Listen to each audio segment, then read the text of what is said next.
My name is Price Aldridge. Right now, I am waiting inside a baron's mansion, hoping to show him a new weapon that could change the future of war. Mr. Price Aldridge, the baron is still taking his afternoon nap, the waiter told me. He touched the small cloth bag inside his pocket, checking the few coins I had secretly given him. Then he smiled, lowered his voice, and continued speaking. The baron was very busy this morning. He will probably need a long rest.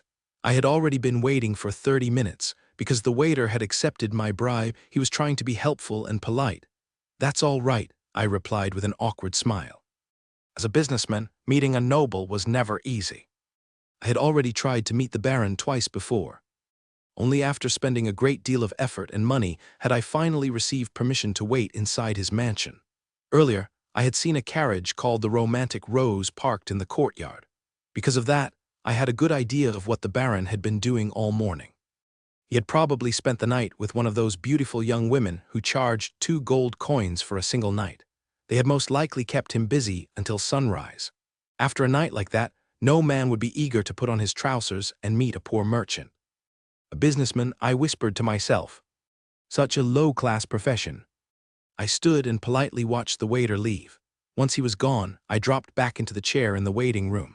I had already paid 25 silver coins and 75 copper coins just to sit in this room and drink lukewarm water. There was no way I was leaving now. I refused to let all that money go to waste. So I remained in my chair and stared at the old leather boots on my feet. The leather was badly worn, and the edges looked ready to split apart. I had slowly accepted this strange new world. I had also accepted the unbelievable truth that I had suddenly been transported here from another time. Even so, it was difficult to get used to this dreamlike life. There was no Wi-Fi, no internet, no electric lights, no telephones. There were no taxis or airplanes either. This entire world seemed to have none of the modern comforts I had once taken for granted. Back in my old world, people used to say that life in the 21st century was so comfortable that even an emperor from the Aldridge dynasty would refuse to return to his own time after experiencing it. Now I knew those people had been right. After all, none of the Aldridge emperors had ever tasted French fries. This world doesn't even have zippers on trousers, I thought, beginning another silent round of complaints. This era was only taking its first steps toward industrial civilization. Most people had not even heard of a steam engine. Gas lamps had only recently started appearing along the streets of larger cities. Horse-drawn carriages was still the main form of transportation. Wars were fought using flintlock rifles and cannons that had to be loaded from the front. Soldiers depended heavily on courage. They marched in neat lines while drums beat behind them. Then they advanced directly toward the enemy in violent and often deadly charges. The nobles were divided by rank. At the top were dukes, followed by marquises, counts, viscounts, barons, and other lower titles. These nobles ruled over knights, free citizens, servants, and slaves. The world itself was divided into many separate kingdoms. On a map, they looked like broken pieces of a giant puzzle. Everything here was completely different from the age I had once known.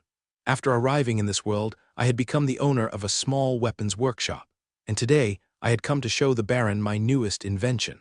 I did not know how much more time passed. Eventually, the waiter returned.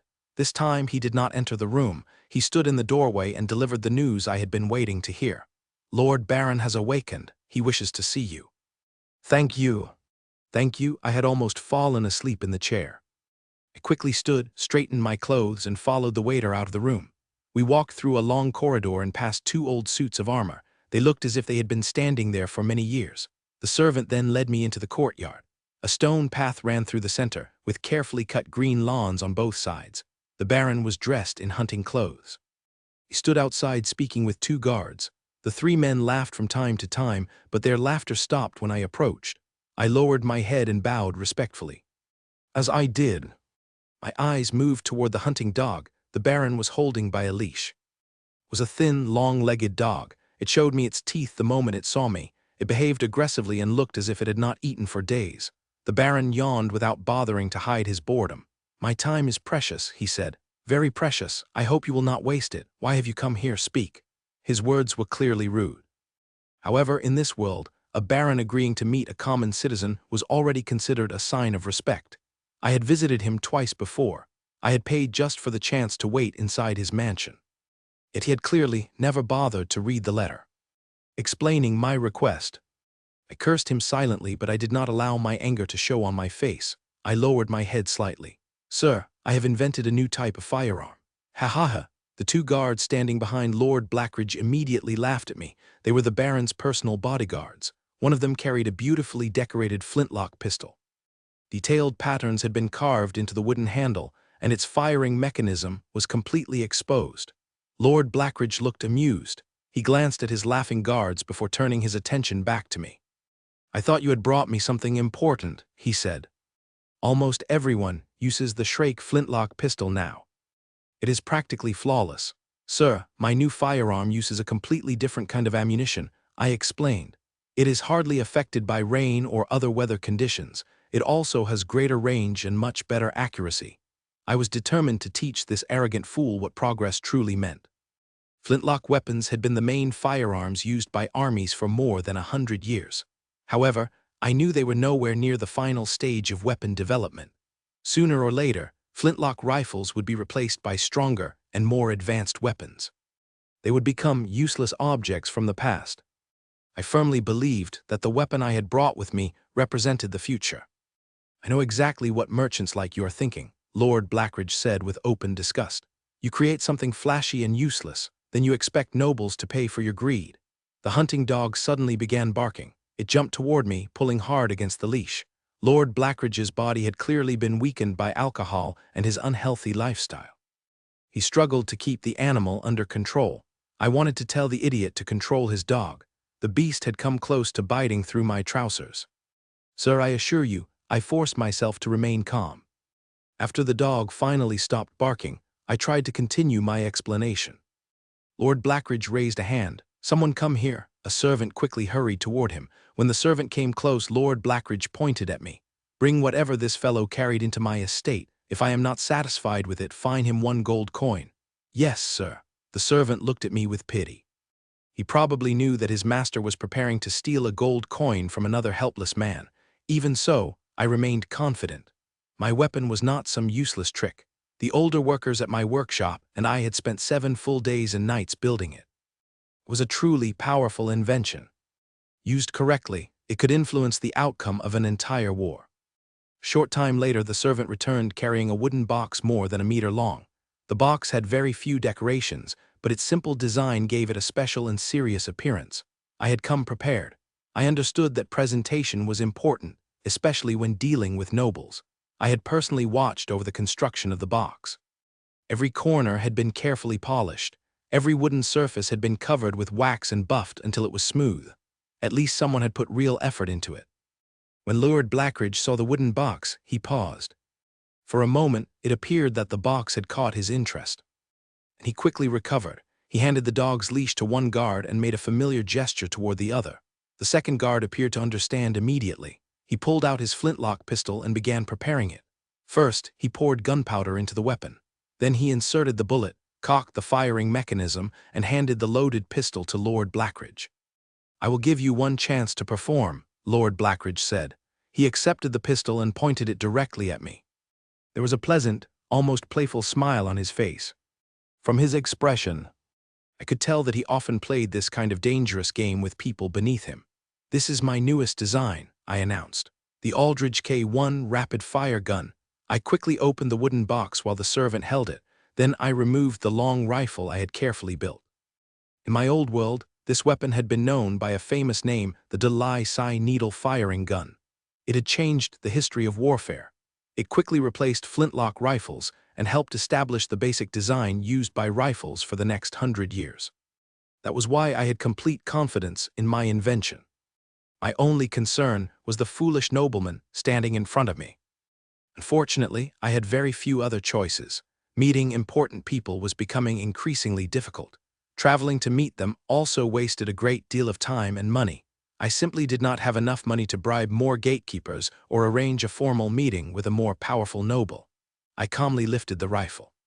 I placed a paper-wrapped cartridge inside the chamber, turned the bolt, and pushed it closed. My movements were smooth and extremely fast. Then I raised the rifle and aimed toward a distant group of trees. I pulled the trigger. Bang! The sharp sound of the gunshot traveled across the entire estate. Flock of frightened birds rose from the trees and flew into the sky. Everyone around me stared in surprise. I opened the bolt, removed what remained of the paper cartridge, and blew into the chamber. Unfortunately, smokeless gunpowder did not exist in this world. That meant the rifle still needed regular cleaning after every shot, which was troublesome and tiring. Even with that weakness, my needle-firing rifle was far more advanced than any normal flintlock rifle. Preparing it for another shot took almost half the time needed to reload a flintlock. I quickly placed a second paper cartridge inside the rifle, pushed the bolt forward, and prepared to fire again. Bang! The second gunshot echoed across the open sky. Smoke from the gunpowder drifted around Lord Blackridge. I waved my hand to clear it away and silently waited for Jordan Blackridge to speak. "The box is good," Jordan finally said. He lowered the flintlock pistol that had been pointed at me. Then, for no clear reason, he raised it toward the sky and pulled the trigger. Bang! That was the third gunshot.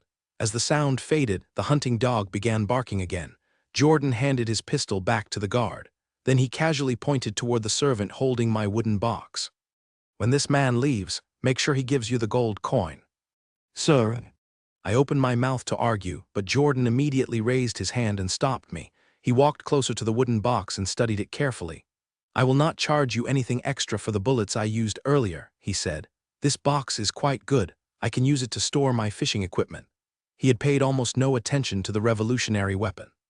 He only wanted the box. "It is getting late," Jordan continued. "I must attend Lord Hurl's dinner party." He turned his back on me. "You may leave now." The meeting was over. The servant handed my wooden box to one of the guards. Then he walked toward me and made a clear gesture for me to leave. I forced a smile onto my face. I bowed slightly and stepped backward twice. Still holding my new rapid-firing rifle, I followed the servant toward the gates of the estate. I knew I had failed. I had spent time, money, and effort just to meet this man.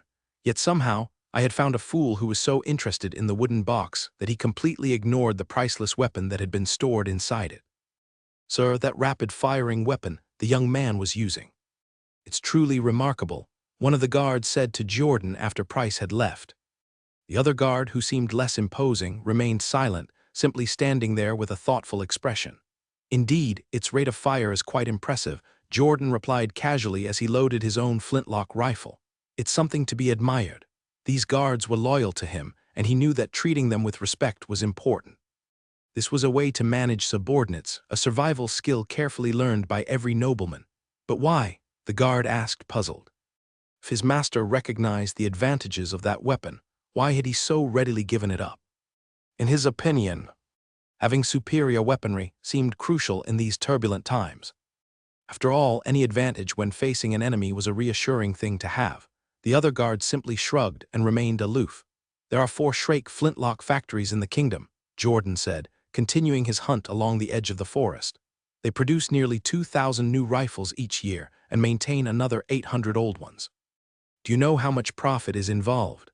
He continued without looking back. "Even after all the deductions, I still receive 150 gold coins. That's not a small sum." Shrake was the name of a powerful corporation. Its name resonated throughout the continent. This corporation monopolized weapon production in dozens of countries, establishing factories to produce firearms, cannons, and various types of ammunition. Through various means, Shrake had established an intricate network of influence in these countries, controlling a significant portion of military weapons procurement, earning enormous profits, and even influencing the decision-making processes of some of these nations. Just a few months ago, Lord Hurl invested in and built a new Shrake flintlock factory. Once completed, that factory could produce over 300 new flintlock rifles each year. He muttered to himself. How could that have been abandoned? How many such flintlock rifles does the kingdom possess? How many soldiers are trained in their use? If all of this were to be discarded and rebuilt, do you know how much it would cost? Jordan raised his rifle, aiming at a rabbit in the distance, and continued speaking without looking back. "Who would be happy if I exposed this mess?" He pulled the trigger, and after a gunshot, smoke billowed from the gun's barrel and firing mechanism. "No one will thank me, no one. It will only cause huge trouble." He handed the rifle to the guard who was about to speak and watched the hunting dogs race towards their prey, speaking coldly. "Mind your own business. Make money while lying down. Isn't that what nobles should be doing?" Jordan smiled, as if everything were part of his plan. Price placed his gun in the carriage and closed the door, then climbed into the passenger seat at the front. The coachman, who had been waiting for him, raised his hands slightly and suddenly jerked them down, causing a whooshing sound as the reins cut through the air. The two horses, which seemed to be in decent condition, began to pull the carriage forward, and Price felt the warm wind on his face. "This is the third one." The old coachman with a full beard said to Price, "Still no luck." He was Price's steward, also a coachman, and the blacksmith at Price's small arms workshop, as well as half a technical engineer. In any case, this old man had been with Price's father from the beginning, helping him build what is now the Aldridge family's arms workshop. Although it was called an arms workshop, most of the time they made kitchen knives and various agricultural tools. Their best-selling products were a series of hunting rifles that imitated the Cyric flintlock pistol. When Price's father was alive, the workshop had even received contracts to repair flintlock pistols for the kingdom. At its peak, the workshop employed over 200 people. Unfortunately, good times don't last forever. Price's parents died in an accident, and the Aldridge family's arms workshop declined, eventually reaching a state of barely surviving. "No," Price shook his head, finding a comfortable position on the bumpy carriage. "These fools either don't understand what they have, or they are truly stupid or genuinely bad people. In any case, none of them have really considered whether they could win a war." He didn't understand why these people would reject him. If they were willing to spend money on new weapons, they could make 10 or even 100 times the amount back on the battlefield. A soldier's life is precious, and a soldier's death represents money. Isn't this a simple truth? Do these noble lords really not know that? Do they simply disregard the lives of soldiers, or do they understand themselves so well that they know they could never achieve even a single victory in battle? Price muttered to himself, then complained to his old steward with resentment. "He actually extorted a gold coin from me. Damn it." "Don't be discouraged," old Roger said, carefully guiding the carriage. "Selling things is always difficult. It's not easy to get anyone to part with even a single coin." He was trying to comfort Price, who seemed disheartened. He knew that this young man from the Aldridge family, an orphan, was actually quite resourceful. The new weapon they had been developing had been painstakingly created through their combined efforts. However, it seemed that the workshop was simply unlucky. Competing with those large arms manufacturers seemed like a hopeless endeavor. "Failure is the mother of success," Price said, sitting in the front of the carriage and enjoying the breeze. He propped his chin on his hand and gazed at the distant road, half-heartedly responding to old Roger's words of encouragement. The roads of this era were not very smooth, and even with the springs under the carriage, it still bounced quite a bit. Price's body swayed slightly as the carriage sped along. They both remained silent for a while. The trees on either side blurred past quickly, framing the road. They had already left the outskirts of the town, and encounters with other carriages and pedestrians were becoming increasingly rare. "Believe me," Price suddenly said after a pause, addressing old Roger. "One day everyone in the world will be using our weapons." He continued, "The others are just followers. They only deserve to walk in our footsteps and treat what we discard as treasures." "I believe it," Roger replied with a smile, echoing Price's words. Although he had confidence in Price, their current situation was indeed precarious. Just now, Price had handed over the last gold coin. It seemed that they no longer had enough money to keep the workshop running smoothly. There were still over 150 people working at the workshop who needed to be supported. Most of them were skilled craftsmen, and each day of work required wages. In addition, there were apprentices working alongside them, who, while not paid a wage, still consumed food and resources. If the workshop was profitable, these expenses would represent valuable assets for Price. However, if the workshop was operating at a loss, these workers and apprentices would become a burden weighing down on Price's shoulders. Helena, shortly after Price's carriage departed. Inside the Baron's estate, in a room designated for servants and staff, a Baron's guard, armed with a musket, entered. He was fiddling with a silver coin in his hand. He greeted everyone as he entered, and the few servants resting in the room nodded their heads in acknowledgement. This man was the same guard who had been standing next to Jordan earlier, the one who hadn't said a word. "Hey." Wes, a servant who had just arrived for his shift, greeted him, then lowered his head to continue polishing his boots. The room was sparsely decorated, with only a few old chairs and a rickety table covered in scratches. The guard, Wes, pulled a chair over and sat down beside the man, crossing his legs. He smiled and asked, who was the person who demonstrated the new weapon earlier. He had remained silent during the Baron's lengthy speech, then excused himself by claiming that an elderly relative at home needed care. After receiving the Baron's permission, he hadn't left immediately but had come here instead. "He's a merchant from the province of Bunnas," the shoe-shining servant replied without looking up. "A country bumpkin, probably hasn't seen much of the world." A young maid with freckles bowed slightly and walked over to them. She was already due to relieve someone on duty. "Bunnas? Isn't that a coastal province?" Wes shifted his position to allow the maid to pass between them, then continued chatting aimlessly. "Yes, they sent 2 fish here yesterday. They smelled awful," said the servant named Laner, chuckling. "Ha ha ha." Wes laughed along, seemingly imagining the smell of the fish after they were transported here. "And what's this country bumpkin's name?" Laner put down the half-polished boot and pulled a small piece of paper from his pocket with the hand he had been using to hold the shoe. He handed it to Wes. Servants working for the Baron usually have some basic understanding. This servant realized that Wes was here specifically to find him, likely because of the young man named Price. So he readily offered help, figuring that everyone worked under the Baron's authority. Making a good connection was always beneficial. Wes frowned slightly but took the paper. He saw the large letters at the top, Aldridge's Weapon Workshop. In those days, there were strict regulations for naming production facilities.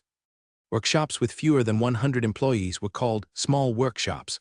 Those with more than 100 could call themselves workshops, and larger operations with over 1,000 people were known as factories. Wes turned the paper over and saw a detailed address followed by a slightly larger name, Price. "Can I take this?" Wes asked, placing the silver coin he was holding on the table as a symbolic gesture. "Of course, no problem at all," Laner shrugged, indicating that the item was insignificant to him. "I've never seen such a cheap piece of paper used for a business card." "Yes, an interesting fellow," Wes said, standing up and tucking Price's card into his pocket. He then turned and walked towards the door. "Thank you." The servant put the silver coin in his own pocket and watched as Wes reached the doorway. Wes, with one foot already outside the door, seemed to be lost in thought. He waved his hand dismissively without turning around and said, "You're welcome." Bunnas is a small coastal town with a harbor. Many fishermen come here to exchange their daily catch for cash, making it a bustling place most of the time.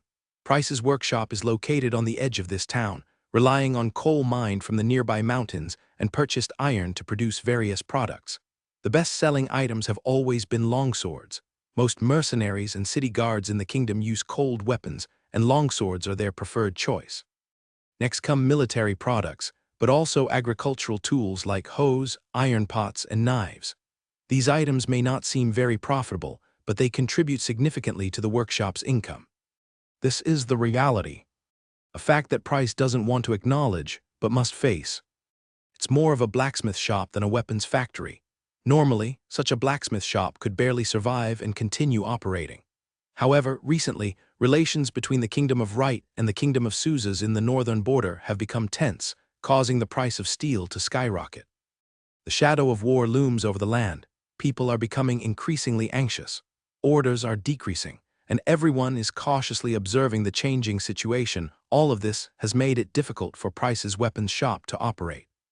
After a sleepless night, Price returned to his workshop. Exhausted. He was too tired to even speak. He couldn't afford to stay in town overnight, so he and Roger rushed back during the night and arrived at the workshop just before dawn. "Huh." Price yawned widely as he slumped into his chair. The ledger on the table was open to the same page he had left it on. A bottle of ink and a slightly worn dip pen sat alone in one corner of the desk, while a gas lamp occupied another. This type of lamp needs to be used with an open window due to safety concerns, but it's very cheap. At least until Price develops tungsten filament lamps, this will remain essential. He's not like those wealthy nobles who can afford expensive candles. Perhaps he could someday, but for now, he is definitely one of the poorest people around. This office also serves as Price's bedroom, containing a single bed and a large wardrobe filled with various odds and ends. When faced with the inability to pay his workers and the workshop facing bankruptcy, Price chose to sell the house rather than the workshop. He left behind this workshop and sold the beautiful house where he once lived with his family.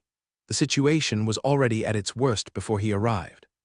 The workshop had very little working capital left, but thankfully he came. Sitting here and waiting for things to fall apart isn't My style, Roger, we need to try something. Is there any way we can get an audience with the king? That's impossible, Roger said, shaking his head at Price while rubbing his stiff legs. Why would the king agree to meet a commoner without a good reason? Price was taken aback, then looked at the new style rifle leaning against the wall. He asked in surprise, "Isn't there a reason? The people of Shiark won't let us see the king, and I can confidently say that if they learn about our technology, they will immediately copy it without hesitation and easily drive us out of business with lower prices." Roger continued to shake his head. "All right, you haven't slept all night. Go get some rest," Price said, ushering the older Roger out of the room. He then stretched his neck and waved at the young apprentice who was peering in from a distance. "Did you finish what I asked you to do before I left?" "Yes, sir," the apprentice replied, running over and presenting a part to Price as if it were a precious treasure. It was a cylindrical component, slightly smaller than a fist. Anyone familiar with firearms would immediately recognize it as the cylinder of a revolver. Price examined the smooth cylinder, a smile of excitement on his face. His secret weapon, the last piece, was finally complete. He returned to his room, sat down at the table, and pulled out a drawer, taking out an oil paper package. Inside were various parts scattered about. Fighting off sleepiness, he began assembling them, piecing together seemingly unrelated items. Sometimes he had to use a small hammer to secure moving parts with rivets. Of course, it wasn't as easy as he thought. By the time the revolver was nearing completion, it was already noon. When he picked up the revolver again, it was truly a finished product. Price raised the pistol, peering through the sights, and aimed the barrel towards the door.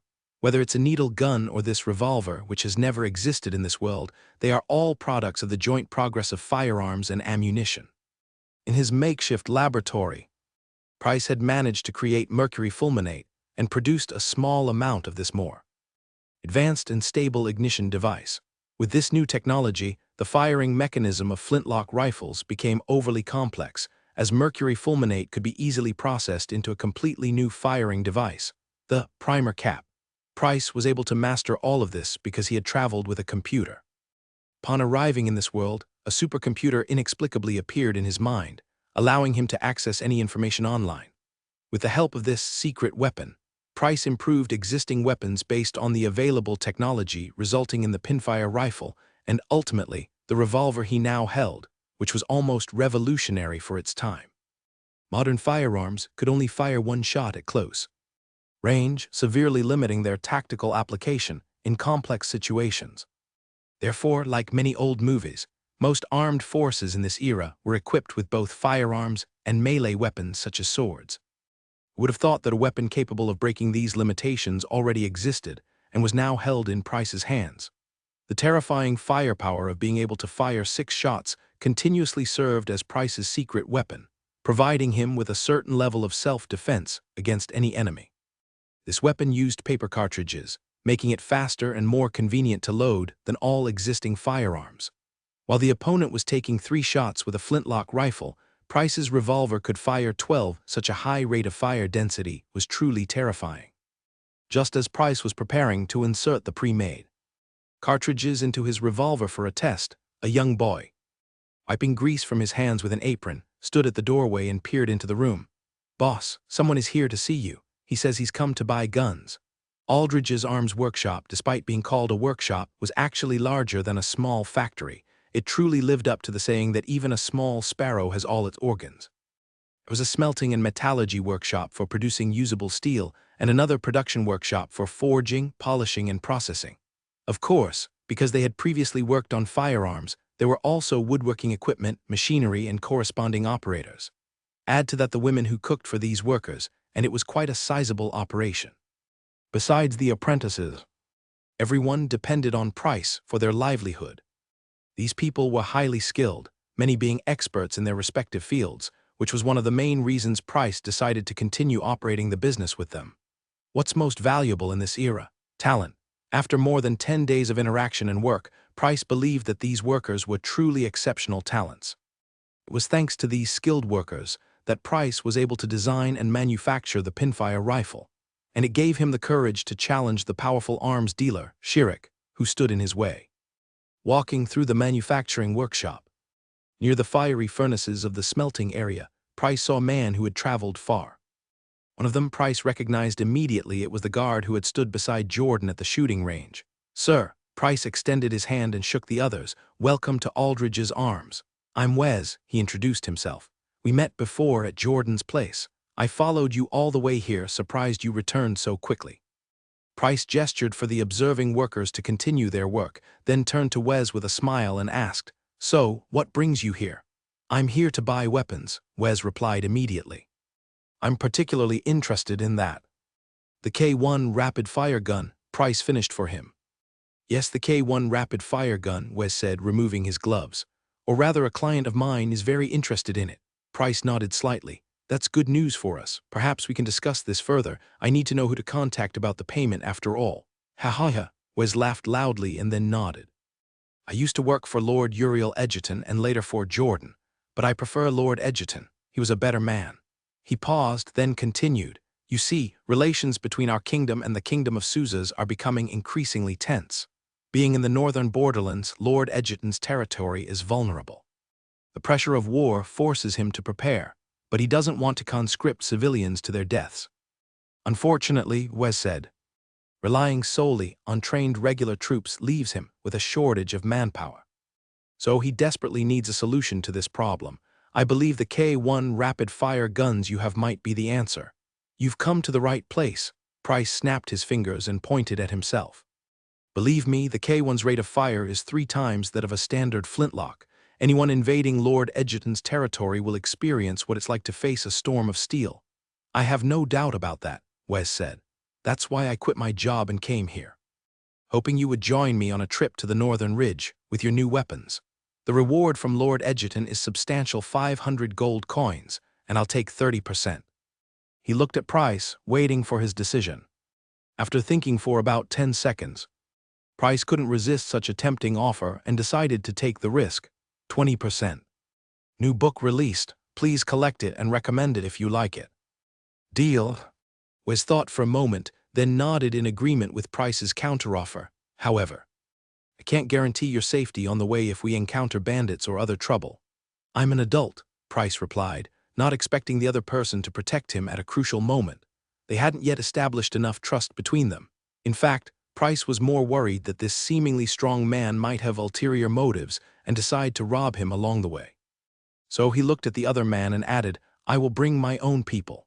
"Actually, I came here for 2 reasons," Wes said vaguely. "The first is to facilitate a collaboration between the Earl and you. The second reason," he paused, looking at Price, "is that I'm also interested in you." "Do you need a competent mercenary to serve you? Aren't you working for Lord Edgerton?" Price didn't take the bait but raised an eyebrow and looked directly into Wes's eyes. "No, no, no. I am a free man, sir," Wes said with an innocent gesture. "Lord Edgerton pays me gold coins, and naturally I work for Lord Edgerton. But after seeing you, I realized that you have great potential. If you are willing to pay me, I would be more than happy to offer my loyalty to you." "Your loyalty seems very cheap," Price said with a dismissive tone. Perhaps Wes shrugged nonchalantly. "But even if I'm paid, I can still guarantee my loyalty. It depends on the circumstances. If Lord Edgerton is truly willing to purchase my weapons, then I think it's appropriate to offer you a reward." Price didn't give a definitive answer, neither agreeing nor rejecting Wes's suggestion of joining him. "No problem, Mr. Price." Wes bowed slightly and turned to leave. "I'm going to go feed my horse. It hasn't slept all night, my poor little foal." That evening, Price knocked on Roger's door after only getting 3 hours of sleep. This man, who resembled Price's uncle, had just gotten out of bed. "Price?" Roger looked surprised to see him, and reminded Price to be careful about safety issues. The northern part of the kingdom is vast and sparsely populated. The roads there are not very good. I've seen the maps. There are iron mines, coal mines, and copper deposits, along with various other mineral resources there. Most of the materials we buy are transported from that region. If we can cooperate with Count Edgerton, all our difficulties will be easily overcome," Price said, stroking the cylinder of his revolver, full of confidence in his new weapon. "I'll go with you to see that old man." Roger pondered for a moment, then spoke up. "When are we leaving?" "We're leaving tonight," Price replied, adjusting the cylinder of his revolver and saying to Roger, "We need to hurry, otherwise the workers will starve." "All right, let's go." Old Roger didn't waste any time and went to find his clothes. Price knew he had to prepare a carriage, so he went to the stables to find Wes. The small team was simple. Wes acted as the coachman, responsible for driving the horses. Price and Roger were inside the carriage, conserving their energy. Due to the urgency of the situation, Price didn't have time to prepare an elaborate box, so he temporarily made a plain wooden box to hold the meticulously crafted K1 revolver prototype. As they boarded the carriage, Price saw Wes holding a flintlock pistol, and on the other side was a long sword. This was almost the highest level of weaponry for a lone adventurer. From these details, it was clear that Wes was quite skilled. "I didn't expect you to be traveling at night. To be honest, the road between Bailing and here, through that treacherous forest, isn't very safe at night." Wes lit the gas lamps on either side of the carriage, warning the old man and young boy about to board. "The bandits there have no sense of honor, and they are desperately poor. They will steal anything. You should pray that we can reach Bailing safely," Price said, looking up at Wes in the driver's seat. "Otherwise, your 20% share will be lost." After saying this, he climbed into the carriage. Roger followed and closed the door. A smile appeared on Wes's face as he shrugged nonchalantly. Then, with a loud shout, he pulled both reins simultaneously, urging the two horses forward along the road that stretched to the horizon. The carriage left the town just after dinner, bathed in the last rays of sunlight, heading north. The road was uneven, so the carriage swayed slightly with the bumps and potholes. After getting into the carriage, Price quickly fell asleep. He had been traveling for too long these past few days, and he needed to rest. The blighted forest sprawls across the central north of the Kingdom of Light, extending all the way to the northern ridge. This vast and complex woodland is teeming with life.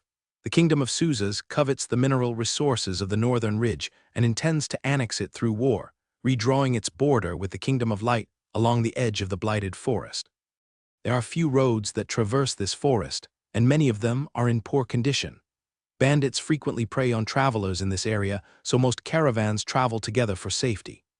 Price's group didn't have time to wait for other caravans to gather before crossing the forest, as over 100 people were waiting for him back at the workshop, hoping he would bring good news.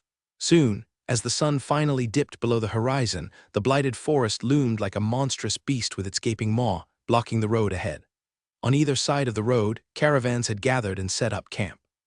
They were not planning to travel through the forest at night, so they stopped at the edge of the woods, lit bonfires, and planned to rest for the night before continuing their journey in the morning. A carriage with 2 gas lamps illuminated its path as it sped past the caravans. As the carriage began to slow down, Wes cracked his whip again, the sound echoing through the air. His eyes, which didn't seem particularly sharp, were fixed on the road ahead. The gas lamps only illuminated a few meters in front of the carriage, making it difficult to see further. Traveling at night was still very dangerous in this era, and the dangers came from many sources. The road ahead became increasingly narrow, forcing Wes to slow down the carriage. He gently tapped on the side of the carriage, and when a small window opened from inside, he spoke cautiously. "The road conditions are not good here. We've slowed down. There may be danger ahead, so please be careful." "The moon is beautiful tonight," Price said from inside the carriage. Having just woken up after sleeping for most of the journey, the bumpy ride had helped him regain some energy. The carriage continued on its way, the 2 gas lamps becoming increasingly prominent in the dim forest. Meanwhile, on a high vantage point, a pair of eyes were fixed on the 2 flickering lights as they raced through the trees. As the saying goes, looking at a mountain makes horses die. Those lights that seemed so close had actually been visible for half an hour already. On a rugged mountainside, a burly man suddenly stood up, drew his bow, and aimed an arrow at the man driving the carriage. Wes drove the carriage swiftly along the road, suddenly feeling a chill run down his spine. His years of experience on the road gave him an instinctive sense of danger, and he immediately tightened the reins. Thwack! A powerful arrow struck the side of the carriage, its fletching still trembling. It was already difficult to hit a moving target like a carriage, relying mostly on luck. Moreover, in this era, few people possessed the skill and dedication to become expert archers capable of hitting targets at long distances.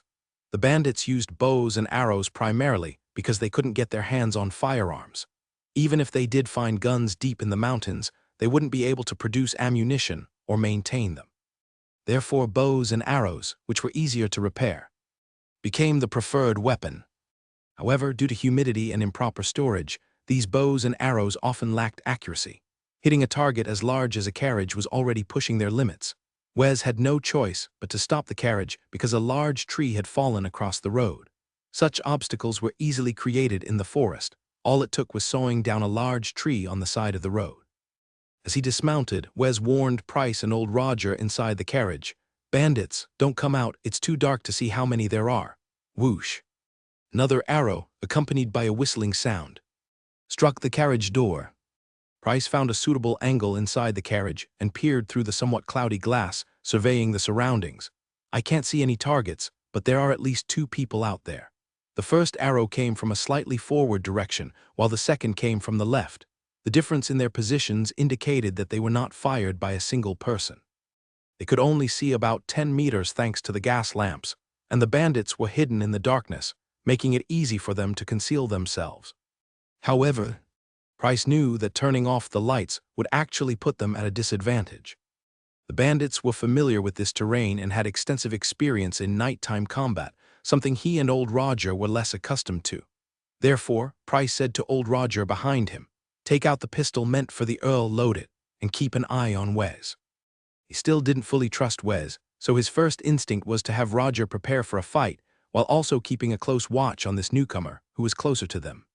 Price took the K1 submachine gun from old Roger's hands, positioned himself in a comfortable stance, and carefully released the latch on the carriage door before cautiously pushing it open. The over 1 meter long K1 submachine gun was difficult to maneuver inside the confines of the carriage. Price couldn't fully open the door without exposing Roger and losing the cover it provided, nor could he operate it entirely within the carriage. Therefore, he could only extend the muzzle of the rifle through the gap in the door, preparing for a shoulder-supported firing position. In reality, it might have been more practical to draw his pistol, but that was his secret weapon, and he wasn't going to let Wes know about it unless absolutely necessary. The situation reached a stalemate. The other side seemed to have no good way to deal with the carriage. They didn't want to waste arrows, so no more feathered projectiles came flying. After reminding Price and Roger, Wes fell silent, presumably hiding in the shadows, observing everything around them. Strange insect noises echoed occasionally, and in the distance, one could even faintly hear the howls of wild animals. The forest at night was far from quiet. On the contrary, it was more bustling and lively than during the day. Time passed slowly. After reloading another rifle, old Roger found a suitable position to help Price keep watch on the other side of the carriage. "Wes." Price seemed to see a vague figure at the edge of the lamplight. He called out, unsure whether he was trying to identify friend from foe or simply calling out to his companion. Soon, the ugly face of the first man, wielding an axe, emerged from the darkness. He charged directly towards Price, shouting loudly to bolster his courage. Price kicked open the carriage door, slightly adjusted the position of the barrel, and aimed at the target. Because there were 2 gas lamps outside the carriage, it was difficult to see clearly inside from the outside. The man who had been charging forward, holding his axe above his head, saw the carriage door suddenly open. The feathered arrow stuck in the wood even snapped, causing him to hesitate for a moment. Then he saw a flash of light in front of him, and heard a sharp gunshot. He felt something strike his lower abdomen, and then his legs gave way, sending him tumbling forward. Price, who had fired at the target, threw the rifle behind him and quickly grabbed the second one. Bang! A second gunshot echoed outside the carriage, whether it was Wes's or if the bandits also possessed firearms. The second bandit emerged from the darkness wielding a rusty longsword. He wore a helmet but had no armor on his body. Bang! Price didn't hesitate and pulled the trigger again. A bullet flew out of the barrel, and the man with the helmet's roar turned into a scream before he fell to the ground in front of the carriage, just like the first fool. Price reached out, and old Roger handed him the elaborately carved, specially made K1 rifle that was intended for display to Lord Edgerton. In the next instant, Price prepared for his third shot, carefully watching the darkness in the distance through the swirling white smoke illuminated by the lights. Unbeknownst to them, the unsettling sounds of insects and the low growls of wild animals had disappeared, leaving an unnerving silence. Hum. A muffled groan echoed from outside the carriage. Price even heard the faint sound of a longsword piercing flesh and hitting bone. It was unclear whether Wes had been taken down, or if he had eliminated another bandit who was trying to flank them. Regardless, after the rustling sound subsided, there was no more noise behind them. To say there was no noise is actually inaccurate. Because Lao Roger, who was on watch on the other side, was diligently loading around into his rifle with trembling hands. "They are reloading, charge!" A voice shouted from within the trees, clearly belonging to the leader of this group of bandits. With that shout, another bandit approached, wielding a longsword. This time, however, he didn't shout or run. He cautiously moved forward. Price certainly didn't give him any chance. He aimed and fired directly at him. Bang! Another gunshot echoed through the jungle, making the night even more silent and terrifying. It seemed as if the entire forest was reverberating with the sound, which gradually faded into the distance. Price handed the spent rifle back to Lao Roger, who was still struggling to load his first weapon due to his nervousness.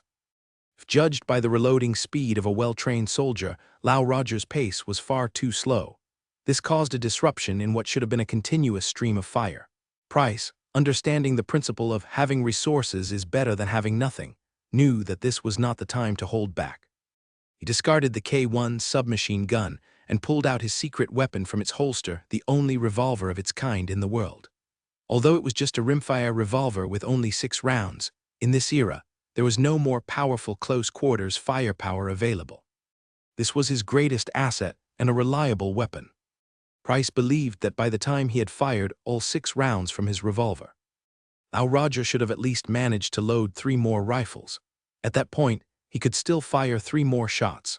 Combined with the 3 shots already fired, and possibly the one Wes fired, this continuous barrage would likely eliminate at least 13 bandits. Even considering a typical caravan escort situation, this was an incredibly formidable firepower that no bandit would want to provoke. Even in this era, it's quite rare to find a bandit gang with as many as 13 members. Even if the other side had 20 people, after half of them were killed, they would most likely choose to flee immediately. A unit that refuses to retreat even after losing a third of its strength is renowned as an elite force. How could bandits possibly have the discipline to fight on even after suffering such heavy losses? The only thing to blame is that these poor bandits chose to attack at night. The close-quarters combat meant that the accuracy of the firearms was guaranteed.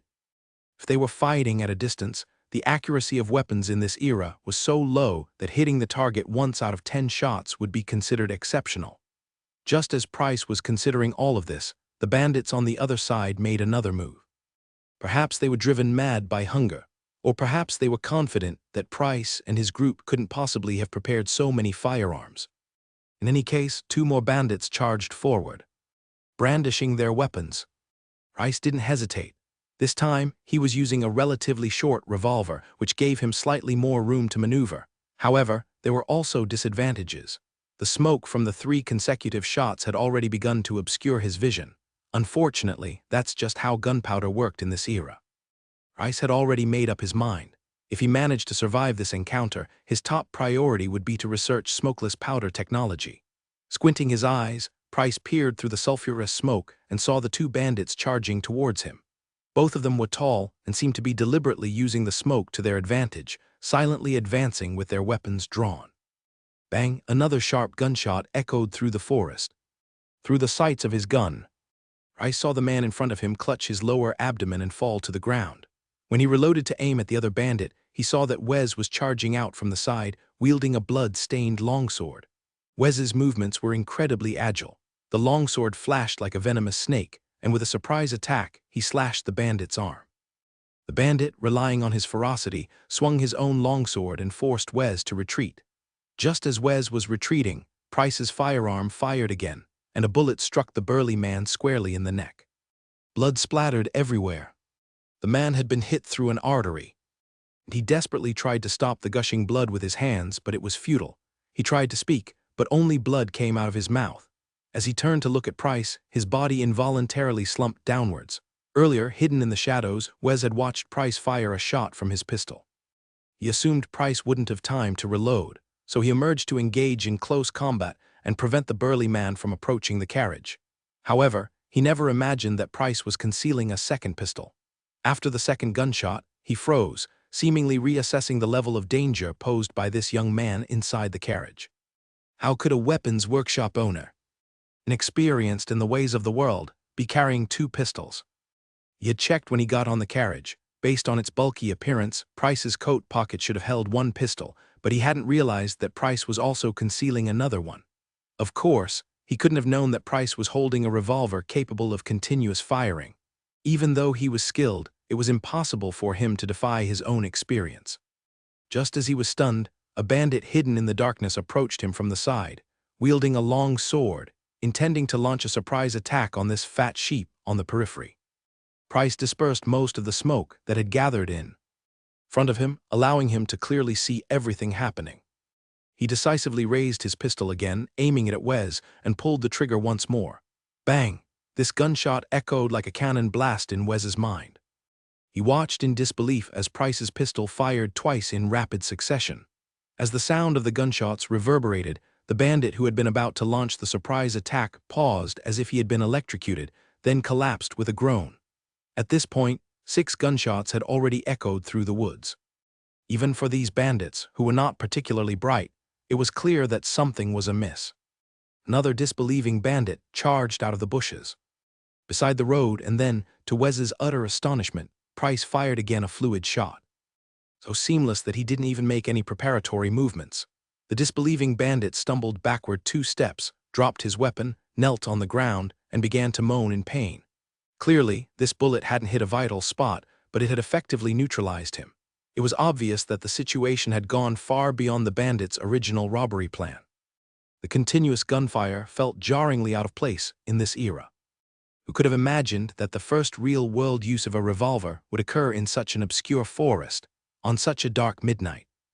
This book has been contracted, so please consider recommending it, subscribing to it, or donating. Okay, I'm going to be a little shameless and ask for your support. Please show some love. Of course, Price couldn't have possibly foreseen the far-reaching consequences of his actions or how they related to him at this moment. He was also starting to feel nervous. His revolver had already been fired 3 times. There were only 3 bullets left in the cylinder, and those 3 rounds represented almost all of his immediate firepower.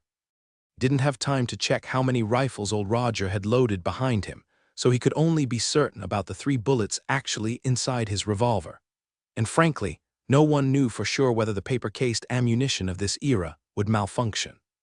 So Price was filled with anxiety about the current situation, and everything seemed to be spiraling beyond his expectations.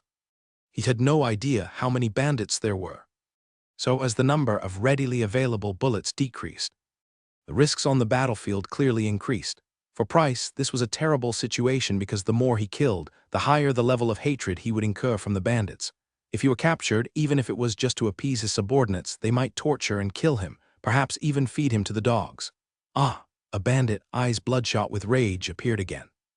This time he shouted as he leaped out of a bush by the roadside. Clearly, he wasn't trying to intimidate Price. He was trying to bolster his own courage.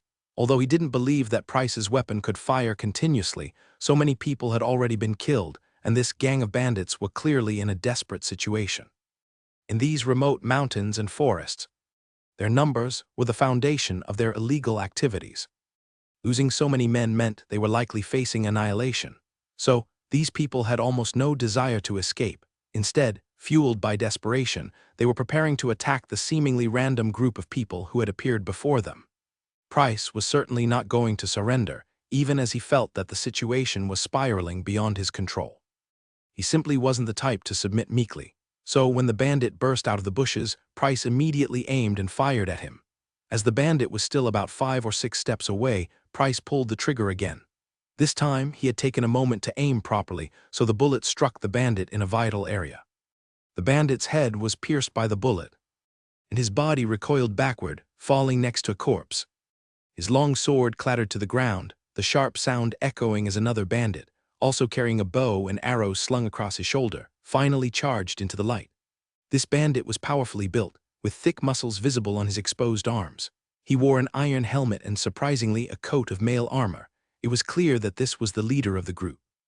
Price recognized this based on his appearance, or rather, the aggressive way he charged forward. The bandit was well-equipped and physically imposing, closing the distance to Price in just a few strides. Price didn't hesitate and pulled the trigger again. Bang! A gunshot echoed almost simultaneously, with a puff of white smoke from the gun barrel. The bullet flew out and struck the bandit's coat of mail armor. In reality, even chainmail armor is no match for close-range gunfire, let alone plate armor. However, the delay caused by the chainmail allowed the bandit to stumble slightly, but he still raised his long sword and charged towards Price. The light from a gas lamp hanging next to the carriage illuminated the scene, allowing Price to see the sharp, cold glint reflecting off the tip of the bandit's sword. Price felt the pressure emanating from the bandit, along with a chilling sensation that ran up his spine. Without hesitation, he pulled the trigger again. The magazine began rotating as Price squeezed the trigger, and the reliable mechanism smoothly loaded and fired another round. In the next instant, as the bandit's eyes widened in terror, a cloud of white smoke obscured his vision, and a bullet struck him squarely in the chest.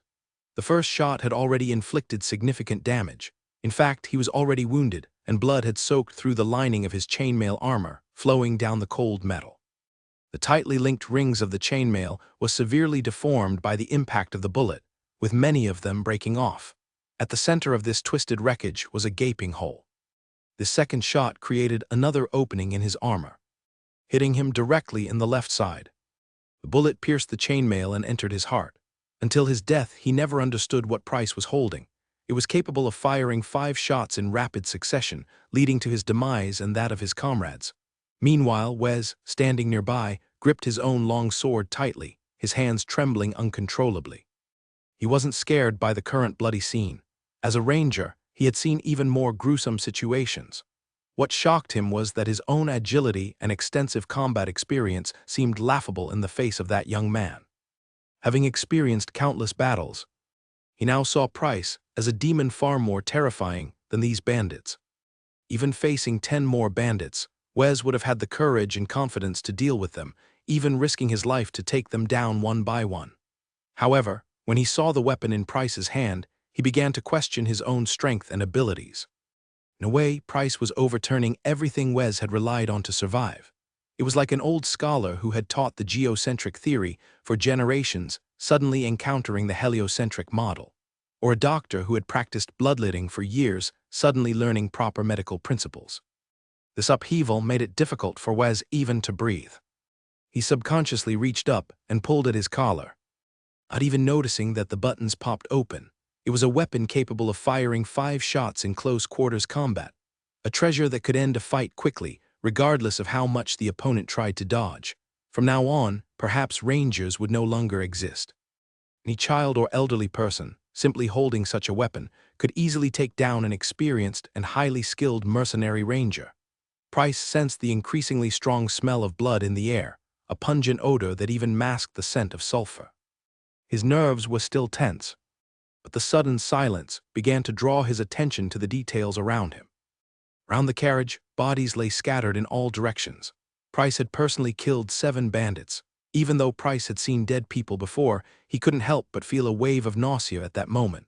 Since Wes was still alive, there should be at least 2 more bodies behind the carriage, meaning that 9 of these bandits were now cold and lifeless. "Wes, take cover," Price said, holding his revolver steady as the smoke from the gunfire gradually dissipated. The remnants of the gunpowder burned in the lamplight, swirling like living things. He reminded Wes, who immediately snapped out of it and quickly moved to lean against the side of the carriage. Cautiously observing his surroundings, the atmosphere became eerie. Aside from the gradually returning sounds of insects, there were no other noises. Either all the bandits had been killed by Price's gun, or the remaining bandits, seeing so many of their comrades fall, finally lost their courage and fled. In either case, the situation for Price and his companions was gradually improving. At least, after reloading his 3rd revolver, Roger gave Price a subtle signal. At this moment, Price still had 1 bullet left in his revolver, and with Roger's rifle now ready, he had the capacity to fire 4 shots in quick succession. Meanwhile, taking advantage of the light from the gas lamps, Wes had also reloaded his flintlock pistol, meaning that almost half of Price's combat effectiveness had been restored. Under these circumstances, if the bandits were to attack again rashly, they would undoubtedly suffer another significant loss, possibly losing 5 more lives, or even more. Wes, clear the roadblocks. After waiting for about 5 minutes and still hearing nothing from within the woods, Price finally realized that the danger seemed to have passed. However, he didn't show any signs of relaxation, because he knew that this battle hadn't been completely decisive. At the beginning of the fight, 2 arrows had struck the carriage, fired from different angles. This indicated that the enemy had at least 2 archers.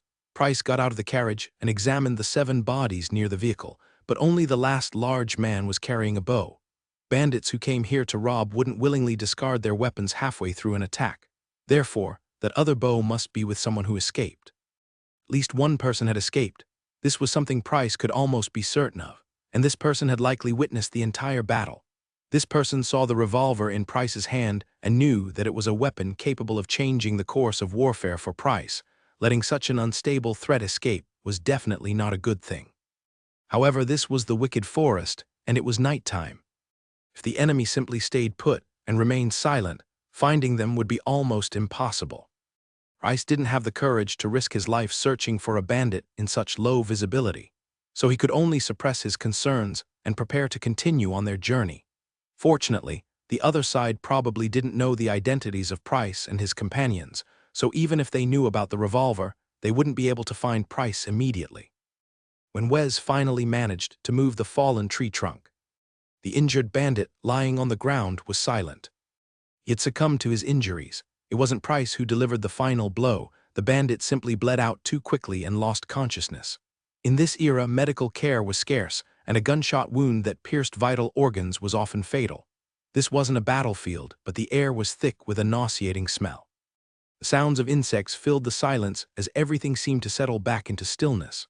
The smell of gunpowder had faded, unable to mask the pervasive scent of blood on the ground. Wes looked down at the body sprawled in the lamplight, still reeling from the shock of what had just happened. He usually wouldn't bother with menial tasks like clearing obstacles. That was work for underlings. But today, after hearing Price's order, his legs moved almost involuntarily. He had worked up a sweat trying to move the tree trunk and hadn't even dared to call out for Price or Roger's help. Now, as he returned and saw the bodies at his feet, he felt an unsettling sense of unreality. That weapon was terrifying, capable of firing 5 shots. Damn.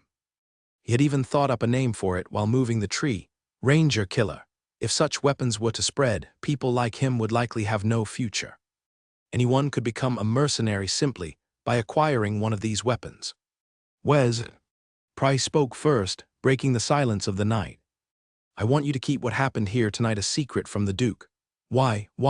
Wes was taken aback. He looked at Price and suddenly felt that this young man was far more complex than he appeared. According to the scenario playing out in his mind, things should have gone differently. Price intended to present this weapon capable of firing 5 shots to the Duke, who would be overjoyed. Their collaboration would then proceed smoothly. He could imagine what came next. The weapon would immediately appear on the battlefield, spreading with the outbreak of war. Shirk would quickly mass-produce it at a low price, dominating the market and crushing all competitors. Even though the outcome was predetermined, Price would have earned enough gold to last for generations before being overwhelmed. Wasn't that his goal? But what Wes couldn't comprehend was that Price actually asked him not to tell the Duke about this weapon. What kind of bizarre move was that? This is something I just developed recently, and it's not a mature product ready for sale yet, Price explained. I went to the Earl this time to promote the K1 rapid-fire gun, so I don't want any unexpected complications. You mentioned before that you were willing to stay and work for me. I think it's time we talked about that, Price said, looking at Wes. Since you claim to be loyal, I expect you to demonstrate that loyalty now by giving it to me. In the past, when dealing with such transactions, Wes would have been very comfortable. He would have smiled and told his employer something like, "Thank you for your trust. I won't let you down." In reality, he was indeed trustworthy, and that was a principle he lived by. However, now he remained silent, staring intently at the young man standing in front of the carriage under the flickering gaslight. What? You were so talkative before. Price broke the silence again, speaking first. This is a very risky job, but I believe the rewards will be immense, Wes said, his eyes fixed on Price. I'm wondering if I'm lucky enough to receive what's rightfully mine. I can wait a little longer, Price shrugged. All right, I am willing to serve you. Wes placed his hand over his chest and bowed slightly. From this moment forward, I am no longer a mercenary. I will be your knight. Excellent, my knight, let's go. We need to reach North Ridge by tomorrow morning, and it's quite a distance, over 100 miles. Price turned and climbed into the carriage, closing the door behind him, which still had an arrow stuck in it. Price didn't believe that anyone could truly judge another person's future based on their appearance. He preferred to rely on data analysis. A comprehensive assessment derived from weighing facts and interests. Therefore, Price knew that Wes was staying to work for him not because he saw some inherent leadership qualities in Price. Instead, he was betting on a future, an opportunity. Regardless of the perspective, the K-1 rapid-fire gun that Price developed undoubtedly represented the direction of future weapon development, and the secret revolver he held was also a valuable asset. By joining Price's faction early, one would certainly gain more benefits when Price rose to power. That was the reason Wes was drawn in, and ultimately the reason he decided to join. This burn-the-bridge approach is actually quite understandable. It's similar to investing. As long as everything goes well, you can make a fortune.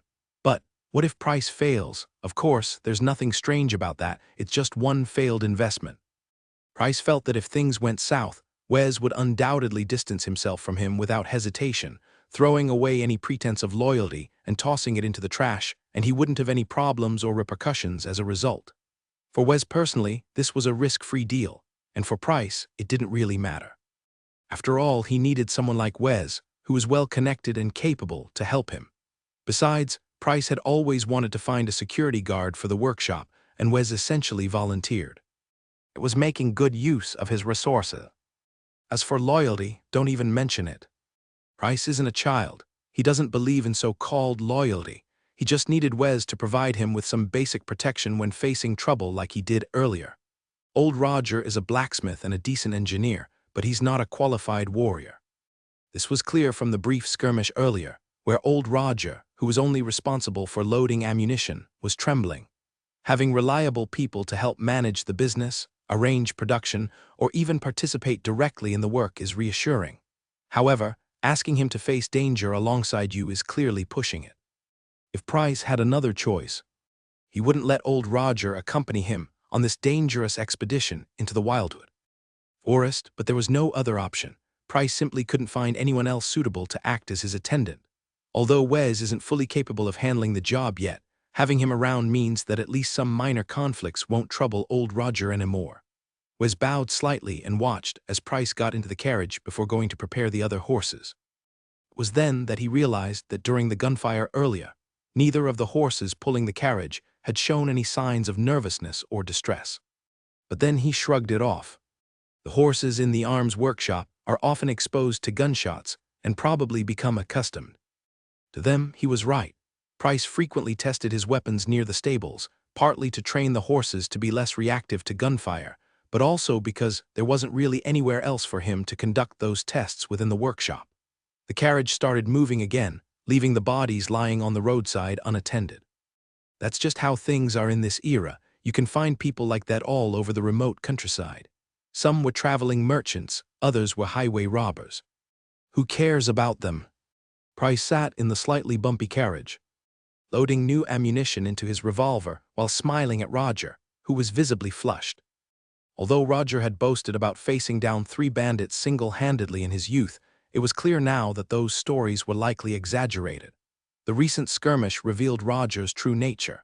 He hadn't actually experienced real combat. His hands had been shaking uncontrollably, and he couldn't even load the bullets properly. It was ironic, considering how steady his hands usually were when working on intricate parts, almost more reliable than a machine tool. Yet, those same hands trembled during the fight. Leave these kinds of situations to us from now on, Price said, inserting a bullet into the chamber and pressing it down with the lever at the bottom of the barrel. He then rotated the cylinder, preparing to clear the next empty chamber, which still contained remnants of paper casings and unburned residue. Before the invention of metal cartridges, loading firearms was an incredibly tedious process.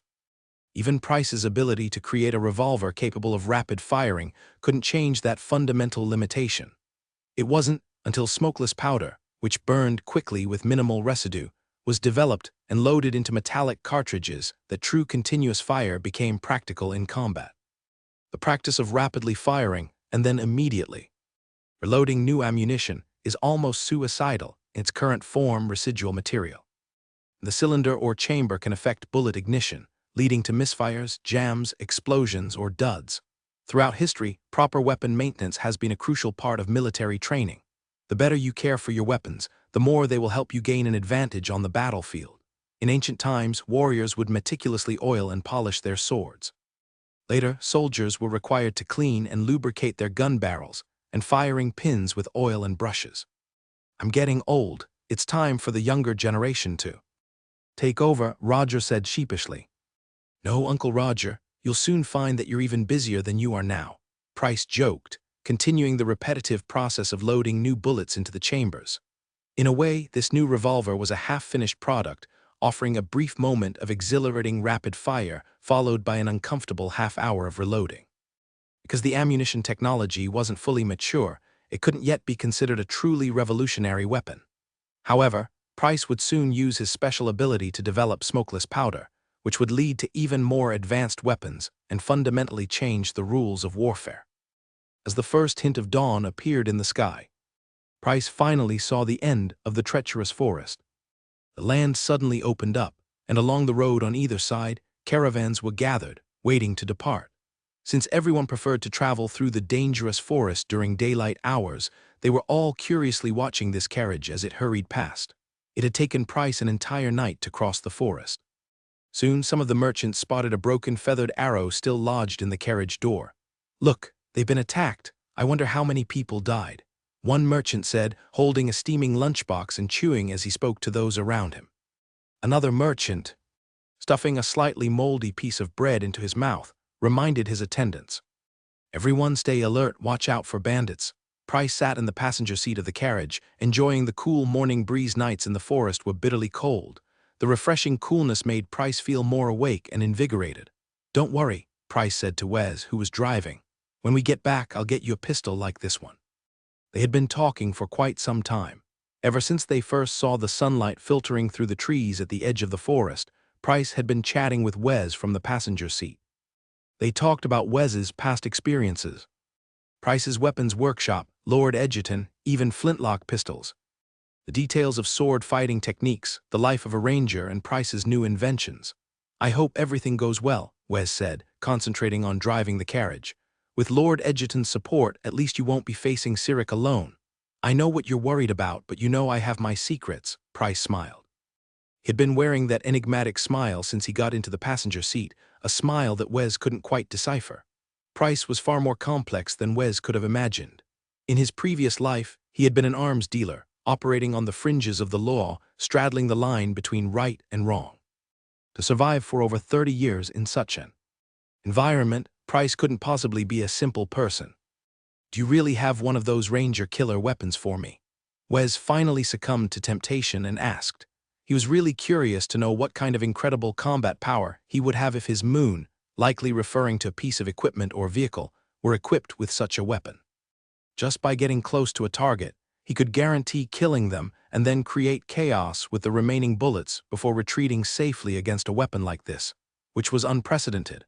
No one would be able to anticipate his actions. Even at that moment, he was already calculating how much he would charge for assassinating a king. Ranger killer, Price was taken aback. He almost didn't understand what Wes was talking about, but soon the smile on his face widened. Ha ha ha ha, you're so funny, Wes, ha ha ha ha. He knew what kind of people rangers were in this world, so he understood exactly what Wes meant. Times were changing. The old-fashioned combat style of musketeers, who would fire a shot and then engage in sword fights, was certainly going to be relegated to the dustbin of history. However, would rangers or similar figures disappear? Obviously not. In fact, this fighting style would become even more systematic and scientific, eventually evolving into specialized spies, agents, or even special forces. That rough and tumble combat style using swords would ultimately be replaced by a compact revolver hidden under the arm. Just before Wes, who was being laughed at inexplicably, exploded in frustration, Price finally stopped laughing and said to Wes, "Don't worry, follow me, and you will see things you have never seen before, and naturally find a path that you can continue on." But, he patted Wes on the shoulder with interest, this gun isn't called a ranger killer. It's called a revolver because it hasn't been mass-produced yet, so it doesn't have a serial number. After we go back, can you really get me one of those revolvers? Wes asked, confirming. He loved this weapon so much, if he could hold it in his hand, he would feel an almost invincible power. I can get you something even better. Price thought that equipping his subordinates with a few better weapons wouldn't be too difficult. You're joking. But obviously, with Wes's limited imagination, He couldn't possibly imagine that there were weapons in this world that were superior to revolvers. It's like even the most skilled pilot Hadman couldn't have imagined a time when there would be an aircraft capable of locking onto dozens of enemy planes from beyond visual range and simultaneously attacking 8 targets.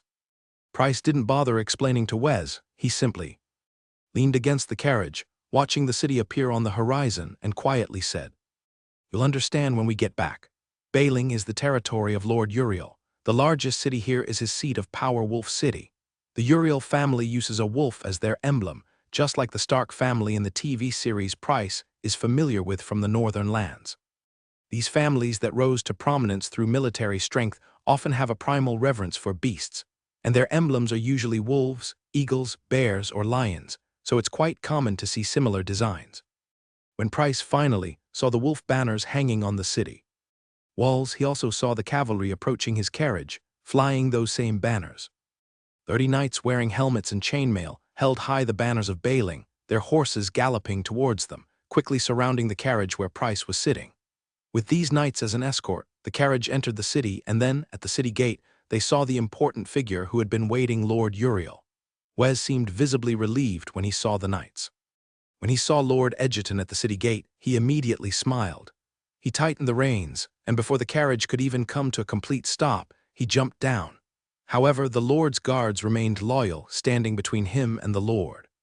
"Lord Edgerton," Wes said with a smile, bowing slightly towards the Lord, who already had wrinkles on his face. The 2 knights separated them. "Wes, is what you said in your letter true?" Lord Edgerton raised his hand, signaling the guards not to be so tense. "If he wants to attack, you won't be able to stop him. Stand aside." "Of course," Wes replied, knowing his reputation. "I only take on jobs if I can guarantee success." He spread his hands and embraced Lord Edgerton briefly before stepping aside to introduce Price. "This is the person you're looking for. The gun has been brought. I saw it last night, and it's even better than you imagined." "Oh." Lord Edgerton seemed more interested in the weapon, and he didn't move when he heard that. Instead, raising a questioning eyebrow, Wes immediately explained, "Things aren't very peaceful in the Whispering Woods. Those bandits who dared to provoke you must be incredibly unlucky." "Ha ha ha," Lord Edgerton exclaimed, then burst into laughter as if he had guessed the truth. Wes rubbed his nose, not correcting the Earl's words. He was now Price's knight, and there were certain things he had to keep confidential. "So what are we waiting for? Let's go, we need to talk inside."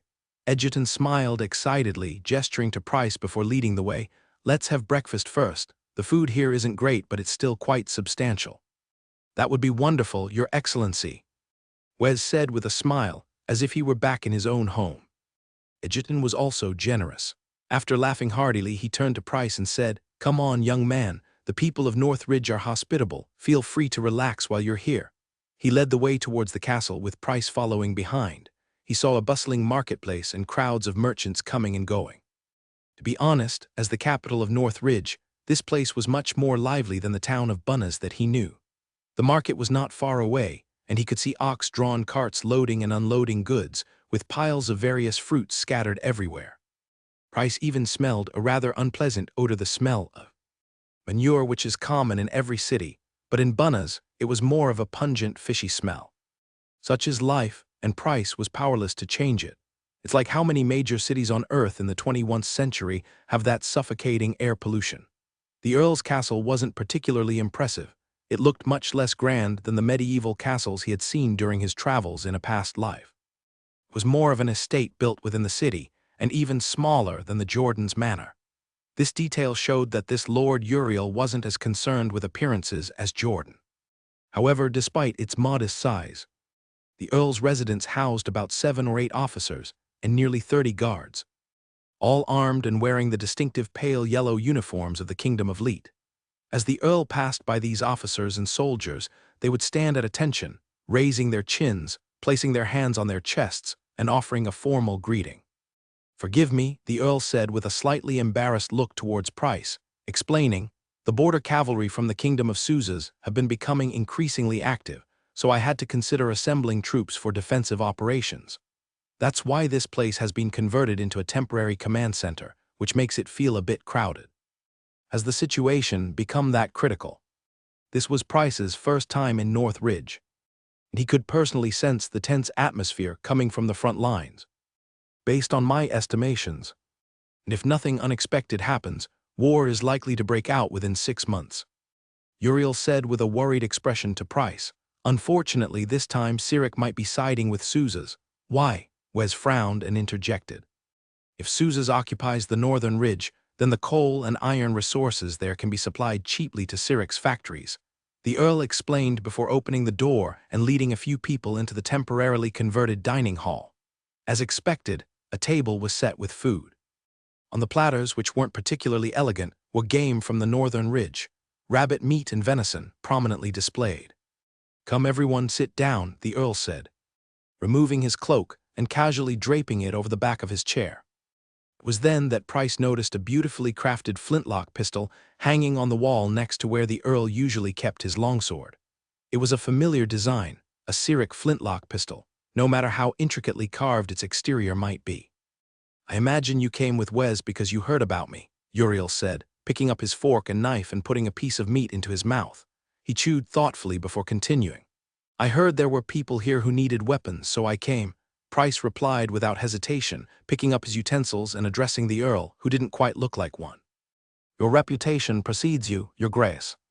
Anyone can praise someone. I don't need you to do that for me. Know what I want, so let's not waste time with pleasantries. I want to see a demonstration of the weapons immediately. Can you arrange that? Uriel seemed even more eager than Price, who was used to selling things. It was easy to imagine how dire the situation on the border must be for a regional nobleman to be so desperate to find an opportunity for victory. Of course, the goods are in the carriage. Price wasn't going to let his hunger get in the way. Since the other party was so eager to see the merchandise, half the battle was already won. He had confidence in his new needle-fire rifles. He was certain that anyone who genuinely needed weapons would make the right choice once they saw this advanced technology. The Earl was eager to see the new firearms, and Price was eager to sell his products, so breakfast proceeded quickly. Tiger, come over here. As the Earl walked across the lawn, he waved to several officers in the distance, gesturing for them to join him to witness the test firing of the new weapon. I found a new arms supplier who claims his weapons can significantly enhance the combat effectiveness of our troops.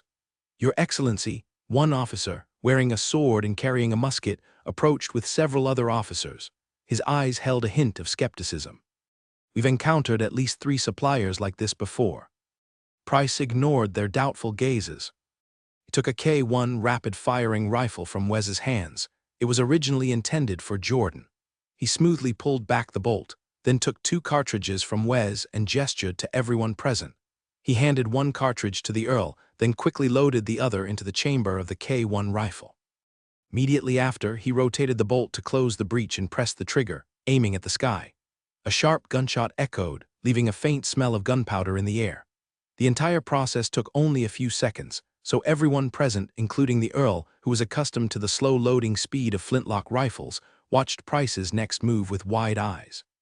Price pulled back the bolt again, quickly cleaned the chamber using a simple method, and took a second cartridge from the still stunned Uriel. He inserted it into the rifle's chamber, pushed the bolt forward to rotate and close the breech, completing the loading process. He raised the rifle again, aimed at the sky, and calmly pressed the trigger for the second time. The second gunshot followed, striking the hearts of every officer present like a cannon blast. Price had demonstrated this procedure before Jordan, but the impact on the Baron was clearly not as profound as it was on these officers who were actually responsible for leading troops into battle. These officers, including Uriel, were those who would lead soldiers into real combat situations. The impact of this new weapon on them was simply beyond words. Would you like me to fire a few more rounds? Price said with a slight smile, then handed the K1 rifle to Uriel, who still seemed dazed. The Earl instinctively took the rifle from Price's hand and gently touched the metal inlays on the wooden stock, almost as if he were caressing a loved one. Edgerton carefully examined the device, seemingly afraid of damaging it. After a few seconds, he looked up at Price. Can I try it? Of course, Price replied with a smile, agreeing to the Count's request. But this gun will be sold at its full price. Good, good, the Count said gratefully, nodding to Price. He then watched as Price took several cartridges from Wes' hand. He asked Price questions while mimicking his movements, carefully cleaning the breech and loading a cartridge before closing the bolt. The process was incredibly simple and convenient, almost unbelievable. Compared to the flintlock rifles he had used in the military, which already seemed relatively straightforward, this needle fire rifle was on a completely different level. This weapon truly has the potential to change the rules of warfare. Its simplicity and ease of use are revolutionary. After closing the bolt and chambering around, the Count felt a twinge of nervousness. He was afraid of breaking such a valuable piece. When he was ready, he raised the rifle, aimed at the sky, and carefully pulled the trigger. He then felt a powerful recoil against his shoulder. Bang! The third gunshot echoed in everyone's ears, including the officers who had come to observe. The officer named Tiger, who had just been warning the Count about potential scams, was now speechless, simply swallowing hard. If the Count hadn't been busy testing the new rifle, he would have snatched it and examined this ultimate killing machine, which fired 3 times faster than a flintlock rifle. Yes, like Wes, he didn't know what to call it. So he gave the unnamed weapon a name that was both cool and imposing: Ultimate Rifle. The Count followed Price's instructions, pulling back the bolt again and gently blowing out the soot and residue from the chamber, as if cradling a newborn baby. After carefully checking that there were no large pieces of debris in the chamber, he took another cartridge from Price and loaded it. This time his movements were much smoother, which reminded him of an exciting detail. The training cost for this weapon would be significantly lower than that of a flintlock rifle. With this new type of rifle, even if he recruits some farmers and gives them a little training, it can almost reach the standards of a regular military unit. The previous concerns about farmers being sent to the battlefield and increasing casualties have now vanished with the 4th shot fired from this rifle. For a moment, the Earl was in high spirits. He looked at Price, but couldn't immediately recall the name of this new weapon. It's the K1 rapid-fire rifle, Your Excellency, Price said helpfully. K1 rapid-fire rifle, how much does it cost? The Earl was a little unaccustomed to Price's naming conventions, as the Sherrike flintlock rifle was clearly named after the Sherrike Corporation. 5 gold coins per unit, including a cleaning brush and ammunition pouch. Price introduced his weapon smoothly. The bullets are 3 silver coins each, and we can offer even lower prices for bulk purchases. How many of these K1 rapid-fire rifles do you have? The price was reasonable enough. After all, it's a better firearm than the Sherrike flintlock rifle, so a slightly higher price is understandable. So after hearing the price, the Earl's face showed an eager expression, and he asked. At this moment, he had already made up his mind. Even if he had to sell everything he owned, he would buy 500. No, 1,000. 10, Price replied, giving him a disappointing answer. Price's financial situation was not good before. He couldn't afford to invest in producing large quantities of rifles. He was essentially taking orders and promising delivery later. Even the funds for expanding production would have to come from his profits. That's too few. I need at least 600. No, 700. The Earl was clearly taken aback by Price's answer, then shook his head, expressing his expectations. Hearing this, Price naturally wanted to fulfill his request. Producing 700 rifles in a year would be challenging, but it was also an opportunity. If Price could actually achieve such production numbers, his output would be enough to dominate the entire kingdom's firearms business. At that point, he could stand alongside the Sherrike Corporation within the Kingdom of Leet, and only then would he have a truly meaningful ability to protect himself. So, Price said to the Earl, Your Excellency, it will take a long time. After all, the largest firearms production workshop in the kingdom can only produce 300 rifles per year. What we're lacking is time. How much better it would have been if I had met you a few years ago. The Earl's face was pale, and he seemed increasingly dissatisfied with the precarious state of his lands. He also knew that even if he placed an order with Price now, it would likely be too late. Even for Sirik's workshop, producing 1,000 rifles would take a considerable amount of time. Price, however, wasn't willing to give up this potential contract, so he spoke to the Earl. It's not too late yet, Your Excellency. Time can always be found. If you have the resources, I believe I can scale up production and fulfill your requirements as quickly as possible. In reality, weapon performance was only one aspect. Price knew that what truly changed eras was the transformation of production methods. Sirik might be able to compete with him in terms of weapon technology, but in terms of production technology, they were simply on completely different levels. The Earl didn't know what Price was thinking. He just wanted to know when he could get these weapons. These weapons were extremely important to him. If he could equip his troops with them quickly, he would be confident in facing the impending war. He needed his troops to enter the battlefield fully trained, so he needed to allow himself enough time for preparation. Therefore, the amount of time he could give Price for production was actually very limited, perhaps only 2 or 3 months at most. Thinking about this, he looked at Price and asked, "How quickly can you do it? We have less than 6 months." Price considered this in his mind. If he went back and worked with a few engineers and old Raja to create standard industrial machinery, and then quickly built several steam engines according to the blueprints, weapon production would become much easier. As long as there was a continuous power source, things like drilling gun barrels would become simpler. He wasn't trying to produce highly precise sniper rifle barrels. In this era, the basic requirement for a gun barrel was simply that it could allow bullets to fire out. Therefore, if he had steam engines and the necessary equipment, Price could instantly increase his production capacity tenfold, or even 100-fold. The blueprints that would make this possible were already in his mind compared to engineers who would have to design everything from scratch. His advantage was undeniable. These things were his secret weapon for expanding production and also a potential source of great wealth. If the Earl agreed to purchase these production facilities, the subsequent business would be incredibly profitable. After calculating the time required, he replied to the Earl, "If your Excellency can meet my requirements, I might be able to provide you with 500 K1 rifles within 3 months." Hearing such a satisfactory answer, the Earl was taken aback. He looked at Price incredulously, fearing that he had misheard. "I'm not joking," Price said, shaking his head and giving the Earl another affirmative response. "Within 3 months, as long as you provide me with everything I need." Unlike other technical personnel, or rather, what gave Price a significant advantage was that he possessed complete blueprints in his mind. He didn't need to conduct experiments or go through any trial and error processes. He just needed to find all the standard parts and assemble them together. What might take others a lifetime, or even generations, to accumulate experience and achieve a sudden flash of genius, Price could understand simply by glancing at some documents. While others were still wondering what purpose a particular component served, Price had already considered the technical challenges involved in developing subsequent improved models. Those poor engineers were still pondering which type of ammunition would be the future direction, while Price was already considering whether to use 95mm or M4 rounds for the assault rifle. That was Price's advantage. In this field, no one could match his speed, and no one could defeat him. Seeing the confident look in Price's eyes, Uriel finally decided to give it a try. After all, the rifle he held was real. If Price succeeded, his troops would indeed gain a significant advantage on the battlefield. Uriel gripped the rifle tightly, as if making a momentous decision, and looked at Price and asked, "All right. Tell me what you need."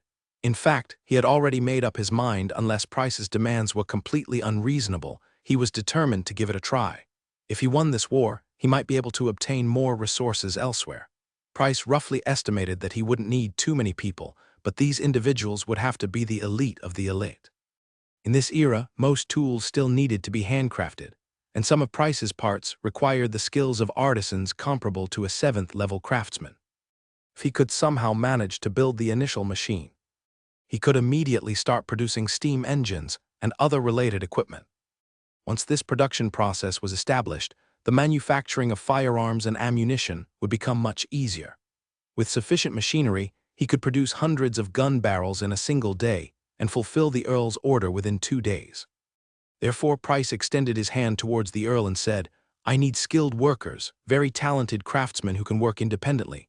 You should find the best from among blacksmiths and clockmakers, at least 10, and then add apprentices and other workers, a minimum of 70 people." The Earl nodded slightly upon hearing Price's first request. The demand for manpower was reasonable, as these people represented productivity.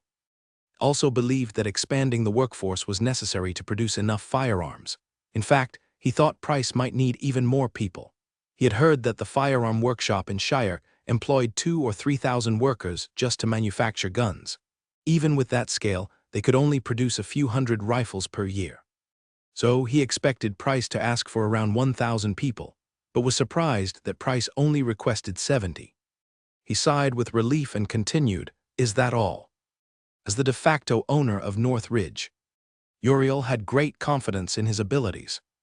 He was sure he could find 70 skilled craftsmen and even select a group with good skills. Since the Earl continued to ask, Price replied, I also need raw materials, high-quality materials including steel and coal, as well as food, vegetables, and meat to support the workers and apprentices in the workshop during this period. He was here to make money, or at least to ensure that the entire workshop could continue operating. Therefore, he needed to secure these supplies to support his workforce. And what else? This request was also reasonable. The Earl nodded again, acknowledging Price's demands. He then continued, what else do you need? Funding for procuring other raw materials, a down payment of 2,500 gold coins, and a security force of at least 20 people to protect me and my workshop, help us deal with any troublesome issues, and allow us to focus on production.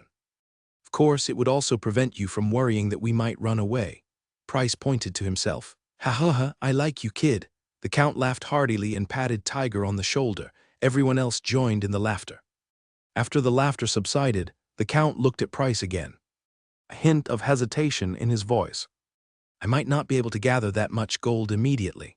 You can use ore and coal from baling to offset part of the cost specifically, the portion representing my actual profit. I can't pay the workers in anything but cash, but I can convert my profits into materials. There's no problem with that, Price said, not pressing the issue, but instead offering to exchange his profits for goods. After all, he needed to expand production anyway. Whether it was steel or coal, he would need large quantities of these resources soon. He certainly wouldn't mind having more of them, as they would inevitably be consumed quickly. This flexible arrangement allowed the Count of Edgerton to avoid worrying about raising so much gold. It was a win-win situation for everyone involved. The Count nodded slightly and readily agreed to the proposal. That makes perfect sense. If I can do that, then. Within 2 months, will I be able to obtain 500 K1 rapid-fire rifles identical to this one? This time, Price shook his head. Just as everyone braced themselves for a negative response, he continued, of course, they won't be exactly the same. There are no engravings on those. The Count glanced at the sample of the K1 rapid-fire rifle in his hand, noticing the decorative patterns added specifically to please the nobility. A smile returned to his face. Ha ha ha, excellent. I will make every effort to arrange for these things as quickly as possible. Also, he paused, then turned to look at Tiger and the other officers standing nearby, drawing out his words slightly. After a brief pause, he explained to Price, changing weapons in the middle of a conflict carries inherent risks. You know, it takes time for soldiers to learn how to operate your weapons, become familiar with their maintenance, and then deploy them effectively on the battlefield. It's not an easy task. He gestured towards 2 rows of soldiers marching nearby. So what are your requirements, Your Excellency? Price asked with a smile, knowing that the Count likely had more to say. The Count looked at the soldiers in the distance and stated his request. Therefore, I hope you will personally come to baling after selling the weapons and serve as a consultant to help train the soldiers who will be switching to these new rifles. This falls under the category of after-sales service, Price said seriously. Rest assured, Your Excellency, our after-sales standards are the highest in the world without a doubt. We guarantee customer satisfaction. After-sales service, that's a new term. But it's accurate. I need you to provide more services after selling these weapons. Seeing Price agree to the request, the Earl seemed even more pleased. He handed the weapon in his hand to an officer named Tiger and then gestured for Price to walk with him. And so, the two walked side by side through the courtyard. Tiger held the K1 assault rifle, admiring it while following closely behind the Earl. Wes remained close behind Price, never leaving his side. As they walked, the Earl spoke to Price.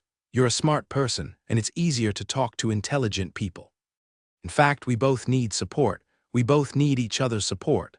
This cooperation is beneficial to both of us in every way. He pointed at Price. You need the coal mines and iron ore from baling to expand your production capacity. You also need Baling's military to purchase the weapons you produce. Then he pointed at himself, and I need your advanced weaponry to help me achieve victory on the battlefield, to secure my title and territory. Similarly, he continued, pointing at himself again, your support can allow me to gain more things such as honors and status that I could only dream of before. Then he pointed at Price.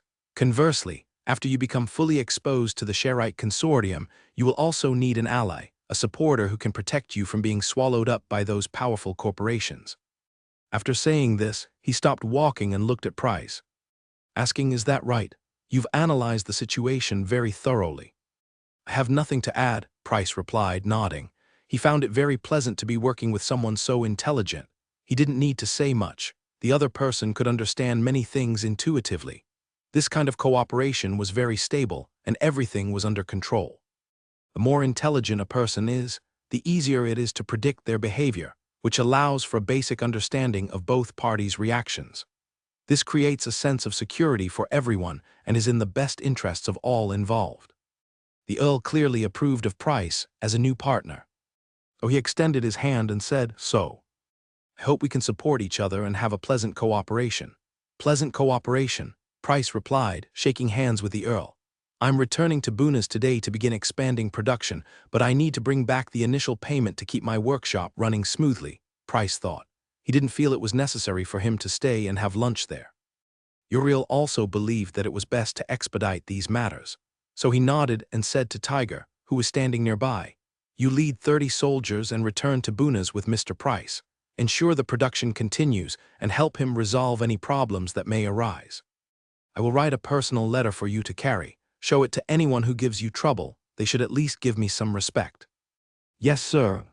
Tiger placed his hand over his chest and solemnly promised, "I will do my best to bring back the new rifles for you. By coincidence, I know an old dwarf. He's the finest craftsman I've ever seen," the Earl continued, then turned to Price. "I'll go find him now. As for the rest of the workers, we'll select the best from those who repair firearms." He made a gesture inviting them to leave. "Let's go back inside. I will bring out all the gold coins from the city hall, about 450. I will arrange for the rest to be prepared and sent to you as soon as possible. As for food and vegetables, that's easily arranged. We have some reserves here. We can allocate a portion to you," he said, pointing towards a distant granary, then looked at Price. "It's not that I don't want to share a lunch with you, but our time is very valuable. Yes, we need to repair the roof before the storm arrives. Prepare hunting rifles before wolves enter the courtyard," Price said pointedly. "Since Mr. Tiger is accompanying us back, I think we can leave my 3K1 rapid-fire rifles here." Price followed the Earl inside, where he saw several soldiers leaving, ordered to retrieve the gold coins stored in the cellar. The cooperation was going very smoothly. While waiting for the Earl to arrange supplies and select craftsmen, Price drafted a contract. Both parties signed their names on identical copies of the contract, after which they shared some barley beer. However, Price was constantly thinking about his next steps. Now that he had agreed to cooperate with the Earl, he needed to provide the desired weaponry within the agreed timeframe. This was his commitment as an arms dealer, or perhaps a way of repaying the first customer who had trusted him. This time he wasn't just going to produce rifles. He also needed to manufacture ammunition for them, along with equipment like weapon slings for soldiers, bayonets for the rifles, and tools for maintaining the firearms. First, cleaning and maintaining weapons requires brushes, a commodity that isn't easily obtained, because it requires large quantities of hog bristles as raw material. During World War II, China supplied the United States and its allies with vast amounts of hog bristles, which were exchanged for massive quantities of weapons and ammunition. This highlights the importance of hog bristles in modern warfare. It wasn't until synthetic brushes became widely available that hog bristles gradually began to disappear from military supplies. Even in 2021, this process of replacement was still ongoing. Fortunately, the demand for hog bristles worldwide isn't so enormous, making it relatively easy to acquire them. Price was confident that he could secure enough brushes and other maintenance tools for at least 500 rifles. He simply made a mental note of this detail, planning to establish a pig farm upon his return to stockpile hog bristles in preparation for the future. Of course, he also needed to improve the furnaces in his workshop and add more equipment to increase the speed of metal smelting, which would be essential for subsequent firearm production. Thinking about all these challenges, he unconsciously pinched the bridge of his nose. It was truly a headache. In addition, he needed to prepare large quantities of leather. Whether it was for the weapon slings and holsters for the pistols he planned to develop, or for the rifle slings and ammunition pouches, a significant amount of leather would be required. He had no plans to produce metal bullets directly. He simply didn't have the capital or resources for that. So, he could only rely on paper-cased ammunition to meet the immediate demand. However, This type of ammunition is obviously very fragile and not easy to store. It's manageable in storage containers, but especially on the battlefield, where conditions are harsh, these paper-cased rounds need to be protected by durable ammunition pouches. Manufacturing these ammunition pouches, which can be attached to weapon slings, also requires workers. However, Price believed that finding workers for this type of manual labor would be relatively easy. In this era, women often had free time, and they were willing to contribute their hard work in exchange for wages. Everything still depended on building the steam engine himself. This was of utmost importance. With it, many subsequent challenges seemed solvable. Furthermore, he could also build a generator. With the right blueprints and theory, wasn't significantly more difficult to manufacture than the steam engine. The technical difficulty of both was comparable, so Price's workshop would likely have electrical facilities within a month. With electricity, he could produce many more metals that Price was familiar with, including electrolytic aluminum. Unfortunately, Price couldn't use these yet. What he needed to do now was figure out how to mass-produce the needle gun and its corresponding paper cartridge casings. Just as Price was contemplating which part of the steam engine to draw first, the door opened again. A burly man, about 1.50 meters tall, walked confidently into the Count's dining hall. He had a thick beard, looking exactly like the dwarves in the movies Price had seen. The man approached the table, pulled out a chair himself, and sat down heavily. "Your Excellency," he said, grabbing a wooden cup and filling it with ale. He glanced at Price and Wes, then asked gruffly, "I heard someone was looking for the best craftsman in Northling." "Yes, old man," Edgerton replied, nodding. Then he introduced Price. "This is Mr. Price. He's developed a weapon that's even better than the Shrek flintlock. HMPH. After taking a large gulp of ale, the dwarf, whom the Count called Old Man, exhaled a puff of alcohol-laden breath, ruffling his thick beard, and said, "I'd like to see what design could be better than the Shrek flintlock." "You'll see it soon." Edgerton laughed heartily, then pointed at the dwarf and introduced him to Price. "This is Mr. Matthews, the best craftsman in Northling. It's a pleasure to meet you, Mr. Matthews." Price nodded politely, raising his glass of wine. "We're leaving for Bunna's this afternoon, so you should prepare yourself." "I don't need to prepare much," the old man said, taking another large gulp of ale and wiping the foam from his beard. "Just my usual tools, I'm used to them." Price appreciated Matthew's straightforward personality. The easier he was to please, the easier it would be for Price to entertain him. Smiling, Price said, "Then please wait a moment, sir. We'll be leaving soon." Old Roger, having finished the food he brought on the carriage, saw Price and Wes emerge from the Earl's mansion. He hurried over to Price, a hint of nervousness in his voice, and asked, "How did it go? Did you succeed?" He hadn't expected Price to come out so quickly, assuming the negotiations had failed. However, Price's response immediately filled him with joy. "We reached an agreement. We're heading back to Bunna's now. Production will begin tonight." That's wonderful," Old Roger exclaimed excitedly, punching his own hand. Then he saw it, a large group of people. Yes, Captain Thorg, a trusted officer under Uriel, was leading 50 soldiers armed with rifles, 10 cavalrymen, and 30 wagons. The procession was truly impressive. These weren't the luxurious carriages that could only hold 3 or 4 people. They were genuine transport wagons capable of carrying around 10 people each. The wagons were filled with people, most of whom were looking curiously at Price and Roger standing beside the carriages.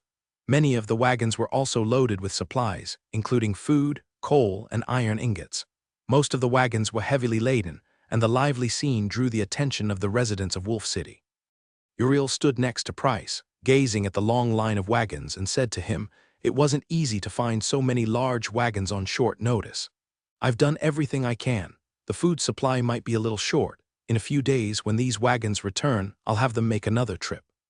"Thank you for your support, Your Excellency. I will repay your kindness with ample ammunition and weapons," Price said. Watching the wagons pass by, his heart filled with emotion. This was his first business deal in this world, and it was a crucial one.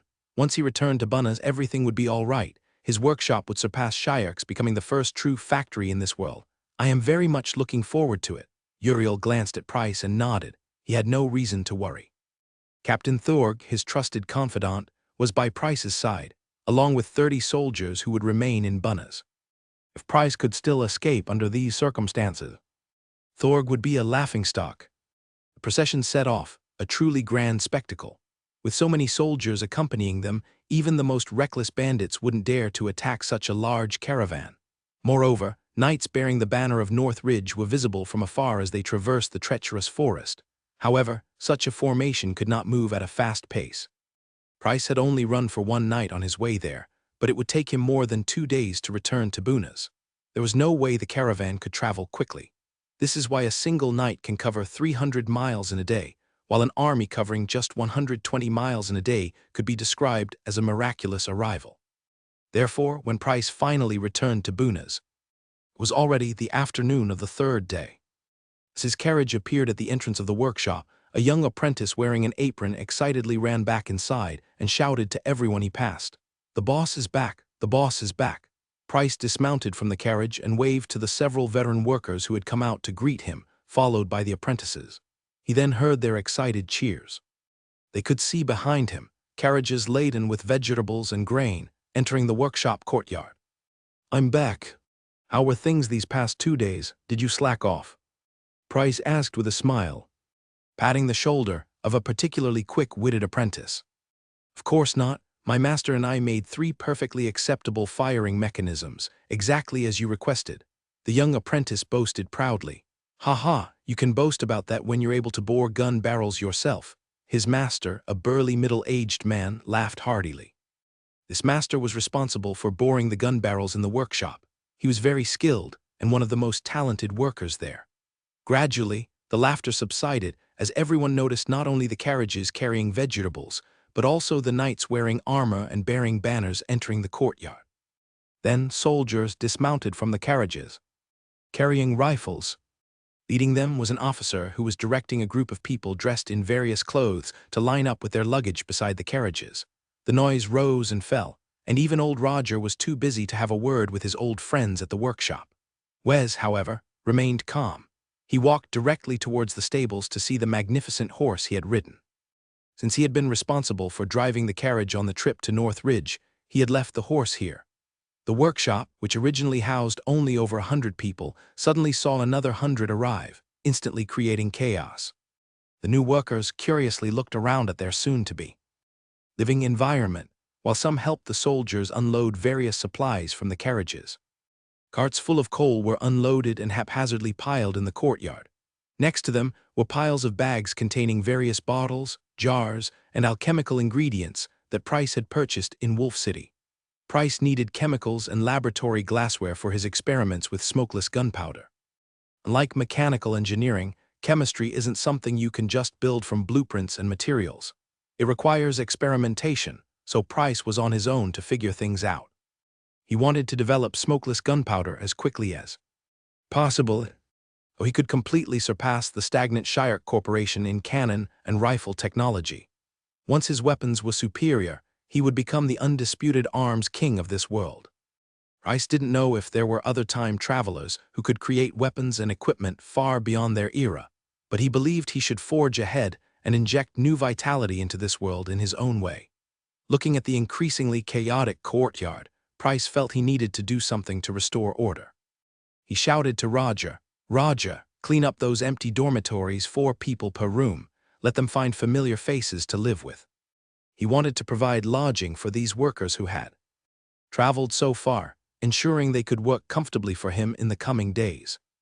Even at its peak, this workshop had over 200 workers and apprentices, so there was plenty of space here. Workers in this era didn't have any guilds or organizations, and their personal lives were severely restricted. Most lived within the factory grounds, only able to return home for 1 day a month. Those who worked locally fared better, but those who went to work elsewhere faced even harsher conditions. Often, after 5 years away from home, they finally saved enough money to return in triumph, only to find that their children were already 3 years old. As he gave orders, Price pointed at the carts filled with vegetables. "Have the soldiers help carry the vegetables and grain to the mess hall. Tell Auntie Tracy to prepare a good dinner for everyone." "Understood." A plump woman who looked about 200 pounds smiled broadly and replied before heading off to check on her vegetables and grain. Meanwhile, Price continued to direct everyone. "Tiger, you handle the finances for now." "Roger, hey Roger, sorry, let Boris take them to the dorms. You and Tiger will distribute this month's salaries later." "No problem," replied Tiger immediately, wearing the bright yellow uniform of the Kingdom of Light. Price continued to speak to Tiger. Most of the remaining money will be used to purchase raw materials. I need leather, wood, coal, steel, and even bristles from North Ridge. Tell the returning knights to inform the Earl that these materials can be used to offset the cost. I want them all. Tiger nodded slightly and replied, "All right, I'll make sure they tell the Earl." He was very pleased with Price's decision to purchase so many raw materials. This was exactly what a workshop aiming to expand production should look like. If Price had simply distributed the money, Tiger would have been suspicious, worried that he might be deceiving the Earl and running away with the donations. By converting as much of the gold coins as possible into supplies, it was less likely that Price would run off with a large quantity of goods. Therefore, Tiger felt confident and smiled. When they arrived at the dormitories, Price looked embarrassed. "Have your soldiers stay in the dorms too. It might not be enough space. If it's really impossible, set up tents on the open field where you practice archery. Let them rotate staying in the tents. I will find a suitable place and expand the dormitories as soon as possible. For now, please ask them to bear with it. Our priority is production. There's no other way." "That's not a problem for me," said Tiger. "I'll make sure my men are well behaved." He didn't mind. During military campaigns, everyone usually lived in tents, and few people would object. The soldiers he brought with him were all well-trained, loyal, and elite troops. He knew each of them personally, making them a trusted inner circle. As the dwarven engineer Matthews stumbled over, Price said, "Matthews, you'll share a room with Roger. I'll give you the blueprints later. Familiarize yourself with the tools and equipment here. We'll be starting work soon." I'm more interested in seeing your needle-firing rifles," Matthews replied, still slightly dizzy from the journey. Despite feeling unwell, he quickly responded to Price's words, his voice a bit nasal. Price smiled. "You can examine any of the needle-firing rifles that are produced later, but right now, we only have 7 of them left. They will all be given to the Earl's knights." "All right, I hope you don't disappoint me," Matthews said, standing next to the disorganized group of workers. "Don't worry, I never disappoint anyone," Price replied firmly and went back to managing the chaotic scene. "I've never seen a part like this before," Matthews said. His brow furrowed as he examined the drawing Price had given him. "It looks incredibly complex, and the requirements are quite demanding." He continued in a hesitant voice, "It would take several days to manufacture something like this by hand." Seeing the drawings again, Matthews began to doubt his own skills. Had he been away from mainstream industrial production for too long, falling so far behind that he no longer understood anything? Looking at the somewhat bewildered dwarf, Price rubbed his tired eyes and said, "I need you to manufacture this as quickly as possible because we'll be needing it soon." Last night, he had spent the entire evening drawing under a terrible gas lamp, straining his eyes.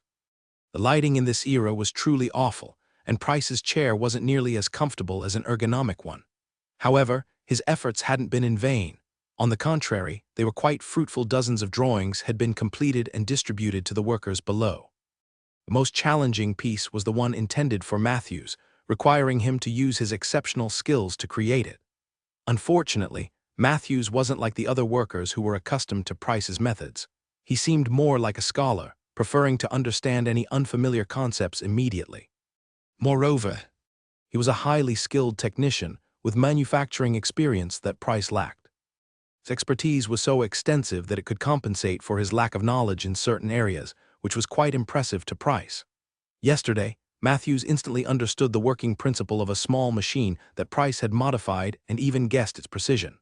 Then, he helped Price manufacture 2 small parts, further improving the processing accuracy of the machine. In Price's eyes, this was remarkable skill, precisely the kind of ability he desperately needed in his workforce. Sure enough, after examining the drawing again, Matthews offered his opinion. "I have no problem with this, but if you want to install a torsion shaft here, you should increase the thickness of that section." "Are you afraid it will break?" Price was surprised and looked at Matthews curiously. This drawing was copied from the image in his mind, so there shouldn't be any design flaws. At that moment, Matthews nodded. He pointed to the parts and said to Price, "The materials we have are not up to standard, sir. Your design is very creative, but our iron ore probably won't meet the required specifications. Can you tell me what this part is used for?" This time, it was Price who was surprised because he hadn't told Matthews what the part was for. "It's just a linkage mechanism, sir," Matthews replied casually. "I'm not stupid, but I'm curious about what kind of power source you're using to drive such a Heavy component. I like you, Matthews. I really like you. Price was taken aback by Matthews' question, then burst out laughing, patting Matthews on the shoulder as if he were an Asmol lithography machine. Matthews looked at Price's hand on his shoulder with a slightly annoyed expression and reminded him, "You still haven't shown me your needle-firing rifle, sir." One of the reasons he left Bailing and came here was to see the new type of rifle that the Count had mentioned. However, until now, he hadn't actually seen that kind of rifle. Price had only manufactured 10K1 rapid-fire rifles, 3 of which were left in Bailing. The remaining 7K1 rapid-fire rifles were given to the departing caravan and taken back to Bailing by the Count's troops. Therefore, there are currently only 10K1 rapid-fire rifles in existence, all located in Bailing. Price simply didn't have any extra rifles to satisfy this dwarf craftsman's curiosity. Price smiled awkwardly and withdrew his hand. Finally, he said to Matthews, "Come on, since I can't show you the actual rifle, I suppose I should at least show you the blueprints, right?" "All right," Matthews replied, "but I would still prefer to see the real thing. I've seen too many blueprints in my life." Matthews rolled up the blueprint and held it in his hand, following Price to his workspace. The drawing tools from the previous night were still scattered on the table, with some completed drawings piled beneath them. Price had been working late into the night and had just gone out to distribute the blueprints, so he hadn't had a chance to tidy up his desk. The dwarf Matthews glanced at the drawings on the table but didn't offer any comments. To be honest, he had never seen such complex steam engine structures before, so he couldn't immediately guess what Price was trying to create. Price twisted his neck a couple of times, then walked to the back of the table and opened a drawer, taking out several drawings. He spread the drawings on the table, indicating for Matthews to come over and take a look. Matthews didn't hesitate and walked over to the table, carefully examining Price's designs. "Ingenious design, not complicated at all. I would even say it's remarkably mature," Matthews said quickly, captivated by the drawings. He stared at the lines on the paper, imagining how beautiful the K1 rapid-fire gun would look in reality. "Actually, the design itself isn't difficult. The challenge lies here." Matthews soon realized the key point and pointed to the core technology of the firearm, speaking to Price. He was pointing to the location where the firing pin pierces the primer. This small component ignites the gunpowder, which is the foundation of this new rifle design. "You've created such a small ignition device. It's incredible." As they say, an amateur enjoys the spectacle, while a professional understands the details. Matthews immediately recognized that Price's entire gun design revolved around the new Mercury fulminate ignition system. And indeed, it was true. It was precisely because of this reliable ignition system that subsequent individual firearms could break free from the limitations of flintlock guns and evolve into truly modern weapons. Of course, the current primers, or rather, the Mercury fulminate used in them, are not the ultimate solution. There are many more alternatives which are safer, more reliable, and even more efficient and powerful. "I visited your workshop, and frankly, besides this new design, you have very little," Matthews said to Price, still looking at the drawings without raising his head. "I even suspected that you were deceiving the Earl." "Unfortunately, I haven't deceived the Earl." Price knew that what Matthews said was true. If he hadn't actually been capable of producing the K1 rapid-fire gun, it would have been a complete deception. Of course, the main reason why the Earl fell for it was because Price had actually produced the K1 rapid-fire gun. No one is stupid enough to be easily fooled. Matthews nodded in agreement with Price's statement, but what he said next made Price blush. "I saw your people working on producing this new type of ammunition, but the production speed isn't very fast. Compared to Cyric's gunsmithing workshop, you have no advantages here. Tell me, do you really think you have even a 1 in a million chance of success?" Matthews raised his head and stared at Price, speaking slowly and deliberately. "If you can help me manufacture these parts, I believe I have a good chance of winning. A very good chance," Price said, holding the blueprints with both hands. "Believe me, it's not 1 in a million. But 100%. Matthews stared intently into Price's eyes, unwavering. "If you want to convince me, you need to show me some real skill." In the end, Price decided to show Matthews his secret weapon, since Wes had already seen it. He had already decided to create a better handgun for self-defense as soon as possible, but designing a new revolver also required the help of this very Matthews. So, he sighed and took out the revolver with its holster from the drawer. "All right, come with me. I hope you'll stay, Matthews. I need someone like you desperately." If you really show me something that will amaze me, I'll work all night tonight to help you manufacture those parts. Matthews followed Price and walked into the small shooting range. Price stood at his usual spot for target practice, took the revolver out of the holster, and then poured a handful of small cartridges from a pocket on the outside of the holster. He carefully inserted each cartridge into its designated position, bringing the revolver to a state ready for firing. Matthews knew that this was Price's special ignition device. If it worked as claimed, then everything Price had said might be true.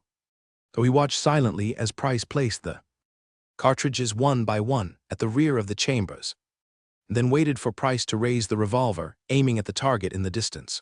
Bang! Price pulled the trigger, a puff of white smoke erupted from the barrel, and the bullet hit the target about 15 paces away. Price didn't lower the gun, he maintained his shooting stance and pulled the trigger again. The cylinder rotated with the movement of the trigger, the hammer swung back, and then this device suddenly lost its restraint at the furthest point from the cartridge, slamming forward forcefully. Bang! Another gunshot echoed in the shooting range. Matthews' eyes widened. He unconsciously clenched his hand, crumpling the blueprint that was rolled into a cylinder with numerous wrinkles. Bang! Bang! Bang! Price didn't lower his gun. Instead, he continued firing. The continuous sound of gunfire echoed like someone knocking on the doors of history. After witnessing Price's impressive display of rapid fire shooting, Matthews' aloof demeanor completely vanished. He was like a curious child, wanting to touch but hesitant, stretching his neck and peering intently at the revolver in Price's hand.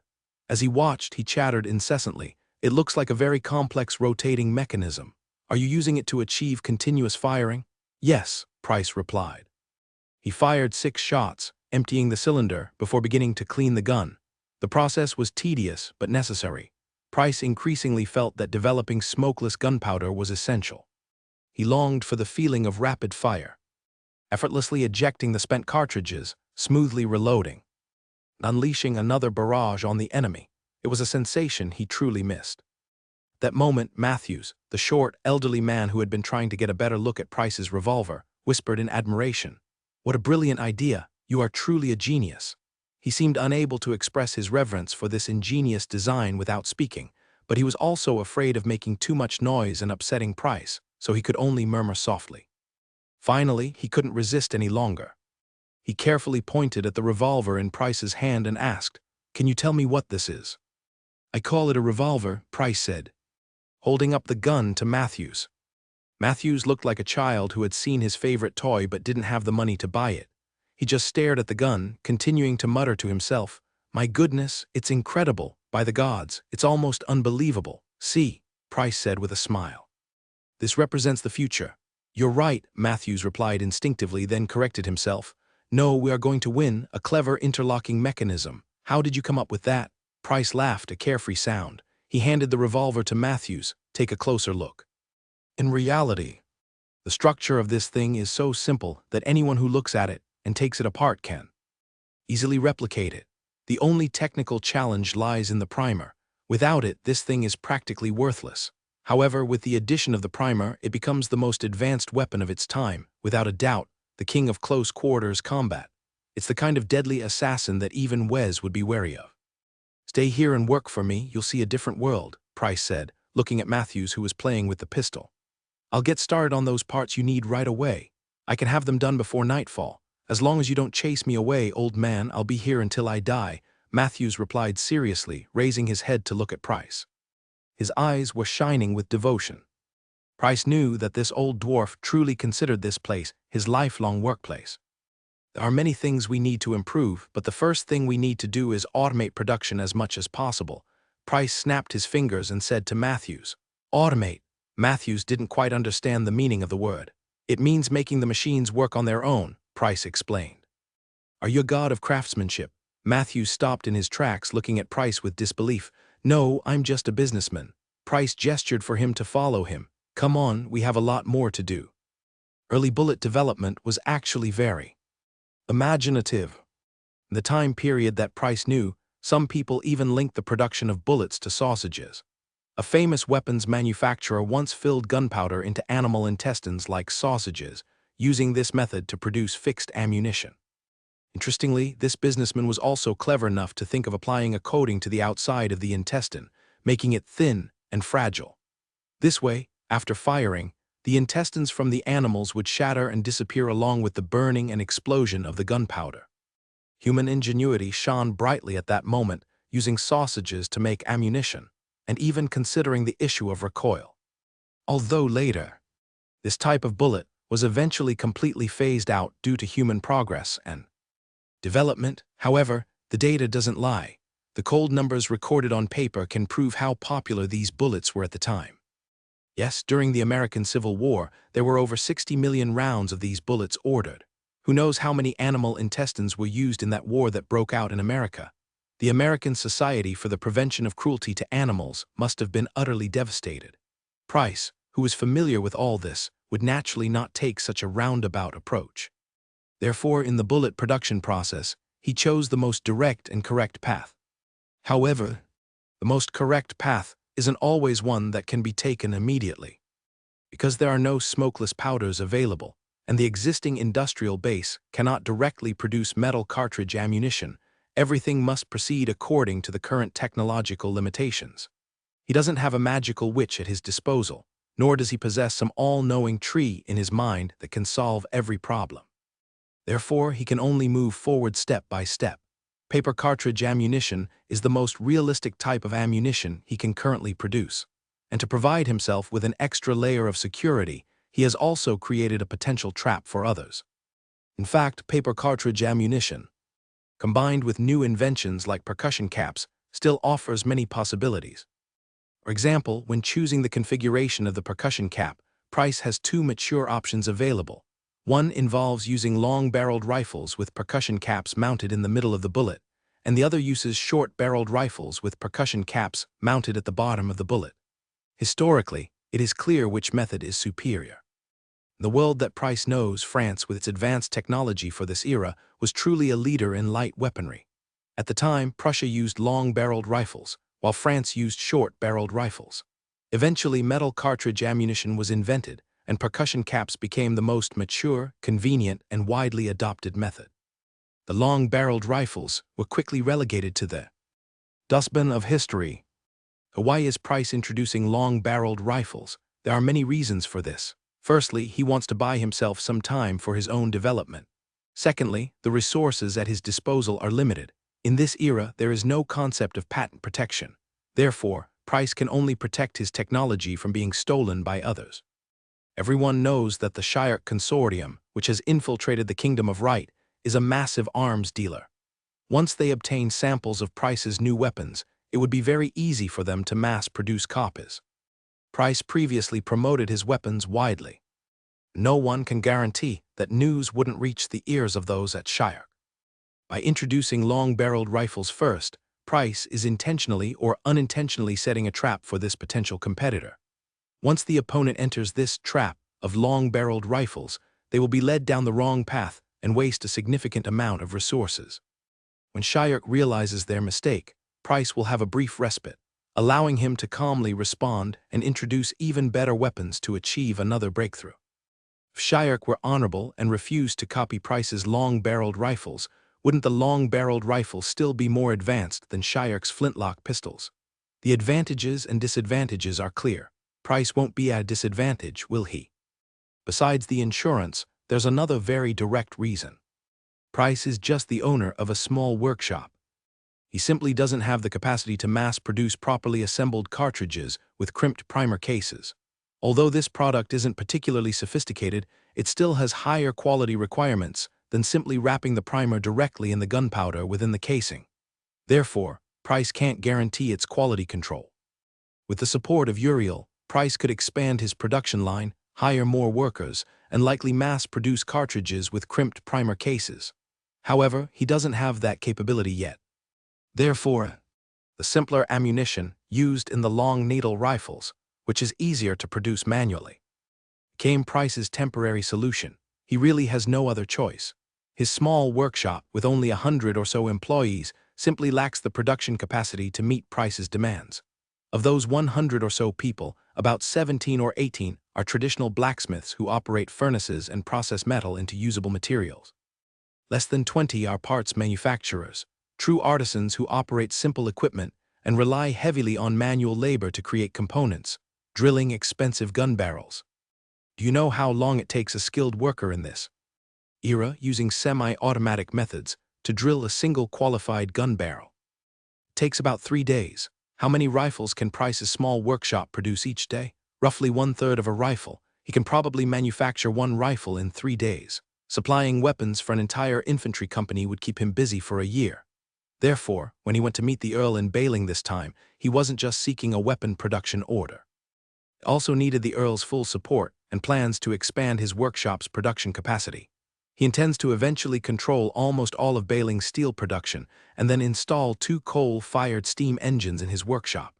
Using these modern machines, he can produce perfect gun barrels. In short, everything requires time, energy, technology, and talent.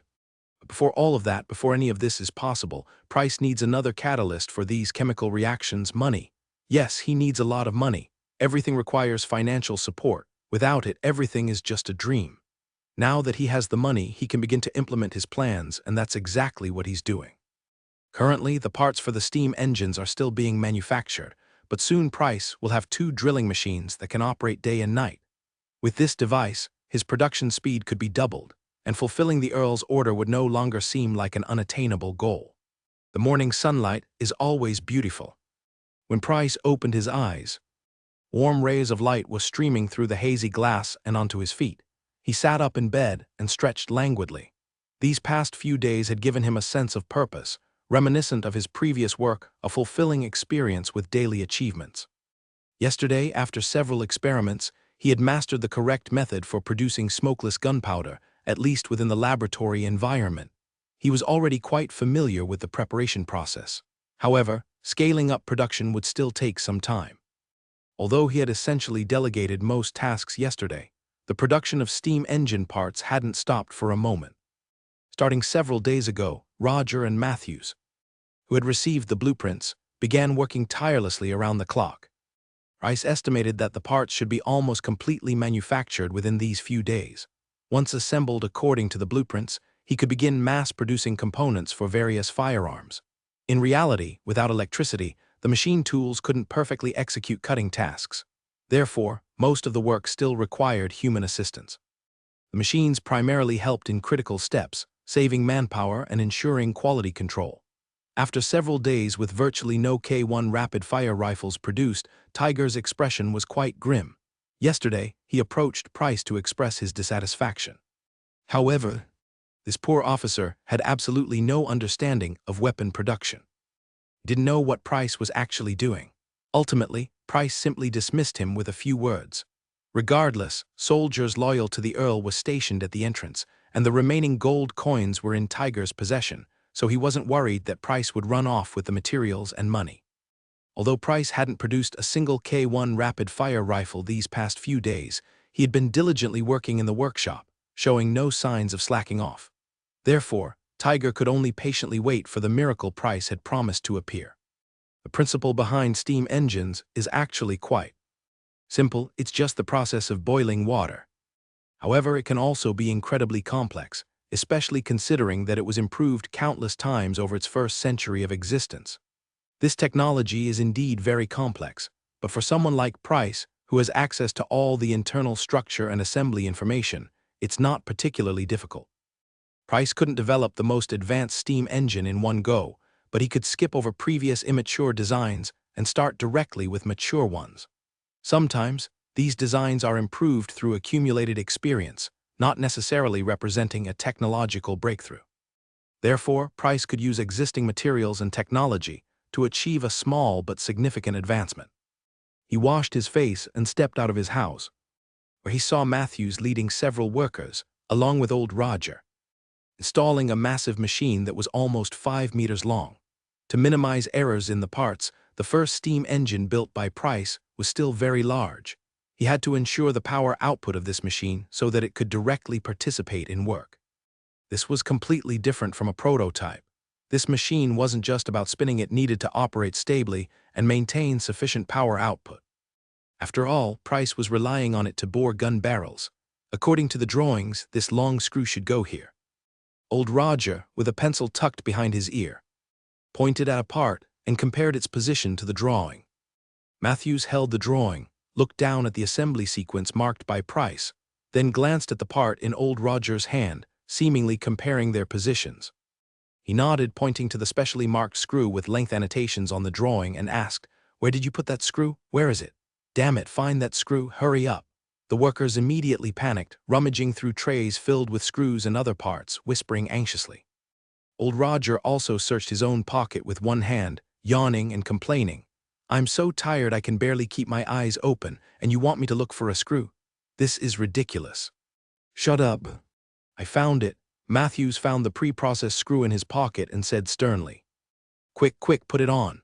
Old Roger didn't bother correcting Matthews' tone. He took the screw and realized he didn't have the tool to tighten it.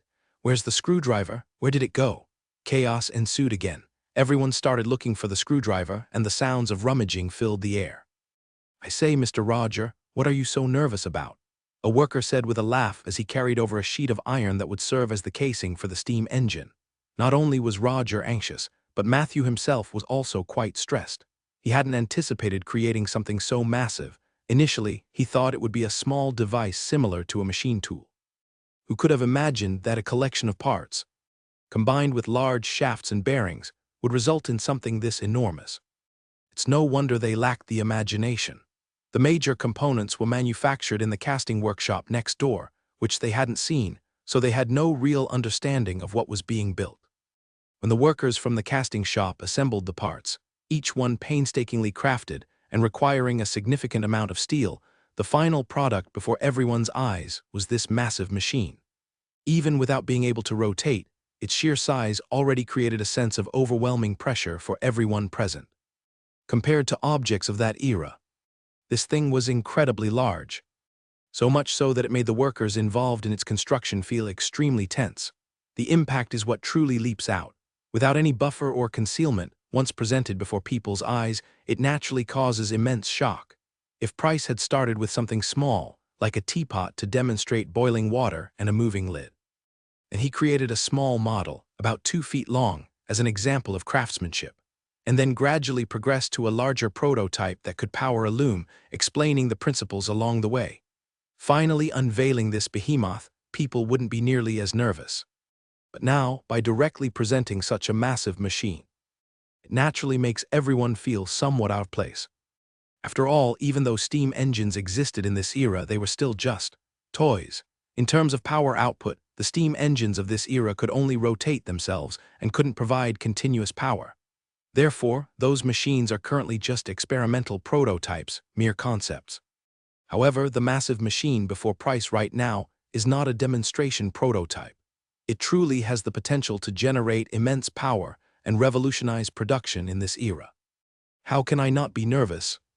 Roger pointed at the massive machine in front of him, which was already connected to a drilling machine by chains. Just look at it. Who would have thought we'd be building something this huge? What exactly is it supposed to do? The worker also felt that having such a large piece of metal machinery in the workshop was, well, quite intimidating. Looking at the thing, he noticed several dials about the size of a hand, with needles pointing to the 0 position. He wondered what they were for. Although the machine looked strange, some details hinted at its purpose. Just a few days ago, the workshop owner, Price, had opened up a section in the back of the room and installed a huge chimney, with a combustion chamber underneath the machine. Anyone who came from the smelting workshop could immediately tell that it was designed to burn coal. Anyway, someone guessed that it was some kind of burning device, but the large moving parts made everyone confused. Everyone knew that they would only understand what this thing actually did when Price started using it. Roger finally found a screwdriver, tightened the part, and then took another piece from Matthew's hand. "I don't know, but the boss thinks this is important. Just focus on your work." Matthews was very serious about his job. But Roger couldn't resist asking, "Hey, do all you dwarves have to grow such long beards? If you showed even a little respect for your elders, your workmanship wouldn't be so terrible." Matthews was furious and glared at him.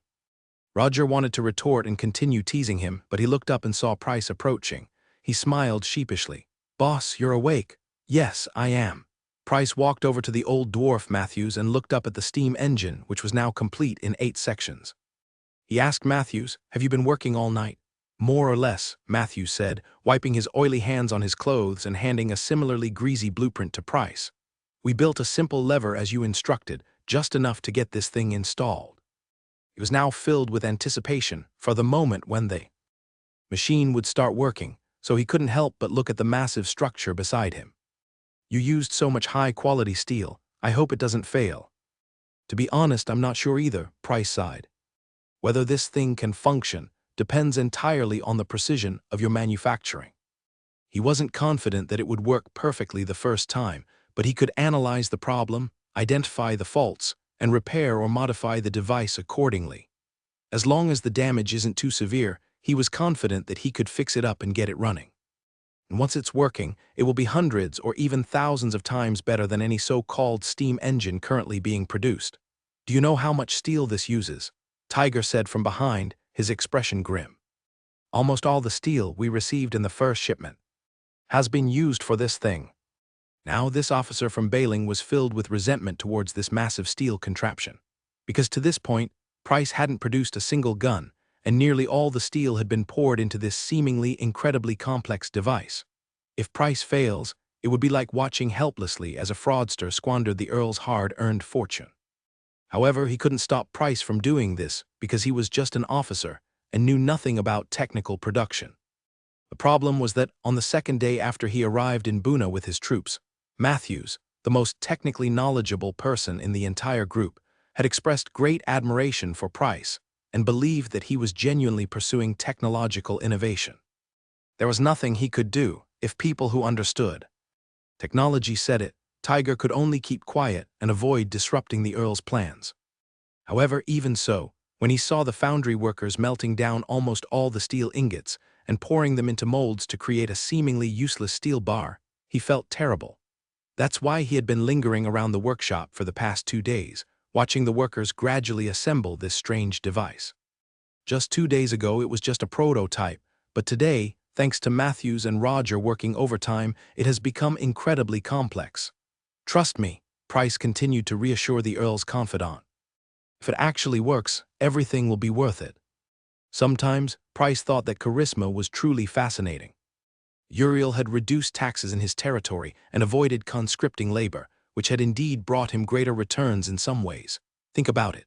Wes, the ranger from Northling, would rather give up his job as a guard for Jordan to inform the Count about finding new weapons. Tiger, far away in Burness, faithfully carries out Edgerton's orders. These people, living their lives in their own ways, are truly admirable. Therefore, Price didn't resent Tiger's dissatisfaction. He even felt a certain fondness for him. Who wouldn't appreciate such loyalty? All right, boss. This is the last internal component, and I've reinforced it. Roger jumped down from the ladder and reported to Price. Price nodded with a smile and instructed a familiar-looking worker standing nearby, "Go get the coal stokers over here. Let's test the steam engine and see if it actually works. I hope it will work." Matthews walked up to the machine, looking at the complex transmission system connecting it to the drilling machine. He was filled with anxiety. He had built most of it himself, assembling this intricate mechanism to connect the power from the steam engine to the drilling machine. The complexity of this system seemed even greater than the steam engine itself. First, there's a complex gearbox made up of gears and chains. This is definitely not the precision design found in automobiles. Even simplified, this device represents a challenge to the limits of precision manufacturing in this world. While waiting for the workers and coal, Price wasn't idle. He directed several workers on site to begin filling the steam engine's water tank. After all, it's a steam engine. Steam is its means of propulsion, and without water, it won't work. As bucket after bucket of water was poured into the tank, Roger became increasingly nervous. He climbed back up the ladder and began inspecting the components he had personally installed. He touched each one with his hand, confirming that there were no issues. And only then did he feel a little relieved after ensuring everything was securely fastened according to the diagrams. In reality, Price was also very anxious because this was the first step in building his industrial empire. Only by taking this first step would things start to improve. The steam engine, marking the beginning of the first industrial revolution, accelerated the progress of human industrial civilization. As they say, human civilization is constantly improving upon boiling water and throwing stones. And the steam engine represents humanity truly and consciously starting to boil water. Boss, the two workers, their clothes almost entirely blackened by coal dust, stood nervously behind Price. Beside them were two apprentices pushing small carts. These thin children also wore patched-up clothing, and if you shook them, you could probably dislodge half a pound of coal dust. "Thank you for your hard work," Price said with a smile, not showing any disgust, and then began to carefully explain their tasks. In fact, the task was quite simple. Because Price was using improved technology, including automated interlocking fire doors, the job of the coal-fired workers had become much easier. All they needed to do was continuously shovel coal into the combustion chamber, ensuring that the steam engine's combustion chamber maintained the proper temperature. Keep a close eye on the pressure. For safety reasons, I have installed 3 pressure gauges here, and here, and here. They will indicate the pressure inside the boiler. If any of these gauges reach the red zone, we must stop immediately. Do you understand? Yes, Roger nodded, standing in front of one of the pressure gauges. I'll take this one, Matthew said, also positioning himself near a gauge. I'll watch this one, Tiger said, feeling he should do something to ensure the Earl's investment didn't go down the drain, so he found a spot for himself. As the flames in the combustion chamber began to burn brightly, Price noticed a slight tremor in the pressure gauge closest to him. His own heart skipped a beat. Hope was within reach. It would soon be clear whether this could change the world. With the passage of time, the massive steam engine slowly began to turn. The huge flywheel, like a giant wheel, also started its work. The piston structure finally began its reciprocating motion, and the entire machine emitted a tremendous roar, making the workshop incredibly noisy. In fact, the workshop had never been this loud before. But what was truly astonishing wasn't just the overwhelming noise, it was the complex interlocking gear mechanisms that were also starting to work. The first gear began to turn, driving another large gear meshed with it, which in turn transmitted the motion to another gear. Then the chain started spinning rapidly. Driven by these gears, the drill bit, which should have been inserted into the gun barrel, began to rotate smoothly and precisely. As a cacophony of sounds filled the air, Matthew saw that the pressure gauge in front of him was pointing towards the red warning zone, but it wasn't increasing further. The needle seemed to be jumping back and forth around the largest number, as if it had taken on a life of its own. Everyone present was stunned by what they were witnessing. They hadn't expected that this machine they had created could move with such agility. The rotating flywheel was spinning incredibly fast, and the pressure relief valve released a puff of white steam to reduce the boiler pressure when it got too high. The entire machine was operating under control, as if an internal program was running smoothly. This is the charm of industry, the beauty of machinery. When all the parts move according to their pre-designed paths, immense power is unleashed, ultimately transforming into the force that humans need. Let it run for a while. Make sure the lubricating oil for the moving parts is sufficient. Price saw that his design pressure relief valve was working correctly and knew that this equipment wouldn't cause any major problems. There was still a possibility that some part could fail, causing the machine to stop, but a dangerous explosion was definitely out of the question. He let out a slight sigh of relief and then walked up to the drilling machine, which was rotating steadily, and looked at the middle-aged worker standing there. How is it? This worker was the one who had scolded the apprentices earlier. He was the best drilling machine operator in the factory and was also training 5 apprentices. It drills much faster than I can, the middle-aged worker said hesitantly. With manual rotation, you have to rest. After drilling for a while, you need to take a break, and then you have to readjust and calibrate, so the process is very complicated. He continued, this machine, if it can keep spinning like this, it really could replace me. No, you will never be replaced, Price said, sensing the deep-seated conflict and despair in the other man's words. He patted the worker on the shoulder and said, your experience is invaluable. Soon there will be many machines like this in the factory, and you will be responsible for ensuring the quality of the barrels. He smiled at the man and saw a hint of nervousness in his eyes. I plan to make you the production supervisor for this process. The man didn't know exactly what a production supervisor was, but he knew that he wouldn't be unemployed, which was definitely good news. So a glimmer of hope returned to his face, and he opened his mouth to thank Price, but found himself choked up with emotion. You will be responsible for managing the 10 new workers and your apprentices. Price explained the meaning of production supervisor. Immediately, the middle-aged man was so surprised that he forgot all about being choked up. Thank you for the Emperor's support. We are very grateful. All right, Uncle Roger. Matthews, just find a few apprentices to monitor the gauges. You two, follow me. After giving a brief explanation of the tasks, Price let the newly promoted production supervisors get to work. This middle-aged worker, named Parker, had been working at the drilling machine for almost 10 years. He understood the power of this automated drilling machine much better than Price had anticipated. All he needed to do was clamp the qualified barrels into the fixtures, and then wait for the drill bit to complete a task that used to take 3 days. This was incredibly exciting for him, especially knowing that not only would he not be laid off, but he was also about to become a supervisor. The worry on his face quickly turned into a goofy smile. After calling back Roger and Matthews, Price led them back to his office. It was still simple, but having returned here again, both Roger and Matthews felt that it radiated an aura of greatness. As they entered Price's room, Matthews was still excitedly describing his experience to old Roger. Can you believe it? The boss even designed the speed regulator himself, using rotation and springs to achieve precise control. Who would have believed it? He was truly amazed by Price's design. With his extensive experience, he could tell that this was a completely mature design as soon as the machine started running. What is a mature design? Mature design is one that has been refined and improved through long-term use and understanding, with every detail meticulously polished.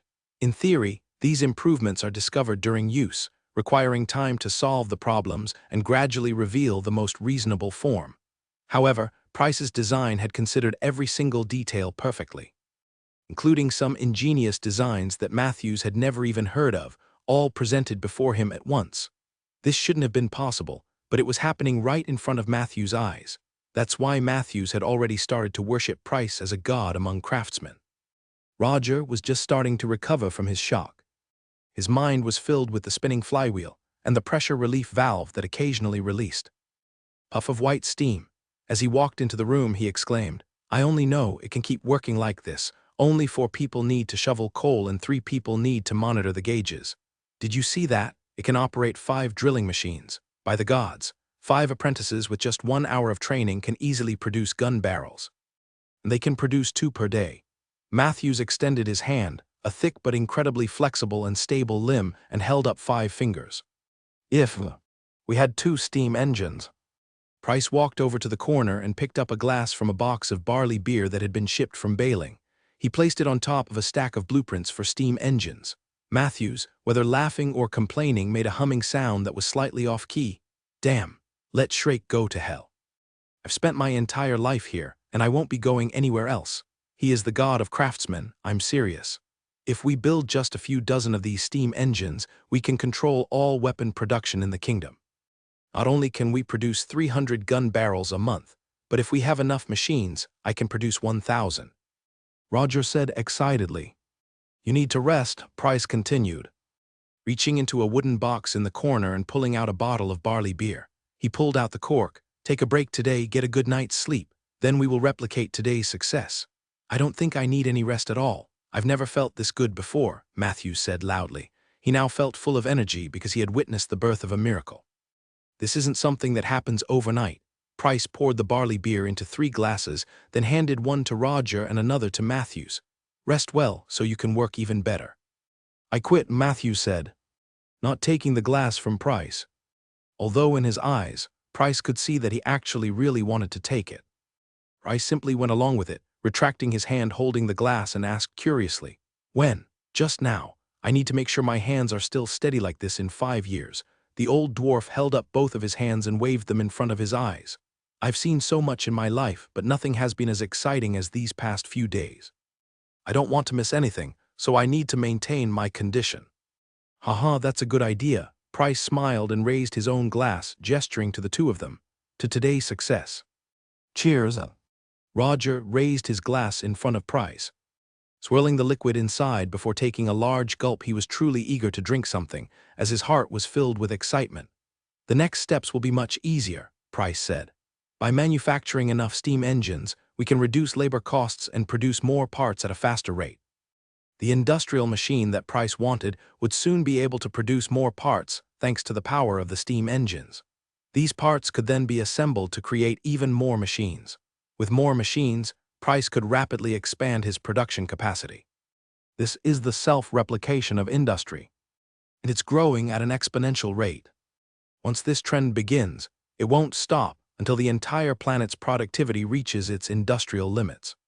Now that you've rested, let's work together to use the existing power of the steam engines to connect more complex machinery, allowing us to produce even more steam engine parts at a faster pace, Price said, also taking a large gulp before painting a picture of a bright future for the two men. Unlike human workers, these machines are the true artisans of this era.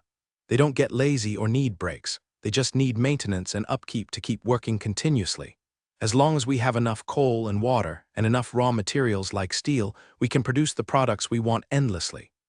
He placed his glass back on the table, excitedly saying, "You will soon realize that times are changing." When Price saw his steam engines actually start running, all of his plans began to come into fruition. He could now confidently produce his industrial machines, manufacture more equipment, and effortlessly fulfill the orders from the Count. As long as the orders kept coming in, he would have more resources to invest in even larger-scale production. A virtuous cycle was beginning, and Price's power would only grow stronger with time. Roger was taken aback by what Price said, but then he understood everything. These machines, becoming increasingly sophisticated, would make production easier and allow for more precise quality control.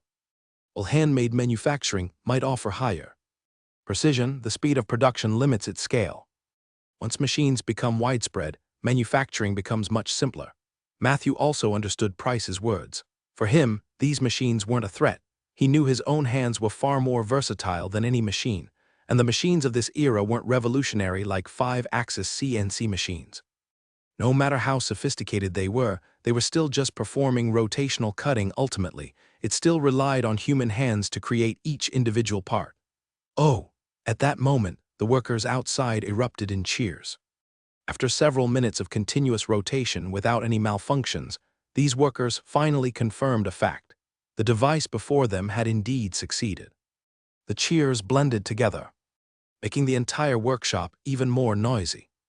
The roar of the machines combined with the workers' cheers filled the workshop with energy. Next, it was time to deal with the bullets, Price thought to himself.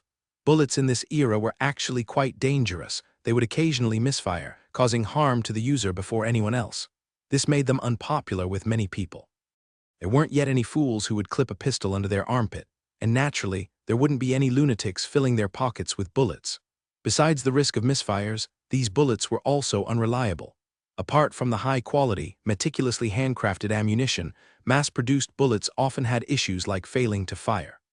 On the battlefield, it wasn't uncommon for a unit of 1,000 soldiers, armed with flintlock rifles to only manage to fire 900 rounds. This was considered an acceptable loss, and even a sign of well-maintained weapons and disciplined training. Every soldier on the battlefield was under immense pressure, so any kind of accident could happen. There were even instances where a bullet would get stuck in the barrel during the first shot, and the soldier would continue loading and firing until the entire barrel was full of bullets. However, Price felt that it was time to change this situation. He wanted to use the power of industrial machinery to give these ignorant people from another world a lesson, so they could truly understand what near-perfect quality control meant. Once machines largely replaced human hands, mass production and quality control would become possible, making bullets more reliable. Baling his coal and baling his iron. With coal and steel, Price was confident that he could build a qualified army in this era. After Count Ronan Edgerton won the upcoming war with his K1 rapid-fire rifle, the reputation of Aldridge's weapons would become widely known. At that time, his rivals would truly begin to take notice of him. And at that point, Price would be able to stand before the Sherite Consortium and face whatever challenges lay ahead. "Well, thank you, Teacher Zhang. I feel a bit shy." When Price saw Major Tiger again, the officer in his bright yellow uniform was somewhat shy and lowered his head. Admitting his mistake, "I have to admit that I misunderstood you. I'm sorry, Mr. Price. I apologize to you here." He was a close confidant of Uriel, so he had always been watching Price's every move from the Earl's perspective. Previously, he simply didn't understand the technology involved, so even though he suspected Price's actions, he couldn't do much about it. Now, when he saw with his own eyes that this massive machine Price had created could actually replace human labor in boring gun barrels. He realized he had misjudged this young weapons manufacturer. Price smiled and waved his hand dismissively. "It's nothing. You were just doing your duty." He actually quite liked this soldier. He was loyal and honest, a truly perfect subordinate. Unfortunately, this subordinate belonged to Uriel, so he could only admire him from afar, unable to have him. However, Price still firmly believed that one day he would have his own group of subordinates, as loyal as Tiger. Tiger looked at Price's smile and nodded slightly, expressing his gratitude. "Thank you for your understanding, sir. I believe that with such a remarkable machine, you will definitely be able to fulfill your promise to the Earl." The steam engine, which was constantly running, was powering 2 lathes. These 2 lathes had already bored out 2 qualified gun barrels in the past day. It's important to note that this was still in the experimental phase.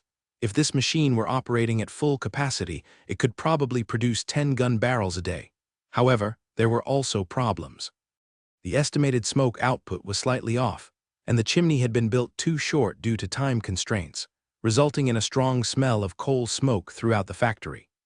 Price pointed to the steam engine still working in the distance and said to Tiger, "Yes, I plan to continue building machines like this for the next half-month and then start producing the weapons that Uriel needs." Tiger was surprised because he had assumed that after Price built this machine, he would immediately begin constructing the weapons needed by the Earl.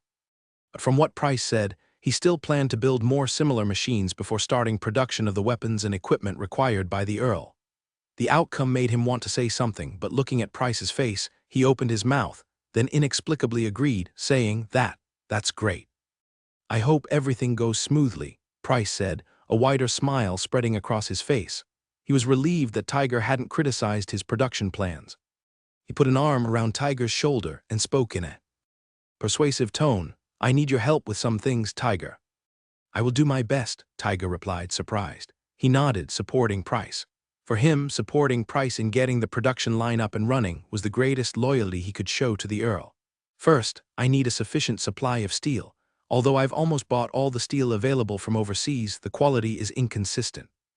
We need large quantities of high-quality steel, a constant stream of it." Price raised a finger. Tiger knew that Price had already used up a significant amount of steel to manufacture new equipment.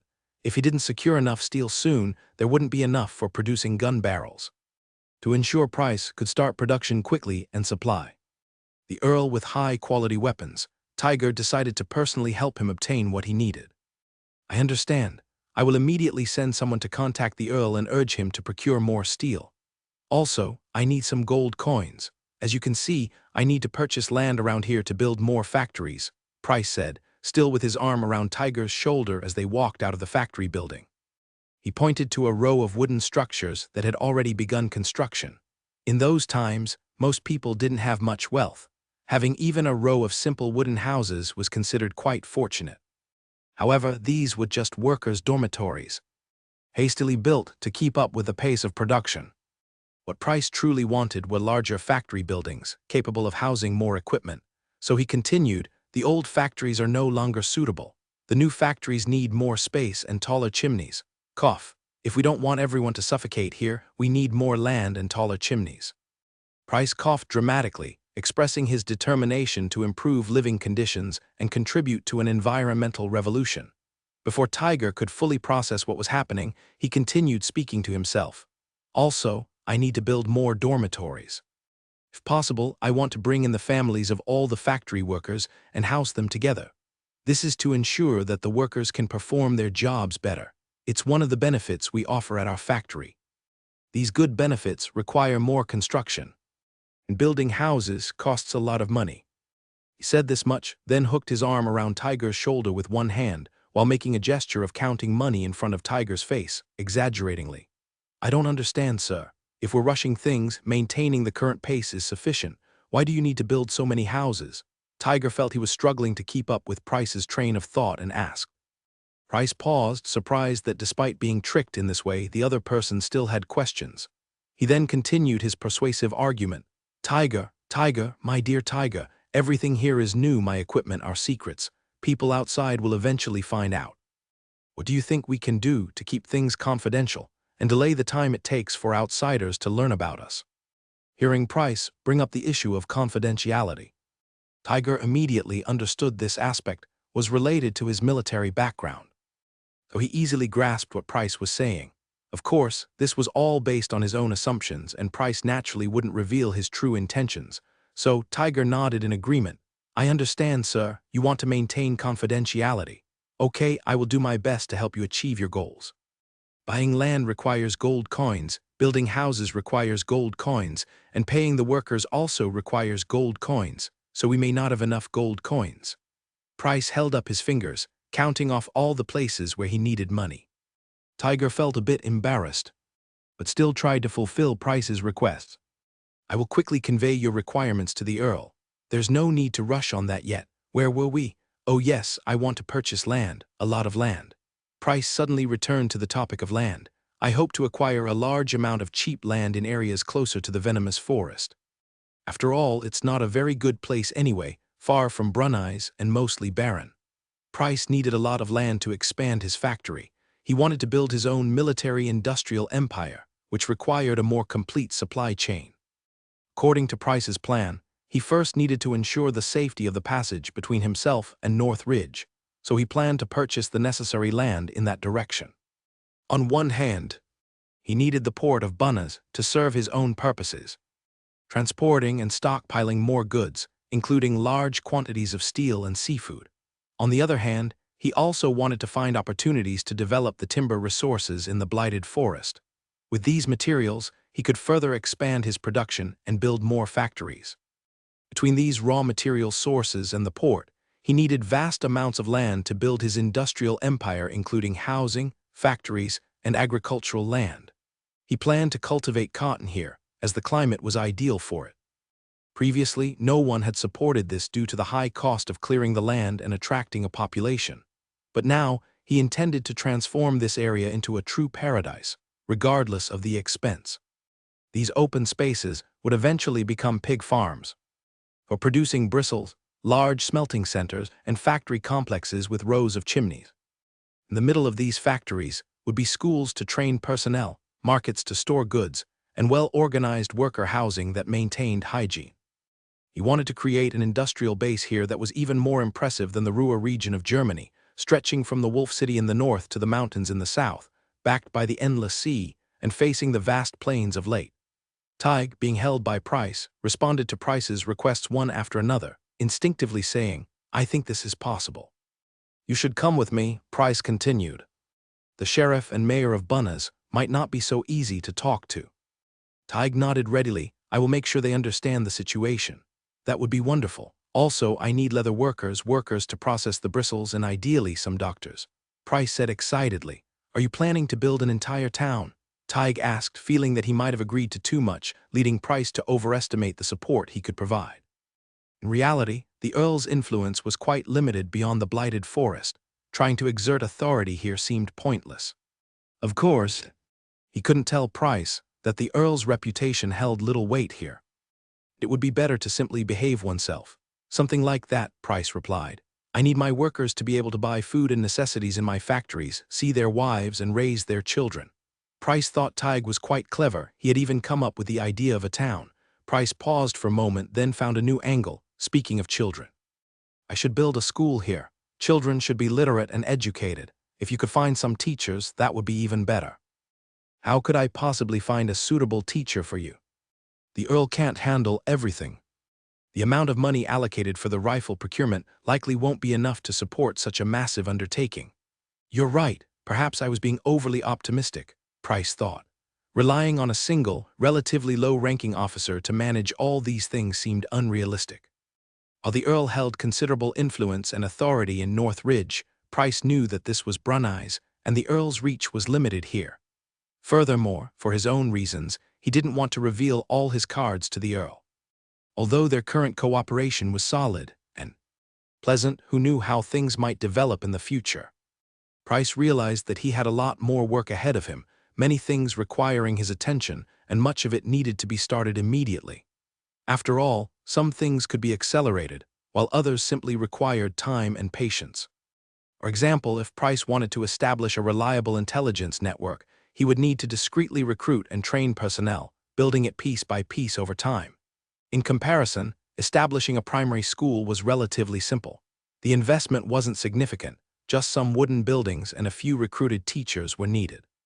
The pay for elementary school teachers in this era was generally quite low, and there wasn't much emphasis on education for the common people.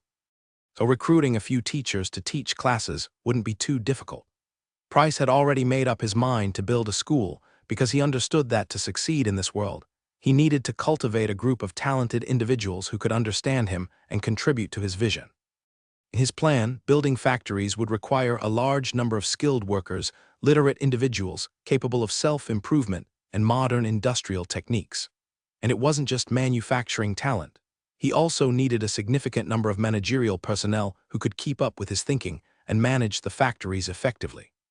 Then there were the intelligence analysts for his network, and the combat-ready personnel to protect his assets. All these talents would need to be cultivated by him personally. This wasn't the 21st century Earth, where you could easily find a large pool of university graduates readily available at your disposal. So he could only cultivate these talents himself, nurturing them with meticulous care and attention, waiting for the seeds to take root, sprout, and eventually grow into towering trees that could provide shelter from the storm. Price didn't want a situation where, years or even decades later, when he was selling his fighter jets, he would still have to personally go to clients to conduct training. His military-industrial empire would constantly advance, and at times, it would progress rapidly. The world couldn't keep up with his pace. He had to pull the entire world forward. However, he couldn't do everything himself, so he needed countless people to work for him. But right now, he didn't have a single one. Neither Matthews nor Roger met Price's requirements. They might eventually develop into loyal subordinates, but like the rest of the world, they couldn't keep up with Price's rapid progress. Price was confident that he could bring them along, personally training Matthews to become a technical master and molding Roger into a trusted confidant. However, he didn't have the time to transform everyone he met into the people he needed. Therefore, he needed schools, many schools of all kinds, to quickly cultivate the talent he required. He muttered quietly, then decided not to ask Tiger to build him any schools. But I should definitely build a school. Everyone in my factories needs to be literate and understand various principles. Having made up his mind to build schools, he turned to Tiger, looking at him as if he were a plump sheep ready for slaughter. Come with me, Tiger. The first thing we need to take care of is the land. With that secured, most other things will become much easier. Now, he was going to use his influence as a count to acquire a large tract of cheap land between Burners and the Wicked Forest, which would be used for future expansion. He even wanted to buy land by the sea, hoping to eventually build his own port to expand overseas trade. In short, what he needed to do now was spend money, a lot of it, to quickly expand his power, even if only by a little bit. Wes, Price called out before leaving, summoning his current head of security. This ranger from the Northlands wasn't particularly loyal, but he was much better than Tiger. At least nominally, Wes is his man, and Tiger, nominally, belongs to the Earl of Edgerton's retinue. Boss. Wes, who was chatting with a few of the Earl's soldiers near the gate, heard Price's summons and immediately rushed over. We need to visit the mayor and the sheriff of Bunnas. Prepare the carriages, Price instructed Wes. Okay, I'll go right away. Wes nodded and headed towards his quarters. He had seen Tiger and guessed that Price was planning to use intimidation tactics, so he went to get his weapons first. When it comes to intimidating people, you naturally need props that inspire fear. In this era, the most frightening prop would undoubtedly be firearms. You guys, come with me. Tiger also realized something. If they were simply going to discuss business, Price wouldn't have needed him along. He was just straightforward, not stupid, so he quickly understood Price's intentions. It would be virtually impossible to acquire a large amount of land and building materials using the current amount of gold coins. Therefore, it was necessary to use the Earl's name and find ways to make one gold coin represent the value of 2 or even 3. Since one of his purposes in being here was to help Price resolve some issues, Tiger felt that it was important to show his presence at this time. Previously, he could only communicate with the Earl through letters regarding Price's requests. This time, it was clear that he had the ability to handle things himself, and he was therefore very enthusiastic. Soon, Price's carriage appeared on the streets of Bunnas. What was different this time was that 6 soldiers carrying flintlock rifles were following. Behind the carriage, Taiga rode his warhorse with two subordinates bearing wolf banners following him. The entire group wasn't a massive force, but it certainly drew attention in the bustling town. It was rare for such a group to visit Bunas. In some ways, this small town was almost undefended. The Navy of the Kingdom of Right is primarily stationed near larger ports further south. Bunas mainly serves as a fishing base. The Kingdom of Suzas, which has a strained relationship with the Kingdom of Right, cannot attack Bunas by sea, so the kingdom does not have heavy troops stationed there. Even from a distance, one could hear the noisy sounds of vendors in the market. Steamed cakes. Steamed cakes, cheap.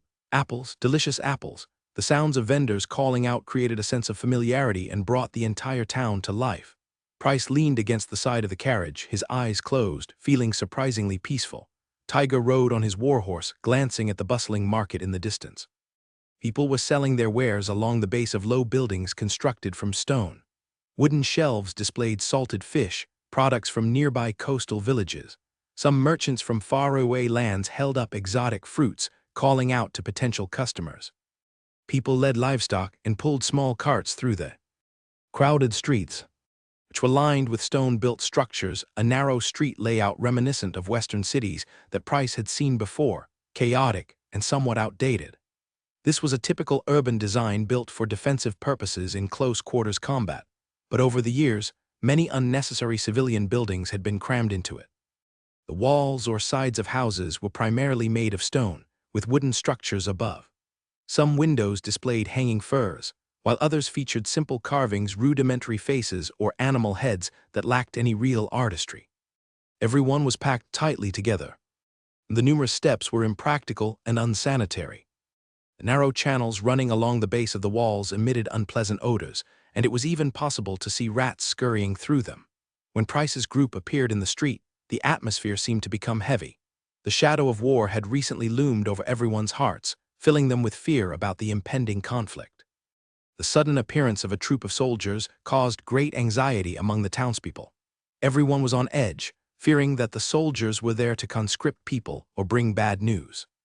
Everyone watched curiously as the group stopped in front of the most impressive building in town, a beautiful office complex constructed from light-colored stone. While it was called an office building, it only had 2 floors and wasn't particularly grand. The tax office and police station were located here, and the mayor conducted his business within its walls. Behind the main building was a temporary jail used to hold criminals.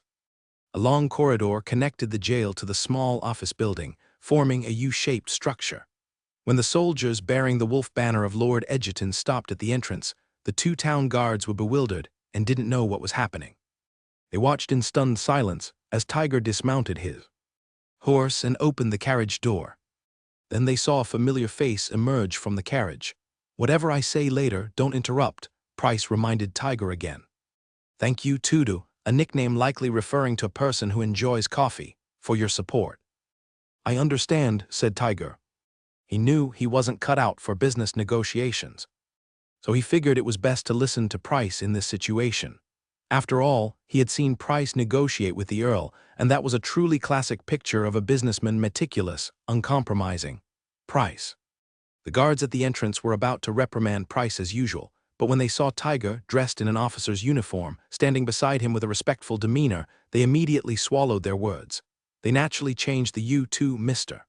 "I want to see the mayor," Price said to the guards, his expression cold and unyielding. This was the first time he had seen them since arriving in this world. It seemed that these 2 guards had often given trouble to the previous owner of Price's body. Now, he represented the Earl, so there was no reason to be polite to these 2 gatekeepers. Sometimes, maintaining a high and aloof attitude can inspire respect and deter those with less honorable intentions. If Price were friendly to these guards, how could he maintain his facade when meeting the mayor? How could he conduct business? Sure enough, after seeing Price's imposing presence, one of the guards didn't seem annoyed at all. He lowered his head and obediently went to inform the mayor. When the mayor of Bunas heard that Price was visiting, he seemed a bit taken aback. He certainly recognized Price, who had been living in Bunas for some time, but he couldn't imagine why Price would come to see him. After all, just a few months ago, he had forced Price to pay the full amount of taxes. Rumor had it that the weapon workshop was not doing well. As the mayor walked towards the reception room where Price was waiting, he pondered the purpose of Price's visit. When he saw Wes and Tiger standing beside Price, his confusion reached its peak. He couldn't understand why Price would come to him with a military officer and what appeared to be a rather unconventional adventurer. However, he quickly adjusted his demeanor, sat down next to Price without expression, and asked, "So it was you? I heard there was a military officer from Wolf City coming, but I didn't know it was you." "Yes, it's me. I am Captain Tiger of Wolf City. I have come here on behalf of Lord Edgerton of Wolf City to discuss matters with you, Mayor." Price smiled casually, pulling at the fur coat that represented Lord Edgerton. The mayor wasn't easily intimidated by this display. Most of the time, this area was under the jurisdiction of Jordan and had little connection to the Earl of Northridge. Since he didn't report to the Earl, he didn't have to show him any respect. So, the mayor spoke calmly. "If you are here on behalf of the Earl, then tell me what brings you here. What is it that you want?"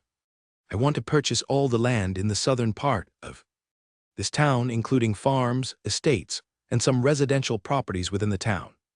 Price glanced at the mayor, then at Tiger standing nearby, and spoke calmly. As soon as he finished speaking, Tiger's hand, which had been resting on his back, trembled slightly because he knew very well that the money Price had was not enough to buy even a small plot of farmland. If he only bought a few plots of land, and they couldn't be connected to form a larger area suitable for a weapons workshop, then all that money would have been wasted. So, Tiger looked at Price, trying his best to suppress the surprise on his face, fearing that the mayor sitting next to Price might see his expression and expose Price's lie. However, he underestimated the mayor. The mayor was immediately taken aback by Price's words and didn't have time to observe Tiger's expression. The mayor exclaimed in fear, "That's impossible. Many of these lands are already owned. The Earl wishes to acquire some properties here, so he has authorized me to represent him and discuss this with you." Price glanced at Tiger, who was standing nearby holding a flintlock pistol, and at Wes, who was standing next to him, seemingly as a subtle threat.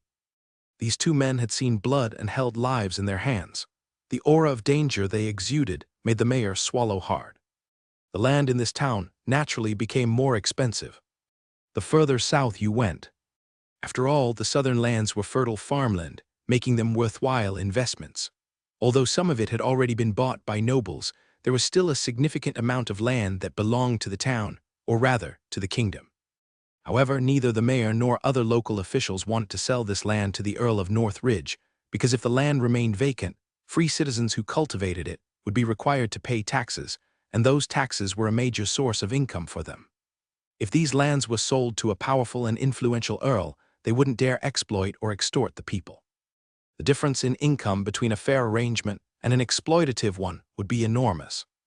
Therefore, as long as there was even a slight possibility, whether it was the mayor, the sheriff, or the tax collector, it wouldn't sell land with such significant implications to nobles who weren't closely connected to them. Furthermore, in order to maintain the stability of the kingdom's basic structure, there was often an unspoken understanding among nobles. Once a noble controlled about half of the fertile land in a region, other nobles would generally refrain from buying more land there. This wasn't because these greedy nobles understood the devastating consequences of land consolidation. Rather, they wanted to ensure that local officials were left with some benefits, so as to win them over and maintain their own rule. As a result, most farmers in this world are still tenants, the only difference being whether they work for a noble or an official. As for free citizens who own their land, either they have long been pushed onto inferior land and barely survive, or they can only hope to find a benevolent noble lord. The Northlands is a good example. Uriel has managed the Northlands for generations without engaging in land consolidation.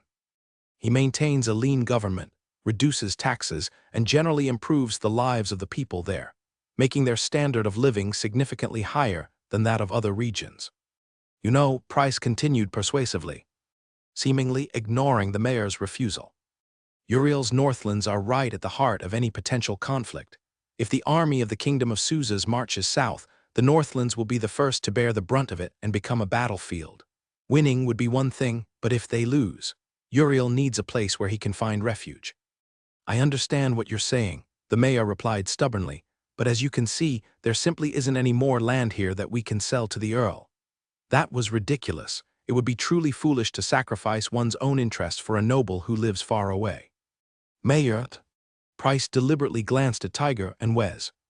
both of whom were imposing figures standing nearby, then addressed the mayor directly. "What is it?" the mayor asked, glancing at Price. He lowered his voice slightly, as if so that Tiger and Wes could hear, and leaned closer to the mayor's ear, saying, "Let's be frank. Do you know how much money I had to spend to get this commission from the Earl? What does this have to do with me?" The mayor sneered, asking a rhetorical question. Price continued, his tone a mix of threat and statement of fact. "If you make things difficult for me, I won't be able to recoup my investment, and the result will be a complete failure, leaving everyone in an awkward position." "HMPH. What can you possibly do to me?" the mayor scoffed dismissively. He thought that this minor official from the Count's estate was nothing he couldn't handle. "I may not be able to directly harm you, but as you can see, I'm not here alone. I have soldiers from the Count's estate with me." Price clenched his fists and pointed a thumb at Wes and Tiger standing behind him. "If I fail in my mission, I won't be able to provide them with their share." He continued, "If I can't give them their share, they will report your uncooperative behavior to the Count. While the Count may not directly confront you, things could become very unpleasant, and someone might find a way to expose you. You know how easily that can happen, and then the matter could escalate all the way to the king, which wouldn't be good for you, Mayor." "You? Are you threatening me?" The mayor frowned, glaring at Price with a hint of anger. No, that's not a threat at all. I'm simply stating facts," Price said, waving his hands dismissively. The mayor seemed slightly relieved, but his expression remained displeased as he asked, "So, what do you want?" "I'm just here to conduct business. The Count wants a piece of land." Price pointed at himself while speaking. "Whether the land is good or not, and where it is located, the Count can't see for himself in the short term. Only I and these soldiers can see it." The mayor was quite shrewd when it came to greed. He understood Price's implication and looked at him with a knowing expression. "If we were to buy prime farmland and luxurious houses, the money the Count is offering would barely cover the cost, and might even be slightly insufficient. Where's the profit in that? How would these men get their share?" Price subtly pointed at Tiger, who was standing still, trying not to explode. He lowered his voice and said to the mayor. The mayor nodded, signaling Price to continue. He sensed a hint of compromise and opportunity in Price's words. "Thank you, Your Majesty." Awkward laughter. Heh heh. Heh heh heh. "So the plan is that I buy some less desirable land. You get a cut, I get a cut, and the soldiers under your command can also benefit." Price continued, "Everyone wins, right?" I understand now," the mayor said, his expression softening. He nodded slightly, praising Price. "I knew you were a sensible young man. The future is limitless for someone like you." "Just because there's money to be made, that makes me a promising young person," Price thought disdainfully. However, he still maintained a smile and extended a finger, promising, "Once the deal is done, I'll make sure you get your share." The mayor's heart skipped a beat at Price's words. That was 100 gold coins. He was tempted to. No. He needed to focus. It would take him an entire year of hard work to earn that much. Gray income. Don't be fooled by the fact that the Zurich Corporation gave Jordan only 150 gold coins for a year's share. As the mayor of this small town, he could barely make 100 gold coins in a year now. With the opportunity to double his income, how could he not be tempted? "Let me explain further," the mayor said carefully, "so I can see if I can help Lord Baron solve his problem. I want to buy land to the north, towards the Whispering Forest," Price said, revealing his true intentions.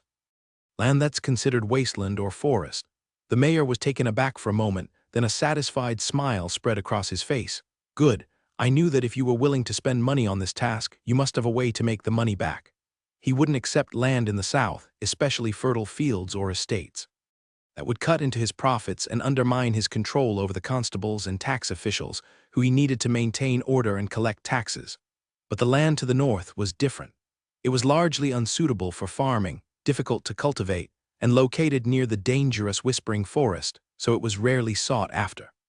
That land was essentially useless.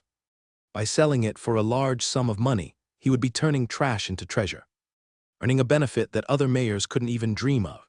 He paused, pretending to think carefully, then continued, agreeing with Price. "Yes, if it's the unclaimed land in the north, I can authorize its sale to Lord Baron." As he spoke, he glanced at the man in a military uniform who had been standing behind Price without saying a word. Seeing no sign of dissatisfaction on the man's face, he realized that these soldiers seemed to have been bought off by Price, this cunning merchant. This reassured him even further, as it meant that those below were working together and in cahoots. In such situations, nobles are often deceived by their subordinates for a while. But he leaned closer to Price and asked a seemingly concerned question. What if the Earl finds out about this? Don't worry, Price said confidently, knowing exactly what he was doing. When the Earl loses bailing and has to flee here, will he even have the energy to cause us trouble? Ha. The magistrate was taken aback, then burst into laughter. He pointed at Price and praised him with satisfaction.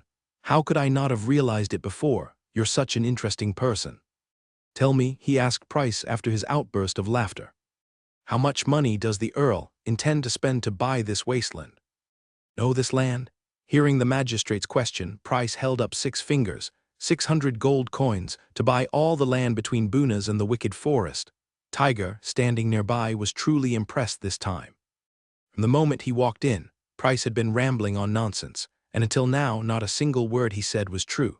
Even that seemingly sincere 600 gold coins from Price was a complete lie. Tiger knew perfectly well that Price currently only had about 500 gold coins available. Where would he get another 100 gold coins to buy the land? How many gold coins does Price have? Or how much money does he actually have right now? Let's do a simple calculation. According to what is known, he met with Earl Uriel Fisher and received a bounty of 500 gold coins for new weapons. He promised to give Wes 20% of that, meaning he still had 400 gold coins left. Furthermore, he signed an agreement with the Earl to sell K1 rapid-fire rifles. The agreement stated that the Earl would purchase 500 K1 rifles, and potentially another 1,000 in the future. This deal also included 100,000 rounds of ammunition for the K1 rifles, plus a supplementary agreement that could involve purchasing an additional 100,000 rounds. According to the price offered by Price, the total value of this batch of weapons was already quite high.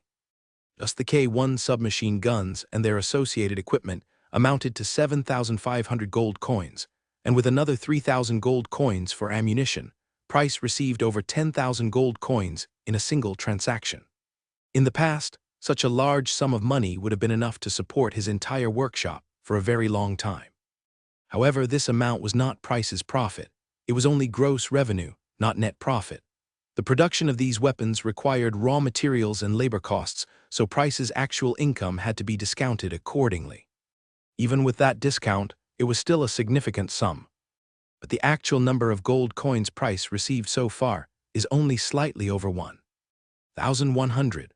Previously, the gold coins Price brought back from the Earl amounted to less than 600. Later, the Earl managed to gather some more money and sent it to Price. According to a letter that came with the gold coins, the Earl would collect another 1,000 gold coins in about 10 days and send them to Bunas. However, after those 1,000 gold coins, the Earl would have difficulty finding more gold coins for some time, and most of the remaining funds would not be available until a month later. Of course, even with that, Price wouldn't receive the full 10,000 gold coins. Most of the payment was made in the form of goods and services, used to offset the debt owed to Price.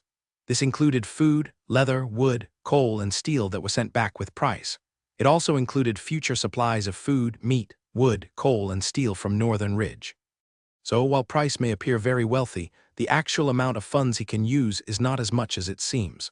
This is unavoidable because Uriel is not greedy, and he simply couldn't gather that much gold at once. Therefore, Price could not receive the entire payment immediately. Price is actually quite content. Receiving over 1,000 gold coins was already far beyond his expectations. Over time, a significant portion of this money has already been spent. On one hand, Price purchased large quantities of steel and food from the port, as well as leather, bristles, and other materials. In addition to recruiting construction workers, buying building materials, acquiring some nearby land, and paying his workers' wages, he has already used up approximately 300 gold coins. The remaining gold coins couldn't all be spent, as he needed to reserve about 300 of them to hire teachers, build a school, construct new factories, and purchase more steel raw materials in the future. Therefore, the amount of funds he could actually use was roughly around 500 gold coins. Considering the need to set aside some gold coins to cover potential risks, the amount he could freely spend was likely only 300 to 400 gold coins. That might seem like a lot, but it's definitely not enough. Compared to the vast tracts of land he wanted to buy, this sum of money was actually quite limited, regardless of how you looked at it. The mayor on the other side was unaware of this. When he heard that price, this gullible person was helping the Duke purchase a large tract of undeveloped land, he immediately began calculating how much he could potentially profit from the deal. Later, the two men started discussing the specific area of the land. After all, the gold coins in Price's possession were not enough to directly buy all the land between Berna's and the Wicked Forest. Therefore, it was necessary to discuss which areas would be included and which would be excluded. Price was familiar with the region, and the mayor also had a good understanding of it. So they studied the map together, quickly determining the size and location of the land. Price didn't object to the quality of the land. He needed the land to build factories and expand production capacity. Therefore, he only requested a plot of land adjacent to his weapons workshop. Because it was barren, the area was truly enormous. After a moment of consideration, the mayor looked up and nodded in agreement. "All right. We can sign the land sale agreement immediately." Wait. As expected, Price couldn't possibly come up with 600 gold coins, so he naturally stopped the mayor, who was about to get up and draft the land purchase contract, intending to take advantage of Price. The mayor frowned and looked at Price. "Your Excellency, a portion of the Duke's gold coins is still on its way. Therefore, I will only be able to pay you the other half in 10 days. What could it be? You can just write an IOU. If the gold coins don't arrive by then, the contract will be void." The mayor waved his hand generously. He had no reason to refuse such a proposal. If Price couldn't pay the remaining amount, he would simply reclaim the land and still make several hundred gold coins. Sure enough, after saying that, he immediately revealed a greedy smile. "However, if you default on the agreement, the first half of the payment will not be refunded." Of course, that is perfectly reasonable. Price had no intention of defaulting on those 300 gold coins, so he smiled and extended his hand to shake the mayor's, saying a phrase he knew all too well: "Happy to cooperate." Having witnessed Price's negotiation tactics, Tiger felt he had to be extremely cautious of this unscrupulous individual. This cunning merchant never revealed his true intentions from beginning to end, ultimately acquiring a large tract of land he desperately needed at an incredibly low price. Throughout the process, the merchant shamelessly employed bribery. After giving the town mayor 100 gold coins, he secretly slipped 30 gold coins each to the sheriff and tax official, ensuring their unquestioning approval of the deal. Then, after discreetly bribing the mayor with another 50 gold coins, the mayor accidentally drew the boundaries incorrectly on the map, granting Price a significant amount of unclaimed land. As a result, Price acquired a vast expanse of land for only 860 gold coins, in addition to the 260 gold coins he had spent on bribes. Although this land was barren and unsuitable for cultivation, it represented an enormous area that could allow Price to almost do whatever he wanted to expand his factory. Sitting in the carriage, clutching the deed detailing the land's acreage, Price's hand trembled slightly. In fact, he hadn't expected that the handling of land in this world could be so arbitrary. He had actually acquired such a vast area of land at such a low price. Furthermore, this land was located near the coast, and if Price chose to develop it, he could even build his own dedicated port. Moreover, the remaining land closer to the treacherous forest was even further from the town, making its price even lower. Once Price completed the arms deal with the Earl, his profits would be sufficient to acquire this unclaimed land. With these lands as a foundation, his factory would have room for expansion. Once connected to the treacherous forest, he could even engage in trade with merchants, directly logging timber from the forest. The benefits were numerous. In short, his development had entered a fast track, and under ideal circumstances, he would soon become the largest arms manufacturer within the Kingdom of Right. But that was only if everything went smoothly. In reality, Price's expansion wasn't going as planned because, while his internal computer could access information, it couldn't help him create a reasonable development plan. After acquiring a vast amount of land with limited funds, Price encountered a series of problems. The biggest issue was the severe shortage of manpower. His development was too rapid, consuming resources that he couldn't yet fully utilize, something those familiar with real-time strategy games would understand. Accumulating large amounts of gold only to find you lack enough population and corresponding raw materials like wood and oil, rendering that wealth useless for building the desired units. When Price returned to his office, He gathered all his capable subordinates, old Roger, Parker, Matthews, Tiger, and Wes. He shared some good news with them. "Gentlemen, we have acquired a large amount of land in the vicinity, which will make our future development much easier. If we build factories on this barren land, we can produce our products at 10 or even 100 times the current rate." He seemed completely unconcerned about whether his products would sell, enthusiastically announcing this to his subordinates. However, despite the initial excitement over the good news, the meeting quickly turned into a summary session that exposed the underlying problems. Roger coughed and addressed Price. "We are severely short-handed. The workers from baling are mostly not involved in production. They are doing other things." As Roger spoke, Price fiddled with the land deeds he had just signed, contemplating how to get production back on track as quickly as possible. In reality, both Matthews and Roger were busy working on the second batch of parts, preparing to assemble the second set of steam engine production equipment for the workshop using these newly manufactured components. Having gained experience from the first assembly, they were confident in building a second steam engine. Unfortunately, they knew that with the existing raw materials, producing another steam engine was already at its limit. There was no way around it. The supply of steel was almost depleted, and Price had spent all the money. It was impossible to obtain iron ingots from the port. They could only wait for the second shipment of supplies from baling. "Some workers have been reassigned to build wooden structures," Roger continued, looking at Price, who seemed deep in thought. "The food and wages we provide are quite good, so their enthusiasm for work remains high. These are all the problems they are currently facing. In reality, there are many more details to consider, but simply allocating personnel and getting the workers who arrived from Northling settled and started working is already causing Roger a great deal of stress. Moreover, he's also working with old dwarf Matthews to try and replicate the second steam engine, which is proving to be a difficult task. Therefore, among Price's initial team, the most loyal members are speaking in a somewhat subdued tone. The children and apprentices they brought with them are all helping out. In fact, they have already built a row of wooden houses, and they are currently building a second row." He paused, licking his dry lips before continuing. "However, although it's not cold here in the winter, these wooden houses offer very poor insulation, and there is a risk of fire if you try to use them for heating. So, life will be difficult for those living in these houses during the winter." Price suddenly snapped back to attention. Noticing this detail, he stood up, rummaged through his office, and managed to provide each person with a cup of water. In fact, the beer had already been distributed, some as rewards for the workers who were working hard, and some to the soldiers brought by Tiger. After all, they were helping out with guard duty while also assisting the workshop in various ways, so Price was generous and gave them extra compensation. Therefore, Price could only offer each person at the temporary meeting a cup of plain water, allowing everyone to continue the meeting while holding their cups.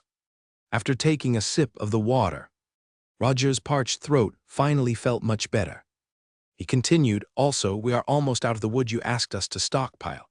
The remaining wood has been dried, and that is intended for producing K1 rifles, so it cannot be used for anything else. If you divert more people to find timber, there will be even fewer hands available to build the houses. We need more people." Roger was worried, reminding Price of all the difficulties ahead. As Price's senior advisor, he didn't want to see Price ruin the legacy his father had left behind, especially when things seemed so promising. So, without waiting for Price to speak, he continued. "A more serious problem is that we are currently building these wooden houses within the workshop. Itself, the land here is already leveled, so it can be used directly. Price knew that his expansion plans were, in fact, unreasonable. A legitimate businessman would prioritize a reasonable distribution of income and ensure the stability of their financial resources. However, Price also recognized that he wasn't a typical businessman. He was more inclined to take risks and pursue rapid growth, eager to break free from his current dependent situation. Compared to those reckless individuals in later eras, who launched crowdfunding campaigns with just a few transactions, secured hundreds of thousands of dollars, then dared to borrow millions from banks, leveraged that loan for further investment, and ultimately aimed for an IPO, Price's current development was undoubtedly conservative. In reality, Price had considered the future implications and had his own solutions in mind. First, he needed to establish his factory and sell weapons to other nobles within the Kingdom of Right. As long as the Northern Ridge achieved victory in the upcoming war and demonstrated its strength, it would be impossible for him to lack customers. Any noble who wasn't completely foolish would choose Price's weapons. Even if they were foolish, as news of the war spread, even distant lands and countries would become consumers of his manufactured weapons. Soon, the outdated weaponry produced by the Shire conglomerate would be obsolete, and he would replace them, becoming the new global supplier of arms. Of course, this was just part of his strategic plan, and its implementation involved many details that needed to be refined and perfected. It wouldn't be as simple as it sounded. Price's plans were clearly unknown to Roger. He was only worried about the current situation, so he continued to express his concerns to Price. But what if we run out of this cleared land? We would need more manpower and a longer time to clear the undeveloped land outside, which would be even more problematic. Matthew, standing nearby, also seemed dissatisfied with the situation, hesitant to speak. In his opinion, Price should have instructed the workers to do their assigned tasks. As for expanding the factory, Matthew believed that Price could hire professional construction workers later. "We simply don't have enough money right now to pay people to clear land," he said, pausing. "In fact, according to our calculations, our profits are already quite low. To be precise, we're in the same situation as before. We barely have enough money to pay the workers next month." He stopped there, knowing that he had already said enough, and Price should now understand the severity of the problem. In reality, Price was well aware of the current situation. It wasn't significantly better than before he had gone to see Uriel. Before, he was truly poor. Now, while he might not be poor anymore, the resources available to him were actually fewer. Back then, although he didn't have much money and couldn't even afford to pay his workers, at least he wasn't in debt. Now, he was already deeply in debt. He had spent all the money allocated by the Earl for firearms, but not a single rifle had been produced. It was only because Officer Tiger, sent by the Earl to monitor him, had seen the K1 rapid-fire weapon and knew that Price wasn't a liar. Otherwise, Price might have already been arrested and sent back to bailing. Price needed to find a way to use everything he had at his disposal to quickly produce enough weapons to supply the Earl. Or more accurately, he needed to appease Tiger so that he would continue to tolerate Price's reckless behavior. Otherwise, he would lose all credibility and everything he currently possessed. "Let's utilize our current shooting range, as well as the empty lot next to it. We'll build the factory here first." Price thought for a moment and proposed his solution. The land inside the factory was already leveled, and due to previous preparations, there were still many usable areas. For example, there was a small weapons testing range within the factory, which was quite spacious and could be used to build a new factory building. In addition, there were some open spaces for storing materials, as well as the area in front of the factory entrance, all with leveled and compacted surfaces. Building structures on these areas would definitely save a significant amount of time leveling the land. "Then, we'll use the undeveloped land outside as a shooting range," Price continued. "It's for testing and training anyway. It doesn't have to be perfectly level." He then turned to Tiger, who was standing nearby with a cup of water, and asked, "Tiger, could you ask your soldiers to help out? I need some workers to build the factory, but building wooden structures doesn't require so many skilled craftsmen. We can just get by." As he spoke, Price gestured with his hands, trying to explain everything clearly to Tiger. "In fact, not all of the temporary wooden buildings have to be occupied. We can store materials in them, or even put some useless junk inside. So they don't need to be overly sturdy. As long as they can provide basic shelter from the wind and rain, that will suffice. Besides the 2 on guard duty and the other 2 resting, the remaining 4 will help out," Price said, almost in a commanding tone. Tiger didn't object to the soldiers helping build houses. In fact, it was common for soldiers to be ordered to repair military camps during that era. Many of the soldiers had been skilled laborers before enlisting. Some were workers in workshops, others were farmers, some were poets, and still others were construction workers. So, having these soldiers help out wasn't unusual. However, Tiger was concerned about other things. Therefore, he reminded Price, "It's fine. But I must remind you, sir, you've almost used up all the funds and materials allocated for the first batch, and yet you haven't even produced a single K1 rapid-fire rifle. If this continues, I will have to fulfill my duty and report everything that has happened here to the Earl," he said firmly, his eyes fixed on Price. Price smiled wryly and then assured him, "I am aware of the problem, Tiger. That's why I plan to start production soon. The workers in the workshop will continue production, and with the help of the steam engine, they should be able to manufacture enough barrels quickly. He then presented a reasonable plan. Although we don't have much steel left, it should be enough to produce several dozen barrels. So in the short term, we should be able to manufacture more than 20 K1 rapid-fire rifles. These weapons will be sufficient for you to report to the Earl, right? Price said with a smile, looking at Tiger. Tiger was somewhat nervous because this was the first time he had heard about plans to produce K1 rifles since arriving in Bunas. So he nodded hesitantly and replied, "Yes, yes. Once these materials are used up, the Earl's second shipment should arrive. At that time, I assure you, I will focus all my efforts on producing K1 rapid-fire rifles. I can produce more than 200 of them in a month, and then everything will be all right," Price said with relief, knowing that as long as he appeased Tiger, he could continue with his own plans. "I hope so," Matthew sighed softly from the side. He felt that having the steam engine was enough for now. The remaining dissatisfaction stemmed from Price not immediately dedicating all his efforts to improving and developing the steam engine. In his view, improving this groundbreaking machine was undoubtedly the most important thing to do at present. If he could truly popularize the steam engine, the entire world would usher in a great revolution. To be honest, as a technically skilled worker, Matthew's vision was indeed impressive. He immediately recognized the significance of the steam engine in industrial history. Unfortunately, he didn't know that in Price's knowledge base, this machine was only the most basic one, the one that initiated the Industrial Revolution. "Now let's talk about developing new land," Price said after reassuring Tiger for a moment, then shifted the conversation back to the development of the factory. "I need you to have your people build simple shelters on the new land and clear as much wasteland near the borders as possible. I will build a weapons testing ground in this newly acquired area where we can calibrate and test our weapons," he continued, planning out the layout of the factory grounds and trying to utilize every available piece of land. "On the other hand, I need to build some dormitory buildings. I need a large workforce along with their families. Every person can contribute to my work, and I will pay them accordingly." He spoke passionately, lost in his grand vision.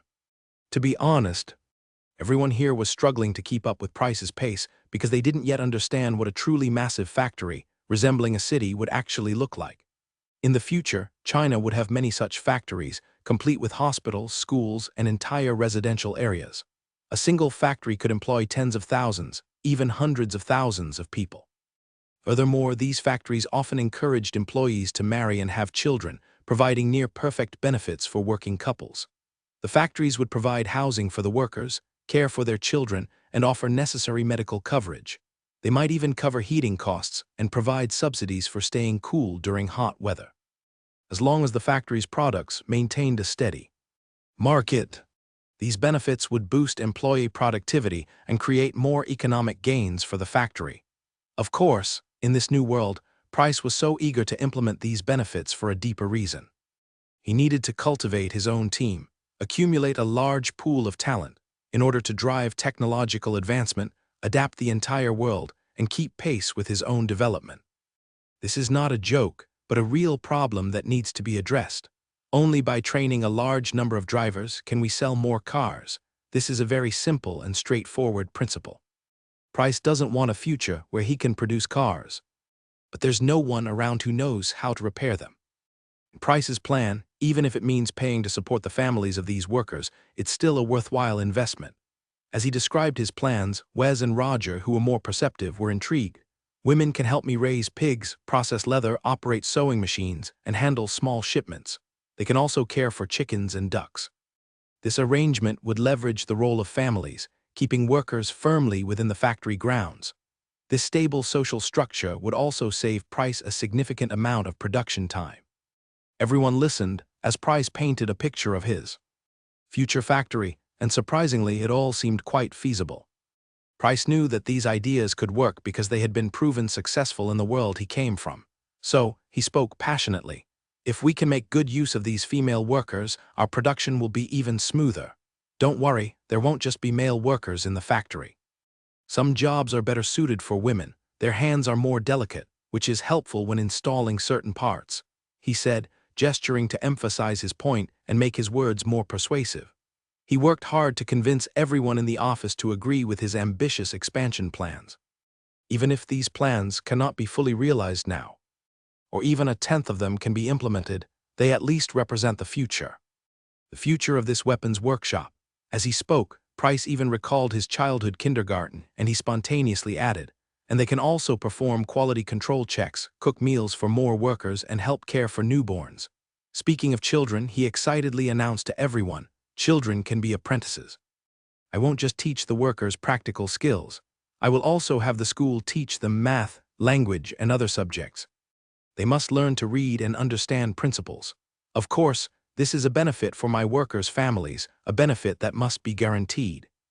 Almost everyone was immersed in his vision of the future, except for Tiger, who was jolted back to reality.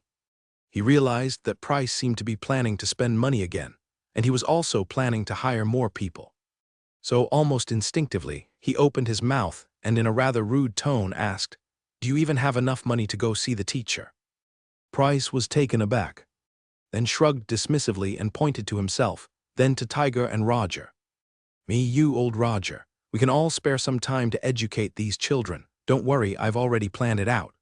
Besides," he continued with a smile, "if possible, I still plan to find some real teachers to educate the children. After all, I don't have to pay them immediately, do I? Soon, my next shipment of supplies and another portion of the profits will arrive. I think I can afford to pay the salaries of a few teachers." Tiger really wanted to punch this young man who was always smiling, and then give him a good talking to, reminding him how much money he owed the Duke. He was even calculating with money that hadn't arrived. Yet, he was still being extravagant, a typical spendthrift. Thinking about this, Tiger finally felt anger. He glared at Price and said sternly, "What is the point of all this? The Duke only wants to buy K1 rifles. You've already managed to create that steam engine which can now produce and deliver on schedule. Why are you getting involved in all these unnecessary things?" Because his tone was unusually low, Roger and Matthews, among others, sensed Tiger's anger. Wes and Parker might have also understood, but Wes didn't care about Tiger's mood because he wasn't on the same wavelength as him. And Parker, another staunch supporter of Price, wouldn't think that Price was wrong. Everyone remained silent, looking at Price, waiting for his answer. Price knew that simply relying on persuasion wouldn't work to justify diverting funds worth thousands of gold coins, and he hadn't even produced a single rifle yet. He seemed to be losing Tiger's trust. So, he sighed slightly and said to Tiger, "It seems I need to convince you with something more tangible." As he spoke, he walked back to his desk, opened the drawer, and pulled out the revolver that had been with him during his relentless killing spree in the savage forest. Tiger didn't know what he was talking about. Seeing Price pull a strange firearm from the drawer, he frowned and instinctively asked, "What is it?"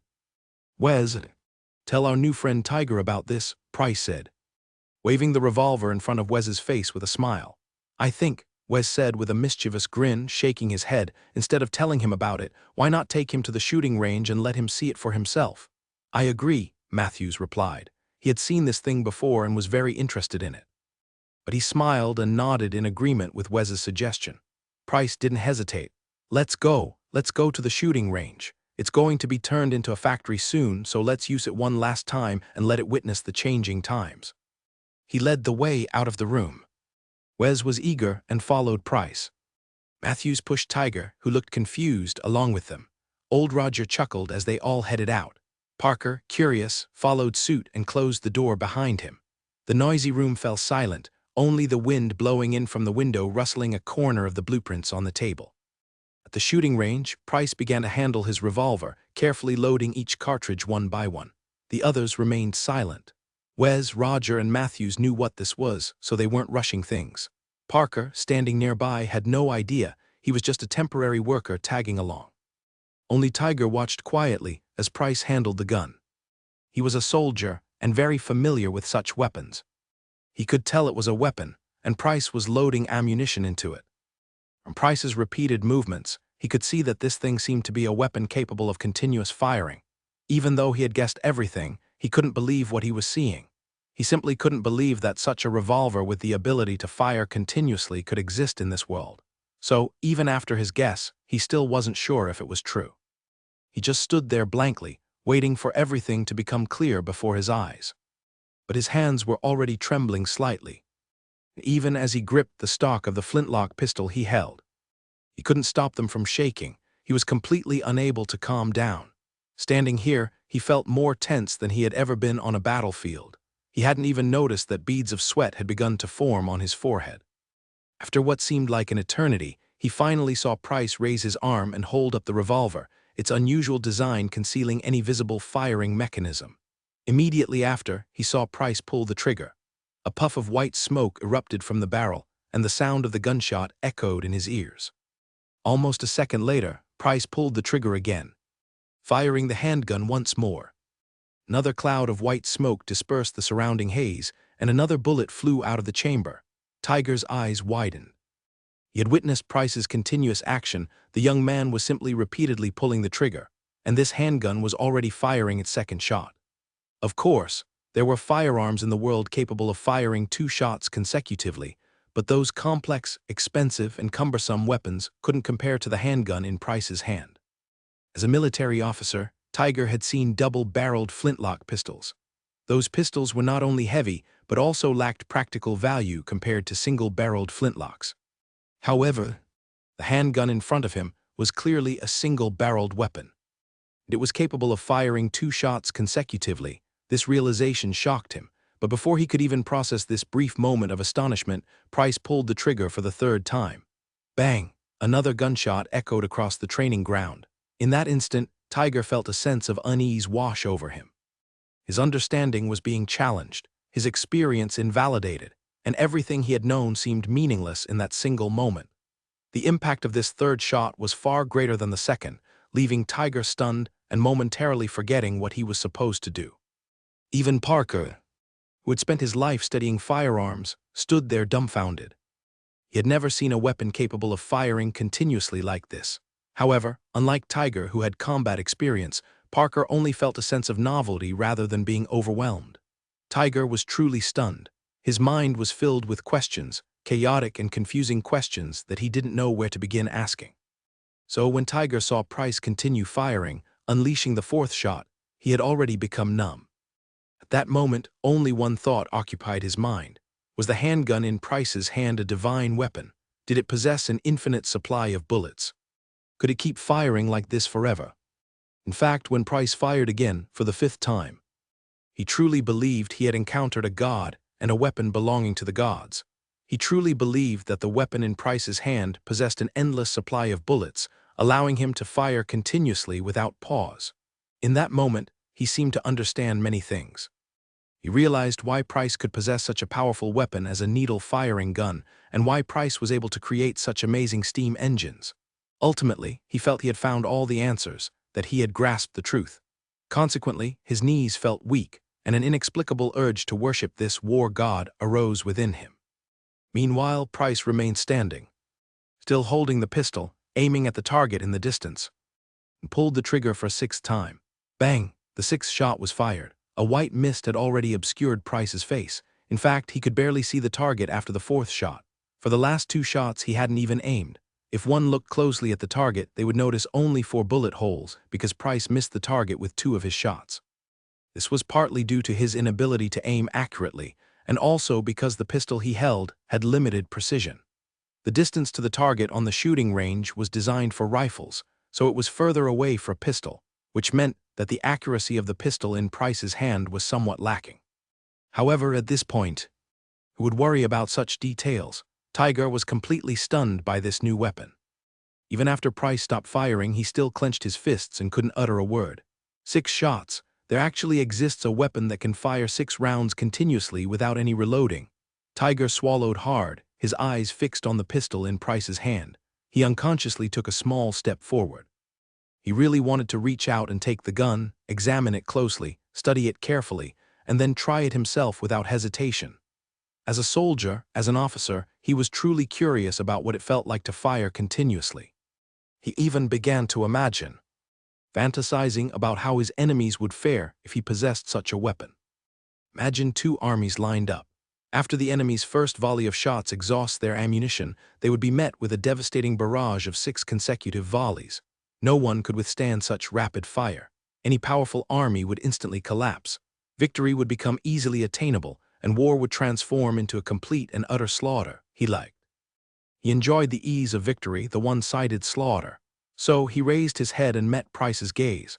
His eyes began to gleam with a feverish intensity, the blood vessels in his eyes bulging slightly, making the whites of his eyes appear reddish. What is this? This is a secret weapon I've developed. It's called a revolver. It can fire 6 shots in quick succession without any complicated procedures. You just need to pull the trigger. It's a powerful close-quarters handgun, Price replied. A revolver. Tiger muttered unconsciously, then looked at the weapon in Price's hand, unsure of what to say. He wanted to see this weapon, but he hesitated to make such a request, so he stood there, unsure how to proceed. Ha, I had the same reaction when I first saw it, the dwarf Matthews laughed, saying to Roger beside him. Roger shrugged. He knew that Wes, who was standing there trying to appear sophisticated, probably looked just as surprised when he first saw the revolver. They were all stunned by this weapon because it truly revolutionized people's understanding of technology in that era. After seeing this weapon, Wes stayed close to Price. After Matthews saw it, he stayed on and helped without even asking for a salary. Now it was Tiger's turn. Trust me, Aldridge's workshop won't let you down. Our future is limitless, and I will definitely fulfill my promises, Price said, walking up to Tiger and patting him on the shoulder. Can this be sold? Sold to Lord Earl? Tiger swallowed hard, finally suppressing his excitement, and asked hesitantly. He hadn't even considered trying to steal it, because he knew that this was not something that could be obtained with a single transaction. Taking advantage of others for personal gain was not something he would do. Moreover, he was an honest and just person. He worked for Lord Earl precisely because the Earl was benevolent, loved his people, and acted with integrity. No, Price shook his head. Why not? Tiger was taken aback, then a hint of anger flashed in his eyes as he stared at Price and questioned him. Because while this weapon is powerful, I haven't been able to mass-produce it yet. If I only gave Lord Earl one for self-defense, that would be fine. But you should know that making these things isn't cheap, Price said with a smile, looking at Tiger and expressing his regret. I don't believe a word of what you're saying. Is there even a single truth in your words? Tiger frowned, muttering to himself. He assumed Price was going to demand an exorbitant price. He didn't believe a word of what Price said. He was calculating in his mind whether he could convince the Earl to agree to a price that Price couldn't refuse. In reality, he knew that the Earl had already spent a significant portion of his savings on acquiring these K1 rifles. After all, the Earl didn't exploit the local population like other lords, so his wealth wasn't vast. However, this weapon was an irresistible temptation for Tiger. Seeing it was like a tiger seeing beef, or a hungry person seeing a delicious meal. Before Tiger could even formulate a suitable price. In his mind, Price spoke up and began to explain. Actually, the technology involved isn't particularly complex. In fact, we manufacture them by hand. However, what truly limits its production is this firing mechanism. Right now, only I can manually produce these firing mechanisms, so the output is very low. I can use it myself, but if you want to supply a large number of troops, it's currently impossible, he said, handing a small firing cap to Tiger. Weapon manufacturing is inherently complex, and high prices are therefore understandable.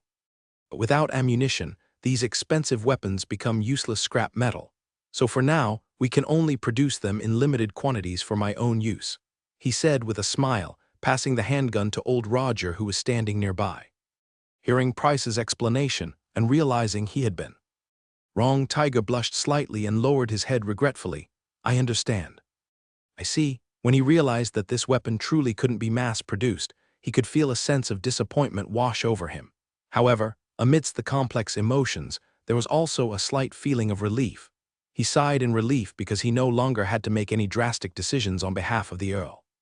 He had never intended to take matters into his own hands and seize anything, as his own principles wouldn't allow it. If the Earl gave an order, he might struggle or hesitate, but he would ultimately obey. However, when it came to making a decision himself, he simply couldn't consider such options. Now that Price had revealed his hand, there was no intention of continuing to hide this outdated revolver. So, I can produce a few more of these weapons, he continued to say to Tiger. You can send someone to deliver them to the Duke, but you must be careful. If this technology spreads, it could trigger a disaster. Tiger's eyes lit up with renewed hope. Really, is that possible? He turned to Price and asked eagerly. Price didn't answer directly. Instead, he said, I can't mass-produce them, but Zurich can if they have enough skilled workers. They could replicate it and then the Duke's advantage would be lost. I don't think they can reproduce the ammunition for this weapon, but there are always exceptions. Tiger immediately nodded solemnly. I understand. I will personally return to Bailing and tell the Duke everything that has happened here.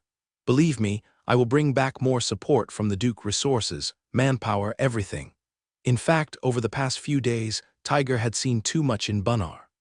He wrote some of it down in letters to the Duke, but there were many things he didn't have time to write, or that he dared not include in the letters. He was eager to return to Bailing and tell the Duke everything he had witnessed himself. He believed that Bailing should cooperate closely with Bunnar and establish a stronger partnership. Even just looking at this young man, Price, it's clear he's no ordinary person. He is definitely worth recruiting and cultivating by the Duke. Under no circumstances should they be enemies. That was Tiger's firm belief. I hope you can bring more people with you, Price said. You've seen that we need manpower here. He knew that once Tiger returned, he would undoubtedly convey a clear picture of the capabilities of Aldridge's weapons workshop to the Duke. The Duke would certainly place even greater importance on the cooperation between them, so Price decided to ask the Duke for more resources. As they say, ask for the moon if you don't get the sun. He was a merchant. Naturally, he wanted to secure as many benefits as possible for himself. I can gather all the beggars, serfs, slaves, and anyone willing to come here from Bailing who are struggling to find food. Tiger thought for a moment, intending to use these people to exchange for the new style weapons in Price's possession. In Tiger's view, it was worth any price to obtain these weapons, because they were the best way for warriors to survive on the battlefield, and also a necessary guarantee for victory in this war. If this war is won, Bailing can continue to prosper and recoup all the money and resources that have been spent. Price wanted, or rather needed, these people in a small amount of supplies, which Bailing could afford. The price for acquiring advanced weapons. You also need to bring tents and food, otherwise I won't be able to accommodate so many people, Price said readily, accepting everything offered. He wasn't even afraid that the Earl might try to sabotage his workshop. At this point, he needed to quickly increase his own strength, so being open to anything was the right approach.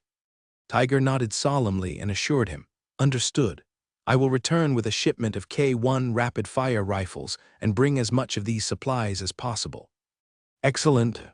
I have prepared enough K1 rapid-fire rifles for you. At the same time, I will make a few more of these weapons and prepare some ammunition to send to the Earl along with you. With this, his security should be better assured. Price was generous and gave Tiger what he wanted. Thank you, thank you. I will do my best to get you enough people, as well as tents and food. In short, I will bring back everything you need, Tiger said excitedly, nodding. As long as Price was willing to cooperate, he believed the Earl would be happy to provide more supplies for Price. Once Price showed him these weapons, Tiger knew he had to offer the Earl something similar. Because if Tiger knew about it, the Earl would know too. And if the Earl knew, he would definitely want such weapons. It's better to offer it proactively than wait for him to ask. After all, he was a weapon merchant. How could he refuse to sell anything? These weapons were going to be sold eventually anyway, so offering them now wasn't that unreasonable. The reason Price was being so generous also had to do with the fact that he had already started producing small quantities of smokeless gunpowder. With this, he could create metallic cartridge ammunition. Even with limited production, hand-loading metallic cartridges would allow revolvers to evolve into true revolvers, although they are similar. Price knew there were differences in their loading mechanisms. There's a reason why revolvers replaced the earlier rotating cylinder pistols. It was logical. Early rotating cylinder pistols could only load ammunition one round at a time, and loading required using the pistol's lever to compact the gunpowder, which was actually quite cumbersome. Even though the paper cartridge rotating pistol he developed was more advanced, the actual rate of preloading remained slow. However, revolvers are quite different. They are called revolvers because the cylinder containing the cartridges can be detached from the gun body and moved to a more accessible position for easier reloading, making rapid reloading possible. With the addition of metal fixed cartridge ammunition, the firing speed of these new revolvers completely surpasses all previous weapons, becoming the new standard. You could say that since Price started developing paper-cased fixed ammunition, The old era of muzzle-loading firearms has begun to decline, and a brand new concept for individual weapon development is gradually emerging. From this point on, firearm development began to include not only the design of the weapon itself, but also the development of ammunition. In reality, they started diverging into two separate paths. Only by advancing simultaneously on both paths could one hope to design truly perfect weapons and gain an advantage in warfare. It was also from this time that individual weapon manufacturing encompassed disciplines such as chemistry, materials science, metallurgy, physics, ergonomics, and even aesthetic optimization. Equipping a soldier became easier, while the equipment used to equip soldiers became increasingly complex. Arms dealers became more important, so much so that they could even hold a nation hostage. Price is indeed creating his new individual self. Defense weapon system, which is essentially the world's first true revolver. It's a handgun that can be quickly reloaded using a magazine device and is far superior to all previous weapons. It can unleash a surprising burst of fire, and just when the enemy thinks they have depleted its ammunition, it can rapidly reload in a few seconds and unleash another barrage of firepower, letting them experience true despair. While carrying two handguns could achieve similar results, it's often inconvenient to carry two. Furthermore, if Price needs even more powerful firepower, he could always design a submachine gun for himself later on, couldn't he? Because Price had already planned to handcraft a revolver with metal-fixed cartridges for himself. He was able to adopt this nonchalant attitude and sell his first generation of revolvers as commodities. Clearly, at this moment, having seen the power of the revolver, Tiger could not have imagined that Price possessed even more advanced weapons. Therefore, he genuinely believed that the handgun in front of him was the best in the world. Tiger was very pleased with the weapons Price had offered him, but he was still curious about the revolver. He really wanted to take a closer look at this excellent weapon that he might soon be equipped with. "By the way, Wes," Price said with a smile, looking at Wes who was standing nearby. Trying to appear sophisticated, "Remember, I said I would give you a revolver." "Of course." Wes's eyes lit up immediately. He had been longing for that revolver for quite some time, and hearing Price bring it up again today naturally excited him. "I think Captain Tiger also likes this revolver." Price said with a smile to Wes, "How about we have a little game? You could use it as a wager." "What kind of game?" Tiger perked up immediately, looking at Price excitedly. He really wanted that revolver, more than anything. Wes saw the smile on Price's face and knew things weren't as simple as they seemed. Could only force a wry smile. "I bet it's not going to be good news." "Actually, I'm very curious about how skilled you are, Wes," Price said, looking at both of them before turning to Wes. "I knew it," Wes said, looking at Tiger and sizing him up. "So you want Tiger to be my opponent?" "Absolutely." Tiger was eager to get started. He had already begun fantasizing about knocking Wes down and then grabbing the revolver. Sigh. Seeing Tiger's eagerness, Wes knew that this contest couldn't be avoided. In fact, he didn't want to give up the revolver so easily, especially after it had made such a big impression on him. "Should we prepare wooden swords?" Price asked, not wanting to make a big deal out of it, as they were already subtly moving apart. "No need." Wes glanced at Tiger and said, "It's just for fun, so let's be careful." He had been longing for that revolver for a long time, and today Price was finally willing to offer it. He definitely wouldn't want to miss this opportunity. Moreover, deep down, he didn't believe that Tiger could defeat him in a one-on-one duel. So he wanted to show Price his exceptional swordsmanship. After spending so much time together, he was increasingly convinced that coming to work for Price had been the right decision. The more he felt that Price was a good person to be loyal to, the more important it was for him to demonstrate his abilities and secure a better position. "All right, let's go." Tiger wasn't one to back down. He was eager to win the grand prize and examine that revolver up close. He was equally confident. As a trusted confidant of Count Edgerton, his swordsmanship was also formidable, not flashy, but honed in real combat. The two men distanced themselves, silence spreading across the shooting range. No one called out "start," yet they both moved almost simultaneously. Clang. West drew his longsword, its sound like a dragon's roar. He extended his arm, and the blood-stained blade lunged towards Tiger's face. Tiger had been anticipating West's move.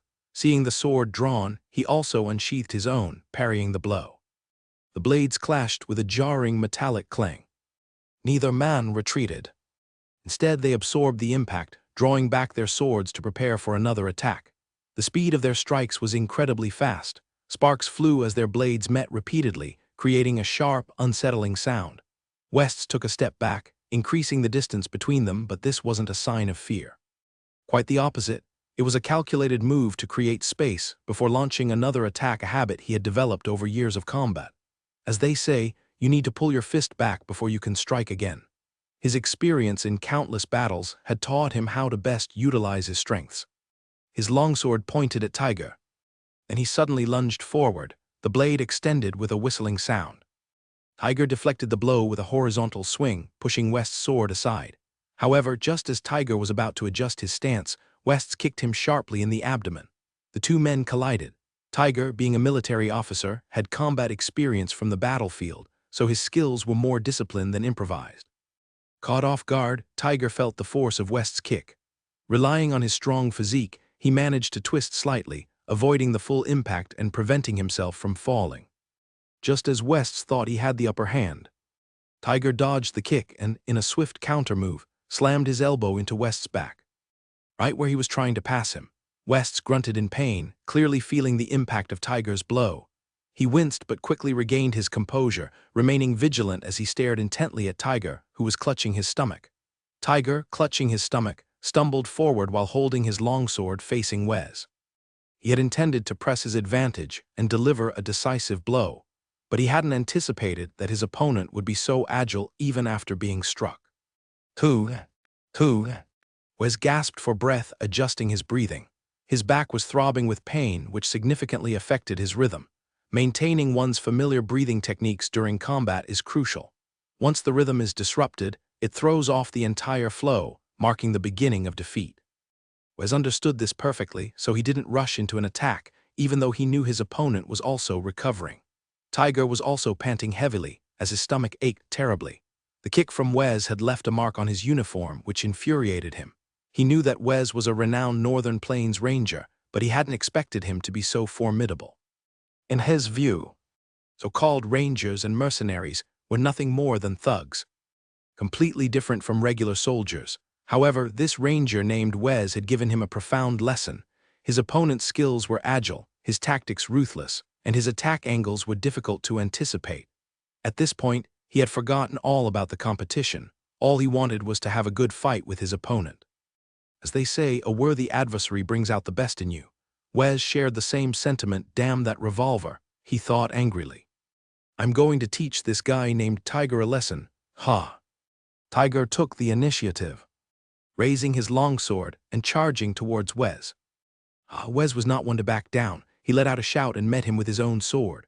The two swords clashed again, sparks flying. Before the sparks could settle, they both drew their swords and swung at each other. Roger watched in awe and excitement, as it was the first time he had seen such high-level fighters engage in such fierce combat. Price found it exhilarating, afraid of missing a single detail. He watched as the two men on the training ground became entangled again, locked in a seemingly endless struggle. Finally, Wes seized an opportunity and landed a punch squarely on Tiger's face, hitting him right on the nose. Tiger cried out in pain and retreated 3 or 4 steps, covering his nose with his hand and glaring at Wes. He subconsciously tightened his grip on the hilt of the longsword, and a hint of murderous intent crept into his eyes. The pain in his nose brought back memories of war, triggering primal instincts for violence. All right, that's enough. Price loudly stopped the two men from escalating their conflict, clapping his hands to call a halt to the competition. This is just for fun, don't take it so seriously and start fighting for real. Price didn't actually want them to fight to the death. He was simply looking for an excuse to get rid of that first-generation revolver, which wasn't as important to him anymore. He walked between Tiger and Wes, tossing the revolver that had seen action to Wes. It's yours now. Wes instinctively caught the gun, his face lighting up with excitement at that moment. He carefully examined the weapon, completely forgetting about Tiger, who was rubbing his nose. Don't take it too hard, Price said, looking at Tiger, who was holding his nose. I know you're an officer, leading troops into battle is your specialty. A one-on-one fight like this isn't really your thing. I know I lost, and I accept it, Tiger said, releasing his hand from his nose. Price noticed that the bridge of his nose was already turning purple. It seemed Wes had hit him pretty hard without holding back at all. Price couldn't help but feel a bit disdainful towards Wes. Hitting someone in the face during a friendly competition is definitely a bit unsportsmanlike. "I'll be manufacturing more of these revolvers soon and sending them to Lord Earl," Price said with a smile. "I'll make sure to save one for you then." "Thank you, thank you." Tiger was initially dejected, but hearing Price say that, he didn't quite know what to say. As Price had said, he was more suited to leading troops into battle and making the right decisions on the battlefield amidst the smoke and chaos, fighting fiercely for ultimate victory. While he was strong in individual combat, it wasn't really his forte. For a moment, Tiger felt a sense of connection with Price. However, his attention quickly returned to the revolver that could fire multiple shots continuously. He was genuinely curious about what kind of panic such a weapon would cause on the battlefield if a unit could fire 6 shots in rapid succession after charging into enemy territory. Even for a veteran officer like him who had been on the front lines, it was hard to imagine such a scene. His understanding, if he were facing an enemy that could fire continuously at close range, he would undoubtedly be terrified and retreat. At that moment, he was even certain that Count Edgerton had already won the next war, because Price's weapon had completely changed the way wars were fought. When West took the revolver from Price's hand, a smile reappeared on his face. He gently touched the cold metal of the gun, feeling like the most powerful person in the world for a moment. "Come to my office later, I'll show you how to load it," Price said.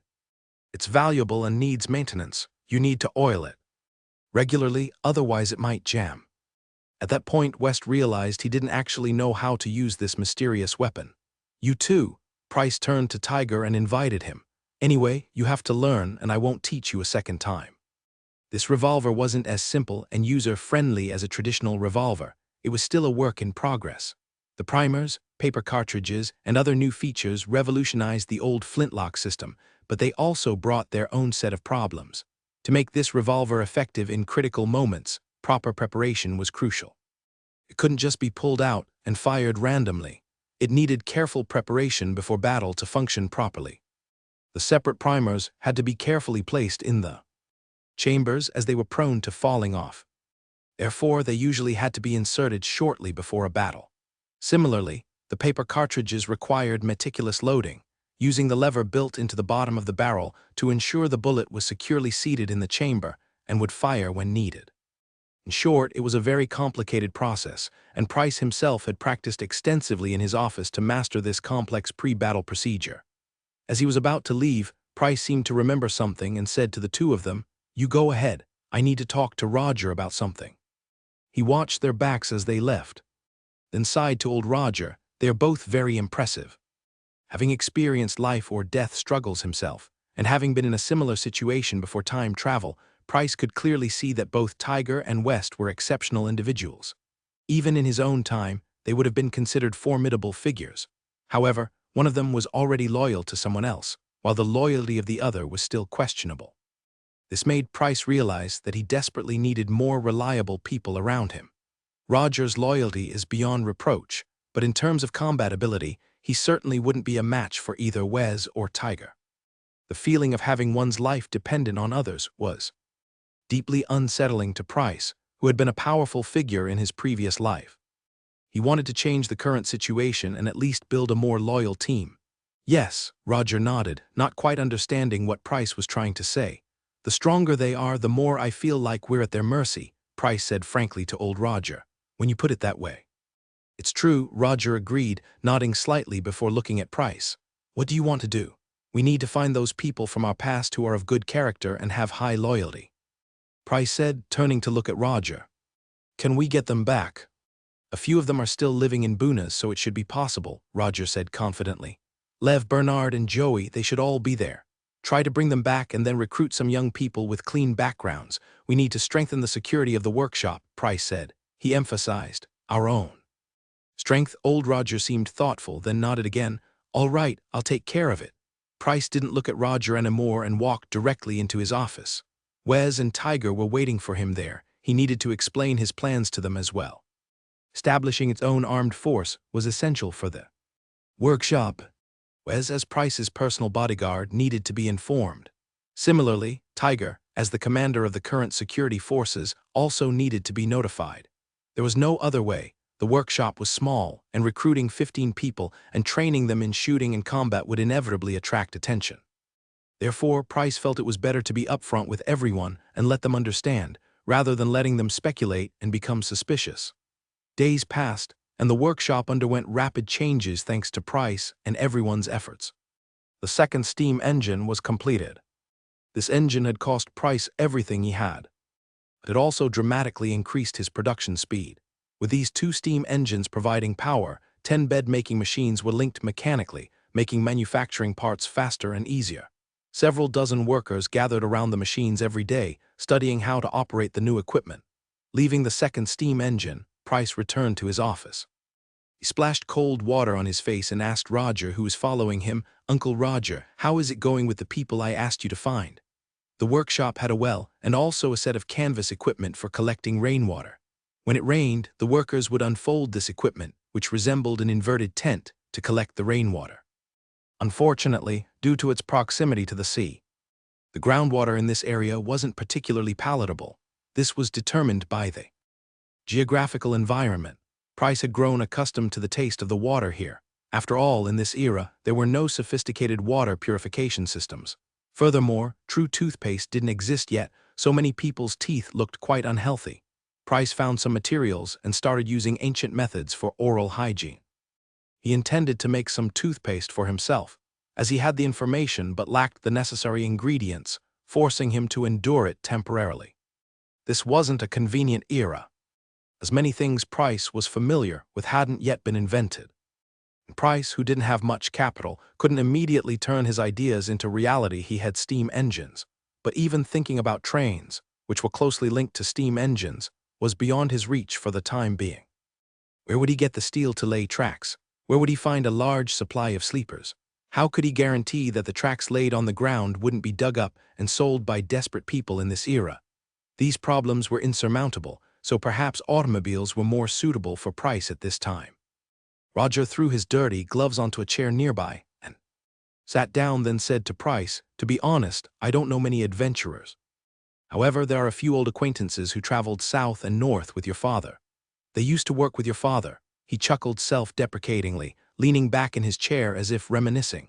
Price knew that the workshop had indeed had a few security guards who were responsible for protecting the premises and preventing trouble. When there was business, they protected the goods and were responsible for transportation, acting somewhat like escorts. However, these people left when the workshop's business wasn't good. After all, they weren't production workers, and they were useless during economic downturns. They didn't leave because Price asked them to. They left. On their own, people need to eat, and they couldn't just starve to death waiting for Price. "I found 2 people for you, as you requested. They are both skilled and have good reputations. I know them well, and they've worked with your father before, so you can trust them. There are also a few new recruits. They're clean slates but not particularly skilled." Roger continued, seeing that Price seemed to be thinking about it. "They were happy with the compensation we offered and are willing to give it a try. In these times of impending war and economic downturn, everyone is struggling. Since the workshop has needs again and can guarantee salaries, these experienced individuals are naturally willing to return and continue their familiar work. The younger people are the same. They don't have much experience yet and are just starting out in the mercenary business. They need to accumulate some work experience and hone their skills to build a good reputation for themselves." Price nodded. He urgently needed to establish his own team to ensure his safety. Currently, he only had Wes as part of his armed force, which was far too thin. Moreover, Wes is a ranger from Bailing, and he came to Price on his own initiative, so his loyalty isn't particularly high. Price only used him because there was no one else available. That's the predicament he's in right now. Therefore, he naturally recognized Roger's work and readily agreed. "Very good. I don't need them to be exceptionally skilled. All I require is their loyalty." As he said this, he sighed somewhat ruefully. You can see that things are getting more complicated around here. Price had always been thinking about establishing his own security force, but he never had enough time or resources. On the one hand, he was eager to resume production and make the entire workshop profitable. On the other hand, he needed to expand production to ensure his growth rate. As a result, the manpower and resources available for setting up a private armed force were extremely limited. Now that he could get Roger to find some reliable people meant he wasn't even keeping a small profit. This was something he managed with the last of his private funds. Price hung up his towel and turned back to his seat, continuing to speak to Roger. You know, our security arrangements are all handled by the Earl's people. While Tiger is a decent person, we can't always rely on the soldiers he provides. We need to change this situation, which is why I asked you to find some reliable veterans. You're right, Wes isn't bad, but his loyalty is somewhat questionable, Roger said, agreeing with Price. He had also been uneasy about the complicated relationships within the workshop. That's why I brought back Leff and Bernard. With them here, I think the workshop's security will be guaranteed. I knew you could handle it, Price said, a smile spreading across his face as he recalled the appearances of these two men from his memory. Both Leff and Bernard were long-time employees of the workshop. Bernard had been with Price's father since he was 17 or 18 years old. Now in his 30s, he was at the prime of his life. Leff was around 40 years old, mature and reliable, a skilled swordsman and someone to be trusted. After acknowledging these two individuals, Price turned to old Roger and continued. Therefore, I hope you will focus more on developing our own armed forces in the future. We'll soon be mass-producing needle guns, and with our handcrafted revolvers, equipping just a few dozen people, and establishing a loyal defense force isn't difficult. In Price's view, tactical advantages based on advanced weaponry could easily compensate for any shortcomings due to a lack of combat experience. As long as this independent armed force under his command was equipped with revolvers, they would have a significant firepower advantage in close-quarters combat, allowing them to easily defeat enemies several times their number. Moreover, he had even more weapons that could be developed and prioritized for equipping his personal guard. With those weapons, even if these people were sent to fight against Tiger's soldiers, they could easily achieve victory. I've already brought them here, and Leff is in charge of them. As you requested, I will provide them with weapons and ensure they start training as soon as possible, old Roger said, relieved to hear that Price was satisfied with his work. He wasn't getting any younger. He was 43 years old this year, and it wasn't easy for an old man like him to be constantly running around. For the past 2 weeks, he had been busy with matters related to the workshop, helping to assemble new steam engines while also arranging for the necessary raw materials for Price. He was exhausted. It's not easy to get an entire workshop running, especially when Price is still expanding and improving the equipment, which makes everything more chaotic and complicated. Let's start with the old flintlock pistols we have left in the warehouse. Have them do some basic training. It doesn't matter. We'll have needle fire rifles soon. Price didn't want to skimp on his people. Equipping them with the most advanced weapons was clearly in his best interest. However, Price wasn't planning on letting these people quit their jobs. He wasn't wealthy enough to support a full-time military force. So he continued, in addition to training, have them clear some land. Since I've paid for it, they can't just stand around. Let's clear a patch of land for a shooting range so they can practice their marksmanship. Understood. Roger nodded, a hint of amusement on his face as he thought about Leif's reaction to the order. Price knew that, in terms of choosing someone to lead this group, Wes would have been the most suitable candidate. However, Wes's loyalty was clearly not as strong as Roger's. Moreover, Roger was getting old, and he had no children. He had always been a solitary figure, so it wouldn't be appropriate for him to continue working in the factory. Price intended to have Roger retire and become his personal steward, helping with small tasks. Roger was indeed moving in that direction, delegating more and more of his work to Matthews and Parker. Later, have Leif and Bernard come see me and arrange for these people to be housed in wooden cabins. Let them live as comfortably as possible, Price said to Roger. All right, I'm going to rest now, then I'll go check on Matthews and see about the parts for the third steam engine, if there's anything I can help with. Roger stood up and said to Price, thank you for your hard work. Price also stood up and saw his uncle-like elder out of the room. It's nothing, Roger replied without looking back. The available talent was simply too limited, even after bringing back some of the older workers from the workshop. It felt like they were constantly struggling to make ends meet.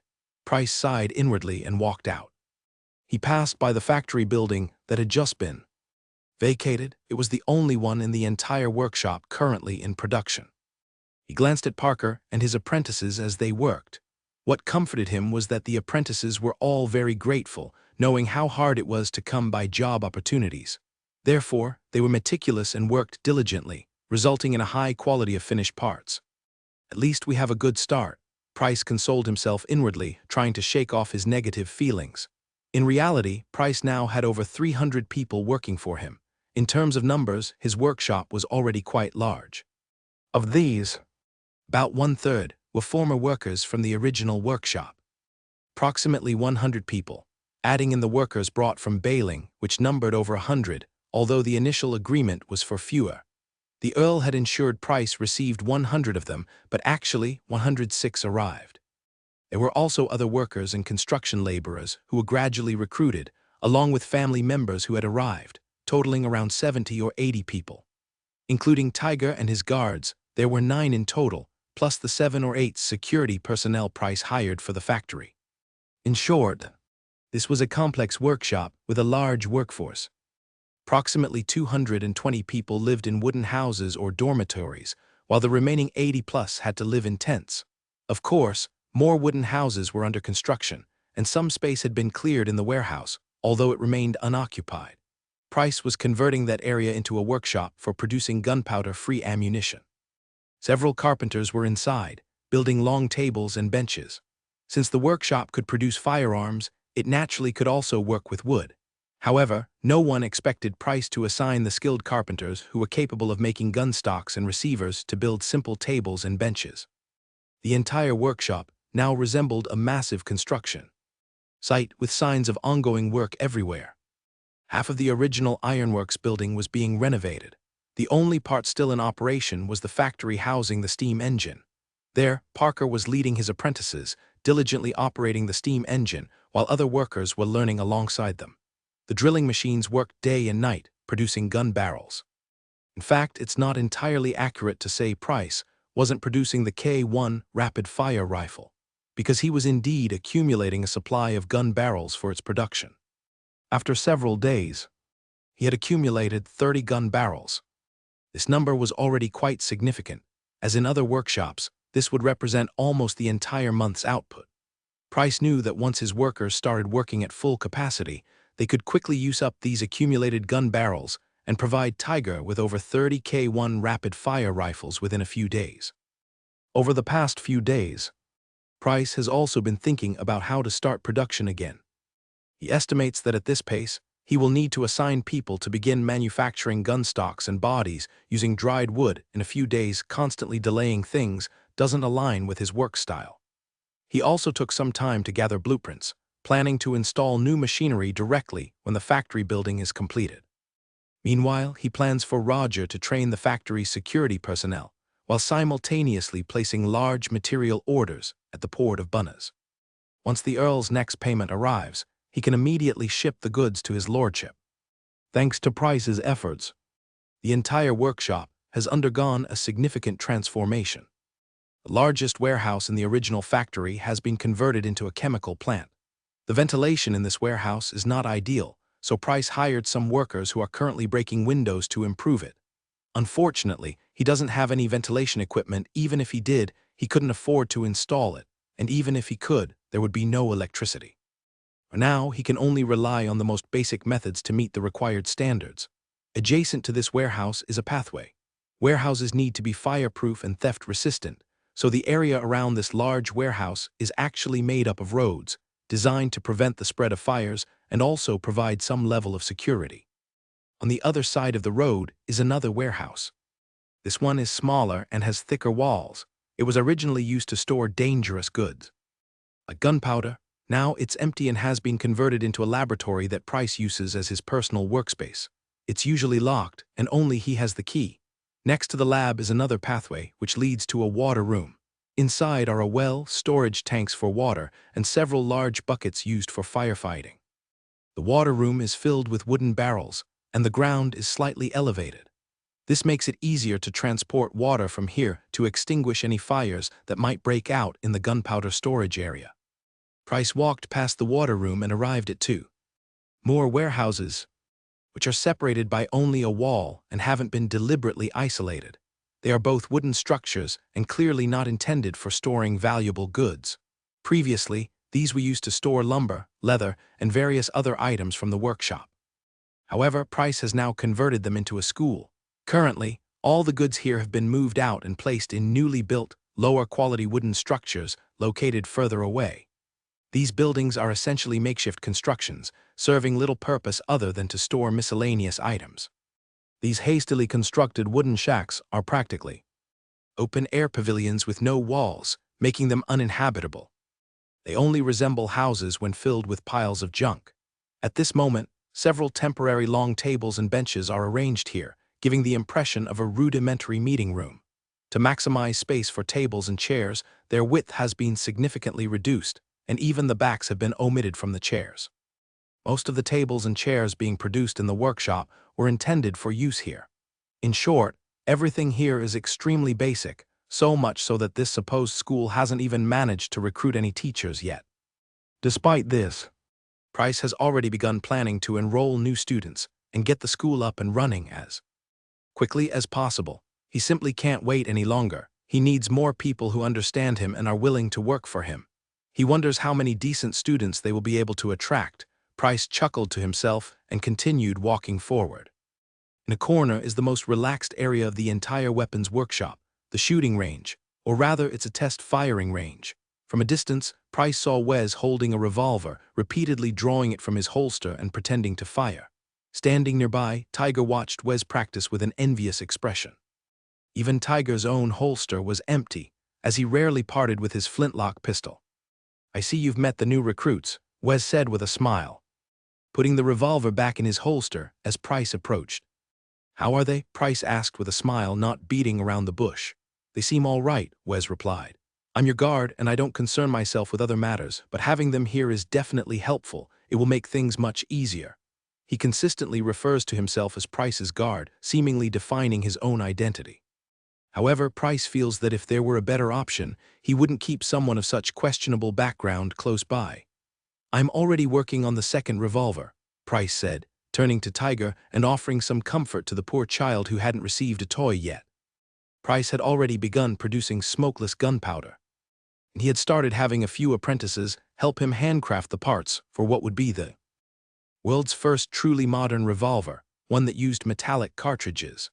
With this type of handgun, he essentially possessed the world's first modernized firearm, giving him an overwhelming advantage over older weapons that his opponents could not hope to match. Once his people were equipped with these compact handguns, which could fire continuously and allow for quick reloading, their flintlock-wielding adversaries would be completely outmatched. However, given Price's current resources, he couldn't mass-produce this weapon. He lacked enough copper to produce the cartridges, not enough chemical agents to manufacture smokeless gunpowder. Everything was still limited to small-scale production and deployment, making it unsustainable in a full-blown war and impossible to quickly replenish supplies. Nevertheless, these new weapons were already sufficient to give Price an advantage in localized skirmishes. What he needed now wasn't equipping entire armies, but arming himself first. After chatting briefly with Tiger and Wes, Price went to inspect his territory. The workshop was his home, and he knew everything within it intimately. When he walked back along the path and reached the bustling factory floor, he saw Matthews, a short but strong figure. Second steam engine had started, making the already noisy factory even louder. It was so loud that people had to shout to be heard. The flywheels of the two steam engines spun constantly, filling the entire factory with energy. Matthews was standing next to a rapidly rotating lathe, carefully polishing an irregularly shaped part.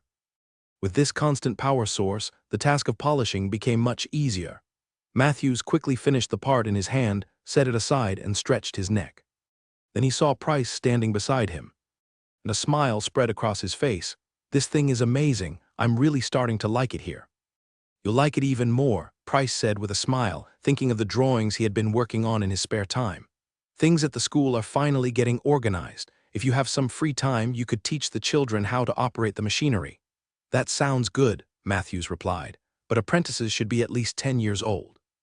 Younger children don't have the strength or focus needed, and it would just waste their time." "It's okay, you just need to teach them. I can't let the younger children go outside so they can all listen together," Price said dismissively, shaking his head and disagreeing with Matthews' suggestion. He was genuinely seeking talented individuals and was open to anyone who could contribute. He even wanted to nurture young women, because he knew that in the future industries, female workers and managers would play a very important role. Due to the lack of talent, he didn't want to miss any opportunity. Since he couldn't immediately increase the number of employees, bringing women into the workforce to perform tasks traditionally done by men was clearly a good way to expand quickly. Matthew didn't argue and followed Price's lead. "All right, if you insist, I don't mind. Also, I have some work for you. Help me make some parts." "They will be useful," Price casually added as he was leaving. "No problem," Matthew said eagerly, immediately agreeing. Soon, a strange atmosphere began to brew within the Aldridge Arms workshop. One worker, while polishing a part, turned to his colleague and asked, "Have you heard? Our workshop is opening a school for children." The other worker, without looking up from his work, replied, "Yes, I've heard. They haven't found teachers yet, so it seems our boss and some experienced craftsmen will be teaching." "That's not bad at all. Sending the children to learn skills is a good thing. It's better than them having nothing to do at home," the worker who had asked the question said, blowing on the part in his hand to remove metal shavings before continuing. He had a son who was exactly 13 years old. The perfect age for learning. Having him learn skills here for free was an excellent opportunity. The worker who hadn't looked up tossed the polished trigger into a box of finished products and stretched languidly. "Yeah, I never thought our boss would be willing to teach children things. It is. I heard it's even free."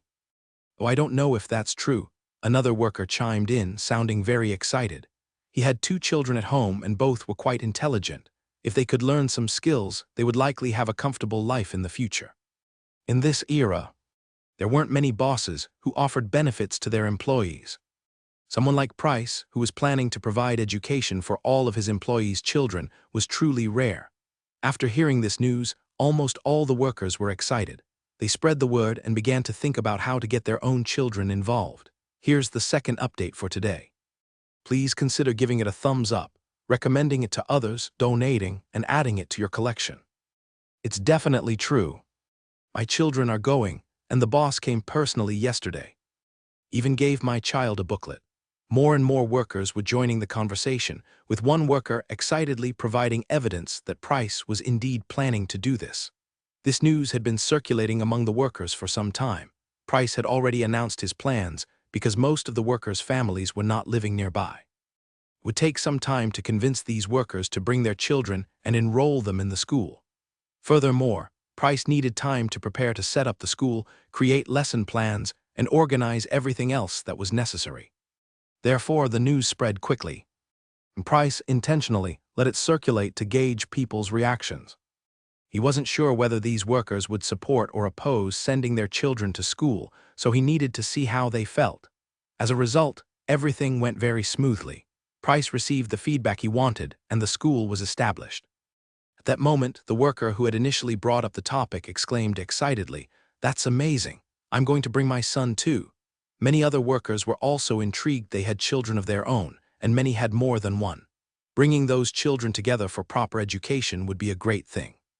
Even better, it was said that Price was planning to provide accommodation for these children. Although it would only be simple wooden cabins, which wasn't so bad. Compared to living far apart from their families, being able to live with loved ones, even in difficult conditions, was undoubtedly a better option. "I wonder if this applies to girls," one worker murmured quietly because he didn't have any sons, only a daughter. In that era, the idea of preferring boys over girls was deeply ingrained, and Price's workshop reflected this imbalance. Besides Aunt Huey from the cafeteria, there were only a few elderly women working there. The reason for employing these female workers was quite simple. Their wages were low, making them more affordable. There were several dozen women who had come from Bailing, most of whom had followed their husbands and felt a sense of displacement. Many of the workers from Northern Ridge had families, and Count Fischelot deliberately selected families where all members could work to send to Price. This highlights Count Fischelot's kindness and attention to detail. He doesn't seem like a typical aristocrat. His attitude towards commoners is truly compassionate. However, compared to Price, Count Fischelot's traditional thinking limited his perspective. Price had no prejudice against female workers and was even willing to employ more of them. Furthermore, from Price's point of view, he wanted a balanced ratio of male and female students in the school he established, which better aligned with his vision for education. Price is a time traveler, and he has his own ingrained understanding and stubborn ideas about certain things. Therefore, when Price prepared to send Tiger back to Northern Ridge to report on his work, he arranged for more women to accompany him. He wanted both married and unmarried women to come. As long as they were willing to work in Bunas, he would accept them. Moreover, Price preferred that the wives, husbands, and children of these women also come along. He was open to everyone and could provide accommodation and employment for them. Currently, Price, who owns a vast amount of land, is desperately short on labor. When someone asked about girls attending school, a worker who knew the details immediately answered their question. Of course, it's perfectly acceptable. The boss said that girls are welcome too. He educates all children and it's free. I heard the boss is building houses for us, so we can all live together as a family. The workers became increasingly enthusiastic and started talking about housing. Recently, the influx of workers from Northern Ridge has made the dormitories in the workshops noticeably overcrowded. Price is currently constructing more houses, but due to the urgency, most of them are simple wooden structures. However, even these wooden houses have their differences. The wooden houses intended for living quarters are obviously built with more care, using thicker wood and plastered with mud on the outside, giving them a somewhat presentable appearance. These wooden houses typically have bunk beds, temporarily solving the accommodation problem. According to Price's plan, they will eventually be converted into apartments. After about 10 days of effort, tents are now rarely seen in Price's workshops. Even the 8 soldiers that Tiger brought with him now each have their own rooms. However, these 8 soldiers currently have to share a single room and sleep in bunk beds. Several workers who had seen the progress on the wooden structures spoke confidently, each chiming in with their own opinions. But it's like this. Good times were just around the corner, and everyone's mood was noticeably upbeat. Just a month ago, they were worried about whether the workshop would survive and if they would lose their jobs. Now they were witnessing the rapid growth and expansion of the workshop. A large expanse of wasteland to the north had been purchased by the owner, Mr. Price, and the barren land was being cleared to create a school playground and an experimental range. A new factory building was under construction on the site of the former shooting range, and numerous simple wooden structures were being built alongside it. Most of these wooden buildings served as warehouses, with signs indicating the goods stored inside hanging on the walls, which were riddled with gaps. Further away from the noise source, another bustling construction site could be seen. This area was dedicated to building dormitories, which were of a higher quality than the warehouses and were arranged in neat rows, packed closely together. Overall, this place had transformed into a vibrant scene. Over the past month, construction was everywhere, creating a sense of optimism and security. With improved morale and a brighter future in sight, people started joking around more often. One worker quipped, "Great, my wife can move here too and we can live together." "You have a wife?" Someone responded with a mischievous grin. The young worker retorted indignantly, "Of course I do. I haven't seen her in a year. I miss her terribly." "If you have a wife, do you have kids?" Several middle-aged workers joined in the teasing. Many people laughed along, creating a lively atmosphere. "Once I bring her here, we'll definitely have kids," the young worker said, his face turning red as he finally managed to get those words out. His comment elicited more laughter from the workers. Amidst the laughter, one of the workers who was about to send his children to school quickly added, "I heard that the soundproofing in the wooden buildings is terrible and the beds aren't very sturdy. You don't want the noise to bother your neighbors." As soon as he said that, even more people joined in the laughter, drowning out the young workers' annoyed protests. Ha ha ha. Meanwhile, in his office, Mr. Price was making final preparations for recruiting students. He massaged his shoulders and looked at Tiger, who had been brought in to help. "I plan to offer some extra classes as well. What do you think? Would you like to attend?" "Wait, we have to go to class." Tiger couldn't quite believe his ears. He repeated Price's words and then asked, "What kind of class are we taking?" "You, along with the soldiers you brought, Leif and Bernard, and some mercenaries I recruited, will all be attending," Price replied. "It's a tactical course covering everything from artillery theory to infantry and cavalry tactics." "I'm supposed to be the teacher?" Tiger asked hesitantly. In his mind, he was the only one qualified to teach such a class. After all, Price didn't have anyone under him who had actually seen combat. He was the only one. However, he couldn't quite understand Price's intentions. Why would an arms dealer bother training officers for no reason? Thinking about this, he looked at Price with suspicion, but the latter said something completely unexpected. Of course not. You're here to supplement the class. I'm the one who will be teaching you. I'll share the latest and most advanced tactics with you. Are you serious? Tiger was taken aback. Absolutely, Price said, looking at him. He felt a bit helpless about Tiger's expression. He really needed to save time, so he was just using whoever was available. If he had a choice, he would rather train his own people. Unfortunately, he didn't have the money to recruit and maintain a large private army. Bernard and Leif, along with their teams of about 10 people each, were already the limit of what he could afford to support. So there was no other option but to bring Tiger and others in to fill the numbers. After all, he had some confidence that one day he would be able to bring this Tiger under his command. But Tiger felt like he couldn't accept such a situation. Haven't you been on the battlefield? Price interrupted his questioning with a smile. Yes, Tiger thought to himself. You know I haven't been on the battlefield. How dare you teach tactics to experienced soldiers when you yourself haven't seen combat? It was ridiculous. Price didn't think it was strange at all. There's nothing odd about that. Because I'm an arms dealer, the future of warfare will be determined by me, not by you. After a brief pause, he bombarded Tiger with questions. Have you actually been on the battlefield? Have you seen a revolver? How can you understand the tactics suitable for it if you haven't seen one? Without having seen a revolver, how can you have any experience in future warfare? Tiger's face was clouded with frustration.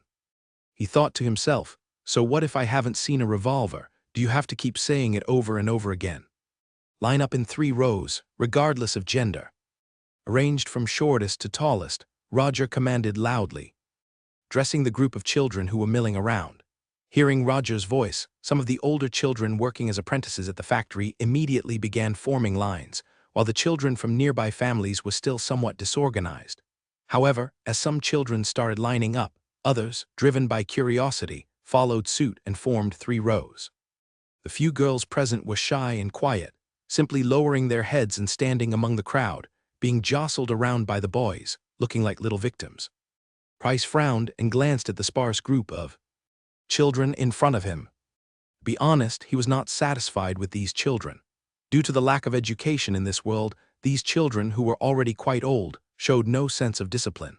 They were scattered and very slow. Even when Price asked them to gather, it took nearly 15 minutes for them to finally stand together. After waiting for another 3 or 5 minutes until the children were completely quiet, Price remained silent. Fortunately, these children still had an innate respect for Price, so after a long silence from him, they eventually remembered their fear and became quiet. The original plan, to have the children go wash in the river and try to get clean, was cancelled while waiting. I am Price Aldridge. From now on, I am your teacher. My requirements for you are simple. Remember that everything you have is because of me. Price said, his hands behind his back, looking at the children on the open ground. Understood. The younger ones, only 7 or 8 years old, and the older ones, who were about Price's age, responded cautiously and somewhat unevenly. Clearly, discipline would be the first thing Price would teach these children. From now on, you only need to answer yes or no. Price said sternly. Yes. Yes, a group of children seemed confused, but a few quick ones began answering according to Price's instructions. Your voices must be loud, otherwise I won't hear you, Price emphasized. Yes, the children immediately shouted in unison. Price glanced at old Roger, who had been instructed beforehand. He immediately stood with his hands behind his back, as if he had rehearsed it, and stood tall. Roger, Price nodded to him. Roger pulled out the school rules that Price had written, his face stern as he took a step forward and unfolded the paper. He began reading aloud. School Rule No. 1. The words of Principal Price must be obeyed. The children below watched Roger intently, listening as he recited each rule, seemingly understanding little of what they meant. Unsure of what was expected of them, they dared not look around, because they didn't know if this free learning opportunity would disappear because of their actions. They were even more cautious than Price had anticipated, almost paranoid. Although they lacked discipline, Price could sense their eagerness to learn. He was confident that with time he could transform them into the elite of this era. Price listened as Roger droned on, and a smile played on his lips. Roger had memorized these words after 3 days of effort, but he couldn't actually read. He was simply going through the motions. However, the children didn't know that. Seeing Zhao Yang reciting from the paper filled them with a sense of awe and fear. The school rules, consisting of over 200 characters, weren't particularly long. Therefore, when old Roger finished reading, some of the older apprentices realized that they were about to embark on a new and daunting journey. In reality, the rules themselves weren't special. They were simply strict enough to inspire fear. Each rule was followed by severe penalties, ranging from being hit with a ruler on the palm to confinement and other forms of punishment. For example, School Rule No. 7 stated, "Those who refuse to comply with Price's instructions will be confined to the isolation room for 3 days and expelled from the school, never to be readmitted." School Rule No. 9 read, "Those who engage in theft or other illegal activities will be confined to the isolation room for 1 day and expelled from the school." The repeated mention of expulsion was because Price didn't want troublemakers in his school. On one hand, this rule served as a deterrent for parents and students. On the other hand, it allowed him to quickly identify and remove those who negatively influenced others, ensuring the quality of his students. For now, he hadn't yet implemented mandatory education. He was taking advantage of this relatively free-spirited opportunity to thoroughly educate these unruly children, allowing them to experience the warmth of the spirit injection rod. The older factory apprentices knew Price's temperament, so they understood that the school rules weren't just for show. Many of these regulations were already reflected in the factory's disciplinary code. "We'll meet again tomorrow. I'm giving you only 1 minute," Price said sternly, his hands clasped behind his back. "Yes," the older apprentices responded in unison, their voices loud and clear. "We've wasted too much time today," Price said, keeping his satisfaction hidden. He glanced at the elderly Roger beside him and instructed, "The remaining time is yours. Memorize these school rules. Only those who have memorized them can leave. Roger, Wes, make sure they stay here. Anyone who leaves without memorizing will not be allowed to return." A group of children stood frozen, completely unaware that they were expected to memorize the school rules.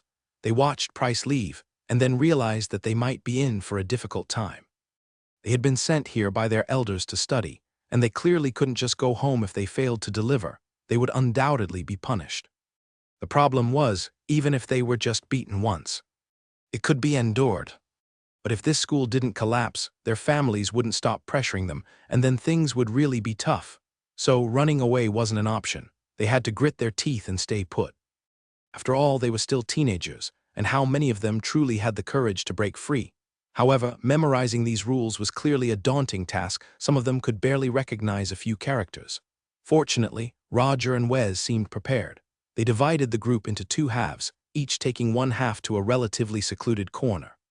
Then, they explained the rules and began reading the school regulations repeatedly, as if chanting a mantra. After 5 repetitions, they would pause and ask if anyone had memorized the text. When no one responded, they would continue reading tirelessly. Back in his office, Price spread the data that Roger had painstakingly collected from each household on the table and began to analyze it carefully. Getting these children to study was not an easy task. Besides promising free education, he also needed to arrange a reasonable learning schedule for them. This wasn't an era where education was widely valued. Children were also a source of labor for families. Many children worked as apprentices in factories, while others helped with farm work at home, all with significant responsibilities. Moreover, Price didn't have the full range of resources to establish a full-time school for these children. He lacked sufficient space and teachers, and even he himself didn't have enough time. Therefore, the best solution was to stagger their schedules, which required his intervention. Furthermore, according to Price's plan, these children were not just meant to learn academic knowledge.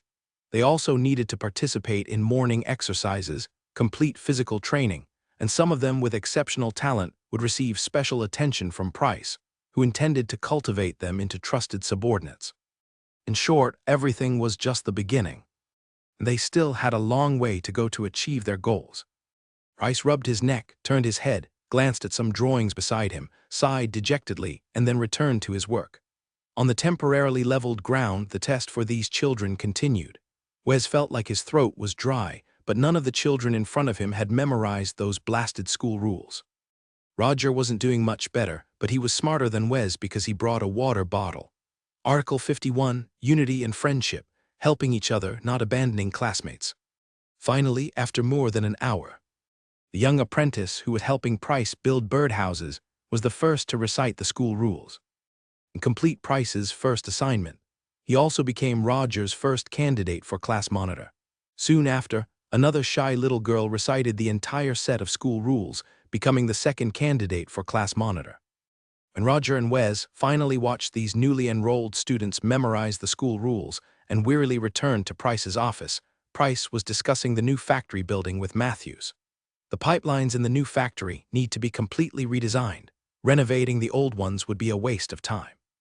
We must strive for excellence and avoid any changes within the next 2 years, Price emphasized, pointing at the architectural drawings. 2 years? Matthews was surprised, then looked at the determined Price. What's wrong too long? Price was also taken aback, thinking that Matthews was even more radical than he was. Matthews looked down on Price and corrected Price's misguided thinking. I mean, it's too short. You know, Zurich's factory hasn't seen any changes in 10 years. 10 years? Are you kidding? Believe me, Matthews, the machines you cherish so much will be museum pieces in 10 years. Price put his arm around Matthews' shoulder and tried to persuade him. Cough. Roger indicated that someone had just arrived, and then he glanced at Wes and said, all the children have memorized it. They are very clever. The first 3 children who memorized the rules are Galtza, your favorite young apprentice, Yulin, a girl from Northern Bunnas, and Dino from North Ridge, Wes reported to Price, licking his dry lips. Price nodded, noting down these 3 names and then comparing them with the list he had prepared, trying to assign them to suitable classes. The fact that these children could memorize the school rules in such a short time at least proved that they were intelligent. Price planned to observe them closely and, if possible, focus on nurturing their potential. He decided to set an example first, then allocate resources accordingly. He made his decision instantly. He looked up at Wes and said, do you remember the task I assigned you? Teach the children physical education according to my lesson plans and also conduct sword fighting classes. I want to ensure that every child has a strong physique. As you wish, Wes replied, bowing slightly to Price. In the following days, Price was incredibly busy. During the day, he taught the children, and when Matthews and Roger took over the arts and crafts lessons, he would go to the factory for inspections and then return to his office to draw blueprints. In the evening, after finishing his classes, he would go to the laboratory to conduct experiments and verify the preparation process. According to the formulas in his mind, he went to bed promptly around 11 o'clock without any nightlife or social engagements. He simply got into bed and enjoyed a simple sleep under the clear night sky. He knew that perhaps within half a year it would become increasingly difficult to see such a pristine night sky, because the chimneys of the workshops were becoming more numerous and taller. Some gun parts had already been stockpiled in the workshop, and at least the production rate and output of the barrels had basically met Price's requirements. Price had also been thinking about how to produce cement to accelerate his construction efforts. Unfortunately, neither Bunnas nor North Ridge was sources of raw materials for cement production. It was not yet feasible for him to mass-produce cement. It's also impossible to purchase raw materials through shipping, as no one would go to the trouble of transporting inexpensive items like lime over long distances. Therefore, Price will have to wait some time before he can produce cement. Furthermore, his current production focus is not on cement. Instead, it's divided between steam engine components and firearms parts, with another portion dedicated to improving gunpowder. After all, he needs to create products and find buyers willing to pay for them in order for the workshop to operate sustainably. The basic infrastructure within the factory itself isn't profitable. Here, we need to simplify. Yes, reduce fractions. Come on, I want to check your calculations. Price wrote laboriously on a makeshift blackboard made of blackened wood using homemade chalk. The blackboard was uneven and pitted, and the chalk wasn't very good either. It was just something he cobbled together temporarily. There were no electric lights in the classroom, only a few pathetic gas lamps providing dim illumination. According to 21st century standards, the lighting conditions here were terrible. There was even a risk of children developing nearsightedness. The room smelled faintly of kerosene, which wasn't very healthy. Despite this rudimentary environment, the classroom was packed with 70 children, most of whom were poorly dressed, with about 1/3 wearing clothes covered in coal dust. Many of these students were the children of workers who had heard about the classes and wanted their kids to receive a modern education. As a result, things started to get out of Price's control. After his first lesson, where he introduced basic literacy, mathematics, and simple mechanical principles. 7 or 8 more children showed up for class the next evening. Price had underestimated the people's eagerness for knowledge in this era. The workers understood perfectly well how important a complete set of knowledge was in their time. This wasn't an age of information explosion. Acquiring knowledge was a luxury. Price's willingness to share his knowledge was, without a doubt, an extraordinary act. These workers had spent a lifetime accumulating this production experience, and Price was able to systematically summarize the theory and teach it to these children. This itself was incredibly impactful for these impoverished people who struggled daily just to earn enough to eat. Soon, news of what was happening spread like wildfire throughout Bunas. People cautiously told their friends about the school at Great Aldridge Arms Group, where children could learn to read and write for free. Within a matter of days, the simple school that Price had established exceeded his expectations, quickly attracting over 180 children. Yes, nearly 200 children. During the day, Price was so busy teaching that he barely had time to work on his homemade smokeless gunpowder. He spent his days giving lessons to over 100 children. The same lesson content was repeated multiple times. One class in the morning with about 50 children, another in the afternoon with about 50 children, and then again in the evening for the remaining 70 children.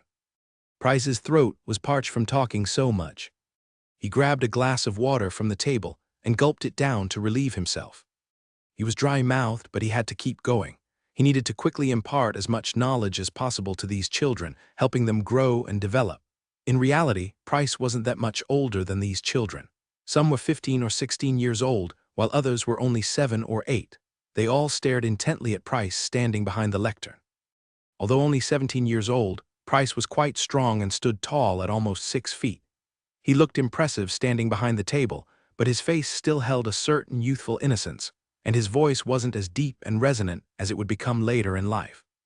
However, standing there, in front of these children, Price seemed larger than life.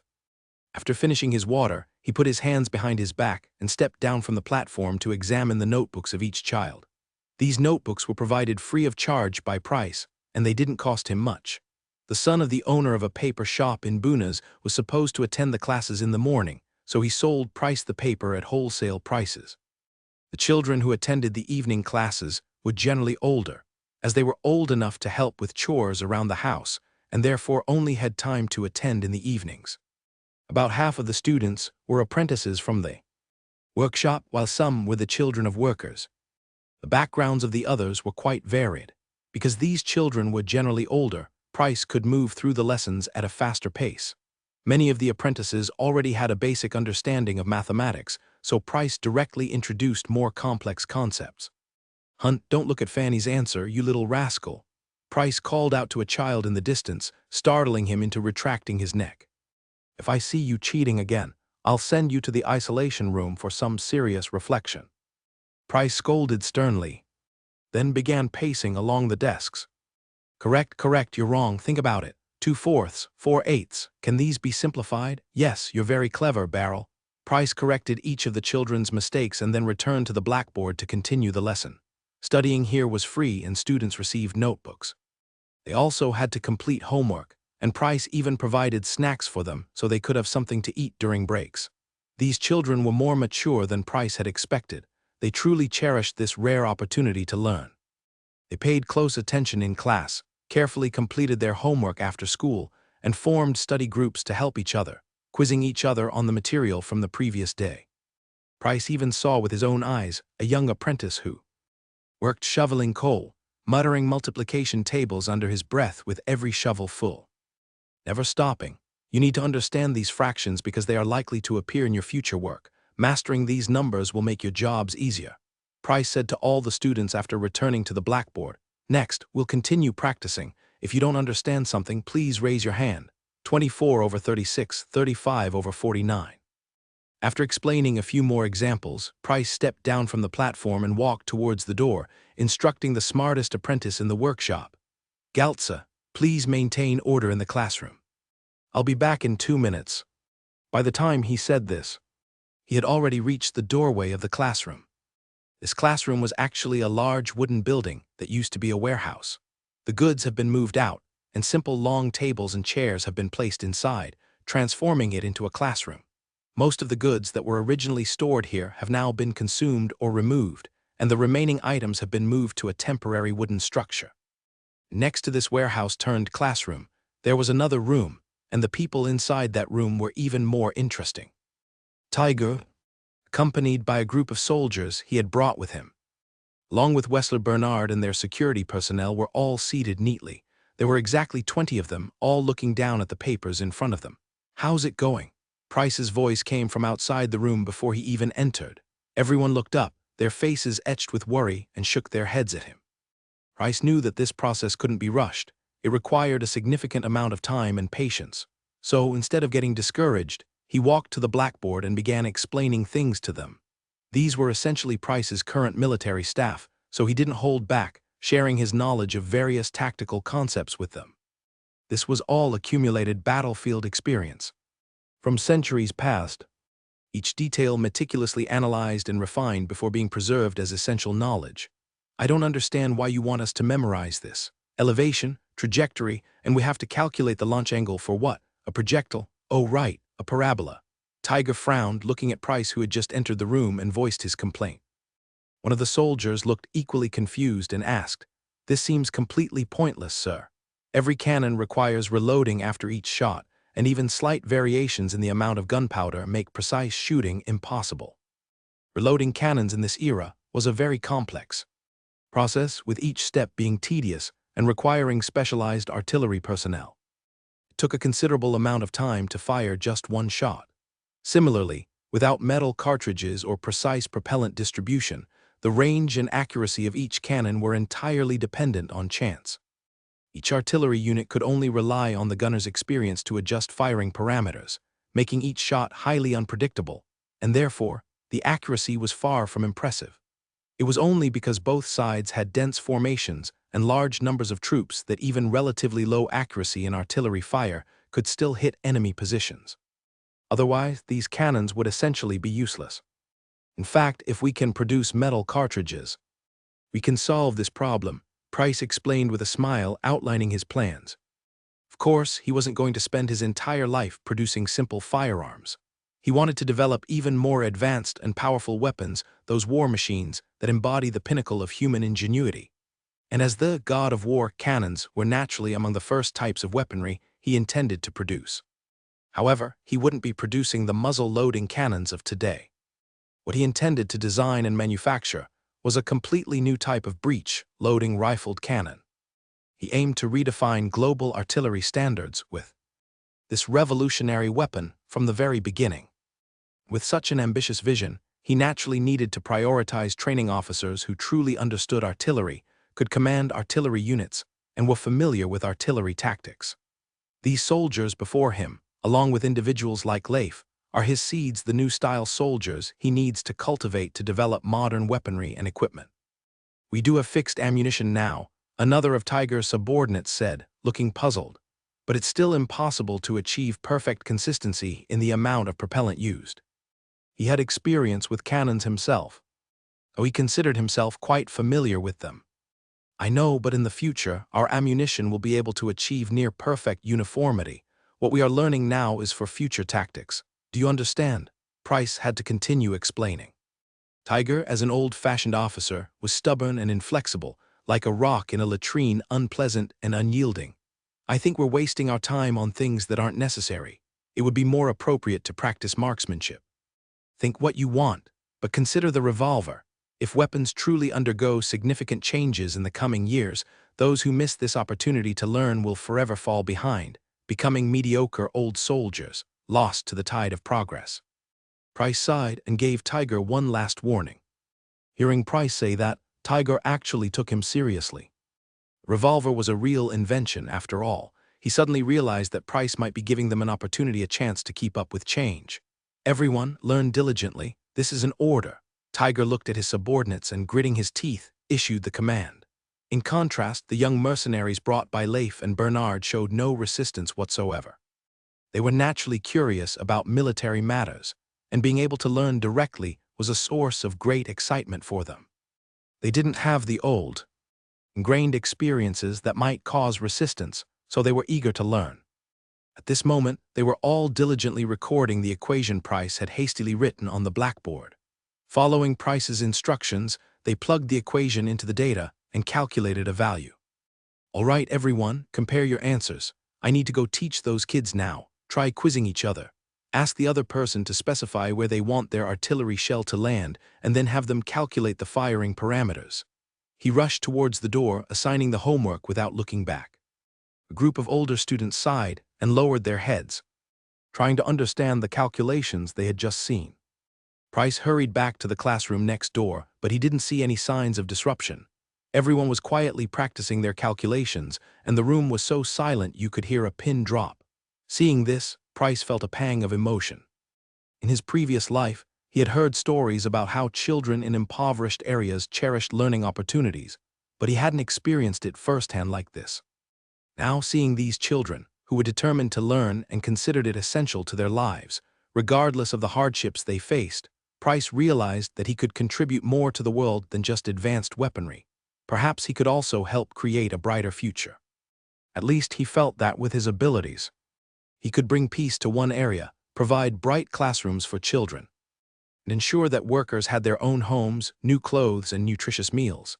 In that moment, he thought about many things. Looking at these children with clear eyes, he even felt a sense of shame.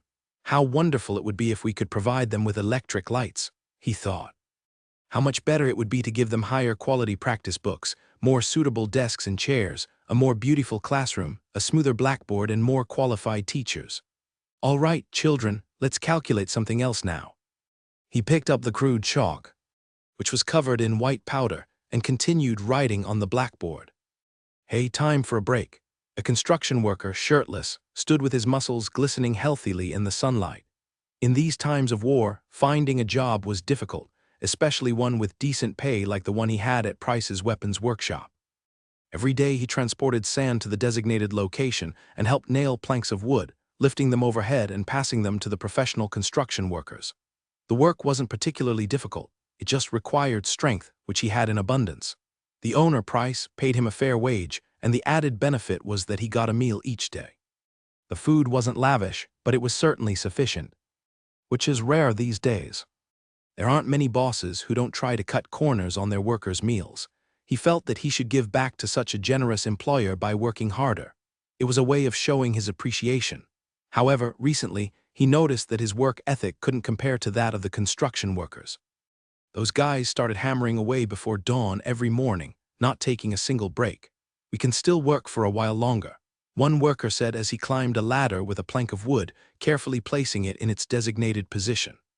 On the unfinished roof, there was a wooden box filled with nails, along with a hammer and a crumpled piece of paper. "I'm saying, even though the boss here is generous, you guys don't have to work this hard, do you?" The worker carrying sand looked up at the construction workers on the ladder, squinting in the sunlight. "My son can read, ha ha ha ha. Can you believe it?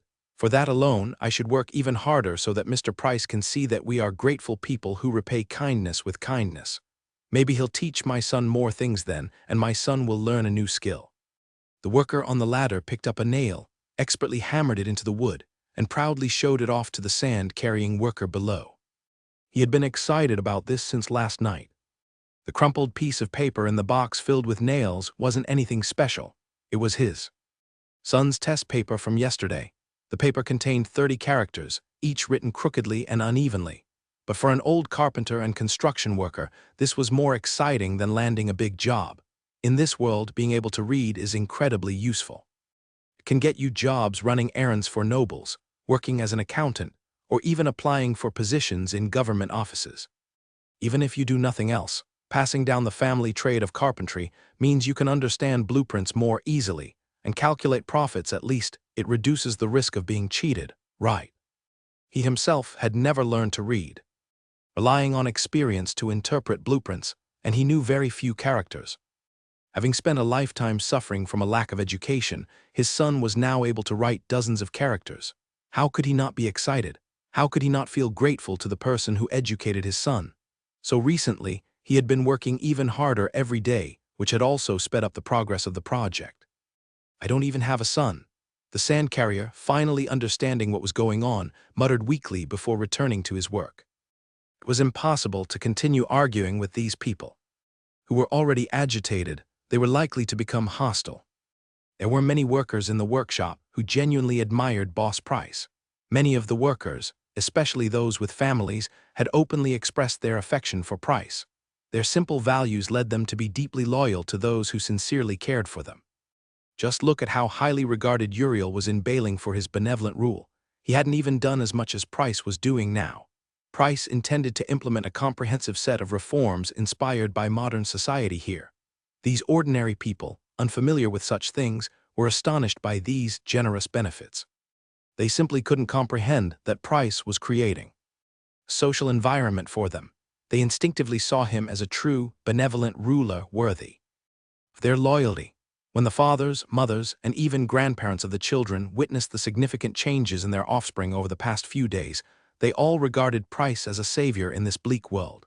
Yesterday, some workers even went to return the wages that Price had paid them, feeling that they should contribute in some way to support him. After Price refused to accept the returned wages, the progress of the construction work in the workshop visibly accelerated. For Price, this could be another unexpected opportunity to establish a school and cultivate talent. Even Price himself hadn't anticipated such positive results coming so quickly and with such a profound impact. At noon, as the sand carrier who had been ridiculed by several workers lined up to receive his lunch, he was once again shocked by what he saw.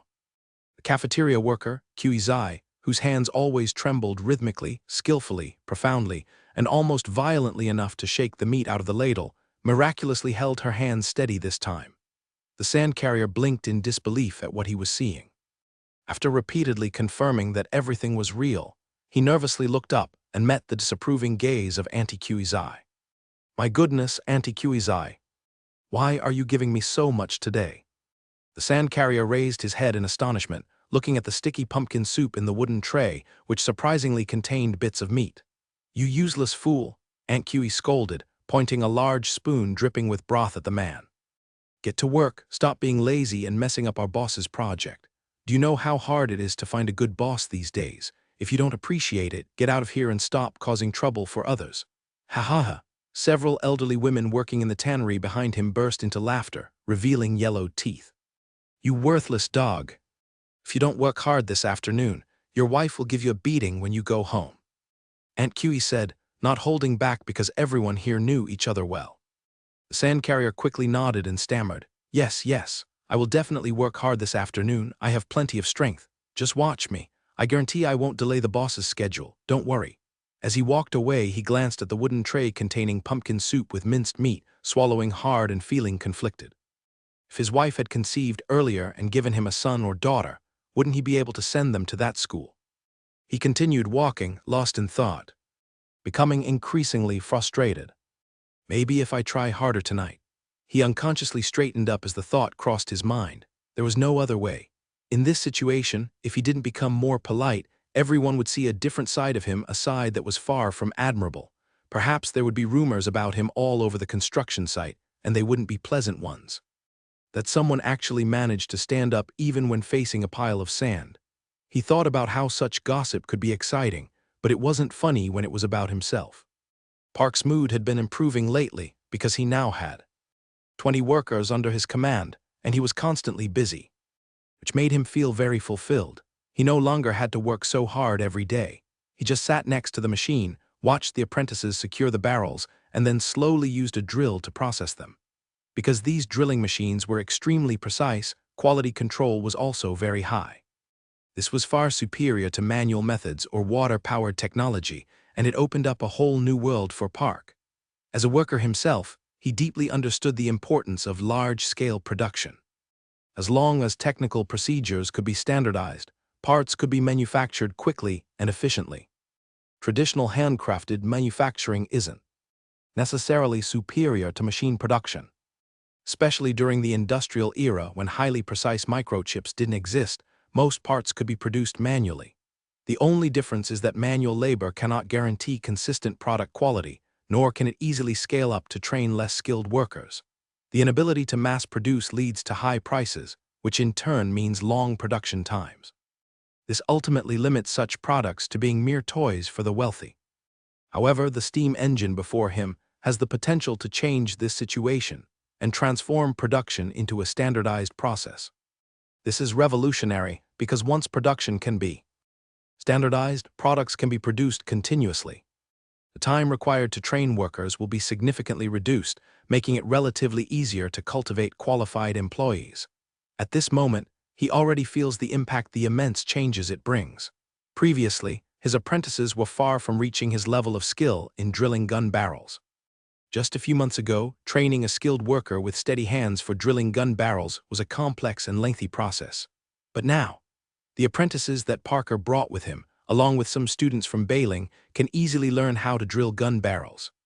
They simply operate the machines, which doesn't require much dexterity because their operating procedures are predetermined by the machine. They only need to follow the steps.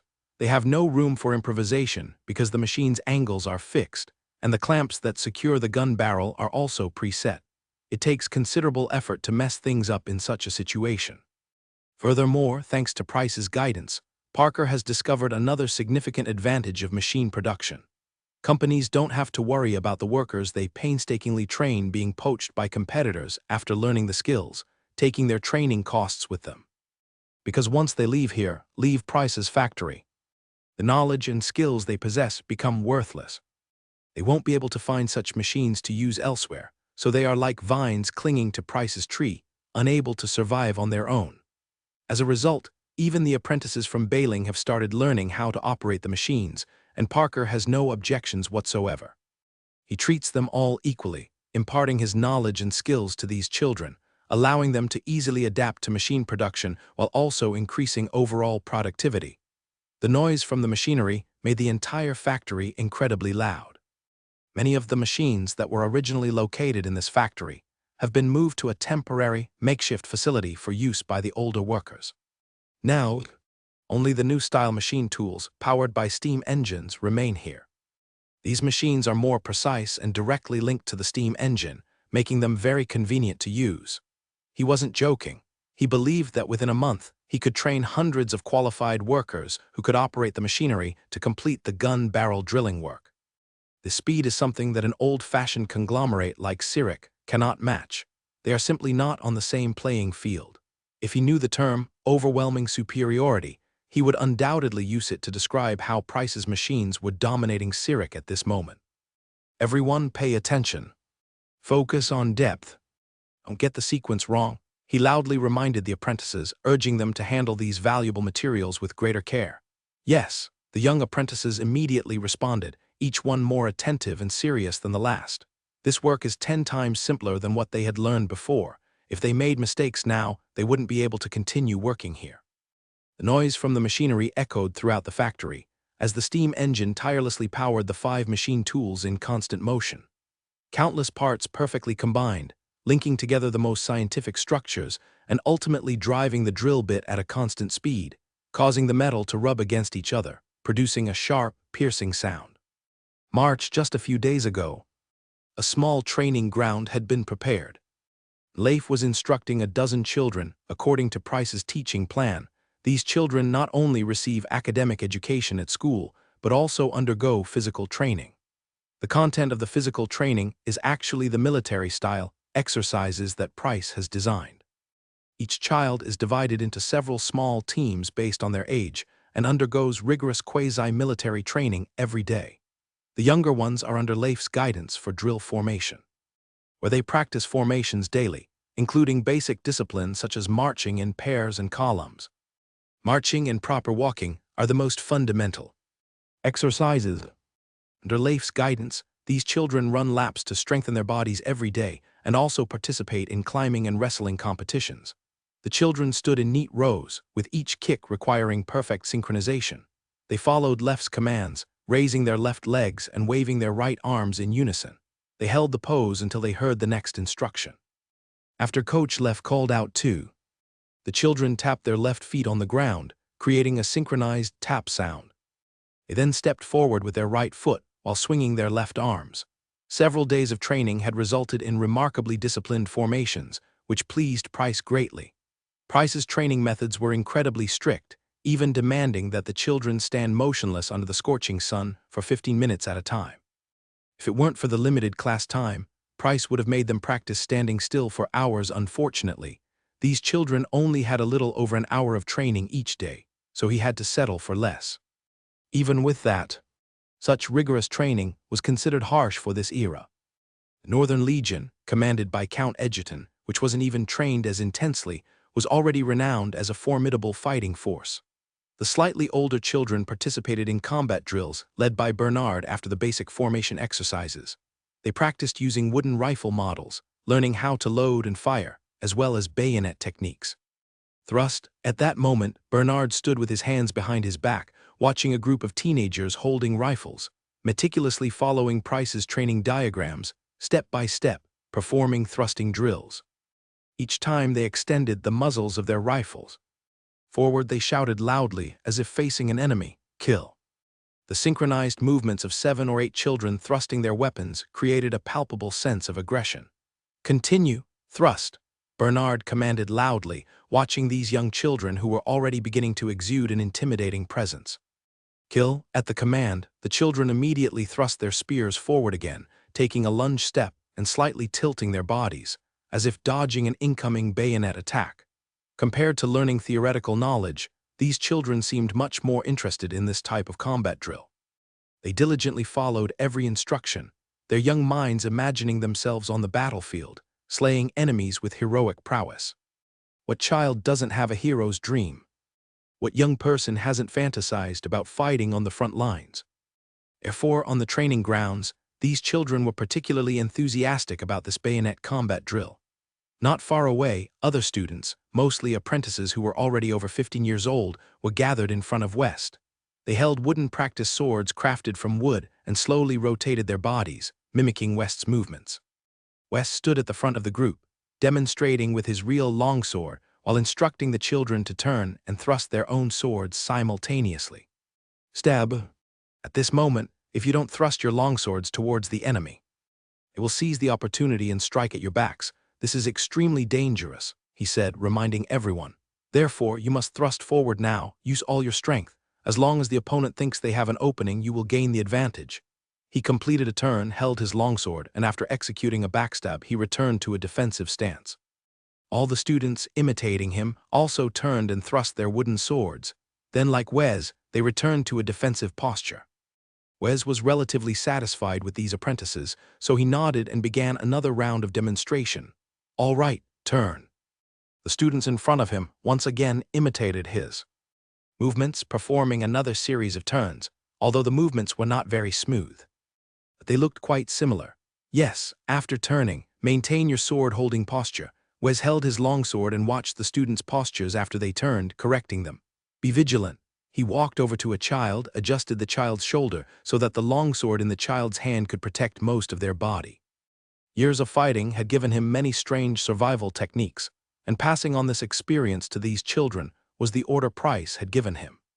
Wes didn't know if Price was testing him, though he didn't dare to hold back, and his teaching was very serious.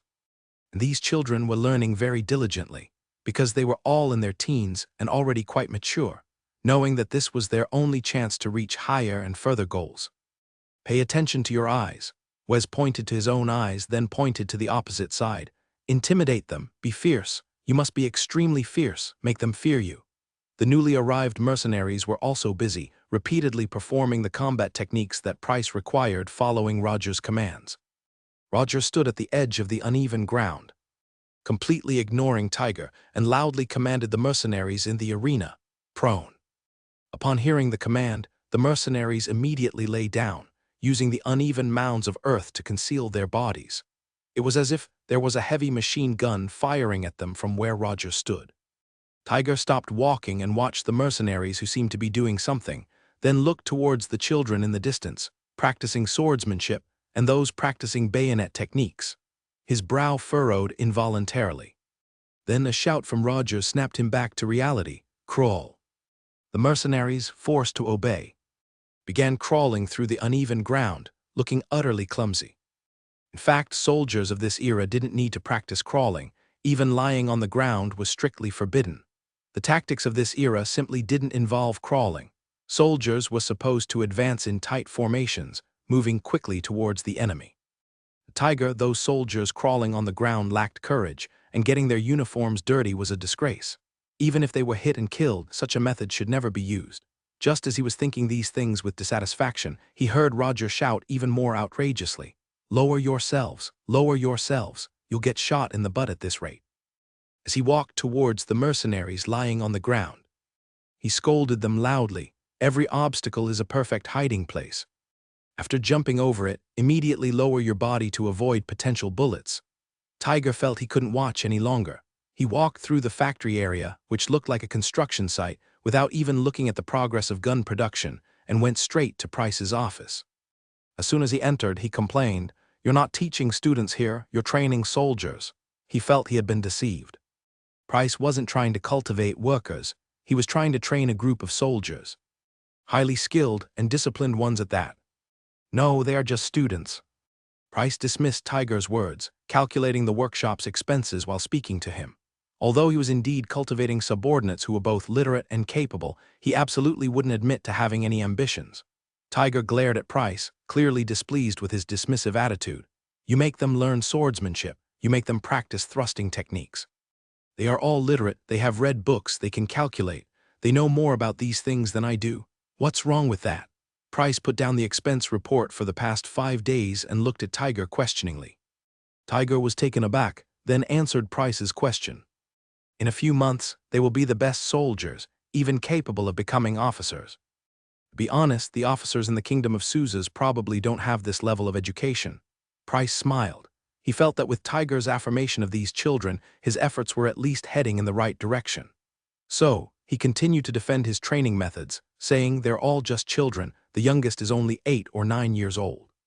If you train them like this, in 10 years, you could arm at least 30,000 people, and if you equip them with your K1 assault rifles, those 30,000 will be unstoppable," Tiger said, his voice tight with emphasis. Price was taken aback, then shook his head and firmly rejected Tiger's suggestion. "How could I possibly arm them with needle-firing guns? That's ridiculous. Not only would I not equip them with needle-firing guns, but I wouldn't even give them revolvers. Will needle-firing guns still be usable in 10 years? I'll give them grenade launchers, MG-42 machine guns, and AK-47 assault rifles." "Stop joking. Why would you arm people with revolvers? Don't Glock pistols sound better? How about a Beretta?" Price thought to himself, scoffing inwardly. "Are you really not going to do that?" Tiger said, half believing what Price was saying, seeing the certainty in his eyes. Price wasn't lying, so his expression was completely open and honest. However, while what he said was true, he cleverly avoided answering Tiger's question directly. So, the honesty that Tiger saw in Price was actually a complete misdirection from the topic they were discussing. "Are you crazy? In 10 years I'm supposed to give them needle-firing guns. I swear to God that will never happen," Price emphasized again, even putting extra emphasis on the words needle-firing gun. This apparent sincerity made Tiger feel a pang of guilt for suspecting him. He remained silent for a moment, seemingly considering his next words carefully. "Okay, I'll trust you for now," Tiger finally said, his tone softening as he spoke to Price. His words made Price feel uncomfortable, giving him the feeling that he was deceiving an innocent person. So, Price took out a revolver from his drawer, one that he had assembled himself, and handed it to Tiger. "This is the one I promised you, a revolver. Are you ready?" Tiger said excitedly, looking at Price. He stepped forward and took the beautiful revolver from Price's hand. "Yes, I'm ready, but the ammunition will take a little longer. You know, I've been quite busy lately," Price said sheepishly. In fact, he still had some ammunition, but he needed to share it with Wes, so he could only temporarily inconvenience Tiger. Clearly, Tiger didn't mind this. He held the revolver carefully in his hand, stroking it gently as if caressing a woman's skin. The allure of this object was simply too strong for him. Holding the gun, he could almost feel a surge of power flowing into his body. More chapters are coming. Please support me by giving monthly votes, rewards, and recommendations. Since the revolver was no longer a secret weapon, it was essential for Price to create a truly functional revolver. In fact, he had already accumulated some smokeless powder and had his apprentices use a steam engine to press out some copper casings. With the steam engine, pressing became very simple, especially when working with soft metals like copper. He used this time to manually craft some metal cartridges in his laboratory, specifically designed for the revolver. These were likely among the first truly functional metal cartridges in the world, featuring a primer and made of copper, with an appearance already quite close to modern ammunition. Price always had a habit of keeping something up his sleeve. Now that he had revealed the revolver, it was only natural for him to develop another secret weapon. After seeing off the overjoyed tiger, promising him some ammunition in a few days, Price quietly made his way to the factory where Matthews worked. The noisy factory floor was filled with the deafening roar of machinery. The workers were busy at their tasks and acknowledged Price's presence with brief greetings. Reaching Matthews, Price waited for him to finish polishing a new part before speaking loudly. "How is the new part I asked you to make? Are you talking about this? It looks like a cartridge chamber." "Completely new cartridge chamber for a revolver," Matthews said, handing Price a meticulously crafted cartridge chamber. Unlike the cartridge chambers of older revolvers, this new one had interlocking grooves designed to fix its position during automatic rotation. At the same time, in the center of the cartridge chamber was a very precise spring mechanism that would eject all 6 spent casings from the chamber after firing, allowing for a quick reload. The level of precision in the design of the entire cartridge chamber was comparable to the most sophisticated parts on the steam engine. This was something only Matthew's skilled craftsmanship could achieve. Roger likely wouldn't have been able to do it. This is an incredibly complex structure, without a drill press powered by a steam engine and other machinery. I probably couldn't even make this myself, Matthews said sincerely. "It's amazing. Just the functions I can guess are already revolutionary." Matthews was a highly experienced weapons craftsman. He had previously worked at Sherike, but was fired for arguing with his superiors and ended up drifting to North Ridge. He was extremely familiar with the structure of weapons and also had extensive experience in their manufacture. If he hadn't been capable, he wouldn't have dared to argue with his superiors. Talented people often have a bit of an attitude, or conversely, only those who are not skilled tend to be overly deferential. "Oh, have you figured something out?" Price was very interested in Matthew's professional skills. If there was only one person in this workshop who could keep up with some of Price's weapon design ideas, it was this old craftsman from North Ridge. From that perspective, the Count was quite generous. He was willing to let Price have such an experienced weapons master. At least Price could give him a thumbs up. "Are you testing me?" Matthews looked at Price and had a certain understanding of Price's intentions. To be honest, he wanted to know if Price was worth following. After all, as a skilled craftsman, he considered himself to have some value. The more capable someone is, the more cautious they are, and the less willing they are to easily pledge their loyalty. This was true of Wes, and it seemed to be true of Matthews as well. "More or less," Price said with a smile, offering a promise that he knew would interest Matthews. "If you answer correctly, I might consider giving you some new projects to work on." Matthews was taken aback, then burst out laughing, his laughter echoing through the noisy factory floor. "Ha, I like your ideas." That was the truth. He genuinely liked Price's ideas about the K1 rapid-fire weapon, and he was also impressed by the design of the steam engine. Moreover, Price had shown him a design for a revolving handgun that could fire continuously, a concept that had never existed in this world before. For a craftsman who had spent half his life in a weapons workshop, constantly interacting with machinery, the allure of these fascinating mechanical designs was simply irresistible. "I certainly won't disappoint you," Price said, with a smile filling Matthews with anticipation. "Since it's an exam," Matthews began, pointing to the cylinder in Price's hand. "I can see that the central part of this mechanism is a quick ejection system. The recessed area likely contains a nearly identical component. When combined with a spring, you can use it to eject all 6 rounds from the cylinder." "That's completely correct," Price said, surprised. He nodded enthusiastically at Matthews' insightful observation. He was genuinely curious about the potential of craftsmen in this world and how much they could deduce simply by examining a single component. Matthews continued, "Furthermore, I believe these unusual markings aren't just decorative. You intend to use them to secure the cylinder, to increase its stability." The cylinder of the revolver did indeed have numerous indentations and markings, all designed for functionality rather than aesthetics. Some of the indentations were intentionally created to reduce weight, while others served specific purposes, something Price was well aware of, as he was essentially creating a truly modern revolver.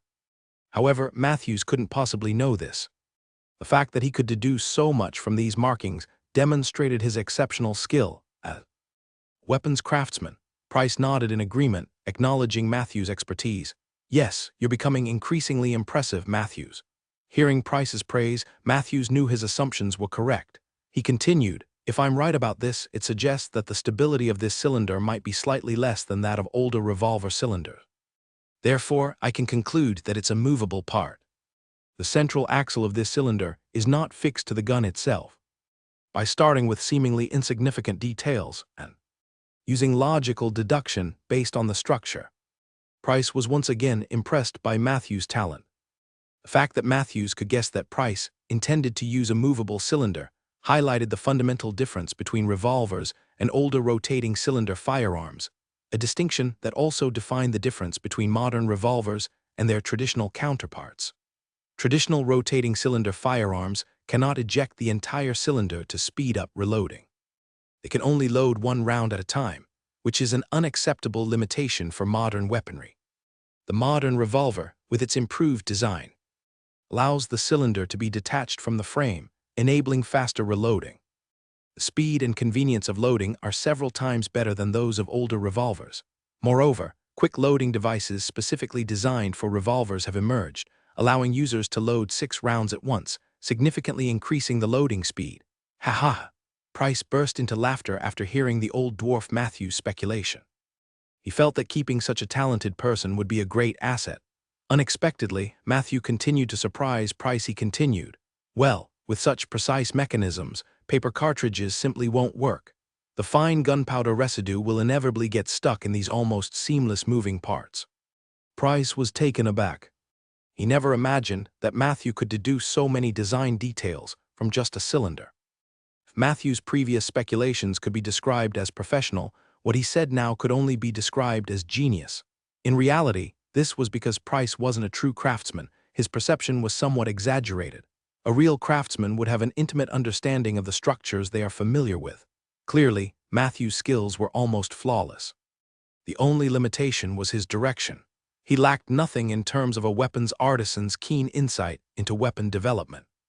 Even this incredibly precise structure cannot withstand the impact of gunpowder explosion.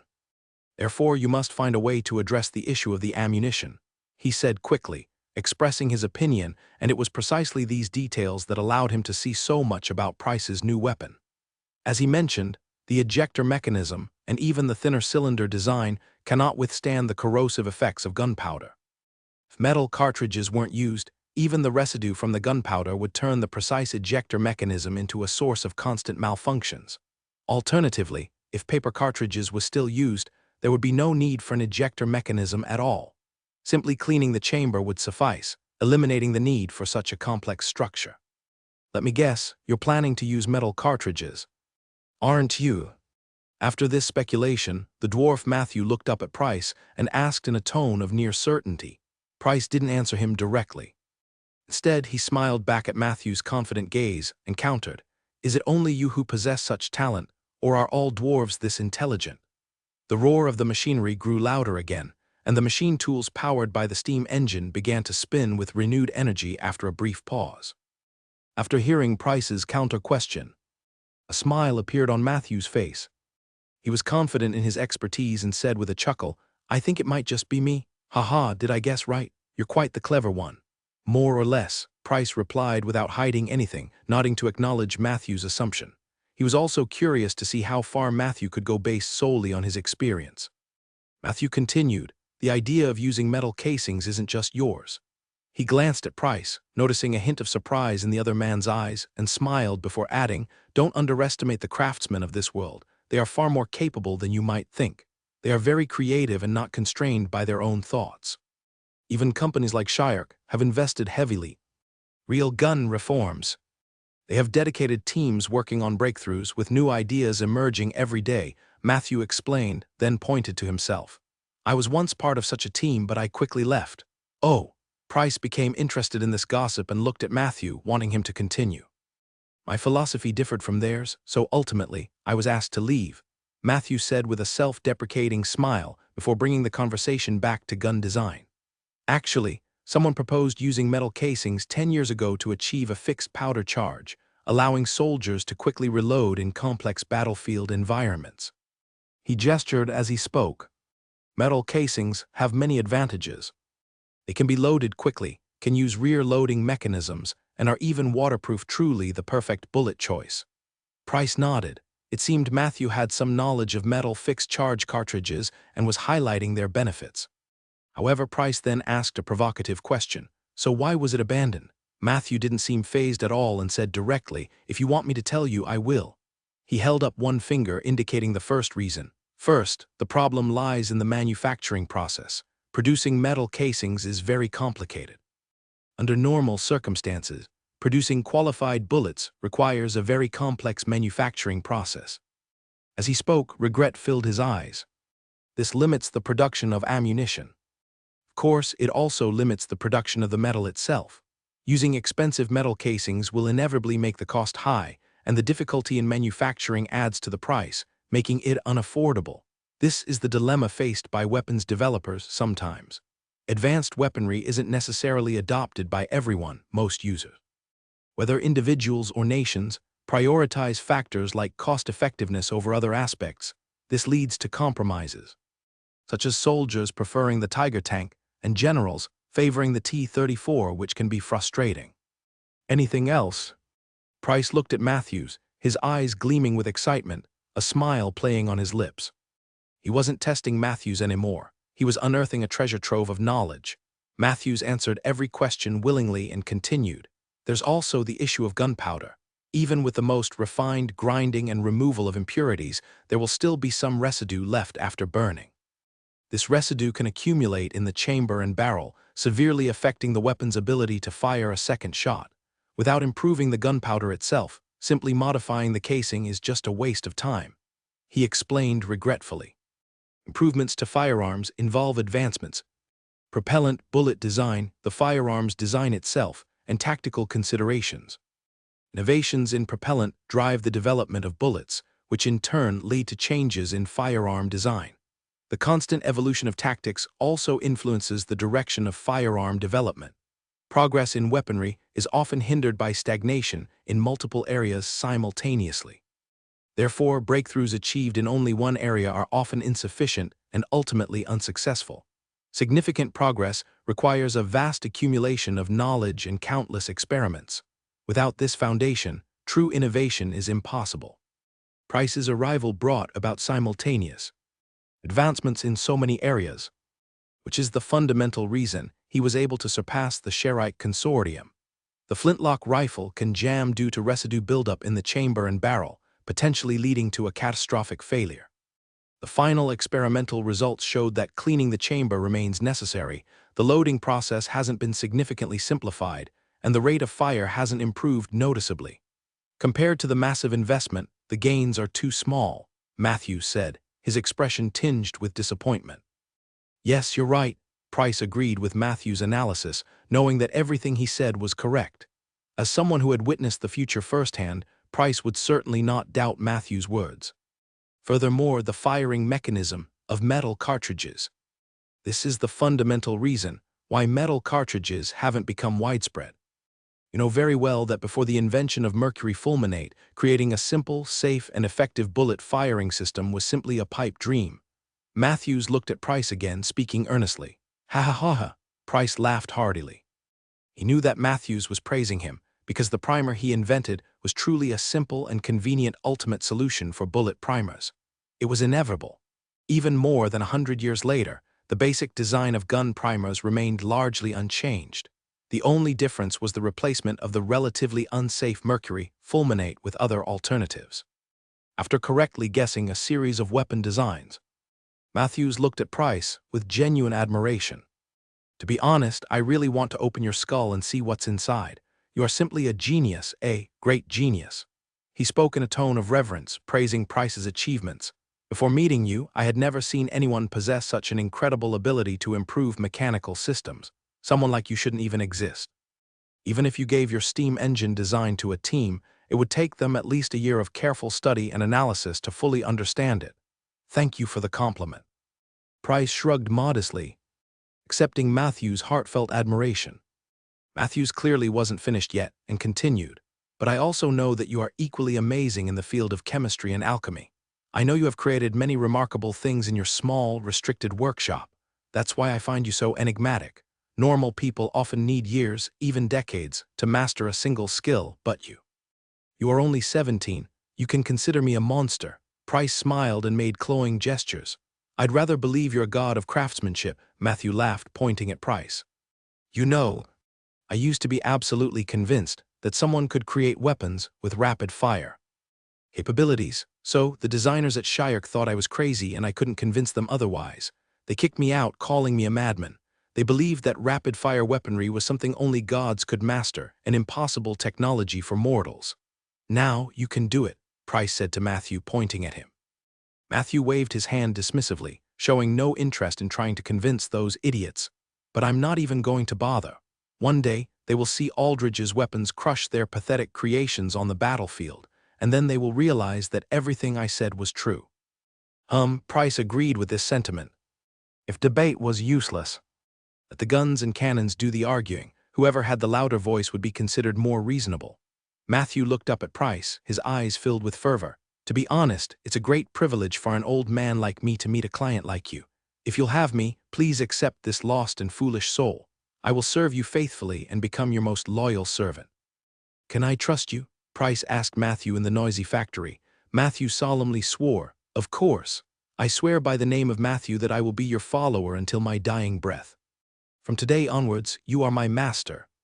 "Very well, Matthew."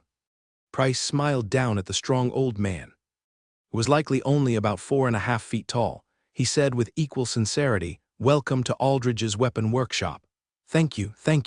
Matthew seemed embarrassed, his face covered in beard, so Price couldn't see if he was blushing. However, Price had planned from the beginning to show Matthew the blueprints he had just drawn, so he turned his head and gestured for Matthew to follow him. "Since you are willing to pledge your loyalty, come with me. I want to show you something amazing."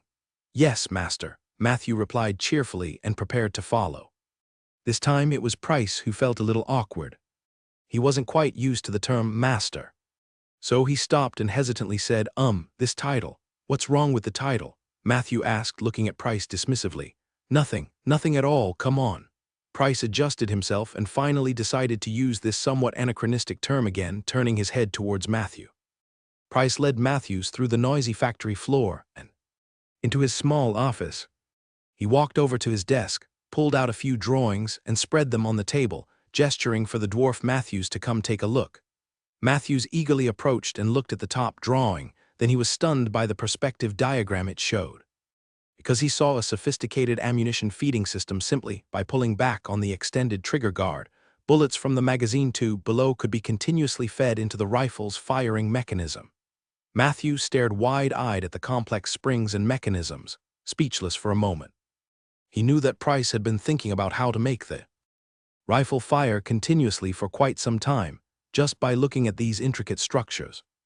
Such ingenious design also required improvements and support in ammunition technology. This indicated that Price was far ahead of the curve in terms of ammunition development.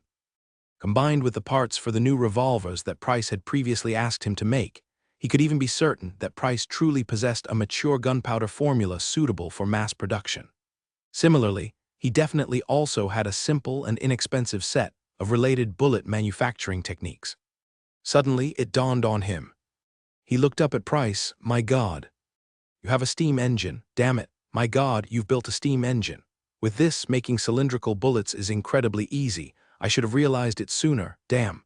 At that moment, he finally understood just how terrifying Price's plan was.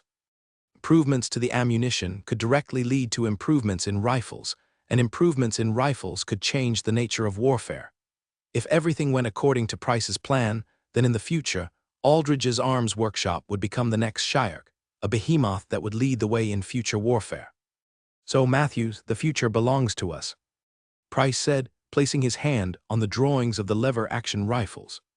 Matthews nodded vigorously, agreeing wholeheartedly. "Master, you are right, the future belongs to you. Take these." Price pointed to the blueprints of the lever-action rifle on the table and said to Matthews, "I'm not planning on mass-producing this thing yet, so it's currently confidential." "Understood, Master." Matthews eagerly took the blueprints and began studying them intently. The next morning, a convoy from Bailing arrived at Price's workshop. The Earl had kept his word. After gathering supplies and gold coins, he sent them to Price before the first batch of weapons was even delivered. This was partly due to the generosity of the people of Bailing and the Earl's character, but also because of the Earl's trust in Price. Although Price hadn't sent any weapons back, he had written several letters that were sent via messengers.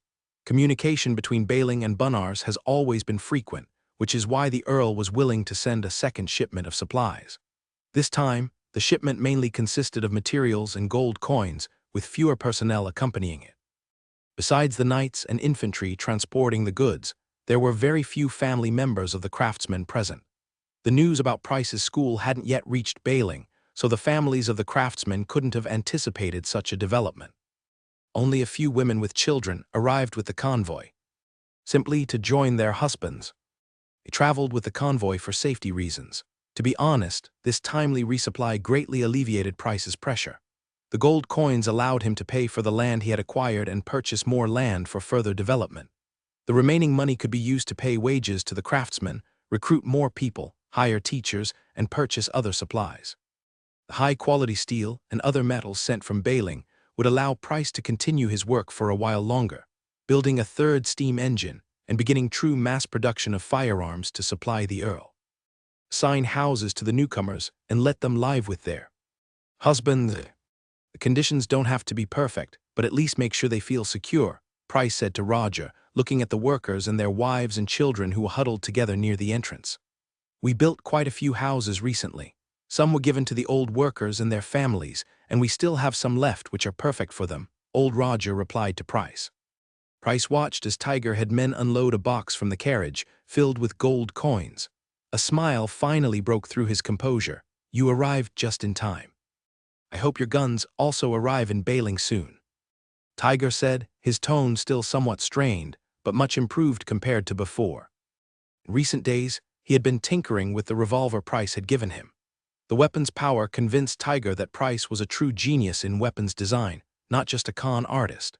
He now dreamed of a day when Price could mass-produce these new revolvers and equip them to the Earl's troops, allowing the Earl to be invincible on the battlefield. Of course, Price hadn't been idle either.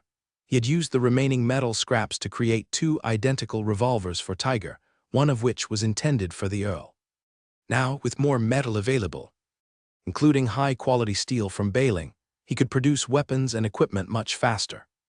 Tiger looked at Price, waved away a few soldiers carrying iron ingots and continued, all these people will stay behind to escort the first shipment of weapons back to Bailing. They have orders, so you need to prepare everything they require as quickly as possible. That shouldn't be difficult, right? Price turned to the old dwarf. Matthews nodded. Actually, the weapons are already in production. It will only take a day for them to receive what they want. I hope everything goes smoothly, Tiger said, watching as more soldiers unloaded another metal box from the carriage. The lock on top indicated it was another box of gold. Help me deliver the owed gold to the town mayor. I don't want him causing trouble later. Price smiled and patted Tiger on the shoulder before saying, no problem, right? No problem. Tiger nodded slightly. He knew that Price had already signed the contract for the land, and if he couldn't repay the outstanding balance on time, all the money he had invested would be lost. Therefore, the first thing Price needed to do after receiving the money was to pay off his debts and truly control this piece of land.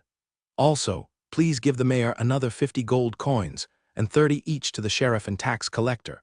Price generously produced a large sum of money again, intending to surprise these officials. Why? You know, over 100 gold coins is not a small amount, Tiger said, surprised. He had never seen anyone spend money so freely.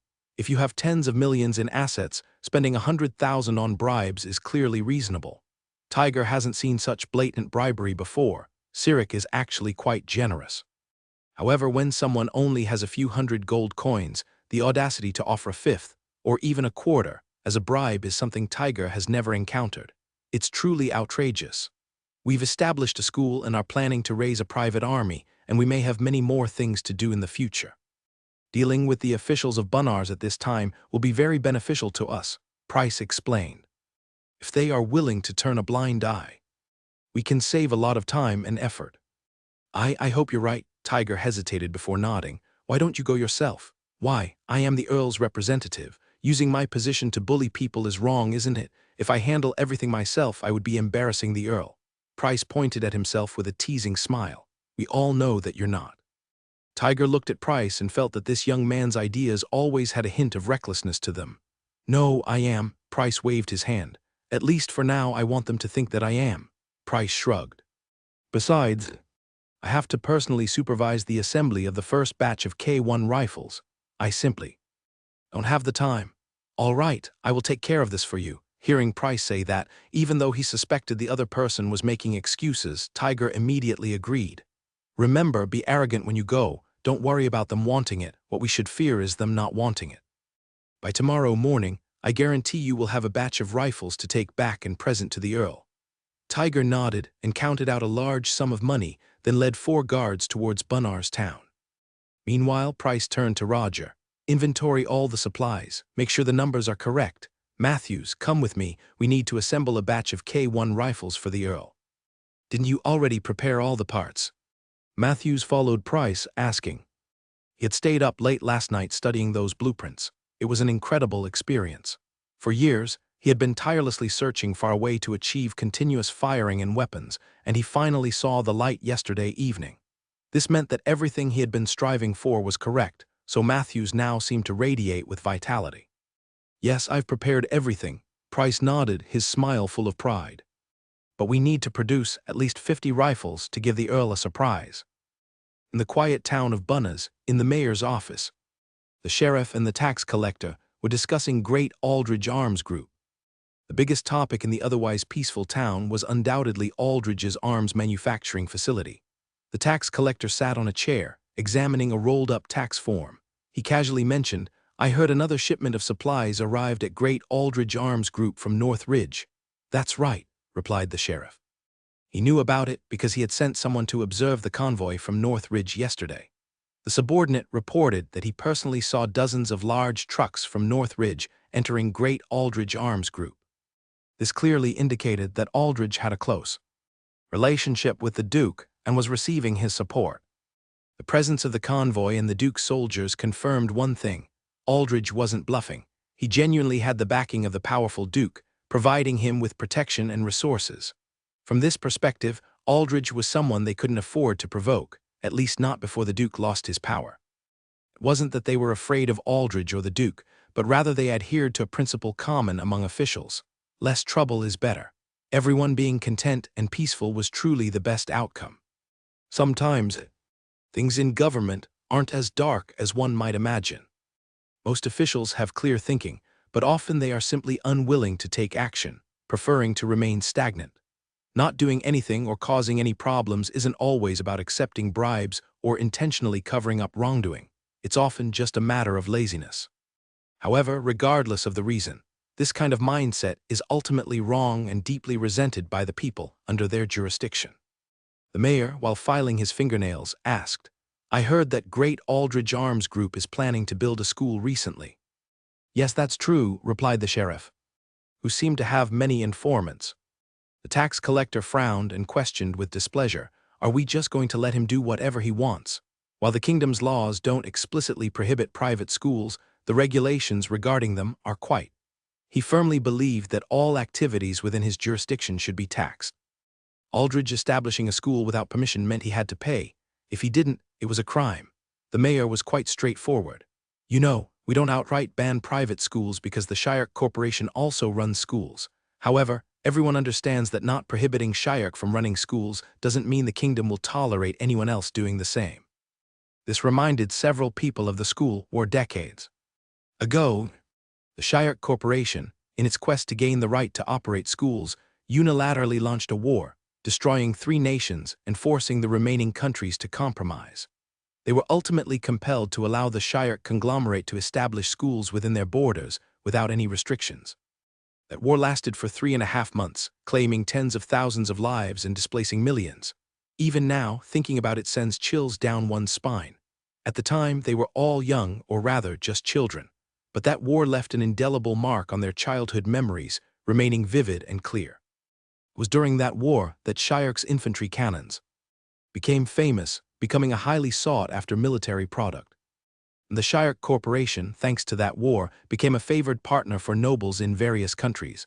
Therefore, the mayor continued. However, many nobles have their own schools, which they use to cultivate talent and even train officers. The sheriff was cautious. He glanced at the mayor, then at the tax official beside him, and said carefully, "We also need to consider this. If this school is being set up under the direction of Earl Uriel, things could become complicated." Everyone had received benefits from Price, and he had promised them more in the future. As they say, one must be wary of biting the hand that feeds them. The officials present were therefore quite careful about how to handle this situation. After all, the gold coins Price offered were real and tangible benefits. The kingdom's ambiguous regulations couldn't truly restrain them. From a legal standpoint, establishing a small school wasn't explicitly prohibited by the kingdom. Even if the king ordered an investigation, they would likely only be reprimanded for lax oversight. However, if they angered Price, their monthly gifts of 8 gold coins would disappear. If things escalated further, with tensions rising and another noble like Earl Uriel stirring up trouble, the situation could become much more complicated. Has Earl Uriel really run out of options in North Ridge? Why is he coming to Bunas to cause us problems? The tax official muttered discontentedly. He certainly didn't want accounts suddenly appearing in Bunas, riding roughshod over them. While Bunas was nominally under the jurisdiction of Jordan, in reality, it was controlled by local officials like the mayor and sheriff, who were making quite a bit of money. The arrival of someone trying to redistribute the wealth would naturally be unwelcome. They had to find a way to unite and drive away this outsider. Or at least, they needed to make sure that newcomer knew who was in charge. If things went wrong, it could lead to bloodshed. Isn't it obvious? The sheriff scoffed, not optimistic about Count Fishilo's prospects. The kingdom of Northling has always coveted this territory. War is a constant possibility, and what chance does he have of holding Wolf City? After all, everyone knew that Fishilo was an anomaly in the entire kingdom. Despite being a count, he preferred to associate with commoners.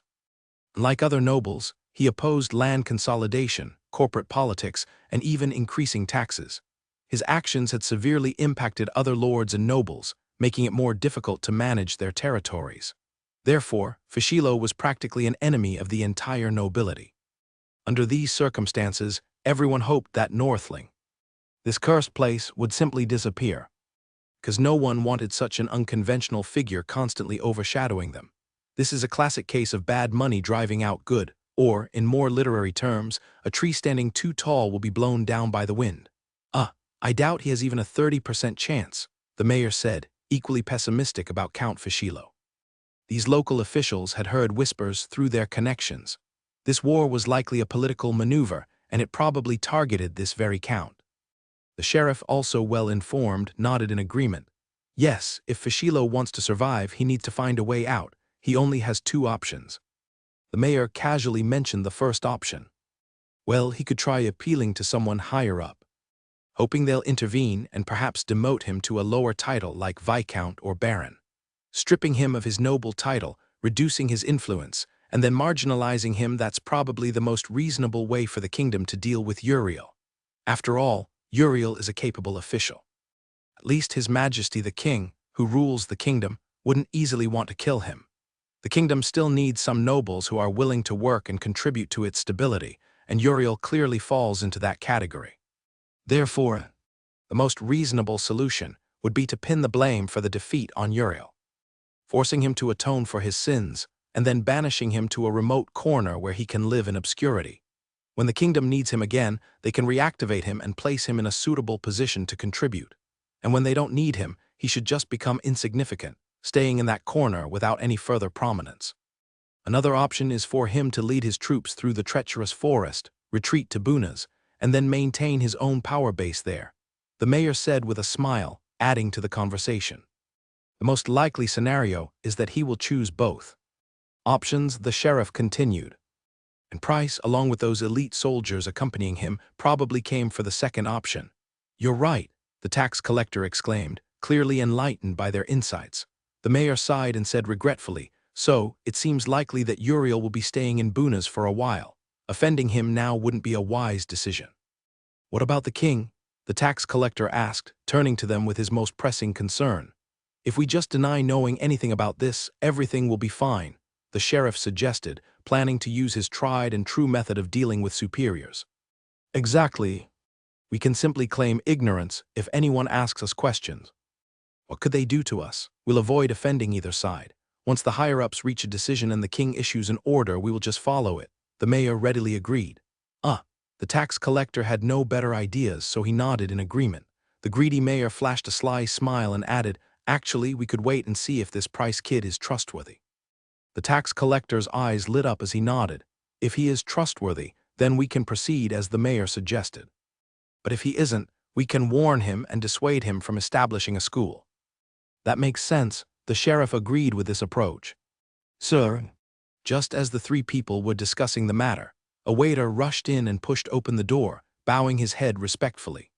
"What is it?" the mayor asked, looking at the person with a hint of impatience. He hated being interrupted, especially when he was thinking about how to line his own pockets. "An officer wishes to speak with you," the waiter said quickly, knowing his master's habits. An officer? The mayor and the sheriff were both surprised. The one who came with Price last time, an officer from Bailing, the waiter added hastily. "Oh, please show him in," the mayor exclaimed, suddenly understanding.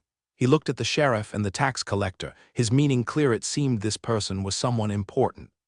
Soon his suspicions were confirmed. Tiger had indeed come to offer them a bribe. Price had kept his promise. The promised benefits had arrived. Tiger presented the bribes with an air of arrogance, which only reinforced the mayor's and the other officials' belief that Price was likely someone close to Count Edgerton, and a very important one at that. Therefore, after the mayor and the others received Tiger's second bribe, they put the matter of the school on hold. After all, these kinds of things were usually ignored by the authorities, and no one had come forward to report anything. So, naturally, they wouldn't interfere. Even if someone did complain, they would likely take a bribe and deal with the complaining person. In the workshop, Price was assembling the first batch of K1 rapid-fire rifles with Matthews and others. Currently, these were the flagship products of Price's weapons workshop and the source of income for the entire operation. The furnace used to melt metal, which had been idle for 7 or 8 days, finally began to emit black smoke again. The raw materials shipped from Bailing had breathed new life into the entire workshop. In reality, Price hadn't lied to Tiger. He genuinely intended to produce a batch of weapons to send to Count Edgerton. He was a weapons merchant, and his ultimate goal was to provide Count Edgerton with enough weaponry and to establish a reputation for his weapons in future wars. If he didn't provide Count Edgerton with the weapons and allow ample time for training, the effectiveness of these weapons on the battlefield would be diminished, which would be a significant loss for Price. Therefore, this time, Price intended to provide as many K1 rapid-fire rifles as possible and transport them to Bailing. Tiger, who returned with the weapons, would personally deliver Price's requests. As long as the Earl continued to provide support, Bailing would receive a steady supply of arms. Price was confident in the Earl's future support, because he knew that once Tiger brought that revolver back to Bailing, the Earl would surely recognize its immense significance. This wasn't a joke. If he truly had ambition, wielding Price's weapons, he could even break free from Bailing, challenge the kingdom, and seize a position of power. In fact, Price's plan was roughly along those lines. He would provide the Earl with enough arms and equipment to help him achieve a higher political status. Then Price would reap his own rewards, becoming the new Earl, controlling vast tracts of land, and transforming into the Shirek of the Kingdom of Right. Everyone gets what they need, helping each other grow. Doesn't that sound incredibly appealing? As for whether Uriel would betray him after benefiting from Price's support, Price had already prepared for that possibility. Before the Earl truly challenged for that position, he would build his own army, equip it with even more powerful weapons, and be ready for battle. If Edgerton were a good king, Price wouldn't mind following Shirek's path, remaining behind the scenes as the new arms dealer, subtly controlling the world's order. However, if Edgerton were a greedy scoundrel, Price wouldn't hesitate to teach him a lesson with his powerful weapons, showing him what it means for times to change. But all of this is still just speculation. What Price needs to do now is ensure quality control and complete the current production. So, at this very moment, he was leaning over an assembly table, watching a worker nervously piece together various components.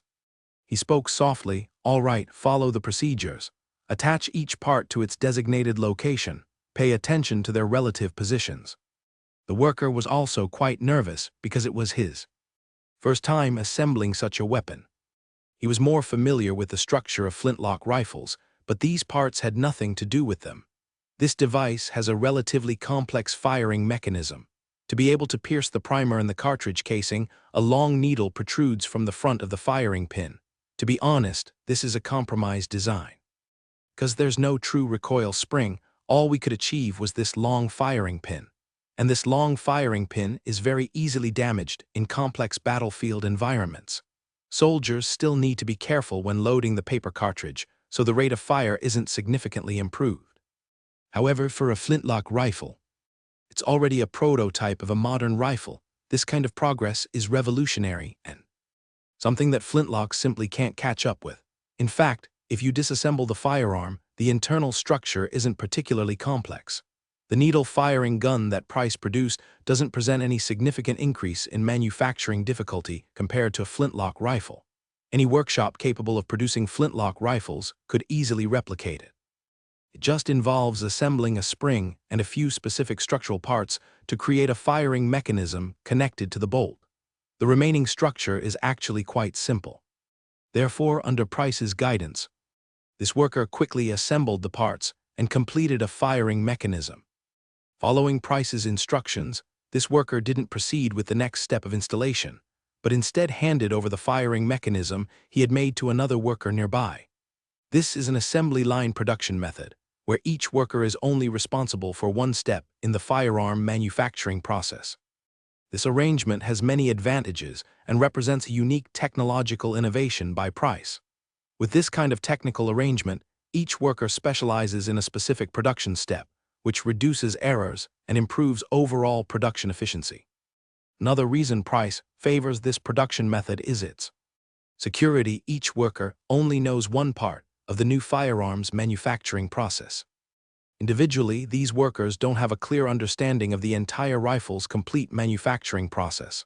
While it can achieve absolute secrecy, it effectively delays the opponent and buys Price some time. Excellent. Next, tighten the screws and secure them. That completes the internal structure of the K1 rapid-fire rifle. Simple, isn't it? Finally, after a not-so-long wait under Price's watchful gaze, the worker completed the entire process. A complete firing mechanism was produced and passed on to the next worker, would be responsible for installing it and assembling the rear half of the rifle. With the addition of the front barrel assembly, the entire rifle is assembled, becoming a true K1 rapid-fire rifle. Yes, I believe all the workers have been trained, Parker nodded, assuring Price. You can leave the rest to me. I'll oversee them and ensure they become familiar with the entire process. Excellent, you may begin. Price nodded and stepped aside, watching as the workers meticulously assembled the pre-machined parts according to his instructions. This was his weapons workshop. It was the first time he had undertaken such large-scale production of the K1 rapid-fire rifle. The previous prototypes had been entirely handcrafted, a process that took an agonizingly long time. Things were different now. While the workers assembled the parts in front of them, 2 steam engines hummed steadily in another workshop. Dozens of apprentices operated the machines, drilling out gun barrels. By tonight, the entire workshop would be able to produce at least 50 high-quality, virtually identical barrels. The uniformity of these barrels was far more reliable than those produced by hand or using water mills. Click. Price pulled back the bolt on a completed K1 rifle, revealing the smooth bore of the barrel. He nodded in satisfaction. Although it was nowhere near as advanced as the weaponry he had sold in his previous life, this weapon was remarkably ahead of its time for this era. It's truly beautiful, Price said with a smile, looking at the weapon in his hand and addressing Parker and Matthews, who were standing nearby. Indeed, Matthews agreed. After being processed by machines, it looks more like a work of art than Shyerk's flintlock pistols. He continued to express his admiration for the entire process. Compared to such results, it is the entire process that is truly remarkable. Their gazes then shifted to another area where rows of K1 rifles, identical except for their production numbers, were being carefully packed into wooden crates. I'm back, everything is settled, they won't bother you anymore and they are willing to sell you more land. Also, Tiger mumbled as he entered the factory. He was speechless when he saw the neatly arranged K1 rifles in the wooden crates. He swallowed hard, watching as the workers carefully placed the newly produced rifles, which had been oiled to prevent rust, one by one into their designated positions. Then, he stared at several large crates that had already been sealed, remaining silent for a long moment. Yes, you are absolutely right. Those crates contain the K1 rifles you are taking with you, Price confirmed. Immediately after that, everyone couldn't help but burst out laughing. Can I take all of this? Tiger stared in disbelief at the neatly packaged wooden crates and asked Price. These wooden crates were constructed from pre-cut planks, with a simple internal structure, horizontal beams with grooves designed to hold firearms. The guns were arranged in neat rows within the crates. Each crate contained 10 brand new K1 submachine guns, still smelling of oil. The accompanying leather ammunition pouches, along with the weapon slings, were packed inside the wooden crates as padding. These modern weapon slings were well designed, featuring attachment points for bayonets and 2 ammunition pouches on each side, a total of 4 independent pouches. Each pouch could hold 40 rounds of paper. Cartridge ammunition. The sturdy lining ensured that these pouches would not easily deform even under impact, protecting the bullets inside from damage in complex battlefield environments. Currently, all these pouches were filled with ammunition, all produced by Price's workers working overtime. Price's ammunition factory was not yet highly automated. It would take until the third steam engine was put into production to significantly increase bullet output. This was unavoidable because he was desperately short of raw materials and the energy needed to support full-scale expansion. Coal was available from Brunes, and there was plenty of it in Baling. But obtaining enough coal required not only time for mining, but also significant procurement costs. As always, Price's gold coins were stretched thin, used to buy land, steel, gunpowder, and a variety of other raw materials, as well as pay his workers. It simply wasn't enough. It wouldn't be an exaggeration to say that even if Price had 10 million gold coins today, he could probably spend it all within days. The reason Price was able to maintain the current situation was twofold. Firstly, the Earl provided many raw materials to Price's workshop in a timely manner. Secondly, Price used the Earl's name to bluff his way through various situations, reducing his expenses. Yes, I prepared 50 submachine guns for the Earl. What do you think? Are they worth it? Price smiled and patted Tiger on the shoulder, fulfilling a promise he had made earlier. Producing 50 submachine guns in less than 20 days was an extraordinary feat, a miracle that would undoubtedly shock the world. It's important to note that this production speed is actually much faster than it appears during the past few weeks. Price hasn't been focusing solely on weapon production. Tiger personally witnessed that upon returning to Bunas, the first thing Price started working on was something called a steam engine. After that, Price primarily focused on acquiring land, building workshops and wooden houses, establishing schools and other such things. To be honest, Price hasn't been directly overseeing the production of the K1 rapid-fire rifles. It wasn't until the second steam engine started operating that Parker began supervising the use of the steam engines for drilling gun barrels. Despite this, Price managed to assemble and produce 50 new rapid-fire rifles in just 10 days, something that even Shrike's weapon workshops couldn't achieve, no matter how hard they tried. Yes, it's a bit faster, Tiger said, looking at the 4 large crates already packed and the 5th crate containing only 1 rifle. He subconsciously nodded. Don't downplay it, Price said confidently. Even if Shrike's 4 gun factories in the kingdom combined couldn't match my production speed. Matthew added with a smile, and even if they could catch up now, they won't be able to half a month from now. If everything goes according to plan, Parker said confidently to Price, Matthew, and Tiger, revealing an even more astonishing piece of information. We should be able to produce another 10 K1 rapid-fire rifles by tomorrow morning. Believe me, we can. The production progress actually exceeded Price's initial estimates. He had originally planned to send the Earl 50 K1 rapid-fire rifles at once. However, if the workers maintain this high level of productivity, by the time Tiger leaves with this shipment of weapons, the entire workshop is likely to produce close to 65 rapid-fire rifles.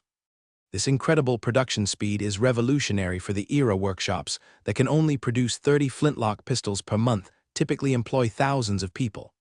However, Price's current workshop, including the construction workers, has a total of just 500 or 600 people.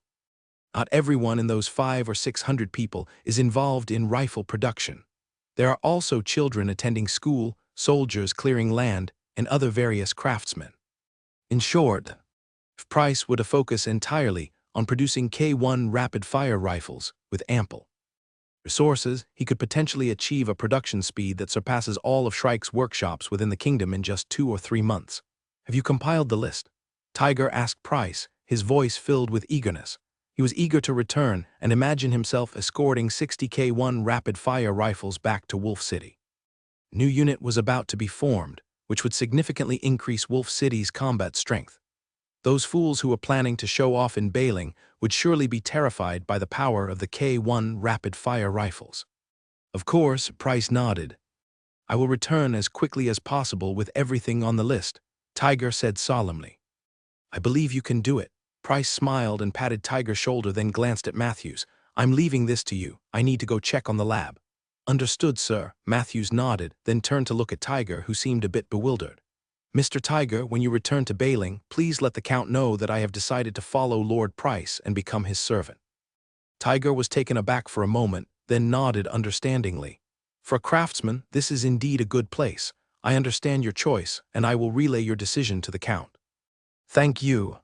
Matthews smiled, and then lowered his head to resume working on a machine, meticulously crafting a part that Tiger couldn't even begin to comprehend. On the way, a construction worker saw Price pass by, took off his hat, bowed slightly, and greeted him with a smile.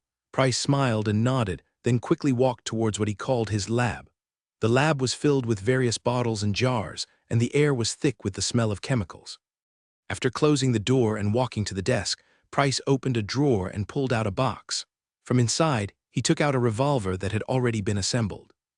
This was a truly revolutionary revolver for this era, capable of ejecting the entire cylinder to the left and then rapidly reloading and firing. Next, Price grabbed a handful of yellow metal objects from the drawer and scattered them randomly on the table. The metal pieces clinked together, creating a pleasant sound. These were all bullets that Price had painstakingly manufactured using a manual bullet press. To be honest, these metal cartridges, which were appearing in this world for the first time, still had some limitations compared to the modern, mass-produced ammunition produced by automated equipment. Actually, they are still quite crude. The bullets use a first-generation mini-bullet design, and the inside is filled with wood. However, even so, they were still the most advanced bullets in the world because they contained smokeless powder manufactured by Price himself, which was not yet suitable for mass production. This is a Colt 1907 pistol, but it uses a 9mm cartridge designed and produced by Price. To facilitate production, Price's bullets used a relatively primitive design where the rim of the bullet was slightly larger than its body diameter. This design also made it easier for the pistol's ejection mechanism to quickly eject the spent casings. Of course, this design was later completely abandoned. But Price was forced by production technology limitations and had to create such an unconventional vintage design. Despite this, these bullets, painstakingly produced one by Price, were still advanced, so advanced that they were expensive, so much so that Price hesitated to use them for practicing his shooting skills. Price decided not to use the inch system, which he considered brain dead, and instead adopted the millimeter system. As a leading figure in the industry, he felt free to make such decisions. As for why he chose the Colt 1907 revolver, with its complex structure, rather than a more stable and easier to produce break-action revolver, the reason is actually quite simple: it looks cooler. Since Price was making the pistol for himself, there weren't any major technical difficulties, so he simply chose the one that looked better. After all, he wasn't concerned with expanding production or reducing manufacturing costs.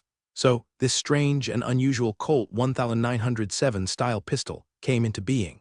Price used his thumb to activate a mechanism on the gun, giving it a gentle flick. The revolver cylinder smoothly rotated out from the left side of the frame. The entire process was incredibly smooth, with no noticeable lag.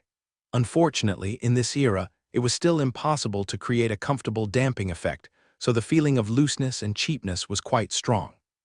However, Price didn't care about that. He picked up a bullet from the table and easily inserted it into the cylinder. One after another, he loaded the bullets with remarkable ease. Once he had filled all 6 chambers in the cylinder, his hand instinctively brushed against the cylinder, causing it to spin rapidly due to the lubrication. Matthew's craftsmanship was truly exceptional. He could create such precise parts using simple mechanical principles. Price silently praised himself, then forcefully twisted his right wrist holding the pistol. The magazine clicked back into place with a crisp sound. He stretched out his arms, gazing at the scenery outside the window, feeling a sense of exhilaration he had never experienced before. This was the first time since arriving in this world that he had created a truly modern weapon. This was a weapon he recognized, a weapon he understood. The previous ones, including the needle-firing guns he himself had produced, were actually just vague memories and data retrieved by the system's computer. Only this revolver felt familiar in its design and usage. After playing with his new secret weapon for a while, Price lowered his head and began sketching new machinery. He needed to get steam engines powering more equipment as quickly as possible, aiming to have the entire factory running even at night, which meant he also needed a new source of energy: electricity. Electricity could unlock countless industrial products, including aluminum electrolysis, electroplating technology, and even lighting and radio technologies. With electricity, Price could more easily use electric motors to power machine tools, making production much more convenient. In short, he had to find a way to generate electricity quickly, because for any factory and any person, electricity represented a brighter and more efficient future.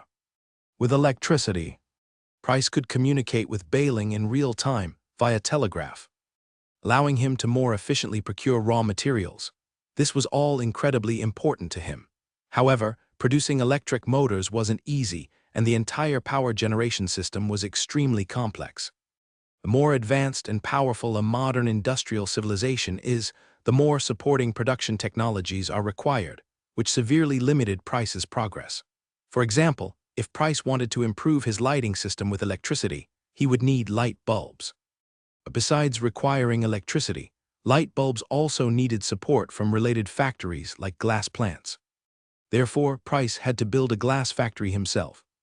He couldn't even sell these advanced technologies to existing factories because those technologies were only needed by him. Workshops and factories in this era wouldn't spend a large sum of money on technologies they didn't need. So, Price could only painstakingly complete his industrial system step by step. This was the main reason why he was spending so much money but making such slow progress. However, many of the technologies Price possessed weren't solely reliant on him. He had recently been in contact with a building materials merchant from Buna, planning to sell him cement technology so that he could improve his brick and mortar adhesive. The negotiations had made some progress, and the other party was indeed willing to pay Price 200 gold coins. However, Price wanted them to prioritize supplying 200 tons of cement to the Aldridge family's workshop at a fair price, but they were unwilling to agree. This is understandable. After improving the production process, it's more convenient to recover funds by prioritizing supply to nobles and encouraging them to pay more gold coins for new cement. As a result, the negotiations reached a stalemate, and Price still hasn't received those 200 gold coins.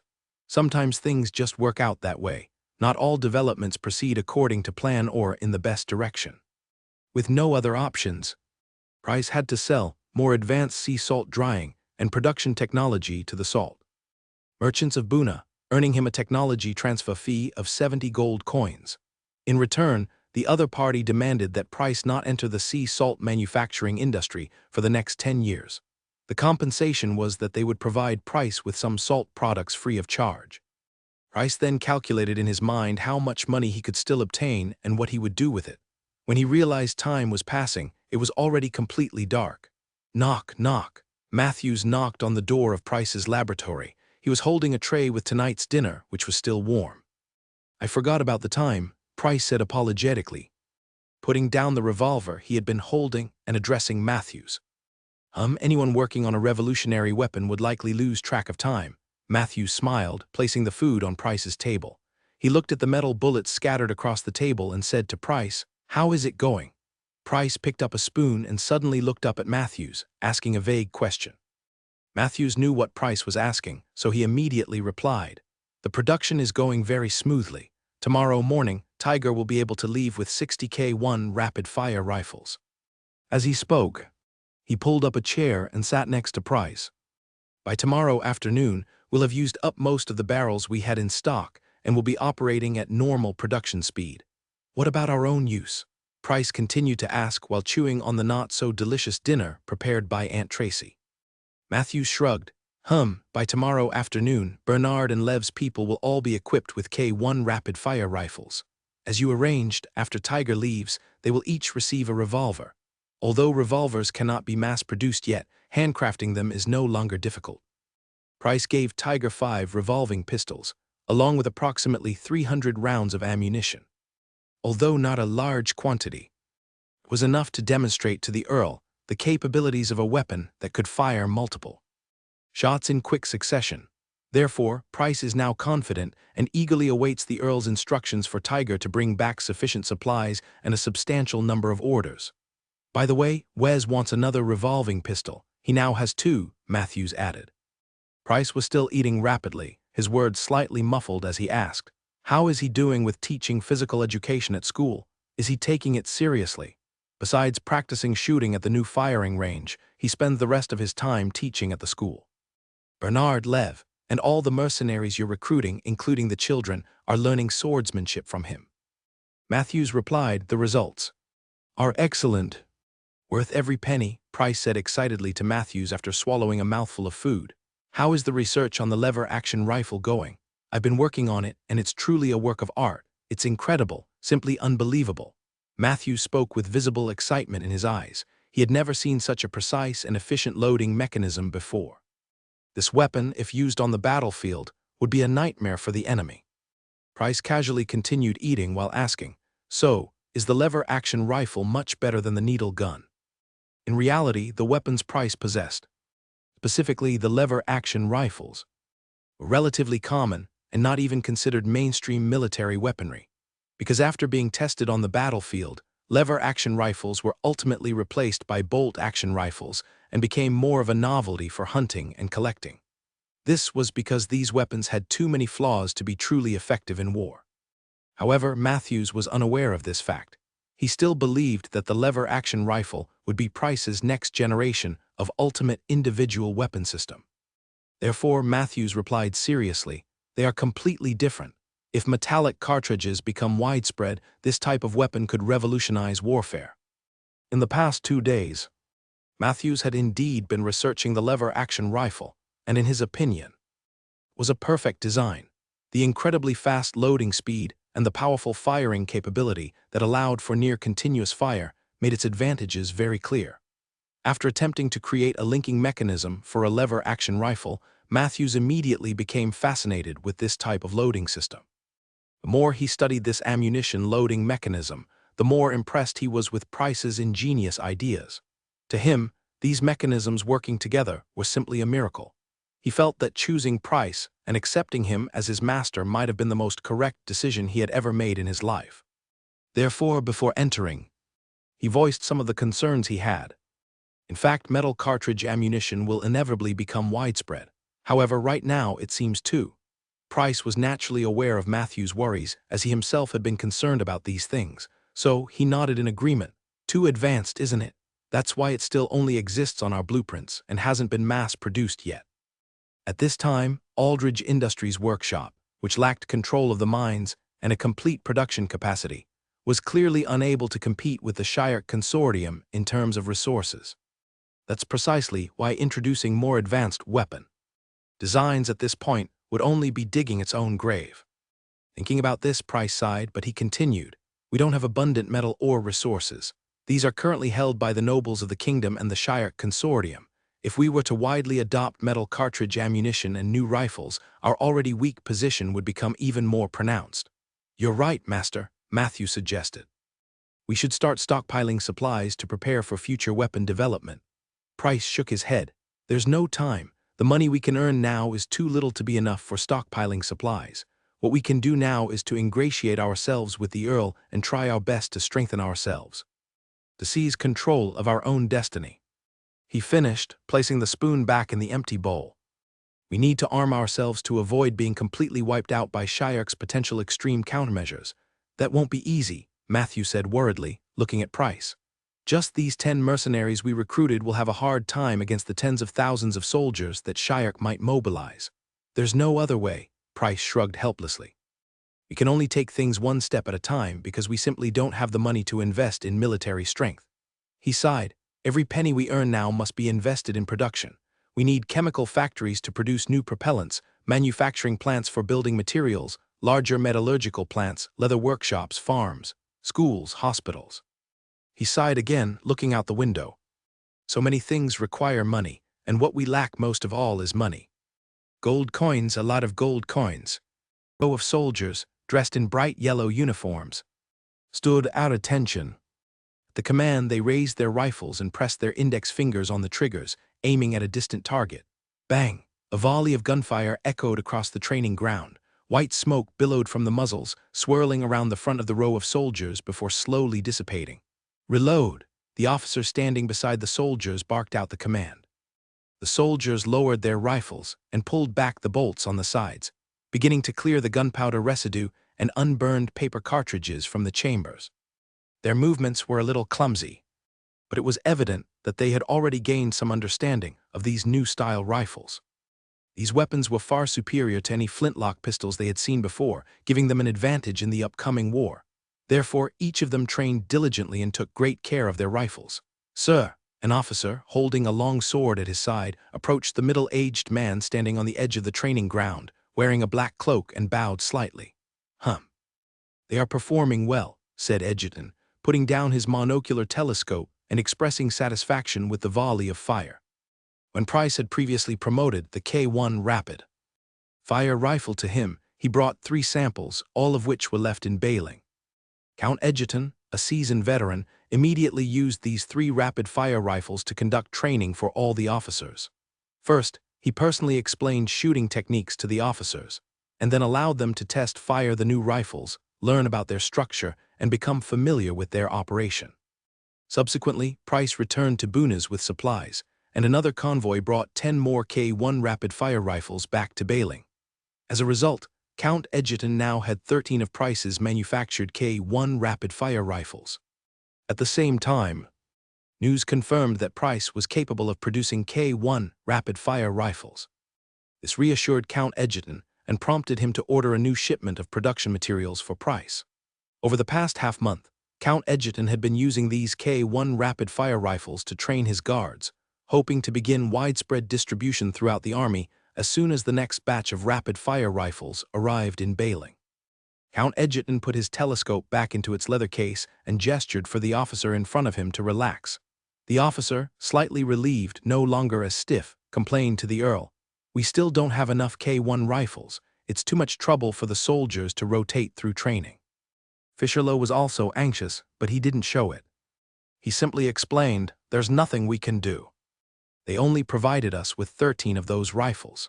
I can only use the existing weapons and have them train in rotation so that every soldier learns how to use the new equipment." The officer looked at Fisherlow, a hint of hope in his eyes. "So, when will the new weapons arrive?" Tiger's letter said he would soon escort a shipment of new rifles back to Wolf City, the Earl replied, patting the officer on the shoulder reassuringly.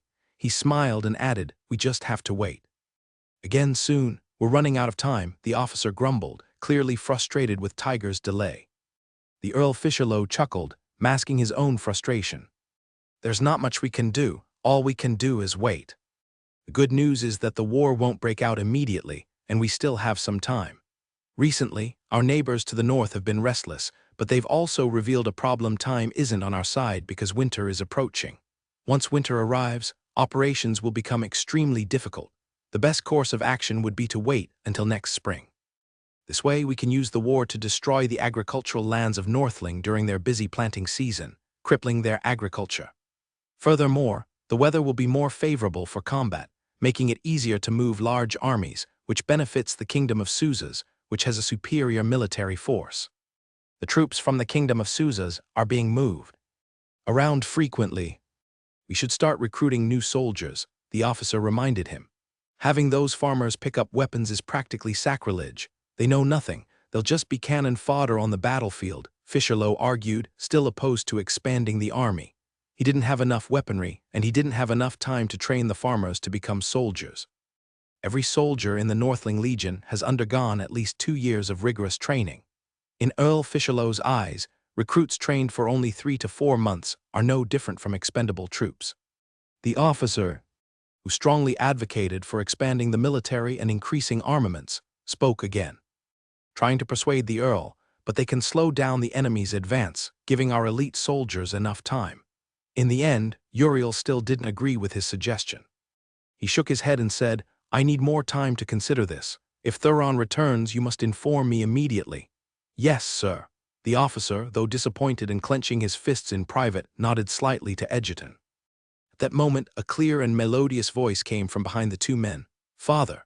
Egerton turned around and saw a young woman dressed in noble riding attire, wearing breeches and tall boots, with her hair pulled back into a long ponytail, but without an elaborate hat.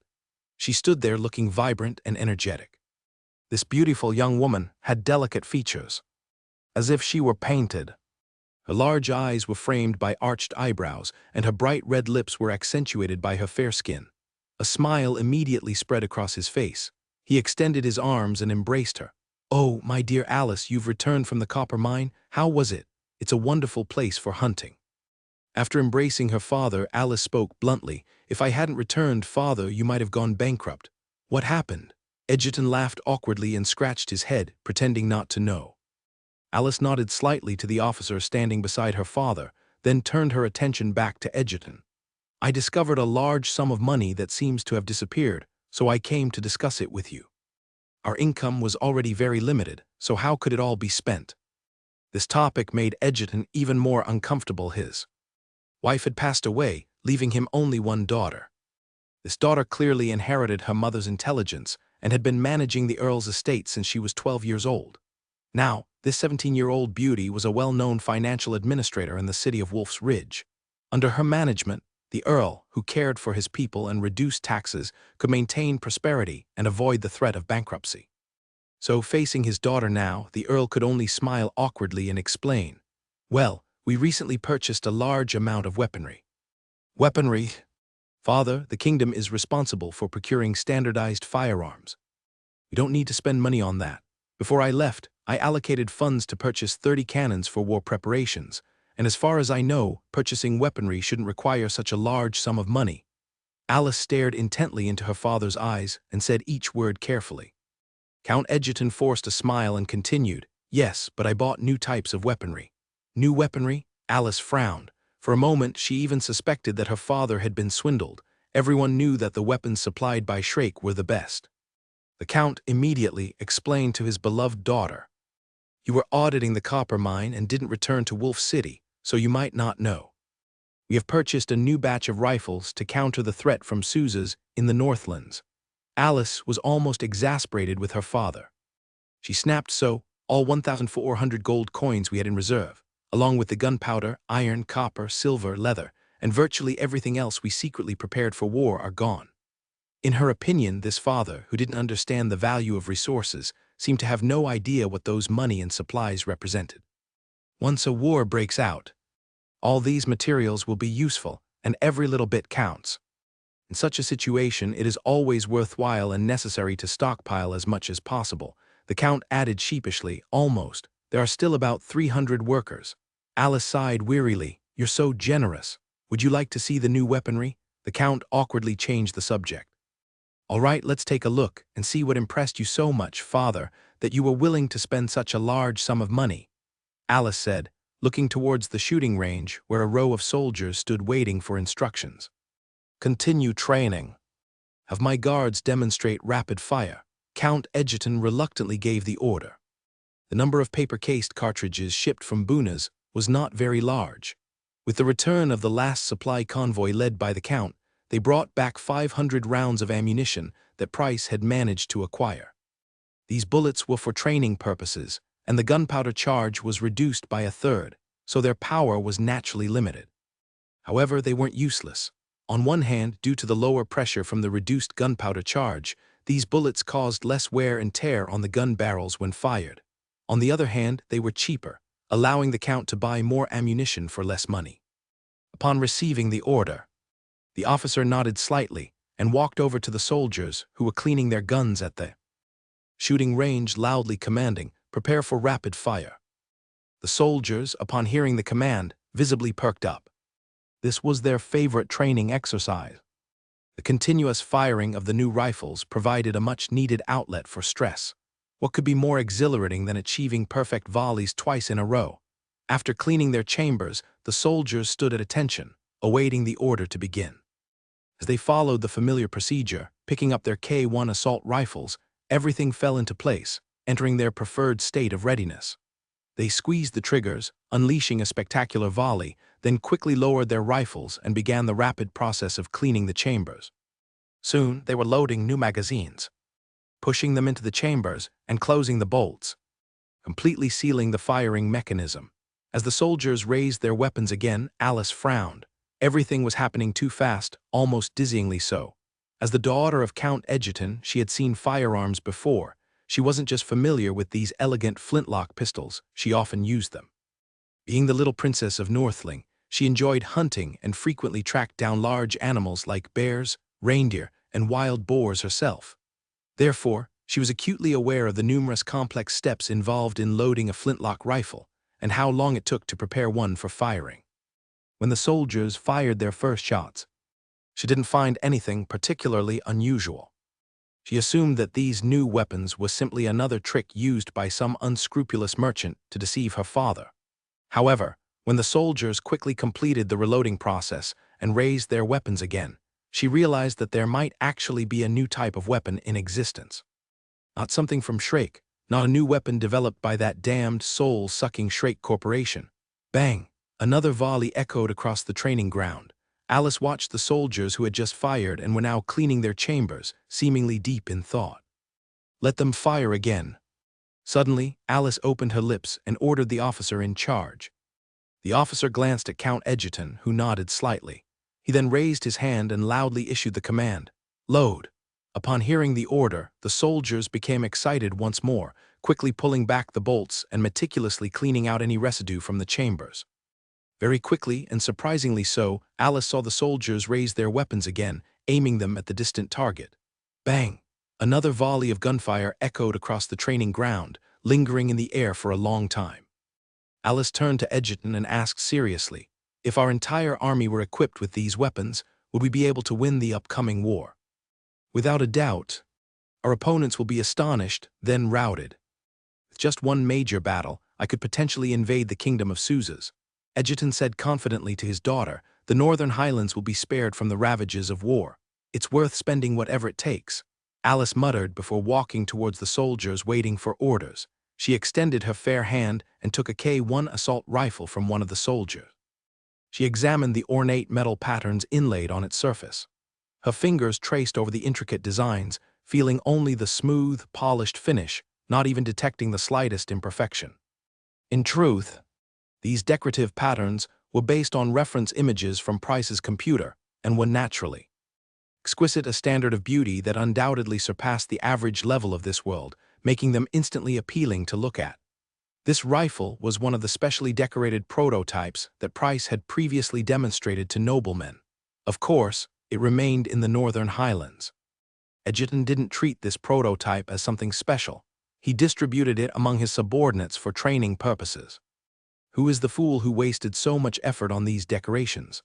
Alice raised her head and looked at Egerton, who had approached her, and asked sharply, "Does he know how much money this costs?" Egerton smiled. He knew his daughter well. She was efficient and direct, a successor he had cultivated. If Lorraine Alice were a boy, she would undoubtedly be the heir to the Northern Highlands. Even now, Egerton could consider entrusting the Northern Highlands to her, allowing her to take on significant power. However, Alice is a woman, and she will eventually marry. Therefore, Egerton has to consider whether his future son-in-law is capable of wielding some of the power of the Northern Highlands. He was previously promoting his new rifles to nobles like Jordan. Egerton explained for Price's sake. He took the somewhat worn prototype from Alice's hand and passed it to a nearby soldier. "He's been selling them to others." Almost instantly, Alice considered the issue of secrecy. Then she seemed to think of something, her eyebrows furrowed slightly before relaxing again. She glanced at the other K1 pistols, noticing that none of them had any ornamentation. She nodded. It makes sense. Only short-sighted fools would deliberately cause trouble for themselves. They'd choose to ignore it, especially now. Tell me more about this arms dealer, Alice said, turning to her father. Her large eyes sparkled as she smiled. His name is Price Aldridge. He's only a little older than you and quite handsome.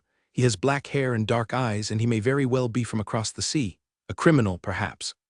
The Count of Edgerton recounted what he knew about the young man he had only met once. As they spoke, they walked towards the Count's mansion in the distance. The Count instructed that the training continue as normal, and the officer in charge began organizing personnel changes. It was already quite extravagant to allow a squad of soldiers to fire so many rounds. Ammunition cost money, and this barrage of shots was certainly not cheap. Price's ammunition was even more complex to produce, making it significantly more expensive than that for flintlock rifles. Each bullet represented a real expense, causing the not-so-wealthy Count Edgerton considerable financial strain. Along the way, the Count recounted details from his meeting with Price, eventually discussing their agreement. We signed a contract. He believes he can supply me with over 1,000 of these K1 pistols within 6 months. Did you agree to support him? Alice asked casually, turning her head and fiddling with her ponytail. Yes, I had no reason to refuse, the Count replied. He has almost nothing, and he's not yet qualified to be our ally. Alice offered a more realistic assessment. The Count smiled indulgently at his intelligent daughter and shrugged. If he can fulfill his promise, he would certainly be a valuable ally. That is, if he can actually deliver on his promise. Alice shook her head. Without a massive workshop of over 3,000 people, how could he possibly manufacture over 1,000 new firearms in such a short time?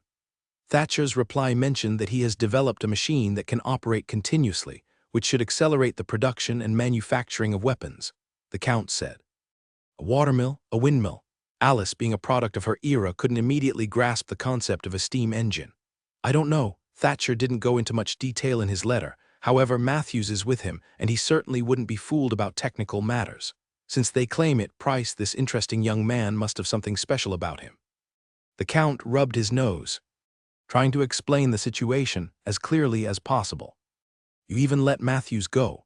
Alice sighed, seemingly resigned to her father's actions. However, she quickly regained her composure and looked at Edgerton, tentatively asking, is there a possibility that we could send someone to bring that guy, along with his skills, to Northling? Looking at his daughter, who was so determined to maximize the benefits for Northling, the Earl hesitated and shook his head. That would be difficult. Alice understood the principle that forcing things often leads to undesirable outcomes. Even if it were possible to forcibly bring Price to Northling, what if he refused to cooperate? It would be a waste of an opportunity and choice, turning an ally into an enemy, which wouldn't benefit Northling. So Alice abandoned the plan to capture someone and brought it up with some regret. All right. You couldn't even keep an eye on that old dwarf, Matthews. There's no way you can expect us to successfully kidnap someone from Berna's port. She understood her father. The Honorable Earl would never do something like that. If he truly intended to do so, he wouldn't have let the skilled old dwarf Matthews go. My daughter understands me, Edgerton said with a smile, nodding in agreement. Alice sighed again. Then we'll just have to find another way. What other ways could there be? Edgerton asked, worried that his daughter might come up with some outlandish idea. My dear father, Alice said bluntly, looking at her father and asking, if you want to do it yourself, I'll go back to the copper mine and hunt. Oh no, let me handle this. Edgerton immediately waved his hands, eager to please. Let's withhold some of the taxes that are due to be sent to the capital in a few days. Have someone send a message to the king, informing him that we won't have enough money to pay our taxes until next spring. Alice said with a fierce expression, looking surprisingly menacing. Edgerton's voice trailed off as he spoke, his eyes widening. But he wasn't a foolish person, so he didn't believe that withholding some of the taxes at this time was something that couldn't be done. Alice nodded. We don't owe His Majesty the King anything, we owe it to Price. If you think owing Price is bad, then we can only owe His Majesty the King, Father. When Tiger saw the Northern Ridge banner flying above Wolf City, he was so excited that he almost shouted out loud. He had never felt such anticipation to return to Wolf City in his entire life. He almost wanted to spur his horse forward with all his might and charge towards the city gates. Similarly, this was the first time that, having seen Wolf City's imposing walls, he found himself thinking about another place, not far away but incredibly important. Bunnas. It was a strange feeling, an indescribable experience for Tiger.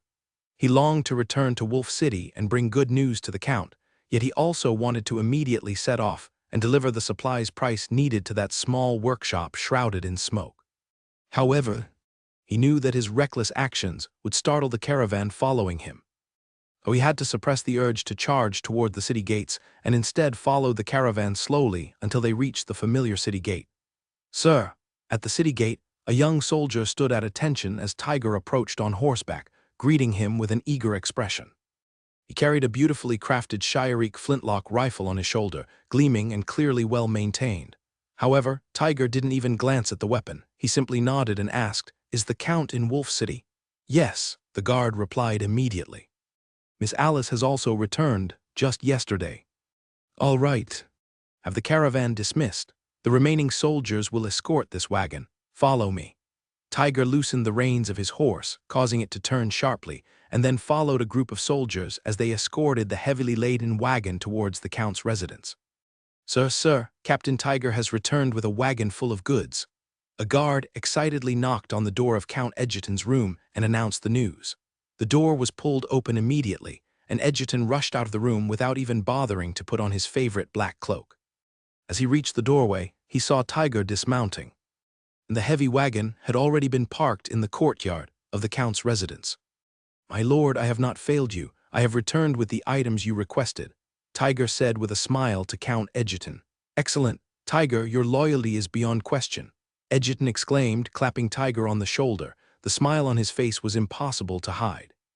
He had finally received a new shipment of K1 rifles, which would allow him to train his soldiers more quickly.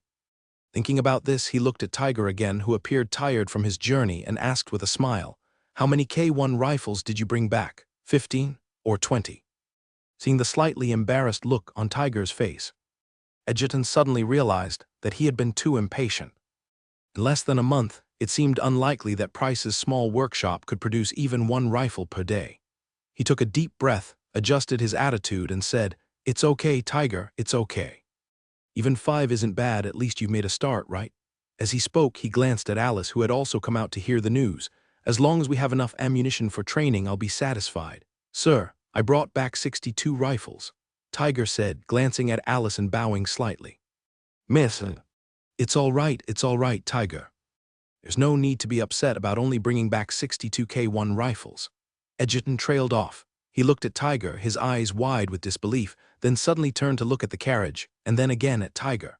Finally, he focused his attention on the carriage and quickly walked towards it, pushing past the soldiers guarding it and pulling open the carriage door himself. Inside the cargo compartment of the carriage, neatly stacked, were 7 simple wooden crates made of rough planks. The splinters on the wood hadn't even been cleaned, and the sides were marked with crooked, ugly lettering written in black coal dust. "Handle with care." "How many guns did you bring back?" Count Edgerton couldn't believe his ears, nor could he quite believe what he was seeing. He looked at Tiger again, hesitantly asking. He feared that this was a dream, that everything before him was an illusion caused by too much longing and exhaustion. Just like the feeling of being more hesitant when close to home, he felt a sense of apprehension in the face of these weapons, fearing that his joy would ultimately be for nothing. "I brought back 62 new K1 rifles," Tig said earnestly, looking at Count Edgerton. "Sir, Price's production is finally on track. His workshop now has the capacity to produce more than 10 K1 rapid-fire rifles in a single day." 62. Count Edgerton rushed forward and grabbed the top crate. Tig quickly went to help him. He didn't think the Count's behavior was reckless at all. He, too, felt somewhat embarrassed seeing so many new rifles laid out before him. Ignoring the rough edges on the wooden crates, Count Edgerton placed one at his feet and then looked at Tig, pointing excitedly at the crate. "Open it," he commanded. Tig retrieved a crowbar from the carriage and inserted it into the seam of the wooden crate. Count Edgerton, torn between anticipation and impatience, stepped forward and pressed down on the crowbar, prying open the lid. The wooden lid of the crate was already flimsy, and with the force applied, it twisted and warped, breaking in several places. However, Count Edgerton no longer cared about the damaged crate. His eyes were fixed on the brand new K1 rifles, still smelling faintly of oil. Gulp. He swallowed hard, staring at the neatly arranged 5 K1 rifles inside the crate. His hands trembled slightly. Finally, he reached out and picked up one of the new K1 rifles, carefully examining the polished wooden stock. His fingers brushed against the cold bolt and ran along the smooth, slender barrel, as if caressing a beloved woman. Then, peering through the haphazardly stacked leather ammunition belts, he saw another row of K1 rifles, and a smile spread across his face. "Is this 10 rifles in this crate?" he asked Tig excitedly. "Yes, one crate only contains 2 rifles, but..." Tig, seeing the Count's excitement for the first time, answered somewhat nervously. "But what?" Count Edgerton asked, already planning how to train 75 soldiers with the new K1 rifles. "But there are 1,500 rounds of ammunition specifically for training, with reduced powder charges," Tig replied. "I knew it, that boy won't let me down," Count Edgerton said with a smile, handing one of the new rifles to his daughter, Alice, picking up another himself and examining it carefully. Alice had already test-fired the K1 rapid-fire rifle yesterday. After receiving the new gun from her father, she skillfully pulled back the bolt and examined the barrel. She was amazed by how it was crafted seemingly perfect, with its beautiful curves. She could tell that this gun was exceptional, far superior to Sirik's flintlock pistols. However, no matter how well made a weapon is, it's still just craftsmanship. What truly interested Alice were other details. "Tiger, you've only been in Bunna's for about 20 days, right?" Alice shifted her gaze from the rifle to Tiger, who was smiling gently, and asked calmly. 23 days, miss." Tiger immediately answered Alice's question, his voice clear. He had been counting down the days in Bunna's, eagerly awaiting his return to North Ridge. But the moment he returned to North Ridge, he realized that a part of him was still left behind in Bunna's. "Producing 3 firearms a day. This isn't just a workshop, it's a full-fledged armory. And a very large one at that," Alice said, holding the K1 rapid-fire rifle. She gracefully handed the rifle to Tiger. Continuing her conversation, "I've read all your letters. It took me almost all of yesterday evening. Can you tell me more about it? About that interesting factory and the fascinating machinery inside?" "Of course, miss." Tiger accepted the K1 rapid-fire rifle and glanced at the Duke, who was overseeing the unloading of crates from a wagon outside. In reality, he had much more to say to the Duke, but it seemed the Duke was currently engrossed in the joy of suddenly acquiring 60 rapid-fire rifles and wouldn't be coming to talk to him just yet. So, with a sigh, he followed Alice towards a shady spot under a tree. "In your letters, you mentioned that Price created a new type of machine. Not a windmill, not a watermill, right?" Alice stopped walking as they reached the shade and turned to Tiger, asking her first question. Yes. Matthew said it's called a steam engine," Tiger replied seriously. "A steam engine? What nonsense. Those are just cheap toys that nobles use for whistles," Alice said, having heard about such things before. "Yes, miss," Tiger nodded, and then pointed towards a small storage shed piled high with firewood. "But Price created 2 of them that were bigger than that entire shed." "A steam engine? Bigger than a house? Isn't that just a toy that can only blow a deafening whistle?" Alice struggled to piece together her memories of steam engines and decided to gloss over the topic. She then continued, "So, this Mr. Price, can he supply us with these new rifles at a rate of around 70 per month? I can guarantee that his production speed will likely increase," Tiger said after a moment's thought, offering what he believed to be an accurate assessment. He knew that on the day he left, Price had already started building a 3rd steam engine. Based on private conversations with Matthews, Tiger suspected that Price might even build a 4th or 5th. What Tiger didn't know was that Price had actually planned to build 7 steam engines simultaneously, one of which he intended to miniaturize and refine for experimenting with railway technology. The remaining 6 steam engines also had specific purposes. Price planned to build 2 workshops directly at his new factory site to produce new weapons and equipment. Yes, he was an arms dealer, not just a gun manufacturer.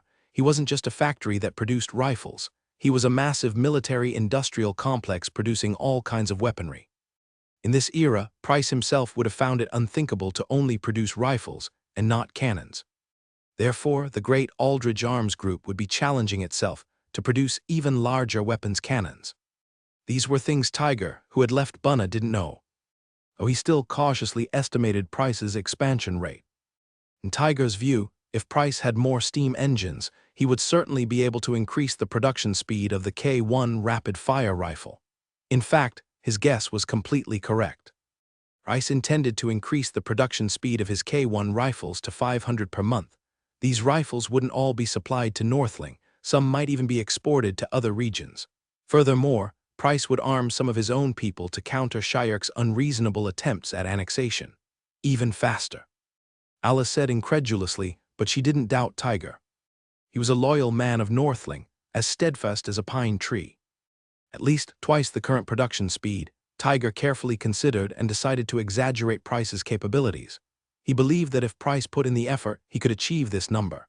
Alice remained silent, stunned by the production speed. She had previously studied this small arms workshop belonging to Buna's and could roughly estimate its size. Northling provided support for approximately 300 people in this workshop. Even based on that number, the total workforce of Price's arms workshop should not exceed 600. Her estimation was actually quite accurate. Price had a workforce of around that size, but only about 300 were directly involved in weapons production. Alice, who had visited the Sherike workshop, knew how large a facility with 1,000 employees could be. She still remembered the rows of smokestacks billowing black smoke from the metal smelting furnaces there. Workers in those workshops sat closely together at long tables, their heads bowed as they assembled the firing mechanisms of flintlock rifles in the dimly lit factory. These workers involved in weapons production were covered in grime, thin and sickly, with no spark of life in their eyes. They seemed like zombies, completely indifferent to Alice walking past them. Despite this, these large and crowded arms workshops could only produce a few hundred flintlock rifles.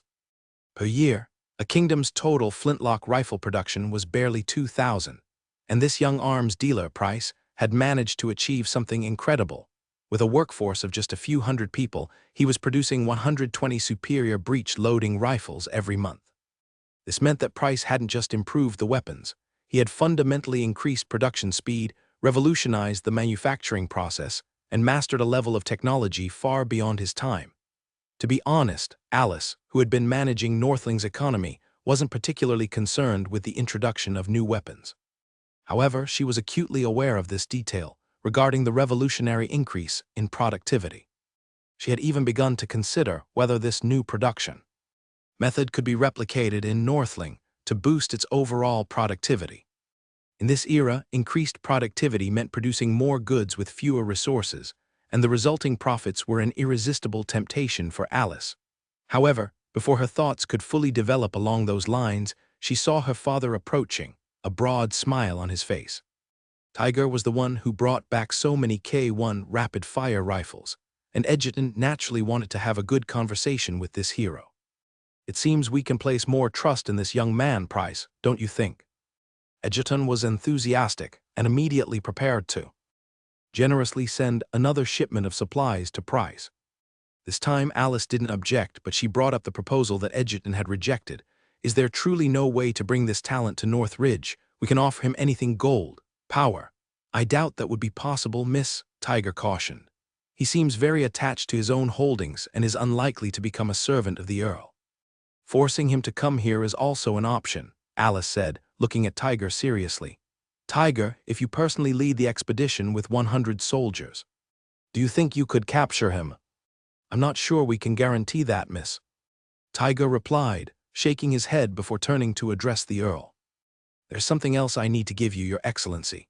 You brought me a gift. Ha ha ha, Tiger, you've never been so thoughtful before. Edgerton laughed heartily and patted Tiger on the shoulder. Because Tiger had concealed most of the weapon with its holster, Edgerton didn't immediately notice that it was different from an ordinary flintlock pistol. To be honest, this gift is something Price prepared for Your Excellency, Tiger said sheepishly, then looked at Alice. That's also why I said it would be difficult to control Price. He's good at giving gifts. Alice raised an eyebrow, teasing Tiger. She was surprised and found it odd that being good at gift-giving seemed unrelated to whether or not he could be captured.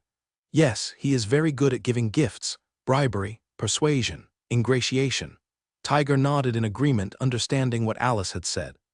Immediately afterward, he quickly shook his head and corrected himself.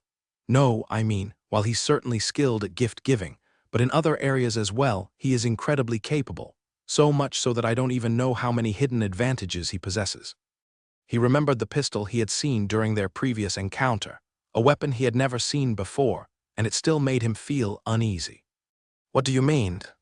Edgerton asked with interest, eager to know what kind of hidden advantages this young man, who seemed so focused on business, could possibly have that would make Tiger wary. Although Uriel never considered the idea of capturing Price and forcing him to work for him, he didn't believe that Price's small workshop represented a force that even 100 soldiers from Northling couldn't handle. Tiger unbuttoned his long military coat, revealing a dark brown leather belt around his waist, along with a compact-looking pistol tucked into it. "Sir," he said, "this is a gift from Price. There are 5 more identical pistols hidden in the carriage."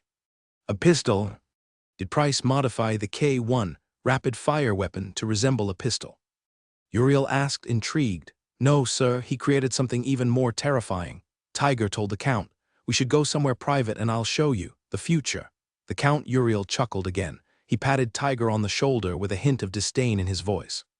"Ah, you remind me more and more of that Price kid when you come back from Northling, always talking about the future, terrible weapons. Are you trying to sell me another weapon?"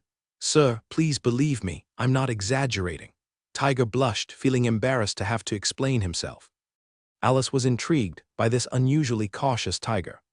She took a step back, clearing the path. Let's go to the backyard and see what kind of future our bravest soldier from Northling has brought us." "I think sending Tiger to Bunna's might have been a mistake," Uriel said, his hands clasped behind his back. He gestured for Tiger to follow, then turned and walked with Alice along a small path towards the back of the house. Behind them, the soldiers that Uriel had summoned were distributing newly arrived K1 rapid-fire weapons. These would be used as training weapons, with 20 assigned to each company. With these weapons, the Northling troops would quickly master their use. Once there are more K1 rapid-fire weapons available, the Northling army will have a stronger combat capability. Once they were out of sight of everyone else, the 3 of them arrived at a secluded courtyard. Tiger eagerly pulled out the revolver he had prepared from his waistband. Uriel stood beside him and noticed that this weapon lacked the hammer-like mechanism on the side, and there was a strange protrusion on the body of the gun. Alice had never seen such a pistol before. She looked curiously at the weapon in Tiger's hand, eager to see its performance. Tiger held his arm steady, took a deep breath, and finally felt the urge to fire. Light from his eyes shone through the sights on the gun as he aimed at the trunk of a large tree nearby. Immediately after, he held his breath and steadied his hand holding the gun. Bang! Finally, with a grimace of pain, Tiger pulled the trigger and fired the first shot. The sound of the gunshot echoed in the courtyard, but neither Alice nor Edgerton could discern anything special about it. They waited, anticipating that Tiger would need to reload the pistol. Based on their experience, if Price could design a needle-firing rifle with its rapid reloading capabilities, then this pistol's unique feature must also lie in its reloading mechanism.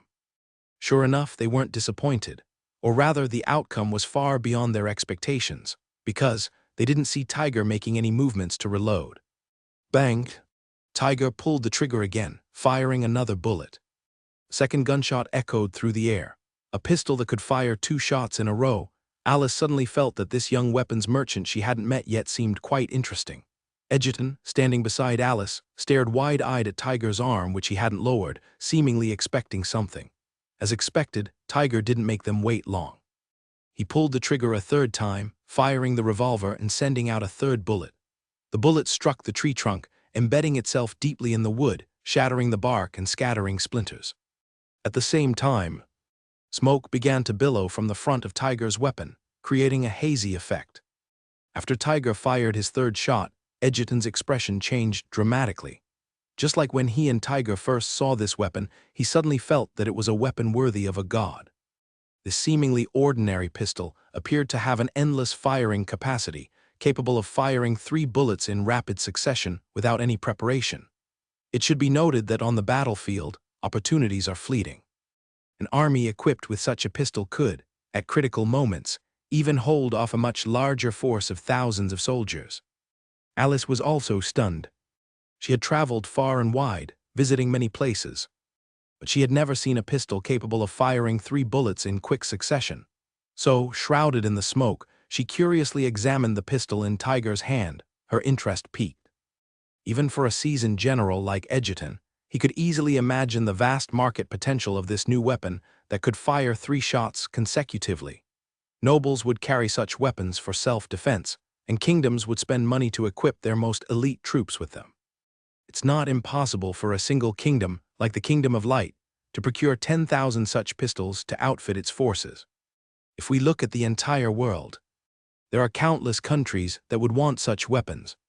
Price will soon become so wealthy that he could rival nations, and he will become a welcome guest in every country. Of course, it's also possible that he might be assassinated by an assassin from some country, or captured by Cyric and imprisoned in a basement where his legs are sawed off, and he is tortured daily. Just as Alice was lost in thought and Egerton was utterly shocked, Tiger pulled the trigger of the fourth shot. Bang! The fourth gunshot echoed through the courtyard, like thunder rumbling across the sky. The sound almost stunned Egerton, and it also brought Alice back from her reverie to reality. A weapon that can fire 4 shots continuously. This is beyond what both of them could comprehend, and it left them in a state of utter shock. Actually, we can't blame them. Anyone who sees this weapon for the first time, whether it's Wes or Tiger, would be stunned by its terrifying rate of fire. Unconsciously, Egerton had clenched his fists, and his knuckles were trembling slightly. He really wanted to grab that pistol from Tiger's hand and examine it closely. For him, this is the ultimate weapon he has been searching for throughout his life. This is what he craves, the ultimate tool that can bring him victory. Just as he was about to step forward and take the pistol from Tiger's hand to study it carefully, Tiger pulled the trigger of the 5th shot. Bang! The 5th gunshot echoed again. The tree trunk, which already had 4 bullet holes, burst into splinters once more, making a crackling sound. It was at that moment that Alice realized that Tiger hadn't retracted his arm at all. He was still holding it steady, pointing the terrifying pistol directly at the tree that had been designated as the target. It seemed like there was a familiar word that just flashed through her mind, something Tiger had said. Yes. Terrifying. That's the word. Using the word terrifying to describe the pistol in Tiger's hand is simply the most appropriate description. It truly deserves that word, and it might even represent the very essence of the word itself. At this moment, Alice even felt a sense of awe for the weapon in Tiger's hand. It truly inspired a feeling of hesitation and reluctance to touch it. However, Egerton, standing beside Alice, had a look of intense excitement in his eyes. Yes, he really wanted to experiment with this weapon himself. It was a true killing machine, the ultimate weapon that every warrior dreamed of. To him, this handgun, capable of firing 5 shots continuously, represented something almost synonymous with victory. What would it feel like to hold victory in your own hands, to grasp triumph before even engaging in battle? Egerton was truly eager to experience it. If Price were to see the fiery look in Egerton's eyes at this moment, he would undoubtedly scoff at such an unprecedented display. You haven't seen a Maxim machine gun, you haven't seen a flamethrower, you haven't seen tanks or airplanes. You haven't even witnessed the giant mushroom cloud rising on the horizon. And here you are already obsessed with ultimate weapons. Isn't that a bit premature? Indeed, it was a bit premature. Just as Egerton had mentally decided to name this new weapon, Mad 5 Kill, Tiger fired his 6th shot. In an instant, the beautiful number 5 vanished into thin air. Egerton stared at Tiger in the swirling smoke, and for a moment, he felt a strange anticipation. He genuinely felt a sense of inexplicable expectation, hoping to hear the 7th gunshot, because 7 was also a wonderfully auspicious number.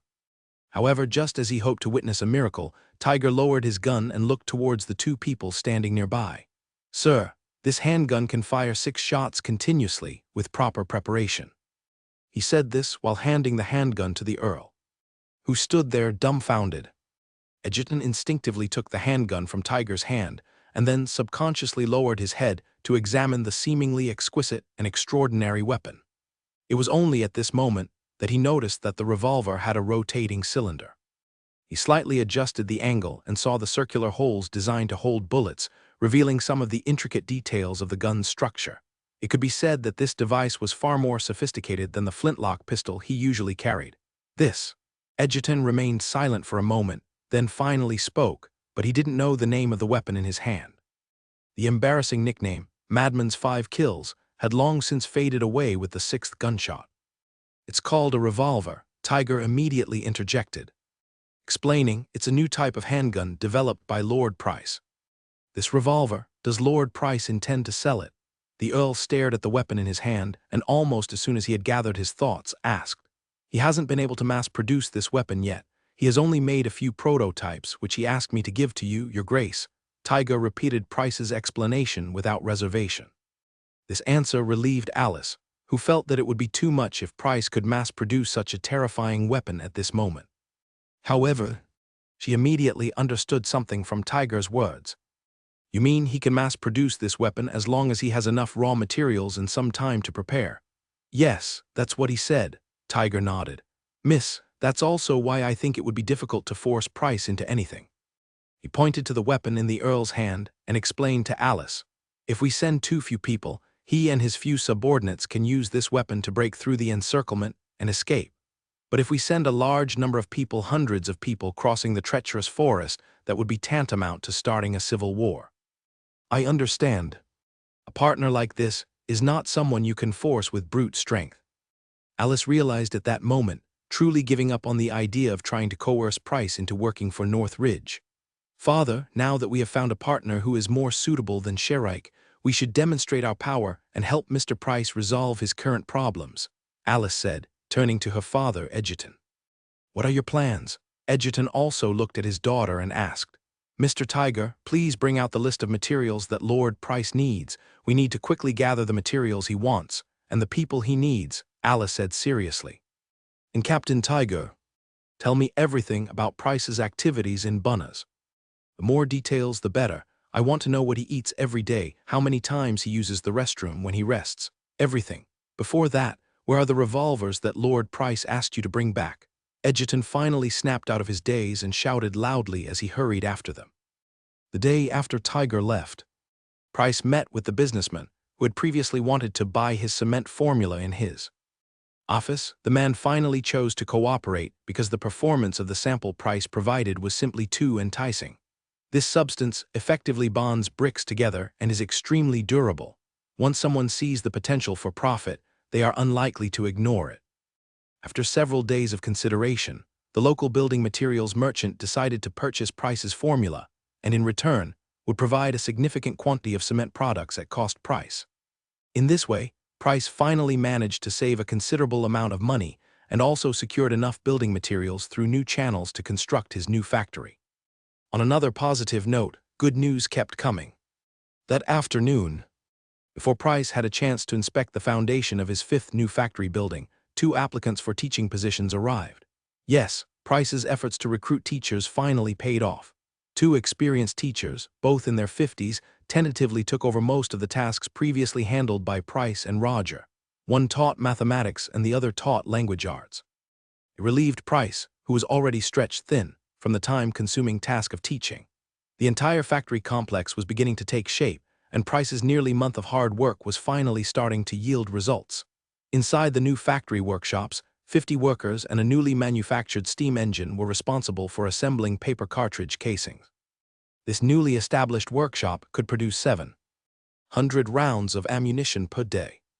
Once the second steam engine was installed, the daily production capacity would increase significantly, reaching a staggering 2,000 rounds per day. Another factory building had also begun production. This was the first factory building Price constructed outside the original courtyard walls of his workshop. This building housed the production of gunpowder and various chemical agents. For safety reasons, it was located some distance from the main factory buildings.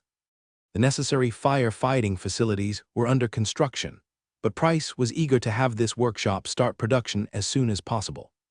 Dozens of female workers, hailing from Bailing, Bunnar, and other places, carefully produced various unusual items in this workshop, including a wide range of compounds and strange powders. To ensure their health, Price strictly required all the women to wear masks during labor and limited their working hours to only 4 hours per day. The current production output may not seem significant, but it will serve as the foundation for Price's future expansion. These female workers will gradually become core members of the production team in subsequent factory expansions, becoming skilled technicians trained by Price. In the old factory building, the production of K1 rifles has already reached a considerable scale. Parker is supervising nearly 100 workers who are producing new K1 rifles every day. One of the 2 steam engines has broken down, but production in the factory has not stopped. Matthews is currently repairing the damaged engine, which requires replacing some parts. This was unavoidable because during the initial construction of the steam engines, many components were used directly after casting without proper aging. These parts were not allowed to rest for long enough, and the stress they experienced during operation inevitably led to damage. Price is eager to inspire confidence in Tiger and demonstrate a miracle to all the workers. This will come at a cost. The damaged steam engine components are part of that price. Matthews has already begun building more replacement parts to replace those that are likely to fail. The new steam engines do not need to be rushed into production, so most of their parts can be carefully manufactured and allowed to age for a period of time. Currently, the production line includes one broken steam engine, one being used to drill gun barrels, and another producing bullets. All these are hastily put into operation and are bound to experience some malfunctions. However, this is all part of Price's plan. These steam engines were rushed into service to accelerate production. Soon, the new steam engines that Price has carefully designed and built will become the true workhorses of production. As they say, haste makes waste.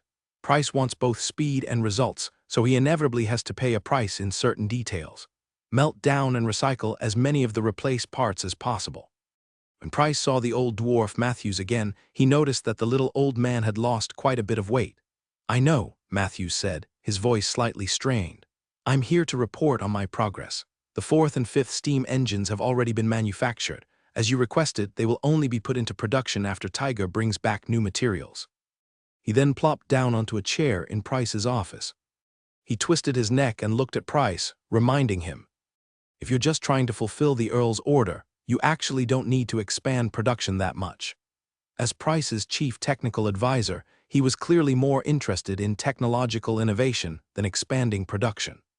Technical talent is valuable, and Matthews was currently preoccupied with blueprints for a lever-action rifle. His fondness for novelty meant he wasn't particularly enthusiastic about steam engines anymore.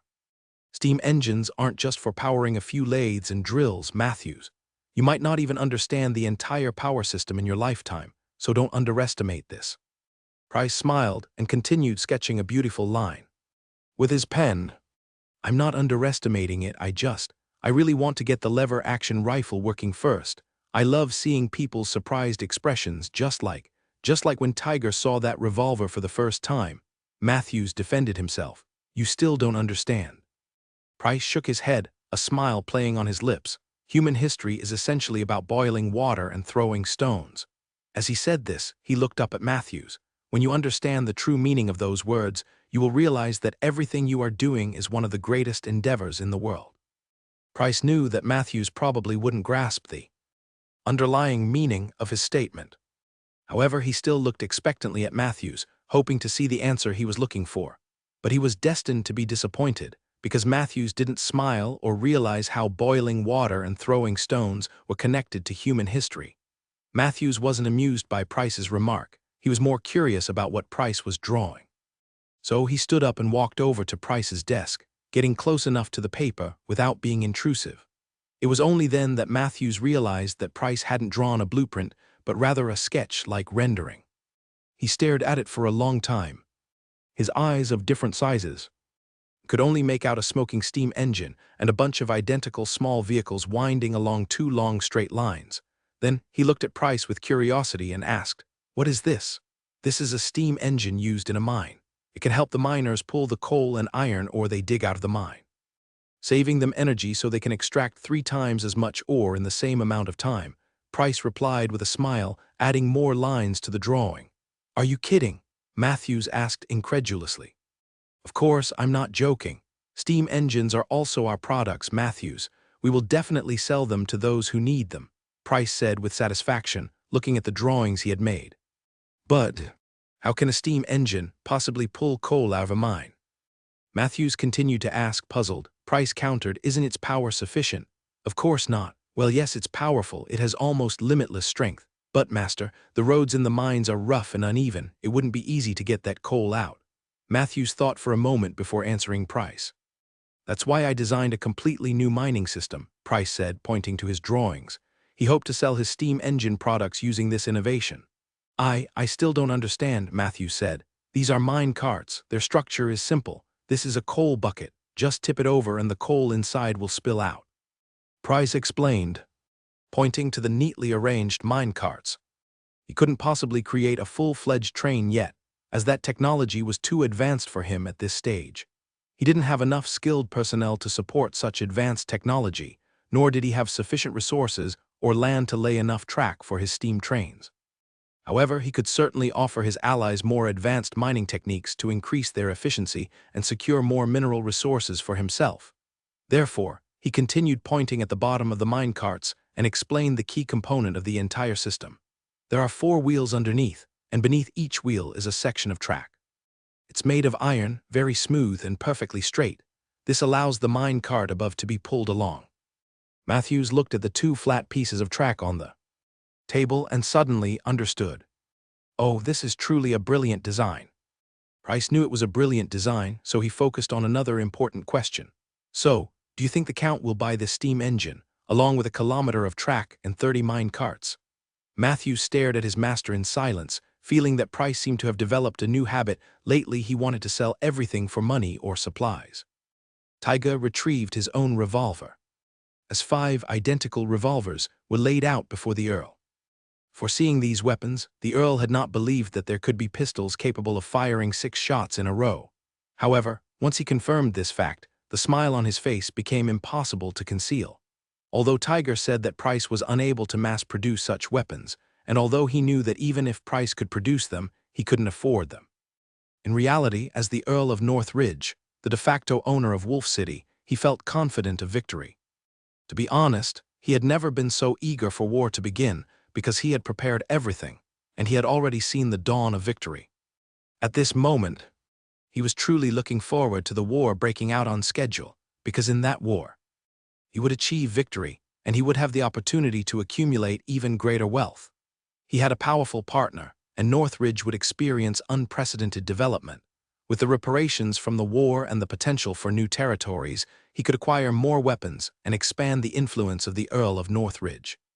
In short, it was a new world, and these pistols before him were the gateway to that new world. Of course, he didn't yet know that his daughter was already thinking about the steam engine she had never seen before, wondering if it could be used in her mines. At the same time, she was also thinking about everything related to Price, including the school he was building in Bunnas, the land he was cultivating south of the treacherous forest, his new factories and workshops, and his private armed forces, which was still relatively small. She even wondered what Price ate every day, and had just deliberately chosen an apple that she knew he liked as a dessert after her lunch. Meanwhile, Price in Bunnas was thinking about the same things, although the focus of his thoughts differed slightly. Price was wondering how to sell the steam engine to Northridge. For Northridge, Price was truly a remarkable young man, appearing at the most crucial moment and solving Northridge's biggest problem. We should do everything we can to provide him with whatever he needs, Alice finally said to her father, who was sitting behind the table. Since we cannot suppress or coerce him, we can only try to win him over. He's building a much larger factory in Bunnas, so we should give him what he needs most urgently, Alice said, walking to the table and picking up a heavy revolver. She turned it over in her hands.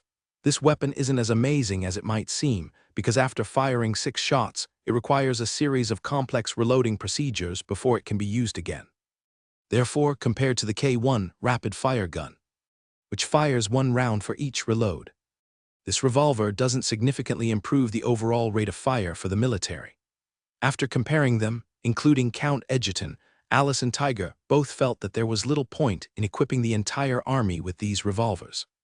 Under this idea, Edgerton abandoned the plan to equip the entire army with revolvers, only planning to equip 100 of them for his own guard. He needs a lot of things: workers, materials, and land. Tiger repeated Price's requirements, sounding somewhat overwhelmed. Price's workshop produces things very quickly, so he needs a large supply of raw materials to support his production. Large quantities of iron ingots and copper ingots are essential supplies for him. We can't possibly increase our mining speed any further, Alice said, shaking her head. Our mines are already operating at full capacity, so we need to find resources from other places. There are 2 large iron ore mines in Northridge, and correspondingly there are 2 large smelting plants, the Princess of Northridge recited, listing them off. We have one, and the Shire Corporation has one. Every month, half of the iron ore we produce is sent to the capital city for use by the entire kingdom, and Shayark's iron ore is also shipped away," she said, then looked at her father, Count Egerton. Before he could speak, she continued, "We have already secured that portion destined for the kingdom, and it can be given to Price. I will also try to recruit more people to increase the speed of mining as much as possible. However, this will only solve a part of Price's needs," Alice said, looking at Egerton. Her slender fingers brushed against her perfectly sculpted jawline. "So, is it possible to persuade Shayark's ironworks to cooperate?" "What do you mean?" Tiger looked at Alice, struggling to keep up with her train of thought. He couldn't imagine any way to make Shayark's ironworks hand over their ingots. "Let's stage a robbery. We'll steal all the steel from Shrake this month and blame it on bandits." Alice said, "If we do this once, we can solve our short-term needs." This doesn't seem right," Tiger objected, clearly uncomfortable. "We are the upholders of order in North Ridge. You and I both know that Shrake has been trying to destroy our Lorning family to destroy North Ridge," Alice said, frowning at Tiger. "At a time like this, insisting on integrity is just foolish." She seemed determined and turned to Uriel. "Father, we only have one chance. If we lose the iron ore mined for a month, Shrake will send more people, change the route, and it will be much harder for us to act then. In fact, they have no real leverage over us.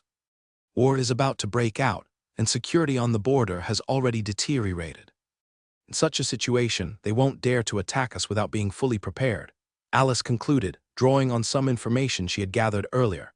"The army of the Kingdom of Suzas hasn't even been fully assembled yet, and the kingdom hasn't finished weakening North Ridge. If something happens now, they will simply hold back." "You're right. Disrupting their entire plan for a few iron ingots is something they wouldn't do." Egerton nodded, then turned to Tiger. "What are your chances of success if you take on this task?"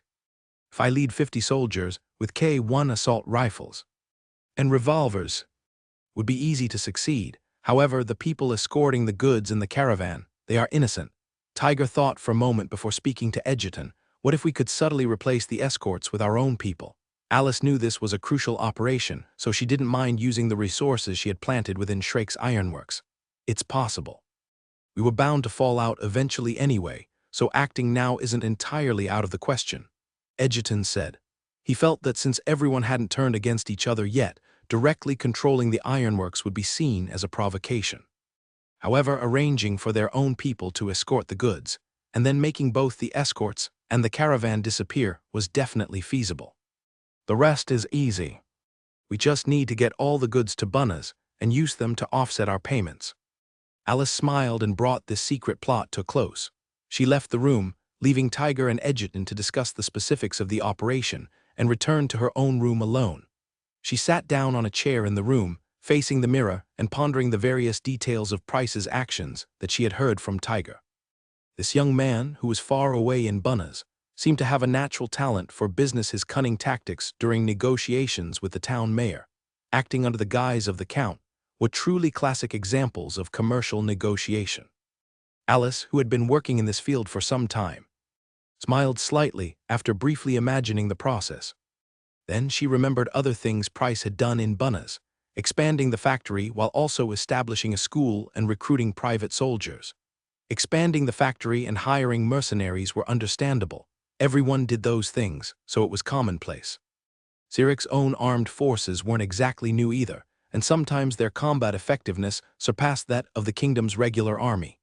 Alice even understood Price's approach. Ensuring one's safety before taking action was a prudent choice. If Price had security concerns, Alice would even be willing to provide him with some necessary protection, such as having Tiger station some soldiers near Price's weapons workshop to ensure that this arms supplier from the Northlands could complete his production on time. The private army and factory expansion were understandable, but what Alice didn't understand was why Price established a school within his factory, providing better living conditions and improving worker benefits. What was his purpose?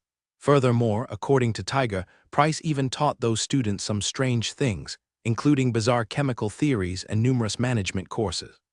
It seemed that the children studying at Price's school were all being groomed to become well-rounded individuals. He seemed to want them to have the ability to manage a factory or an army in the future. Considering the two brand new weapon products, the K1 rapid-fire gun and the revolver, Aldridge's weapons workshop appeared to have stronger research and development capabilities than established arms dealers. Adding to that the mysterious, super-sized steam engine and the numerous associated machine tools that Tiger described, it seemed that the workshop Price was building would be a massive undertaking, far surpassing Sirik's workshops. Could the Northlands sustain such a large operation? Alice couldn't help but wonder. After much thought, Alice finally gave up. She looked at her reflection in the mirror, at the beautiful woman with rosy lips and pearly white teeth, and murmured to herself, "What exactly are you planning to do, Mr. Price?" Hunger gnawed at his stomach, causing the man, who lay on the street corner looking like a beggar, immense discomfort. He struggled to get up from the ground, his eyes filled with a chilling glint of hatred. He shouldn't be in this state, he shouldn't look like a beggar, watching respectable people enjoy fragrant ales in the pubs lining the bustling streets. If it weren't for that accident, he would still be in the treacherous forest, feasting and drinking with his comrades. But that night, the incessant gunfire, echoing as if from the depths of hell, had haunted him ever since, showing no sign of fading. It was a terrifying sight. His strong companions fell one by one to the gunfire. The ruthless band of thieves who controlled the treacherous forest vanished in an instant. The treacherous forest wasn't paradise, it was hell. Outlaws who lost their comrades would inevitably become targets for other bandit groups. Generally, no one would take in a stranger into their group. It would only bring trouble. So, killing them was the easiest option. He managed to escape from the treacherous forest, but he hasn't regained his courage yet, and is now reduced to being a vagrant. "I want revenge." The man, weakened by hunger and exhaustion, began to conjure up unrealistic fantasies in his confused mind. For the 5th time this month, he raised his head and looked at the magnificent gate guarded by soldiers in the distance. Finally, the emptiness in his stomach churned with acid, driving away the fear that had been plaguing him. He stumbled forward, heading towards the imposing gate. "Halt! What are you doing?" A guard saw the approaching beggar, his eyes filled with disdain and contempt, and shouted from a distance, I have something to do I want to see." "Mr. Gis," the man, looking like a beggar, said weakly. "Ha!" The guard burst into laughter, turning to his companion. "Did you hear that? He wants to see Mr. Gis, ha!" Ha! The other guard joined in the laughter, because they didn't believe that a beggar would have any right to meet the head of the Shire Corporation in the Kingdom of Light. I saw it with my own eyes. I saw someone using a firearm, a terrifying firearm that can fire 5 shots in a row," the beggar exclaimed excitedly, staring at the guard. "If you interfere with Mr. Gis's important business, you might end up dying horribly." "Are you crazy?" The guard frowned, completely disbelieving that such a firearm existed. The other guard standing nearby also looked dismissive. He believed that the Shrek flintlock pistol he carried was the best firearm in the world. However, at that moment, a passerby heard the beggar's cries. He had intended to enter directly, but now he stopped. He looked at the beggar, carefully examining the ragged and disheveled man. For some reason, he felt that what this man said was worth considering. Unlike the beggars who came looking for handouts, this man didn't seem like someone seeking death. His eyes held a desire to live, completely different from the hopeless expressions of those truly destitute individuals. So, for reasons he couldn't explain, he spoke up, instructing the 2 guards who were about to drive the beggar away. "Bring him in, keep an eye on him, and don't let him wander around. I'll talk to Mr. Gis and see if he has time." "Yes, sir." The 2 guards immediately understood that this man was their superior officer. So they quickly responded. "Give him something to eat," the man said without looking back, then walked through the gate, across the courtyard, towards the magnificent building. "Once the harvest festival is over, and when the ice and snow begin to melt, we can launch our attack. It will perfectly disrupt the Northern Ridge's agricultural plans," one man said, sitting down and addressing the well-built man with golden hair and blue eyes who was seated at the head of the table. "I can guarantee the share from the Kingdom of Suzas, but you should be careful. All the mineral resources of Northern Ridge, as well as Wolf City, belong to us," the leader said without looking up, his gaze fixed on a stack of contracts in front of him. "Rest assured, sir, as the representative of Suzas, His Majesty has authorized me to command all frontline troops. All assets belonging to the Shrek Corporation will be given the best possible protection." The man immediately reassured him. "We only want the land and people of Northern Ridge, nothing more. Now that you can guarantee this, our cooperation will be very pleasant." The middle-aged man finally looked up and gave the other person a friendly smile. Stay for a drink tonight, how about it? It would be my honor, said the envoy from the kingdom of Susa, quickly standing up to express his gratitude. After the envoy from the kingdom of Susa left the room, Jis, the regional manager of the Shayok Corporation, stood up and stretched before walking over to the liquor cabinet. He reached inside and pulled out a glass bottle intricately carved with floral patterns. He uncorked the bottle and poured the fine wine into a similarly ornate glass, then spoke as he did so. How is it going in the Northlands? The man who had entered stood in the center of the room, bowing slightly to Jis. Sir, things in the Northlands are only delaying the collection of taxes from the kingdom. There haven't been any other significant developments. Before Jis could speak, he continued. Fishilo is still as stubborn as ever, like a bull. He refuses to conscript more troops, and the Northern Legion remains at around 1,500 men. If he weren't so inflexible, Jis scoffed, we wouldn't be in this situation. Only those who refuse to cooperate with us are destined to be swept away by history. I just think he's a good man and it's a shame, said one of Jis' subordinates, expressing his regret. There are only two kinds of people in this world, Jis said dismissively, touching the tip of his nose. Our friends and our enemies. There's no need for pity when killing an enemy. There are far too many good people in this world. But being a good person doesn't necessarily lead to a good outcome. What determines a person's fate isn't simply whether they are good or not. Is there anything else? Jis asked, noticing that his subordinate wasn't speaking. He was about to go for a nap. If not, tell someone to prepare dinner. I want to treat our friends from the kingdom of Susa to some of the specialties of the kingdom of Leet. Sir, said the subordinate, lowering his head slightly and sounding hesitant. Just now, at the door, I saw someone who wanted to speak with you. I thought what he had to say was important, so I had him wait outside. Sure enough. Upon hearing his subordinate speak in that manner, Jis's brow furrowed. He set down the empty wine glass in his hand and looked at the other person, questioning impatiently, Are you stupid?